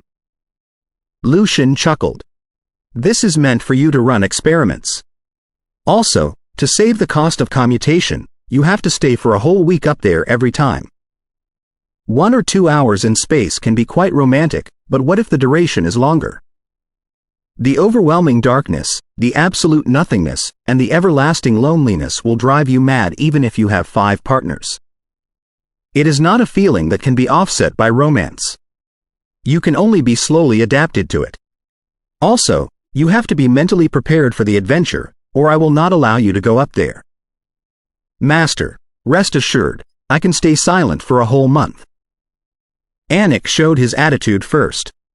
Heidi, who was usually the perky one, frowned, but she still said, Master, while we are up there, we will devote most of our attention to the experiments. However empty, dark, and isolated the place is, it will not affect us. In that case, you will draft your own research plan. I'll choose those who have the most thorough preparations. Lucian smiled. Heidi said to Katrina and her friends quietly, it's truly the demon's smile. For the romance of arcana studies, they dispersed quickly and began to work on the experiment plans to study the cosmic rays and the vast space. Laria, you won't truly understand what I felt until you really come to the Cosmic Observatory. I have already imagined a scene. I am sitting cross-legged inside the Cosmic Observatory by myself, surrounded by the empty and boundless darkness as well as the pure and shining stars in all directions. There are absolutely no creatures except for me. If only we could see the planet we're on. That feeling of looking down upon everything from above will be even more fantastic. Heidi said to Laria without stopping. Everybody had their own description of romance. Laria did not feel that Heidi was a chatterbox. Instead, she listened attentively and remarked with mixed feelings, even without the scene that you imagined, standing in space is already an experience that can make most arcanists jealous. Haha, particularly those guys from the tower and the School of Astrology. They would be bumping their heads into the wall in envy. If only they also had such a great teacher. Heidi thought of certain friends she knew and laughed even more happily. Ellipsis. In the tower. Samantha was focused on the study of the newly painted horoscope when she heard rapid footsteps coming near, before somebody knocked on her door. Rachel, why the haste? When Samantha raised her head, the door opened and backed off on its own. Rachel said excitedly and earnestly, Mr. Evans has established an observatory in space for the studies of cosmic rays and horoscopes. A cosmic observation? Samantha repeated in shock. Yes. Heidi already went to this cosmic observatory and had a real journey in space. The experience she described was really. Rachel hesitated for a long time but could not come up with an appropriate description, but the envy on her face couldn't be disguised. Samantha stood up abruptly and mumbled, a journey in space? The boundless cosmos was the most sacred and great place for every sorcerer in the School of Astrology. Roaming in space was one of the momentums for them to try to become legendary sorcerers. But right now, they had a chance to go there in advance? Yes. The arcanists of the tower are all seething. Somebody proposed that we should build one of our own, and somebody has applied to the research board, hoping to borrow the Atom Institution's Cosmic Observatory. Said Rachel in excitement. Hurry up, let's draft a research plan of our own. Although Lucian's Cosmic Observatory was a gigantic level 9 objection that was very close to legendary and cost tremendous materials, it was not a legendary item after all. The tower was still able to afford a couple of them. Samantha remarked in confusion, have we begun the expedition toward the Sea of Stars already? Chapter 750. Special prize in the hall of the Allen branch of the Moonsong League. the arcanists expressed their praise and astonishment about the simplicity of the components of the microscopic domain. I remember that Mr. Haynes once said that the nature of arcana was simplicity and straightforwardness, and that the beauty of arcana came from determinism and the awe-inspiring symmetry. Although straightforwardness has been disapproved by Levski geometry, Evans geometry, the general theory of relativity and matrix mechanics, and determinism bordering on bankruptcy as the probabilistic explanation of the wave function and the uncertainty principle that are being verified in experiments, it seems that simplicity and symmetry still govern our world. That's why the Brooke equation can be praised as the poem of the goddess, and the mass energy formula boasts such extreme beauty. An arcanist remarked so touchingly as if he were giving a speech. Haynes was a legendary sorcerer of the Congress a century ago who made great contributions to arcana and magic. He claimed the highest honors of many fields. Many formulas on the changes of force field and astrology were his achievements. If everything had gone well, he probably would have become a grand arcanist. It was a shame that he encountered a saint of the South Church during an exploration, and they died with each other. Jurisian put down his journal and smiled. So, according to symmetry, the nucleon and the electron should both have their corresponding antiparticles. The category of microscopic particles is not as short as we imagine. That's normal. There is only a night when there is a day. The existence of antiparticles is philosophically acceptable. It does not reduce the beauty of the simplicity of the fundamental particles, another arcanist said while feeling full of confidence. Jurisian nodded and intentionally said, "Of course, while the category is simple, the intrinsic properties of microscopic particles are not simple at all." The moment he said that, all the arcanists on the spot changed their faces. Some smiled bitterly, some were helpless, some grew agitated, and some were stunned. While the wave-particle duality hadn't been unanimously agreed upon, it was basically the mainstream explanation right now and was accepted by most arcanists. However, the uncertainty principle and the probabilistic explanation challenged their nerves and their souls, as if the whole world could turn illusionary and surreal at any moment.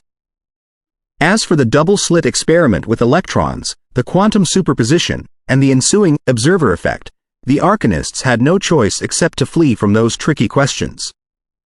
Whenever they thought of the problems, they felt that their brains were exploding. Mr. Jurisian, I have to say goodbye now. The questions of the quantum field theory are prompting my every cell for a careful reading. One of the arcanists stopped his bitter smile and left under the excuse of studying quantum field theory. Jurisian smiled. I hope that your work will inspire the excellencies. I hope so, the arcanist replied with a rigid smile. How could he inspire the excellencies when he could barely understand the paper? Although there was still hope for him to understand the quantum field theory on this issue of arcana, if he spent a year or two on it as a level 5 arcanist, it would still be 1 to 2 years later. By then, chances were that the quantum field theory had been developed to the point that he could not understand it all. He sensed the gap between his knowledge and the cutting edge of the microworld widening. Without fortuitous incidents, better guidance, and harder work, the gap would only further expand inevitably, until he could only study other people's papers that were published years ago. He could only follow the tale of this age, if he were not eliminated at all. Of course, he was not too terrified about that, because he could tell from the journals such as Arcana, Magic, Nature, Elements, and Electromagnetics, that there were no more than 100 arcanists who were really discussing and studying the cutting edge of the microworld, and that the other people could only verify or give opposite examples to their theories. That is to say, people like him were the mainstream of the age. Perhaps every age is led by the minority, particularly when it comes to arcana. For most of the arcanists, all we need to do is to digest their work.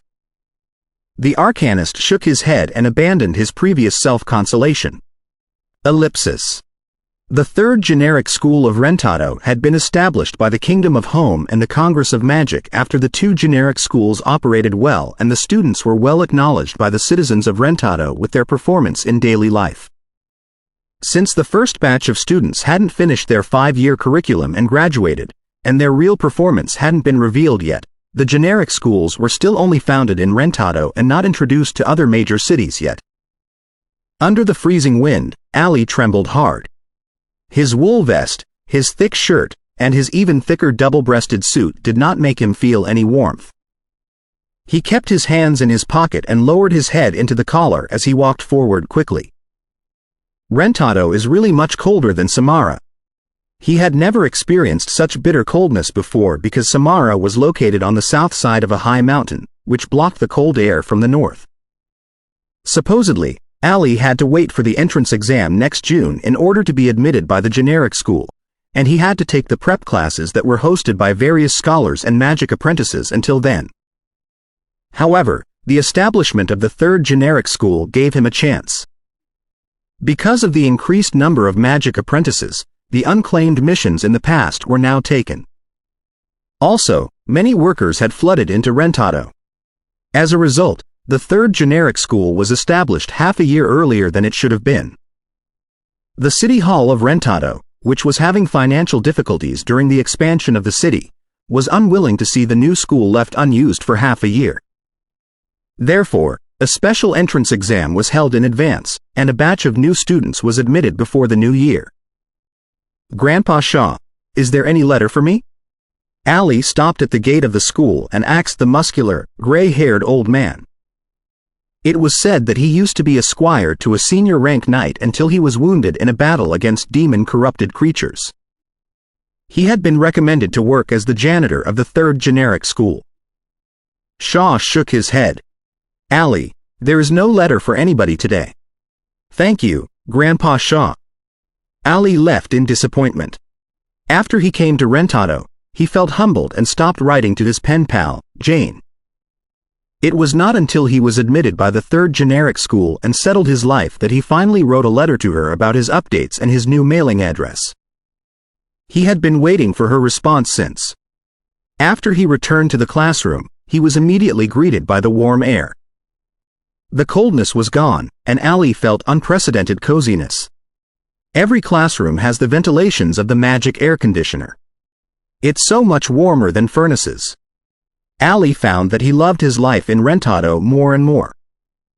At this moment, Mr. Bryan, who taught basics of arcana, walked in. He knocked the table softly, hinting everyone to lower their voices. Bryan was a medium-height man with a shy smile. It was said that he was a student of the Douglas Magic School and senior-rank magic apprentice. He taught basics of arcana as a part-time job to fulfill his mission and to earn arcana points. "You are all very hard-working. There are still 10 minutes until the first class, but you are already all present." Bryan nodded in approval. There were no kids who hated books and learning in any generic schools at present. Their enthusiasm was unquestionable. Also, the school retained the right to kick out any students who violated the rules of the school more than 3 times. "Mr. Bryan, why have you come so early?" Ali knew that Mr. Bryan was approachable and therefore boldly asked. Bryan replied with a smile, "I'm here to announce a piece of great news. The proposal of the Education Department of the City Hall of Rentado has been approved by the Affair Committee of the Congress. The top 20 students of your grade in the next monthly exam will be invited to visit Alan." Alan? The city in the sky? The headquarters of the Congress? Will we really get to visit the city in the sky? Can we visit the Atom Institution? The students immediately seethed. Thanks to Arcana Voice and all kinds of newspapers, the names such as Alan and Atom Institution had been deeply etched to their heart. Now that they heard that they had a chance to visit them, how could they not turn thrilled and obstreperous? Although Ali had been living independently since a young age, he found it impossible to control his feelings. He clenched his fists. Too many pictures that he dreamed about in the past popped up in his head.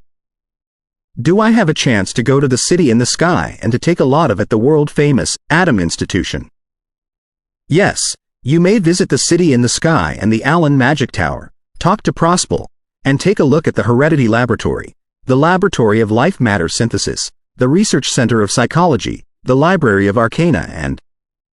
Bryan paused with a smile and continued, and the Atom Institution. Great. Hooray! Exclamations of excitement burst out in the classroom. All the students were blushing. Brian knocked on the table to quiet them. Therefore, you have to study hard. Only by making your way to the top 20 of your grade will you receive the invitation. By then, the top 20s of the first generic school, the second generic school, Mills Noble School, and many other schools will go with you. Mills Noble School? Ali's face was frozen from his excitement.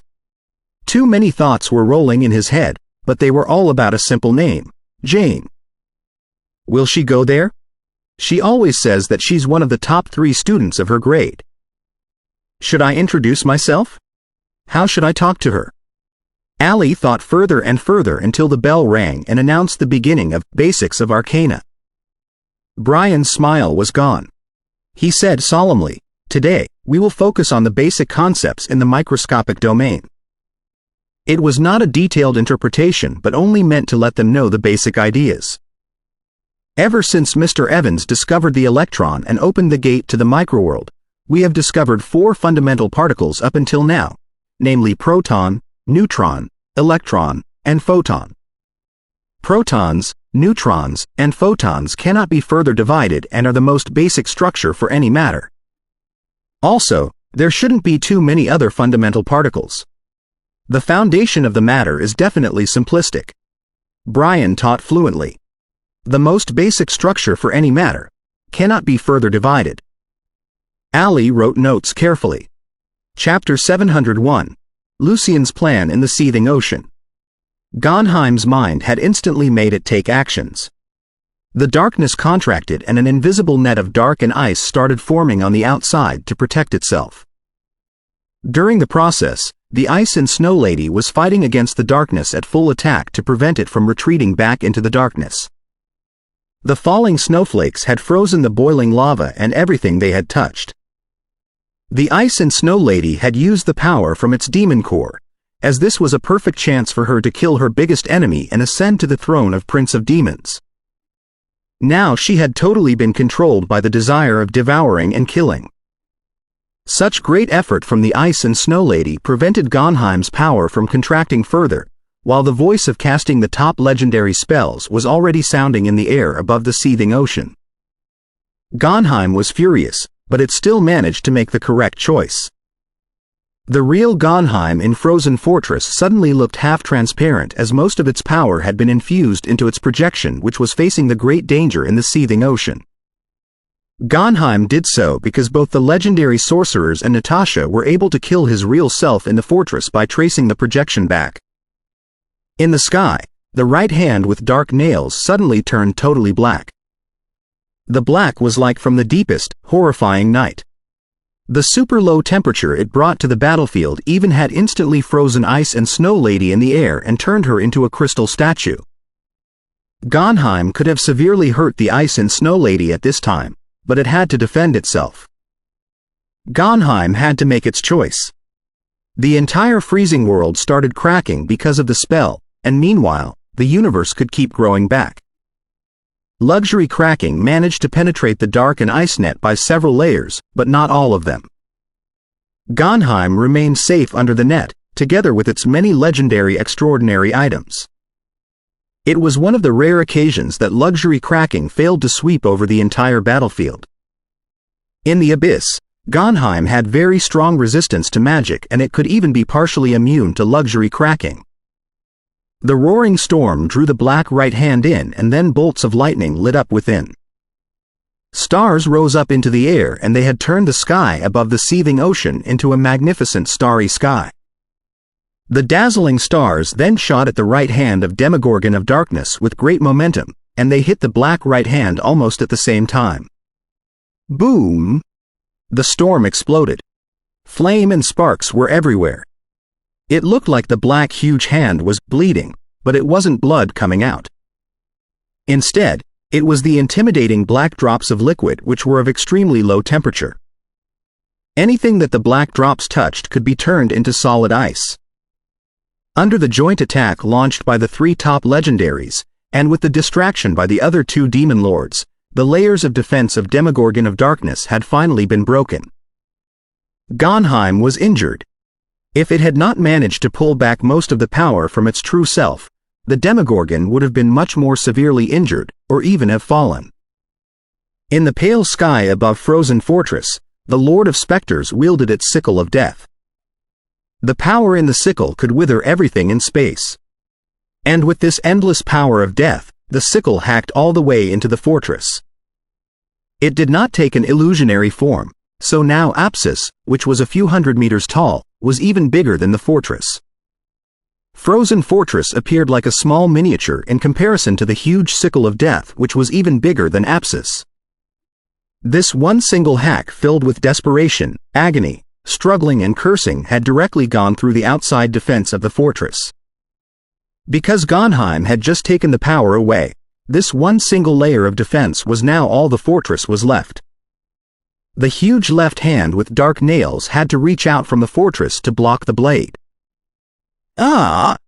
Quote.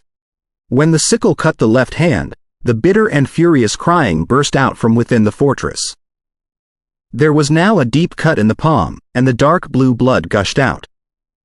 Wherever the blue blood was, everything was covered by a layer of ice.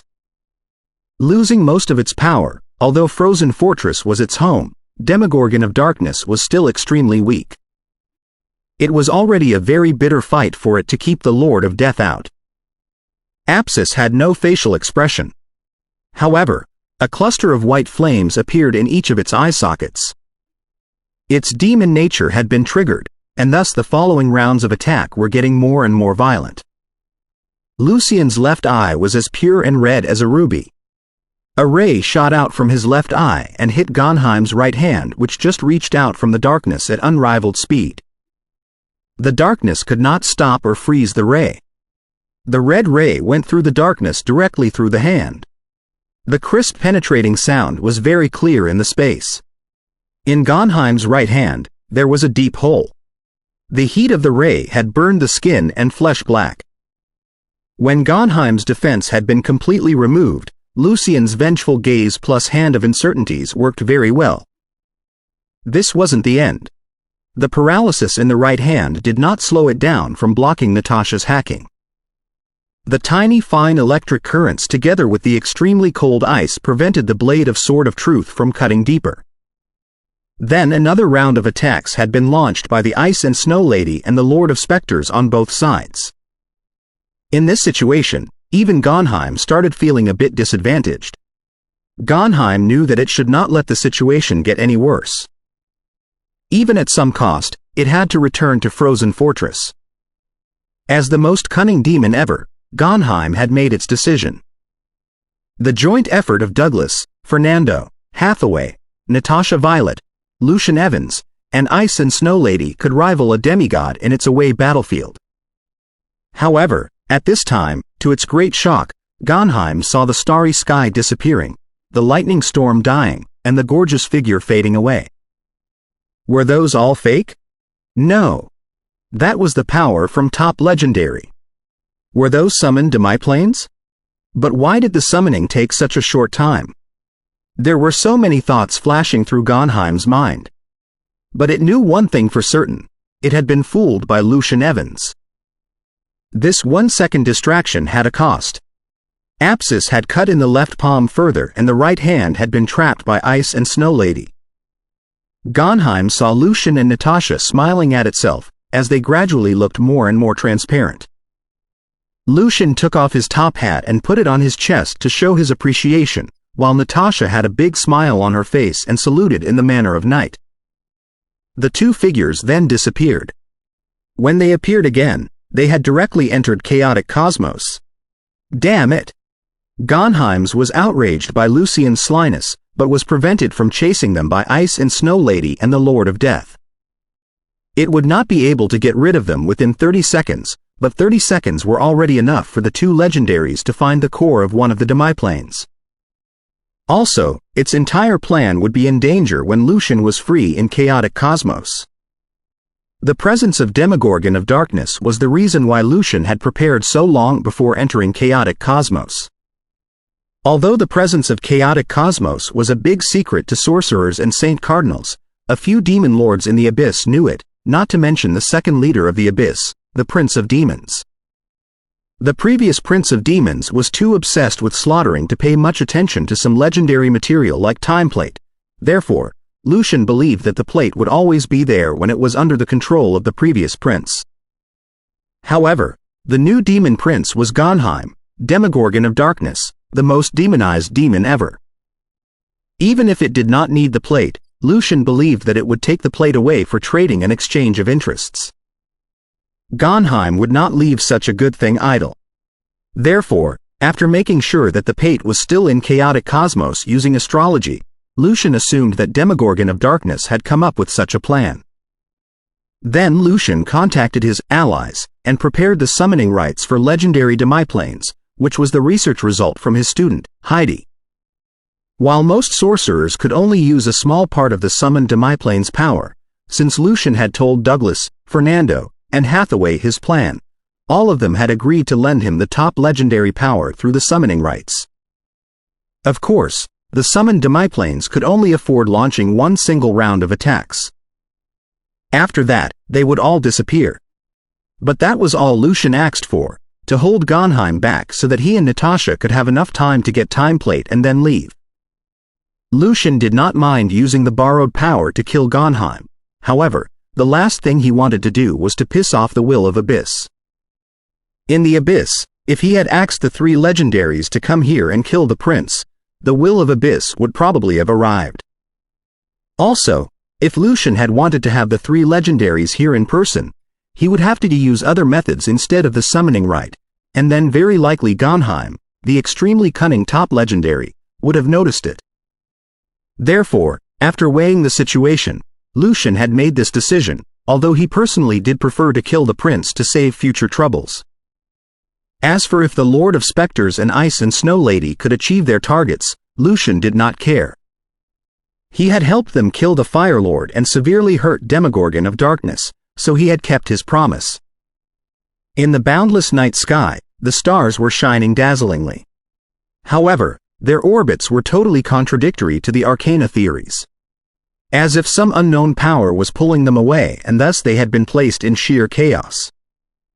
Some stars would suddenly deviate and then desperately ran into another. Explosions with enormous power would happen, and the energy storms that were caused would be able to kill anything under legendary level. Therefore, chaotic cosmos was deserted and lonely. No demon could survive here. This was the very reason why this place could produce the time plate but not a single demon lord. The Will of Abyss was an exception, as it was born as the ultimate will.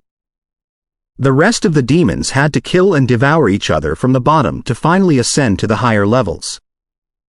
As soon as they stepped into chaotic cosmos, another dark universe appeared behind Lucian's back. It was the same boundless and mysterious universe, but the only difference was that the stars in Lucian's universe were colorful and they represented different elements. That was Lucian's legendary demiplane, Atomic Universe. The Atomic Universe quickly spread out and overlapped with chaotic cosmos.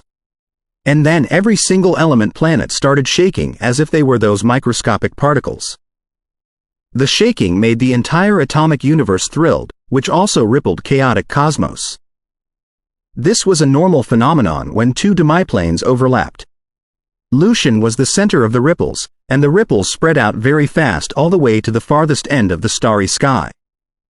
Natasha watched Lucian doing all these things and she looked at this chaotic starry sky with great interest. She knew that the small planets did not have their own light but were just reflecting light, as they were not fixed stars, just like those stars in Lucian's Atomic Universe. She had learned basic astrology under the guidance of Lucian, and her use of words was from the terms used on the Earth. She often practiced in the Atomic Universe, and thus her analysis was basically correct. The Abyss was similar to a demiplane, and therefore the starry sky here was not a real one. By contrast, a starry sky in an alternate dimension was different, which better resembled the night sky of the main material world. Stars in the sky in an alternate dimension also followed the basic laws in cosmology. Lucian got the feedback he wanted from the fierce shaking. He opened his eyes, where there was still shining starlight, and looked to his left. Time plate is over there.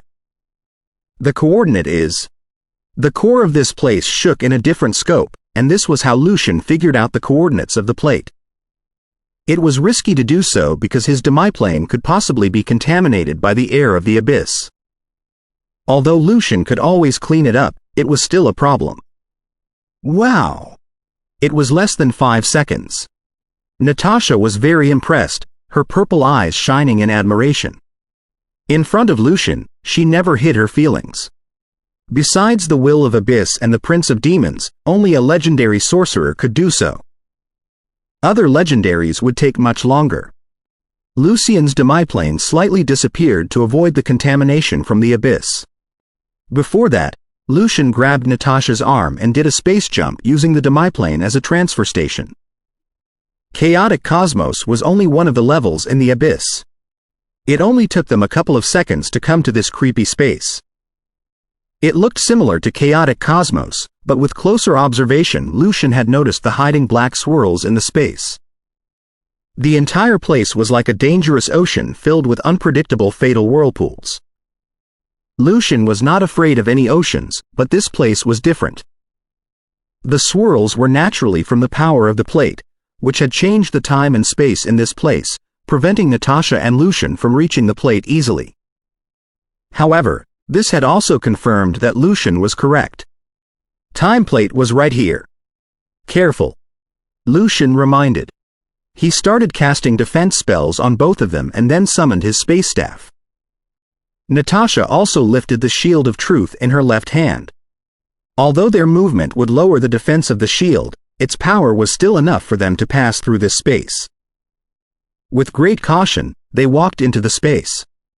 Guided by Mirror of Fate, Lucian led Natasha and they marched forward at fast speed. Although this space looked boundless, it was just an illusion. After all, the plate was just a piece of material of legendary level, and the power emitted from it could only be of level 2 legendary. Therefore, within 10 seconds, Lucian and Natasha had found their target. It looked like a strange small planet made of diamond. The small planet looked very pure and beautiful as it was covered in the dazzling gloss. The dazzling gloss came from a black plate within its core. The plate had shining light on its surface like ripples. Lucian could see the many mysterious patterns on its surface, which resembled that of moon timer. The power it had made him feel in awe of the elapse of time. This was time plate, the legendary material. Lucian came all the way here just for this. However, there was a man in his early 30s standing beside the plate. He was tall and had light blonde short hair. The features of his face resembled men in the Chakran Empire. Although he looked quite unruly and careless, somehow looking at him would make one feel rather peaceful and calm. However, his chin slightly stuck out, which gave him a more serious and resolute look. Clement. Lucian and Natasha recognized him at the same time. He was the saint from the North Church. His look and the air of his power had all been recorded in the intelligence report of the Congress and Kingdom. But neither of them could figure out why Clement was also here. Meanwhile, when seeing Lucian and Natasha, Clement, the level 3 Saint Cardinal, was even more shocked. In fact, his feeling of nervousness was much stronger. Earlier he had known that Lucian had not yet obtained the plate, and Clement believed that he was a step ahead. Thus he thought that things would get much easier. With the help of the Prince of Demons, Clement thought that he could take away the plate before Lucian got here. After all, passing through the seething ocean and fighting with the Fire Lord would cost Lucian Evans lots of time. He even thought that Lucian was still preparing himself in Allen. However, things turned out to be that they were now standing face to face. Clement never prepared to have a do-or-die fight against Lucian. So he had a moment of panic. He was hesitant.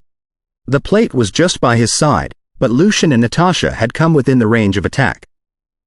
He wondered if he should grab the plate first or cast on himself several layers of defense power. But soon he had made his decision.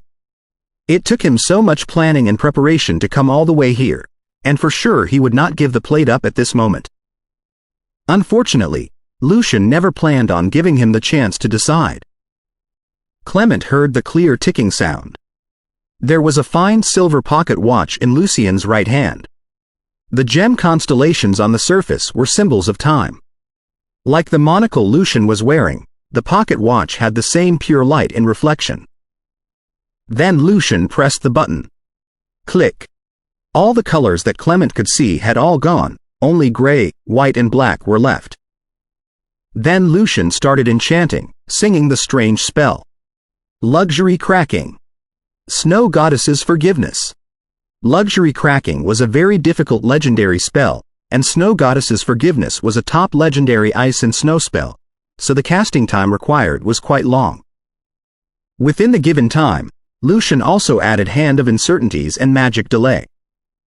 Then the colors resumed. Lucien was certain that such a combination could for sure kill a level 3 legendary, as long as he or she was not immune to the spells.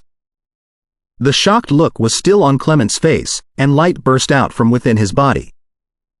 The extreme cold, crystal clear pillar of light waited a little bit for luxury cracking to come into force first. That was the end. That was just too many unbelievable spells that Lucien Evans knew. When Clement was in total desperation, holy light covered him and pulled it to the left by a few hundred meters, which made him barely miss the spell of Snow Goddess's Forgiveness. With his own eyes, he saw the power of the spell turned a small planet into ice dust within half a second. At this time, the wonderful sound of singing arrived. Small light spots danced like little angels in the air, and amid them, a blonde-haired figure emerged. The 18 pairs of holy wings gradually extended out, and the divine air he had driven away the filthy air of the abyss. The Angel King. Macantron. Natasha and Lucien blurted out. Throne of Magical Arcana Chapter 703. Macantron's arrogance. Although the Angel King had just landed, he lifted his right hand as if he was already well prepared. The 18 pairs of angel wings bloomed in the holy glory, and the illusionary image of the magnificent mountain paradise was behind his wings. As he lifted his hand, all the divine spirits and angels were singing and praising because of the upcoming sentence of justice. Unlike the light of judgment cast by other saint cardinals and seraphims, or the light of judgment cast using the divine book, there was a small scale in front of Macantron's chest. The left side of the scale was white and the right side black. It measured whether the person being sentenced should be sent to mountain paradise, to hell, or just be permanently destroyed. The scale of sentence had also brought great order to the chaotic cosmos, turning the entire space into a real one. The scale of justice was Macantron's other legendary divine spell apart from God's Guard. The divine scale in the Holy Hyles Empire was a replica of it. The royal family of Holy Hyles Empire was very close to the Saint Truth, and the family members all had the blood power of Seraphim. The small scale weighed something invisible and made a deep, hollow sound. The scale had made the judgment. Natasha and Lucien were sinful.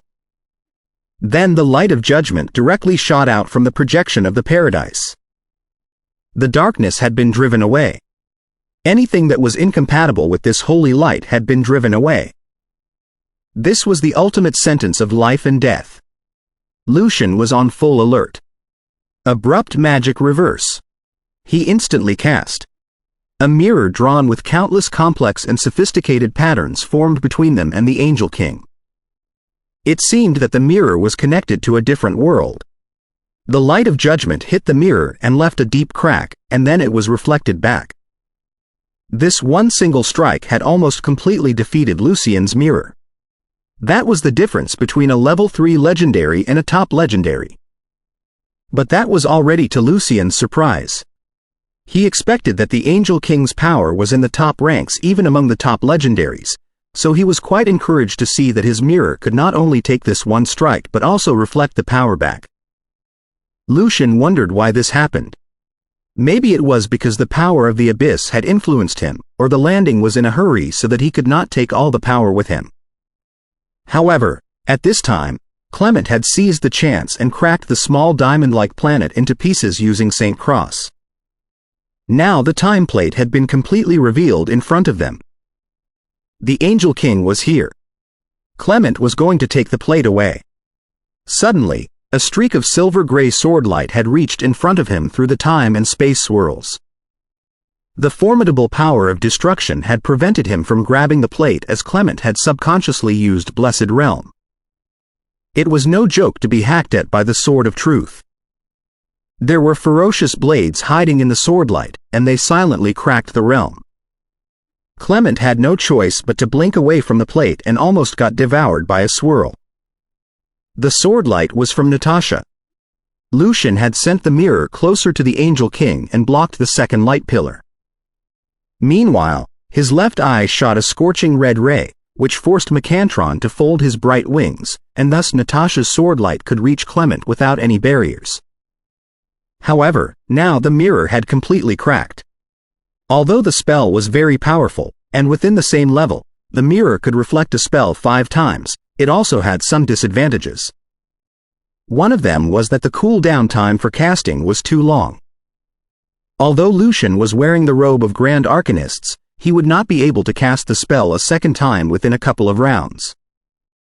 Clement was encouraged, knowing that Lucian had fallen into a disadvantageous position. He would have enough time to take away the plate. Natasha knew what he was thinking. She had instantly blinked to Clement. Clement was a level 3 legendary. He believed that Natasha would not be his true rival by simply relying on 2 level 3 legendary items. Light of Judgment. Although the divine spells he knew were diverse, they were never as mysterious and unpredictable as magic spells. Therefore, using Light of Judgment was in most cases the best option for Saint Cardinals as it suited most occasions. A light pillar shot at Natasha from the projection of Mountain Paradise. Natasha stayed where she was and lifted the Shield of Truth. The ripples in the air covered her and put her into a separate dimension for protection. After hitting the shield, the Light of Judgment burst out dazzling glory. However, it could not go through the shield. Only some fine cracks appeared on the very surface of the black shield. Seizing the chance, Natasha slashed at Clement with the long sword in her hand. The blade of the sword was covered in cold light. Clement was torn into pieces by the swordlight, but his face showed no pain or suffering at all. It was just a fake replica of him. The real Clement had blinked to the plate to take away the plate using his divine power. Clement knew that to use the most of the power of the shield, Natasha had to stay where she was. He was not such a fool to slowly consume the power of the shield. Seeing that, Natasha frowned. Then, without any hesitation, she jumped out of the protection at Clement to stop him. That was exactly what Clement had expected. He cast Light of Judgment again, forcing Natasha to stop and defend herself with the shield. In this way, Clement had come close enough to the plate. If it had been something ordinary, Clement would have been able to take it away from a great distance. However, since Time Plate was of legendary level and it had the power to resist to some degree, Clement had to get close enough to it. Seeing that the plate was almost there, Clement was quite complacent about it. Relying on legendary items did not always work, obviously. Natasha was very pissed and frustrated. But this had also triggered her fighting spirit. Her cold purple eyes were now filled with determination. Natasha was frustrated at the situation and at the fact that she did not have enough power to fully use the power of the shield. If she had reached level 3 legendary, she would have been able to extend the protection range much wider so that Lucian would have been able to get the plate. Was she going to see Clement taking away the plate right in front of her? Natasha would not let that happen. She started reflecting on how she had been fighting. Her blood power was the Sword of Truth, and her knight faith was to charge, charge, and charge. She believed in defeating her enemies head-on, which contradicted the strategy of using the Shield of Truth. Natasha asked herself why she would use something that she was not good at to fight. Was it because that was safer? Or because she was a coward? The Sword of Truth was also a level 3 legendary item. If the Shield of Truth was pulling her back, then she'd better just leave it. Natasha realized that owning the 2 legendary items was in fact a burden to her. She had been trying to combine them together, but now she had decided to drop one. To get one must first be willing to give. That was what Lucian once said. The best defense was a good offense. The best shield was the good sword. Her purple eyes were now filled with fighting spirit. When Clement was feeling excited that he was finally getting the plate, he suddenly felt the formidable pressure. He felt the sword light that was powerful enough to cut one's soul into pieces. Clement never planned to die for the Angel King, so, of course, he would protect himself first. Using the legendary divine spell, he blinked to the other side. He felt the cold sword light, but that was it. There was nothing else. Clement sneered, for Natasha had put aside her shield. Light of judgment. The sword light went head-on against the divine light and they crashed. The light of judgment was shattered into fine pieces and then Natasha's figure flew out from it. Her face looked a bit pale. Without hesitation, she launched an array of attacks with her sword of truth. Clement was thus forced to keep running from the blade with no time to fight back. Are you crazy? It can't last long. I'll just wait a bit more before I kill you. Clement yelled. The silver sword light kept flashing around and that had become the only thing that Clement could see in the cosmos. On the other side, Lucian was now slightly advantageous facing Macantron. However, it seemed that Macantron was not interested in a protracted war, who had directly cast Blessed Realm. The projection of the seven-floored mountain paradise had become very clear, together with the figures of the 6 seraphim. Holy pillars of light hung down to him and provided him the wide protection of which the range was close to 100 kilometers.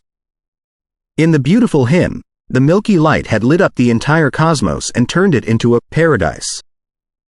Lucian was thus prevented from getting close to the plate, while Macantron had almost come close enough to get it. Small light spots had gathered around the plate like little angels and lifted it. Together they were bringing it to Macantron.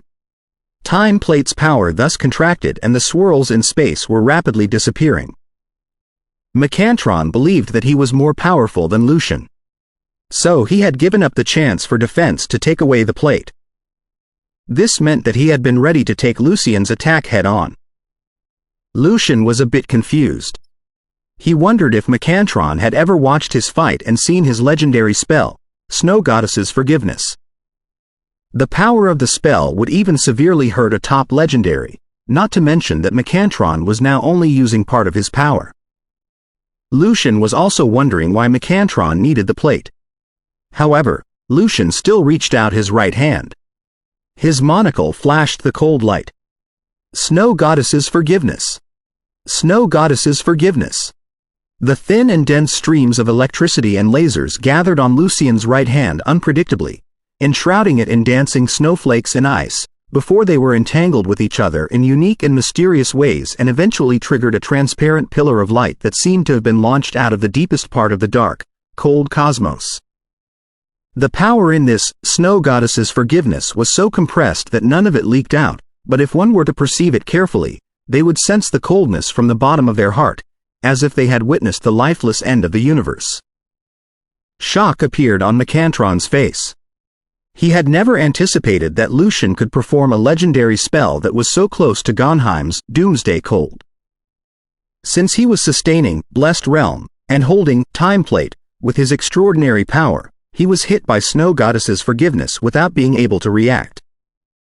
The chaotic cosmos was frozen, the holy light of order was frozen, the starry light of angels was frozen, and so were the beautiful hymns. The ivory color of the Blessed Realm soon faded into blackness which was absorbing all rays and heat. Such a feeling quickly spread out into the Blessed Realm. The legendary divine power was also frozen lifelessly under the terrifying coldness. An eternal silence where nothing was alive seemed to have been created.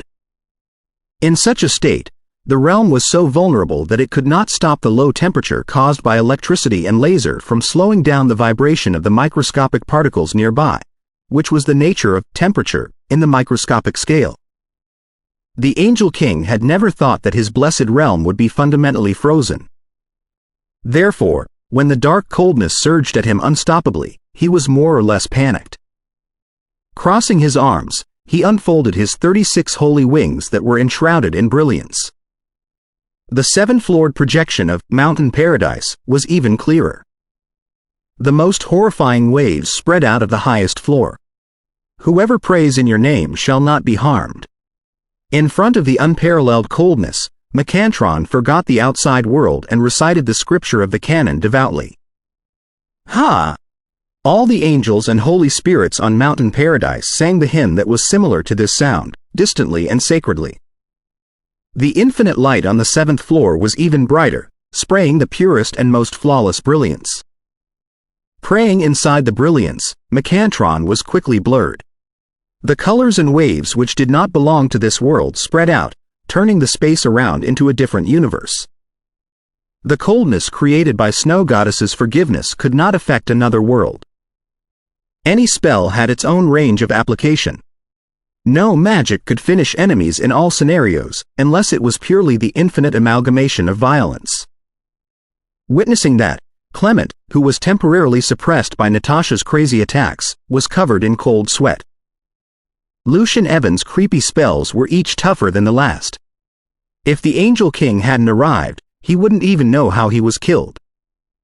The Snow Goddess's forgiveness, which hit a passing asteroid, did not leave a deep impression on him, because plenty of legendary spells could have caused a similar effect. However, the terrible coldness created by Snow Goddess's forgiveness against the Angel King, a top legend, scared him, who began to consider Lucian as dangerous as a top legend. Thankfully, I have the Angel King who has God's guard. He sincerely felt lucky. However, Lucian was given an opportunity. Macantron, who had performed God's guard, was as immobile as Natasha when she used the Shield of Truth. God's guard even forbade the receiver from launching any attack. It was a genetic deficiency of such ultimate defense. How could they attack the enemy if the enemy was in a different universe? From that point of view, the Shield of Truth was truly not as good as God of Truth in terms of defense. Therefore, the moment Lucian saw that the Angel King used God's guard, he immediately activated Precise Transfer and reached the time plate. Since Macantron had curbed the power of the time plate by holding it previously, the space-time abnormalities were already gone. That's why Lucian could blink to it instead of reaching it by flight. I have to thank Macantron for paving the path to the time plate for me. Such an idea somehow occurred to Lucian. Mage's hand was condensed and snatched the time plate. Macantron, who was still resisting Snow Goddess's forgiveness, however, put on a smile, as if he was hoping that Lucian would take the time plate. The frigidity that did not belong to the normal world was rejected. As the magic power that sustained it was gone, the cold and dark ocean soon vanished, and God's guard remained unaffected. At this moment, Lucian's mage's hand already picked up the time plate, when a streak of mysterious darkness protruded inside the time plate like the most vicious serpent. With the unimaginable power of curse, it spread towards Lucian's body along Mage's hand faster than any creature could possibly react. Since Lucian was right next to it, it lunged on his body easily. Spell Trigger, Magic Order, Elemental Skin and the other innate spells were activated, but none of them could stop the snake of curse. As if it were invisible, it crawled into Lucian's body. It worked. Macantron cancelled God's guard and prayed. Glowing light was gathered into a holy, intimidating book. As the book was turned, godly runes flew out and constituted a web that seemed to be from Mountain Paradise, attempting to capture Lucian. It was Seal of Judgment. That was the legendary divine power in the Saint Truth which could seal the enemy's power.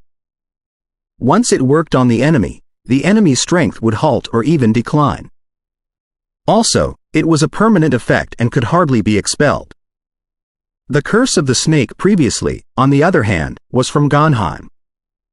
It was the reward from Abyss, named Chaotic Serpent, when he became the Prince of Demons, and it had a similar effect to Seal of Judgment.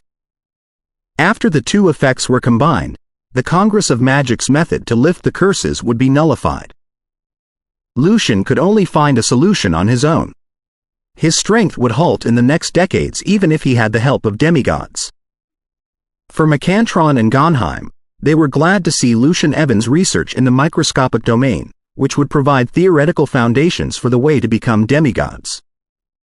Then, they would be able to make advancements and see the dawn of true gods. They wouldn't agree to kill Lucian Evans at all. However, Lucian's growth also terrified them. They feared that Lucian would have already become a demigod or a true god before they picked up his theory. After all, the sorcerers sometimes had the feedback of the real world when they created groundbreaking theories. Would he allow them to become demigods or true gods? Of course not. He would certainly try to eliminate them. Both eager and scared, they had made such a plan. Seizing the opportunity that Lucian needed space-time materials, they would curse and seal him so that his strength would halt, and it wouldn't hinder his arcana studies at all. In this plan, the Elvish Queen was merely a pawn who did not know anything. She merely informed Lucian of the locations of the space-time materials that she knew according to the terms of cooperation. She didn't even know that the Angel King was behind the curtain. Also, in her eyes, nothing was strange about that. Lucian wouldn't necessarily choose the time plate after all. Then, according to Lucian's style and personality that the Demogorgon of Darkness knew, they reached the conclusion that Lucian would come to the chaotic cosmos. As to when it would be exactly, they could only learn it after he approached the abyss. When he approached the abyss, Gonheim would immediately inform the Angel King and asked him to send his subordinates to steal the time plate. That was because there was still a critical problem. With Lucian Evans' cautiousness, he definitely wouldn't pick up the time plate without examining it carefully first. In such a case, the power of the chaotic snake would be clearly revealed, and they couldn't achieve their purpose at all. Therefore, they had to create an environment where Lucian had to grab the time plate immediately and flee, so that he wouldn't have the time or the opportunity to examine it. For that, they needed a competitor who fought for the time plate, as well as the pressure from the Demogorgon of Darkness from the back. Seeing that nothing happened to Clement when he held the time plate, and since the Demogorgon of Darkness was coming furiously, Lucian Evans certainly wouldn't check it carefully again if he had a chance to flee with the time plate. Therefore, the plan required a strict order of events, or Lucian Evans' wariness couldn't be erased. Also, they needed to consider the possibility that Lucian Evans stalled the enemy and Natasha Violet went to take it. As it turned out, Lucian's capabilities were far beyond their expectation, and his preparations were terrifying. Even the Fire Lord and the Demogorgon of Darkness combined didn't stop him for long, and Natasha and he reached the chaotic cosmos before Clement confirmed the safety of the time plate. Therefore, the Angel King had to expose himself in advance and arrived at the abyss. Although Clement was too useless to even deal with Natasha, his involvement had completely eased Lucian's wariness after all. Macantron thought as such while he watched the web of seal made of the divine runes fell upon Lucian's head. Despite the twists and turns, we have achieved our purpose successfully after all. The moment such an idea occurred to Macantron, Lucian, who was suffering from chaotic serpent and seal of judgment, suddenly glowed with a green light and was reduced into a bright green puppet that was painted with weird patterns. It looked at Macantron with its hollow eyes and a creepy smile on its face. A substitution puppet. A substitution puppet created by MacLeod, the legendary alchemy master. Not good. Macantron was immediately shocked after seeing the puppet that was enshrouded in dark air and holy light. The time plate, in the meantime, had fallen into the hands of a shadow that was slowly surfacing. He wore a double-breasted suit and had a handsome face where the pupils were deep and dark and the monocle was glimmering. It was exactly Lucian Evans. The chaotic cosmos is still a cosmos. There's no need to create a vacuum. Lucian thought to himself and raised his left hand, aiming at Macantron who had just cast Seal of Judgment. Looking at the guy's shocked face, he chanted the weird and profound voice that sounded from the vibration of particles. Positron Cannon. Positron Cannon? Macantron was slightly shocked. Although he had been paying attention to the Congress of Magic studies in the microscopic domain, his main focus lay in the domain of astrology and quantum superposition. He only had a basic understanding about antimatter and positrons. Therefore, he had no idea what the magic was about. More importantly, since the quantum field theory hadn't been developed and the notion of vacuum fluctuation had been proposed, nobody had thought of the collision of positive and negative electrons. Even the vision of the vacuum ocean of negative energy hadn't been described by any arcanist. Therefore, the arcanists other than Lucian only knew that antimatter could barely exist in the main material world because it would offset the ordinary matter. They were unaware of the terrible obliteration that antimatter might cause. They did not know that the energy release efficiency of the reaction was higher than fusion, or that they could destroy a whole world when a tiny amount was gathered. Since even the arcanists other than Lucian hadn't figured out much about positrons, how could Mecantron know it? In the dangerous moment, he knew that he had been tricked by the substitution puppet and that he had only one chance to react.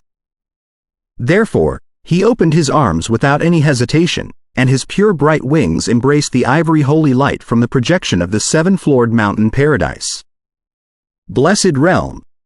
If he were to use God's guard, he wouldn't be able to move for a while.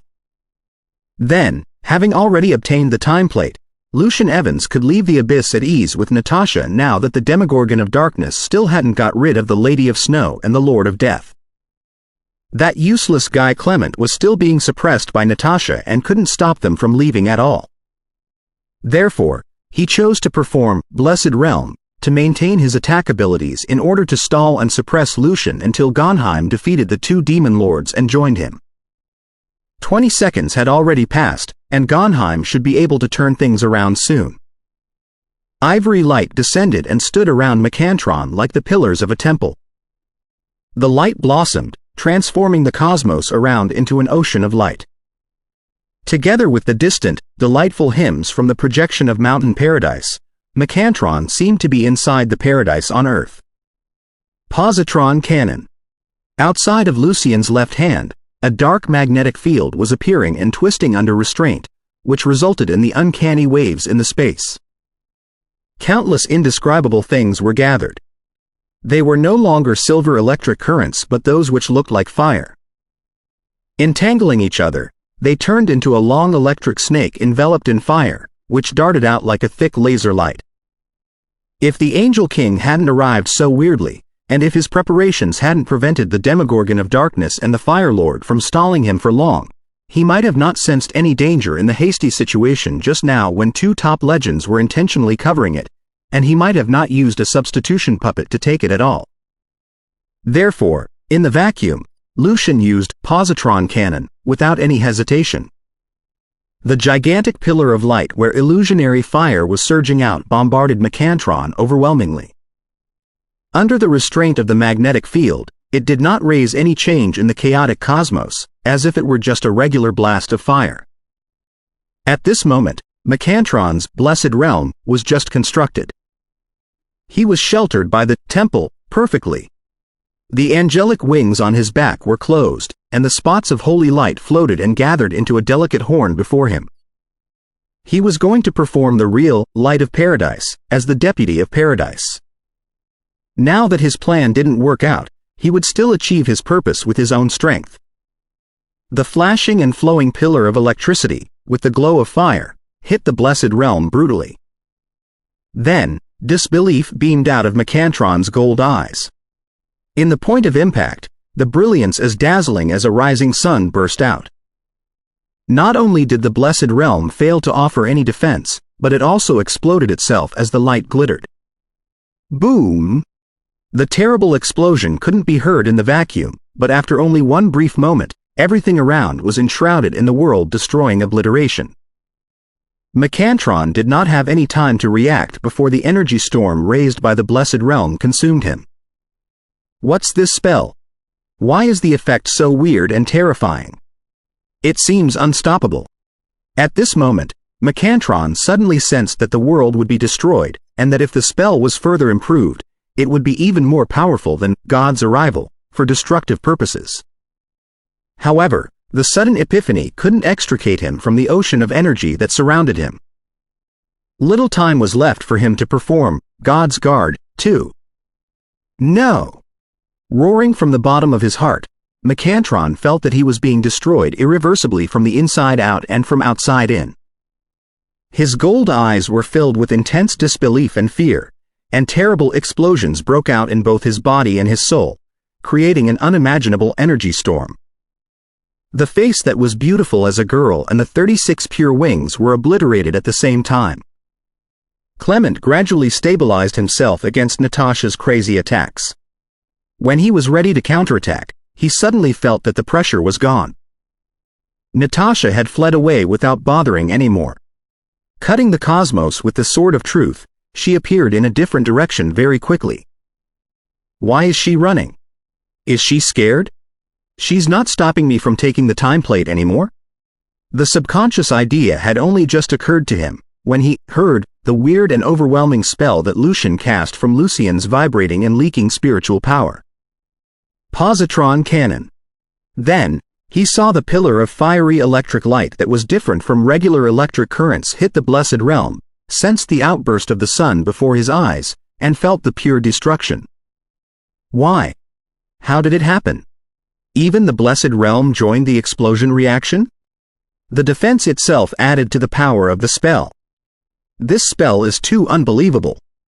Similar ideas had just popped up in Clement's heart when he was grasped by unprecedented desperation.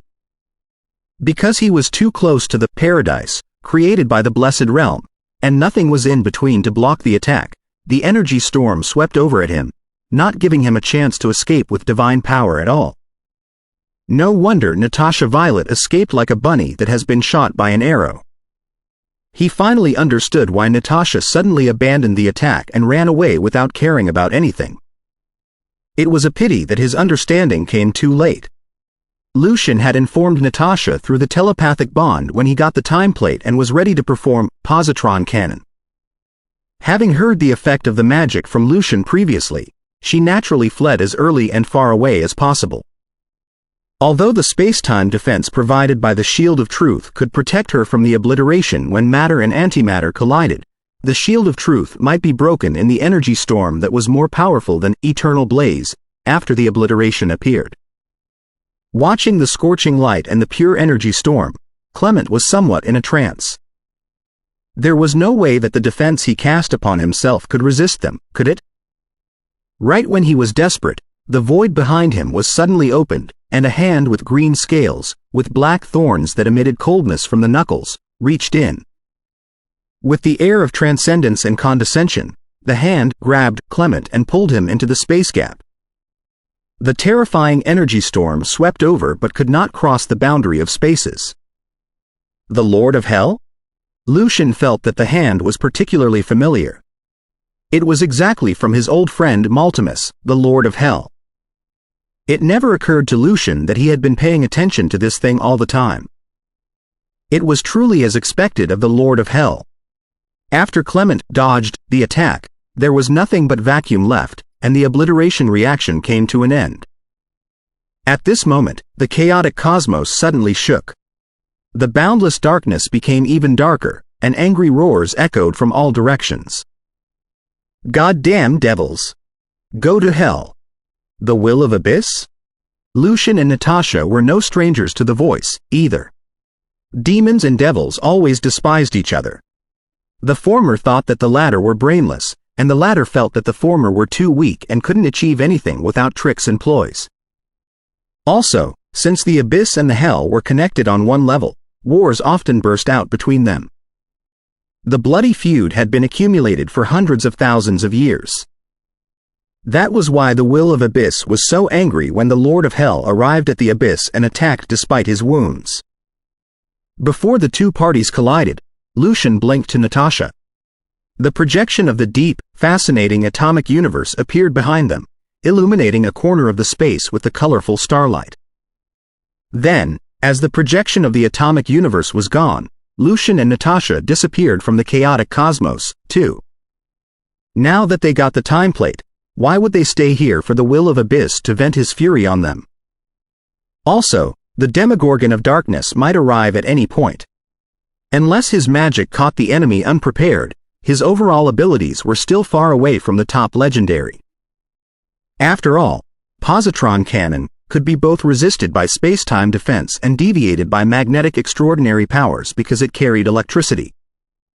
Therefore, To deal with the enemy who had already learnt the features of positron cannon, Lucian had to create an opportunity where they could not resist positron cannon, with appropriate methods with other spells, and such spells were exactly the gap between Lucian and top legends. Lucian had always known himself very well. Ellipsis. In the royal palace of the Holy Hiles Empire, Rudolph II, who had been leaning against the chair, suddenly stood straight and vomited a mouthful of gold blood. He muttered somewhat in fear, "Thank God that I was behind him, otherwise." He was too prudent to finish the sentence. Closing his eyes again, he perceived the sacred seven-floored mountain paradise. Then, a part of the boundless light on the seventh floor was separated and landed at the edge, turning into an angel who held a book. The 36 wings on his back were slowly closed, but the angel was so blurry that nobody could tell how long it would take before he was condensed. Inside the atomic universe, the various colored stars in the boundless space constituted a unique and colorful view. Lucian and Natasha gradually appeared, cutting the space-time connection with the abyss. We got it in the end after all, or we would have to search for the special silent hell.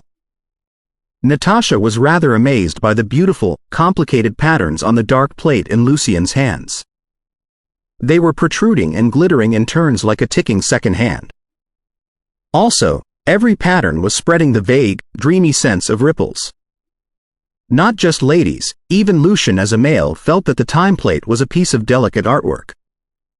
If the Demogorgon of Darkness and the Angel King hadn't conspired to kill me, this time plate would have become Gonheim's collection after he became the Prince of Demons. It would have been millions of times more difficult to get it. Touching the time plate with his right hand, Lucian sensed the flow of time in it. In the desperate world after the frozen fortress and the abyssal stomach were melted, Gonheim was close to a demigod. If he had left most of his power in the place, Lucian could have only suppressed him even if he had asked Douglas, Fernando and Hathaway to attack with him. In that case, Lucian would rather look for help to go to the silent hell. Natasha also extended her right hand and touched the surface of the time plate curiously, enjoying the unique feeling. Then, she became more or less solemn. "You've really been targeted by the top legendary, and two of them, no less." She had always believed that even though Lucian did not compete for anything or walk on Viken's path, his arcana studies and his soaring magic abilities would still invite hostility and schemes. Now, her prophecy had come true. However, she did not look scared but only concerned. She was filled with intense determination and desire for battle. It was partly because she was very confident in Lucian and partly because she felt that it was a test for her who regarded protection as her knightly principle. Lucian curled his finger and knocked the time plate, but there was no sound but only dull, spreading ripples. In such an age, any expert who wants to rise higher cannot avoid the vortex of conflicts, unless they hide in the depths of the boundless ocean or a secretive alternate dimension to be abandoned by the age. However, as a result, it's possible that other legends would think of him first when they intend to transform their status. It's certainly most easy to deal with lone individuals. As long as the Congress continues the momentum of development, I believe that the final victory will definitely be ours. As for me, I'm ready to embrace the challenges and maliciousness. Lucian spoke casually but determinedly. Natasha chuckled. You would have become a distinguished knight if you hadn't chosen to be a sorcerer. Right. Has the Angel King completely perished? Your positron cannon is truly a world-blighting spell. Having spent a long time together with Lucian, she had become rather creative in words, too. After the other antimatters are studied and manufactured, it wouldn't be a dream for a level 3 legendary sorcerer to destroy the world individually. All they need is a boom. Lucian said half-jokingly. The power of the positron cannon could be further improved, depending on his own magic strength and the materials he prepared in advance. Such preparations, on the other hand, were much more terrifying than what was needed for eternal blaze. Only a tiny amount of antimatter was enough to annihilate a star. But of course, antimatter couldn't be synthesized in the laboratory yet. While talking, Lucian took out the crystal ball and chanted a spell. Mirror of Fate. In the dark universe, illusionary spots of light appeared. They were like butterflies, or the stars in the night sky.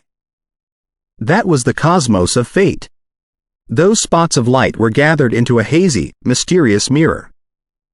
After the glittering crystal ball on Lucien's left hand flew in, the mirror began to shake violently, like a peaceful pond to which a stone had been thrown into. Ripples were spreading out. Ripples died down, and the haze was gone. A crouching angel with 36 wings on the back appeared. Suddenly, infinite light glowed from the mirror and surged out like a torrent. Natasha, who was observing nearby, realized it first. She dragged Lucien, who was slightly stunned by the power, and reached another corner of the atomic universe after a blink. Then, they saw that the mirror of fate was consumed by a cluster of pure, clean brilliance. The space around was also devoured, leaving a lifeless void. It was not until the universe shook and the power nearby flowed over that the void gradually disappeared. That's the power of the God of Truth, Natasha muttered with mixed feelings. Was it the true God that she used to worship? Also, even though faith had backed to the spiritual domain for her, that was still God of Truth. So, she still felt complicated when she was faced with the God, who had lost rationality and had only power and rules left. Recovering from the blast after the mirror of fate was destroyed by the power of the God of Truth, Lucien scratched his chin. If you grasp the rules of Mountain Paradise and the God of Truth, would we be able to use his power at the critical moment? Also, why is the power so high? Is it a qualitative advancement or a quantitative accumulation? Natasha's lips curled as she watched Lucien to think. Her indifferent eyes became gentle, and she said with a smile, "Grand Arcanist, you are a real researcher." "Ha! It's just my occupational disease," Lucien replied humorously after he was back to himself. It seems that Mecantron did not completely perish. There's no telling whether it was because he did not project all his power, or because he was connected to the God of Truth with a special bond. Is it possible that he will never really die as long as the God of Truth exists, and that he will surely be resurrected on the 7th floor of Mountain Paradise when he dies? Lucien speculated the reasons why Mecantron did not completely perish. While positron cannon could not track the original body like the Sword of Truth, it contained the purest destruction. Lucien believed that if Mecantron had arrived with his full strength, he would have been obliterated whatever resurrection methods he had. I think it's the latter possibility. To deal with a Grand Arcanist who possesses a handful of top legendary spells in the abyss where the power of Mountain Paradise is greatly weakened, the Angel King would barely have any chance of success if he hadn't arrived with all his strength. I don't think he would underestimate his enemy. Scratching her chin, Natasha offered her opinion. Under normal circumstances, Mecantron was among the top-tier experts and was as strong as a demigod near Mountain Paradise. However, in the abyss, even if he arrived in person, he would only be as strong as the weakest top legend under the affection of the abyss. If he did not try his best, he would only be in level 3 of legendary and on par with Lucien. In that regard, sorcerers, with their unpredictable, miscellaneous spells, were much stronger. They were almost adapted to all battle environments and wouldn't be greatly weakened. That makes sense. His God's Guard was as powerful as his performance in Rentado. However, even though he is the body of resurrection prepared by Thanos and an incarnation of the God of Truth, he is only a newborn angel right now. It will take at least 5 years before he resumes legendary strength. Although the Mirror of Fate could determine if Mecantron was still alive, it could not state his status clearly. Therefore, Lucien could only make a vague prediction based on the signs. Hearing Lucien's speculation, Natasha suddenly chuckled. She pointed at the planet of iron not far away and said, "I think we should discuss it after we are back home. Do you not feel that the cold and dark universe is not as comfortable as a warm, cozy room? There is also tea and music, and we are not far away from the door." Lucien replied, "Of course. I need to be prepared for the improvement of the moon timer, too." Ellipsis. Inside the frozen fortress, Gonheim, the Demogorgon of Darkness, returned to the Dark Throne. Wounds deep to the bone appeared on his right hand that was tapping the gems, but no blood was flowing out at all. Blue, cold light emitted from the wounds, freezing everything inside. Even Gonheim's terrifying ability of recovery could not eliminate them anytime soon. There was also a scratch that carried the air of death on Gonheim's face. Although it was shallow, his face still cramped now and then. Touching his face with his left hand, Gonheim mumbled to himself, his eyes whose colors changed all the time turning chaotic and cold. Lucian Evans, Apsis, Ice Statue. As a cunning prince of demons, he had other preparations, so he beat the Lady of Snow and the Lord of Death after paying a certain prince. However, Lucian was even faster. He had already left with the time plate. Ellipsis. In the month of harvest, September, most places were still warm and full of the delight of harvest and festivals, but freezing wind was already blowing in the northern province of the Chakran Empire, making people feel that winter had come. A team of mercenaries walked on the desolate plain, guarding a few business convoys. The Chakran Empire was most famous for its vast territory, abundant resources and copious magic creatures. Amidst the mercenaries, Katrina had tied her gold-long hair. She touched the bald figurine of a dwarf in her box and thought absent-mindedly, "Why did my teacher ask me to put this statue out in front of the temple in Dumute? Why is this statue unfinished?" She was very curious about that. "We're arriving at Calcate City," the scout up ahead shouted. At the border of the plain and a forest, right next to a river, a magnificent but somewhat old city appeared before their eyes. It was Calcate, the third largest city in the province, only second to Nanoki, the capital, and Kerf, where Marquis Furtado was at. Katrina was back to herself. She moved her left hand out of the pocket and thought to herself, "The most important thing right now is the mandatory mission. I can work on my teacher's request later." This place was the destination of her mandatory mission as well as her hometown. Looking at the familiar architectural style and the unique view, she was somewhat fascinated. A glistening wide river ran in the middle of the desolate plain and mountains. Glamorous ships that were fully loaded with cargo were sailing towards Calcate City. Whenever they reached the places where the waves were too turbulent for them to sail against the current, many stevedores would gather and pull the rope together, hauling the ships over the obstacles. Despite the wind that would chill any normal person, those workers were all half naked, with vague steam rising from their skin. If I hadn't left home to be a mercenary, it's possible that I may have become one of them, a worker on the Nijening River. Katrina was listening to the familiar work song when she suddenly heard a coarse male voice. The river was the main artery for the Chakran Empire, which had bred many prosperous cities as their mother river. It originated from the snowy mountains that were controlled by the Vladimir family in the northwest province, flowing past the northern province, and meandering all the way to the southeast, until it entered the Chakran Empire at the border of the Chakran Empire and the Northland. Katrina turned around and looked at the young male next to her with a smile. Everybody has a chance to change their fate. It depends on themselves whether or not they can seize it. It's obvious that you are an expert who defeated your weakness. If you hadn't made up your mind to press forward with waves, Yakov, you would never live beyond 35 like most of the workers. Yakov was a mercenary with yellow, short hair. He wasn't 30 yet, but his beard made him look old. Tall and brawny, he was nicknamed by his fellows as Brown Bear.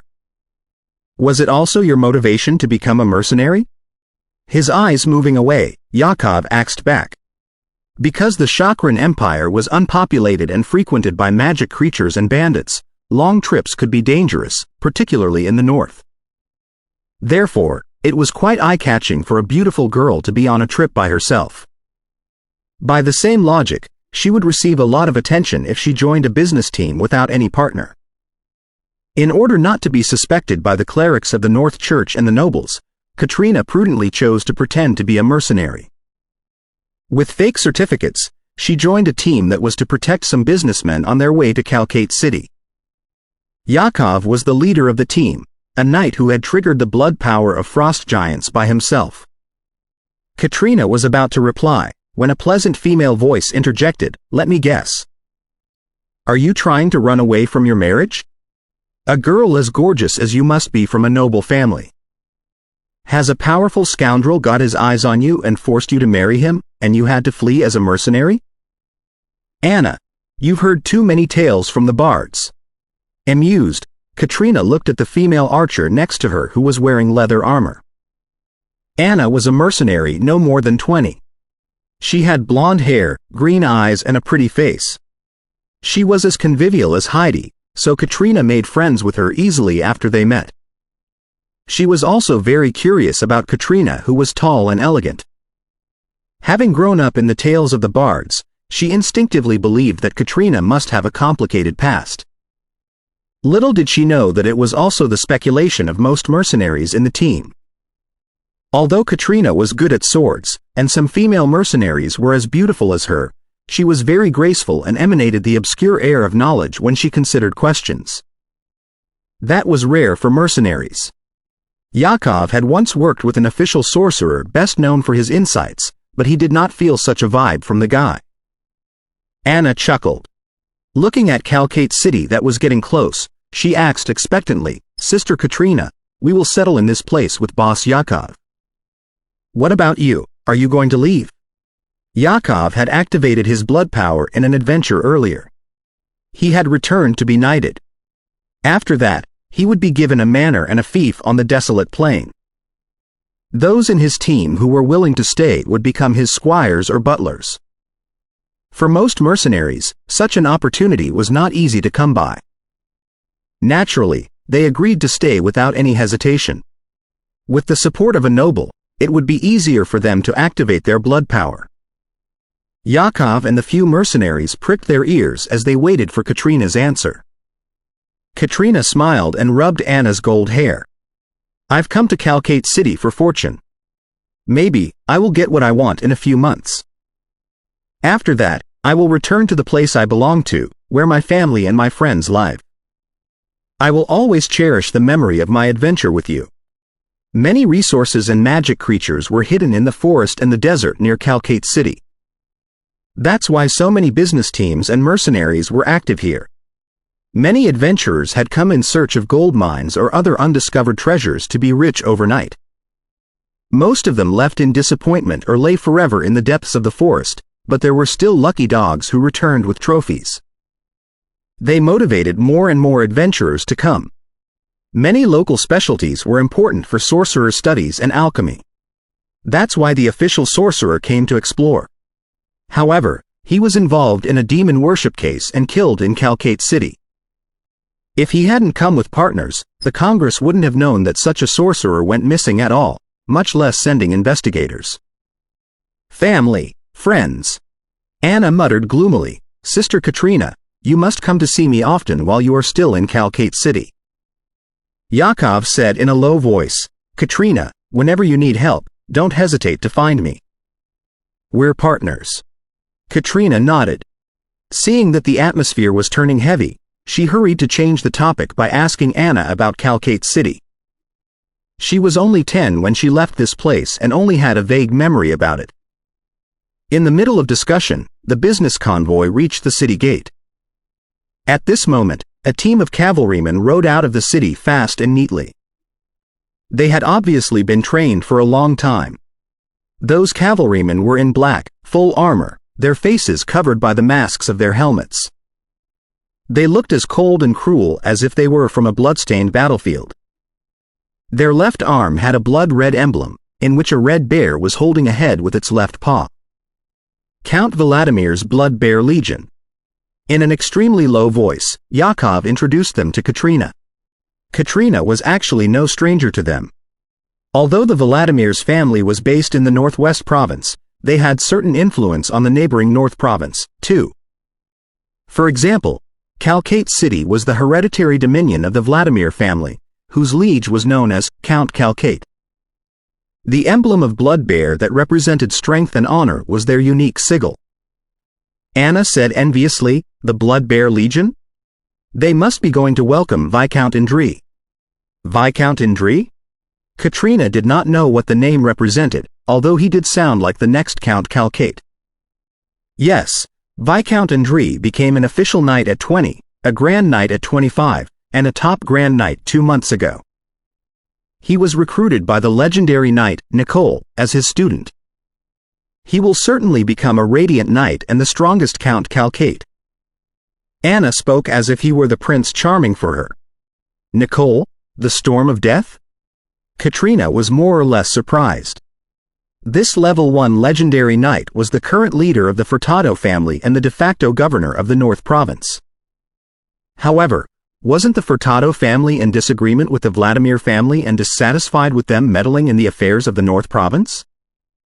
If Andrei Vladimir did need a legendary knight as his teacher, Vladimir had their own.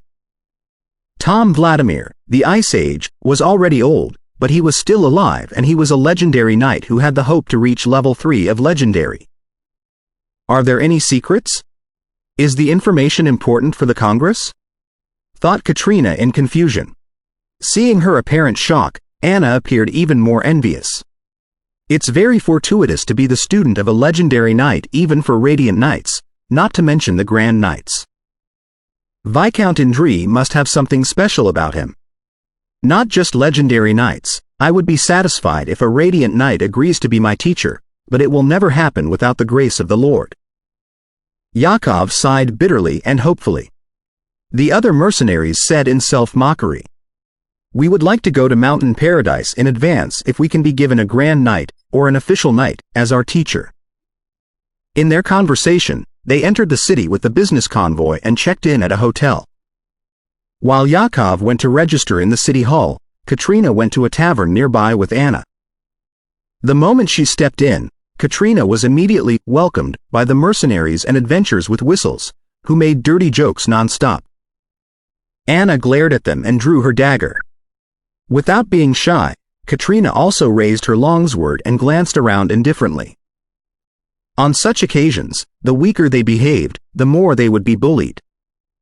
As expected, their toughness intimidated the drunkards, and they managed to reach the bar. "Hi, young Anna, welcome come. Who is this beautiful lady?" The owner of the tavern was a lecherous-looking middle-aged man. Anna chuckled. "Uncle Gulf, do you plan to enjoy the thugs of Brown Bears?" "Right. Has anything important happened in the past few months?" "You certainly know the most important thing. Viscount Indri became the student of His Excellency the Storm of Death. As for the lesser incidents, a demon worship case happened in the district of nobles, and dozens were killed uncannily." Gulf's smile was gone. "A demon worship case?"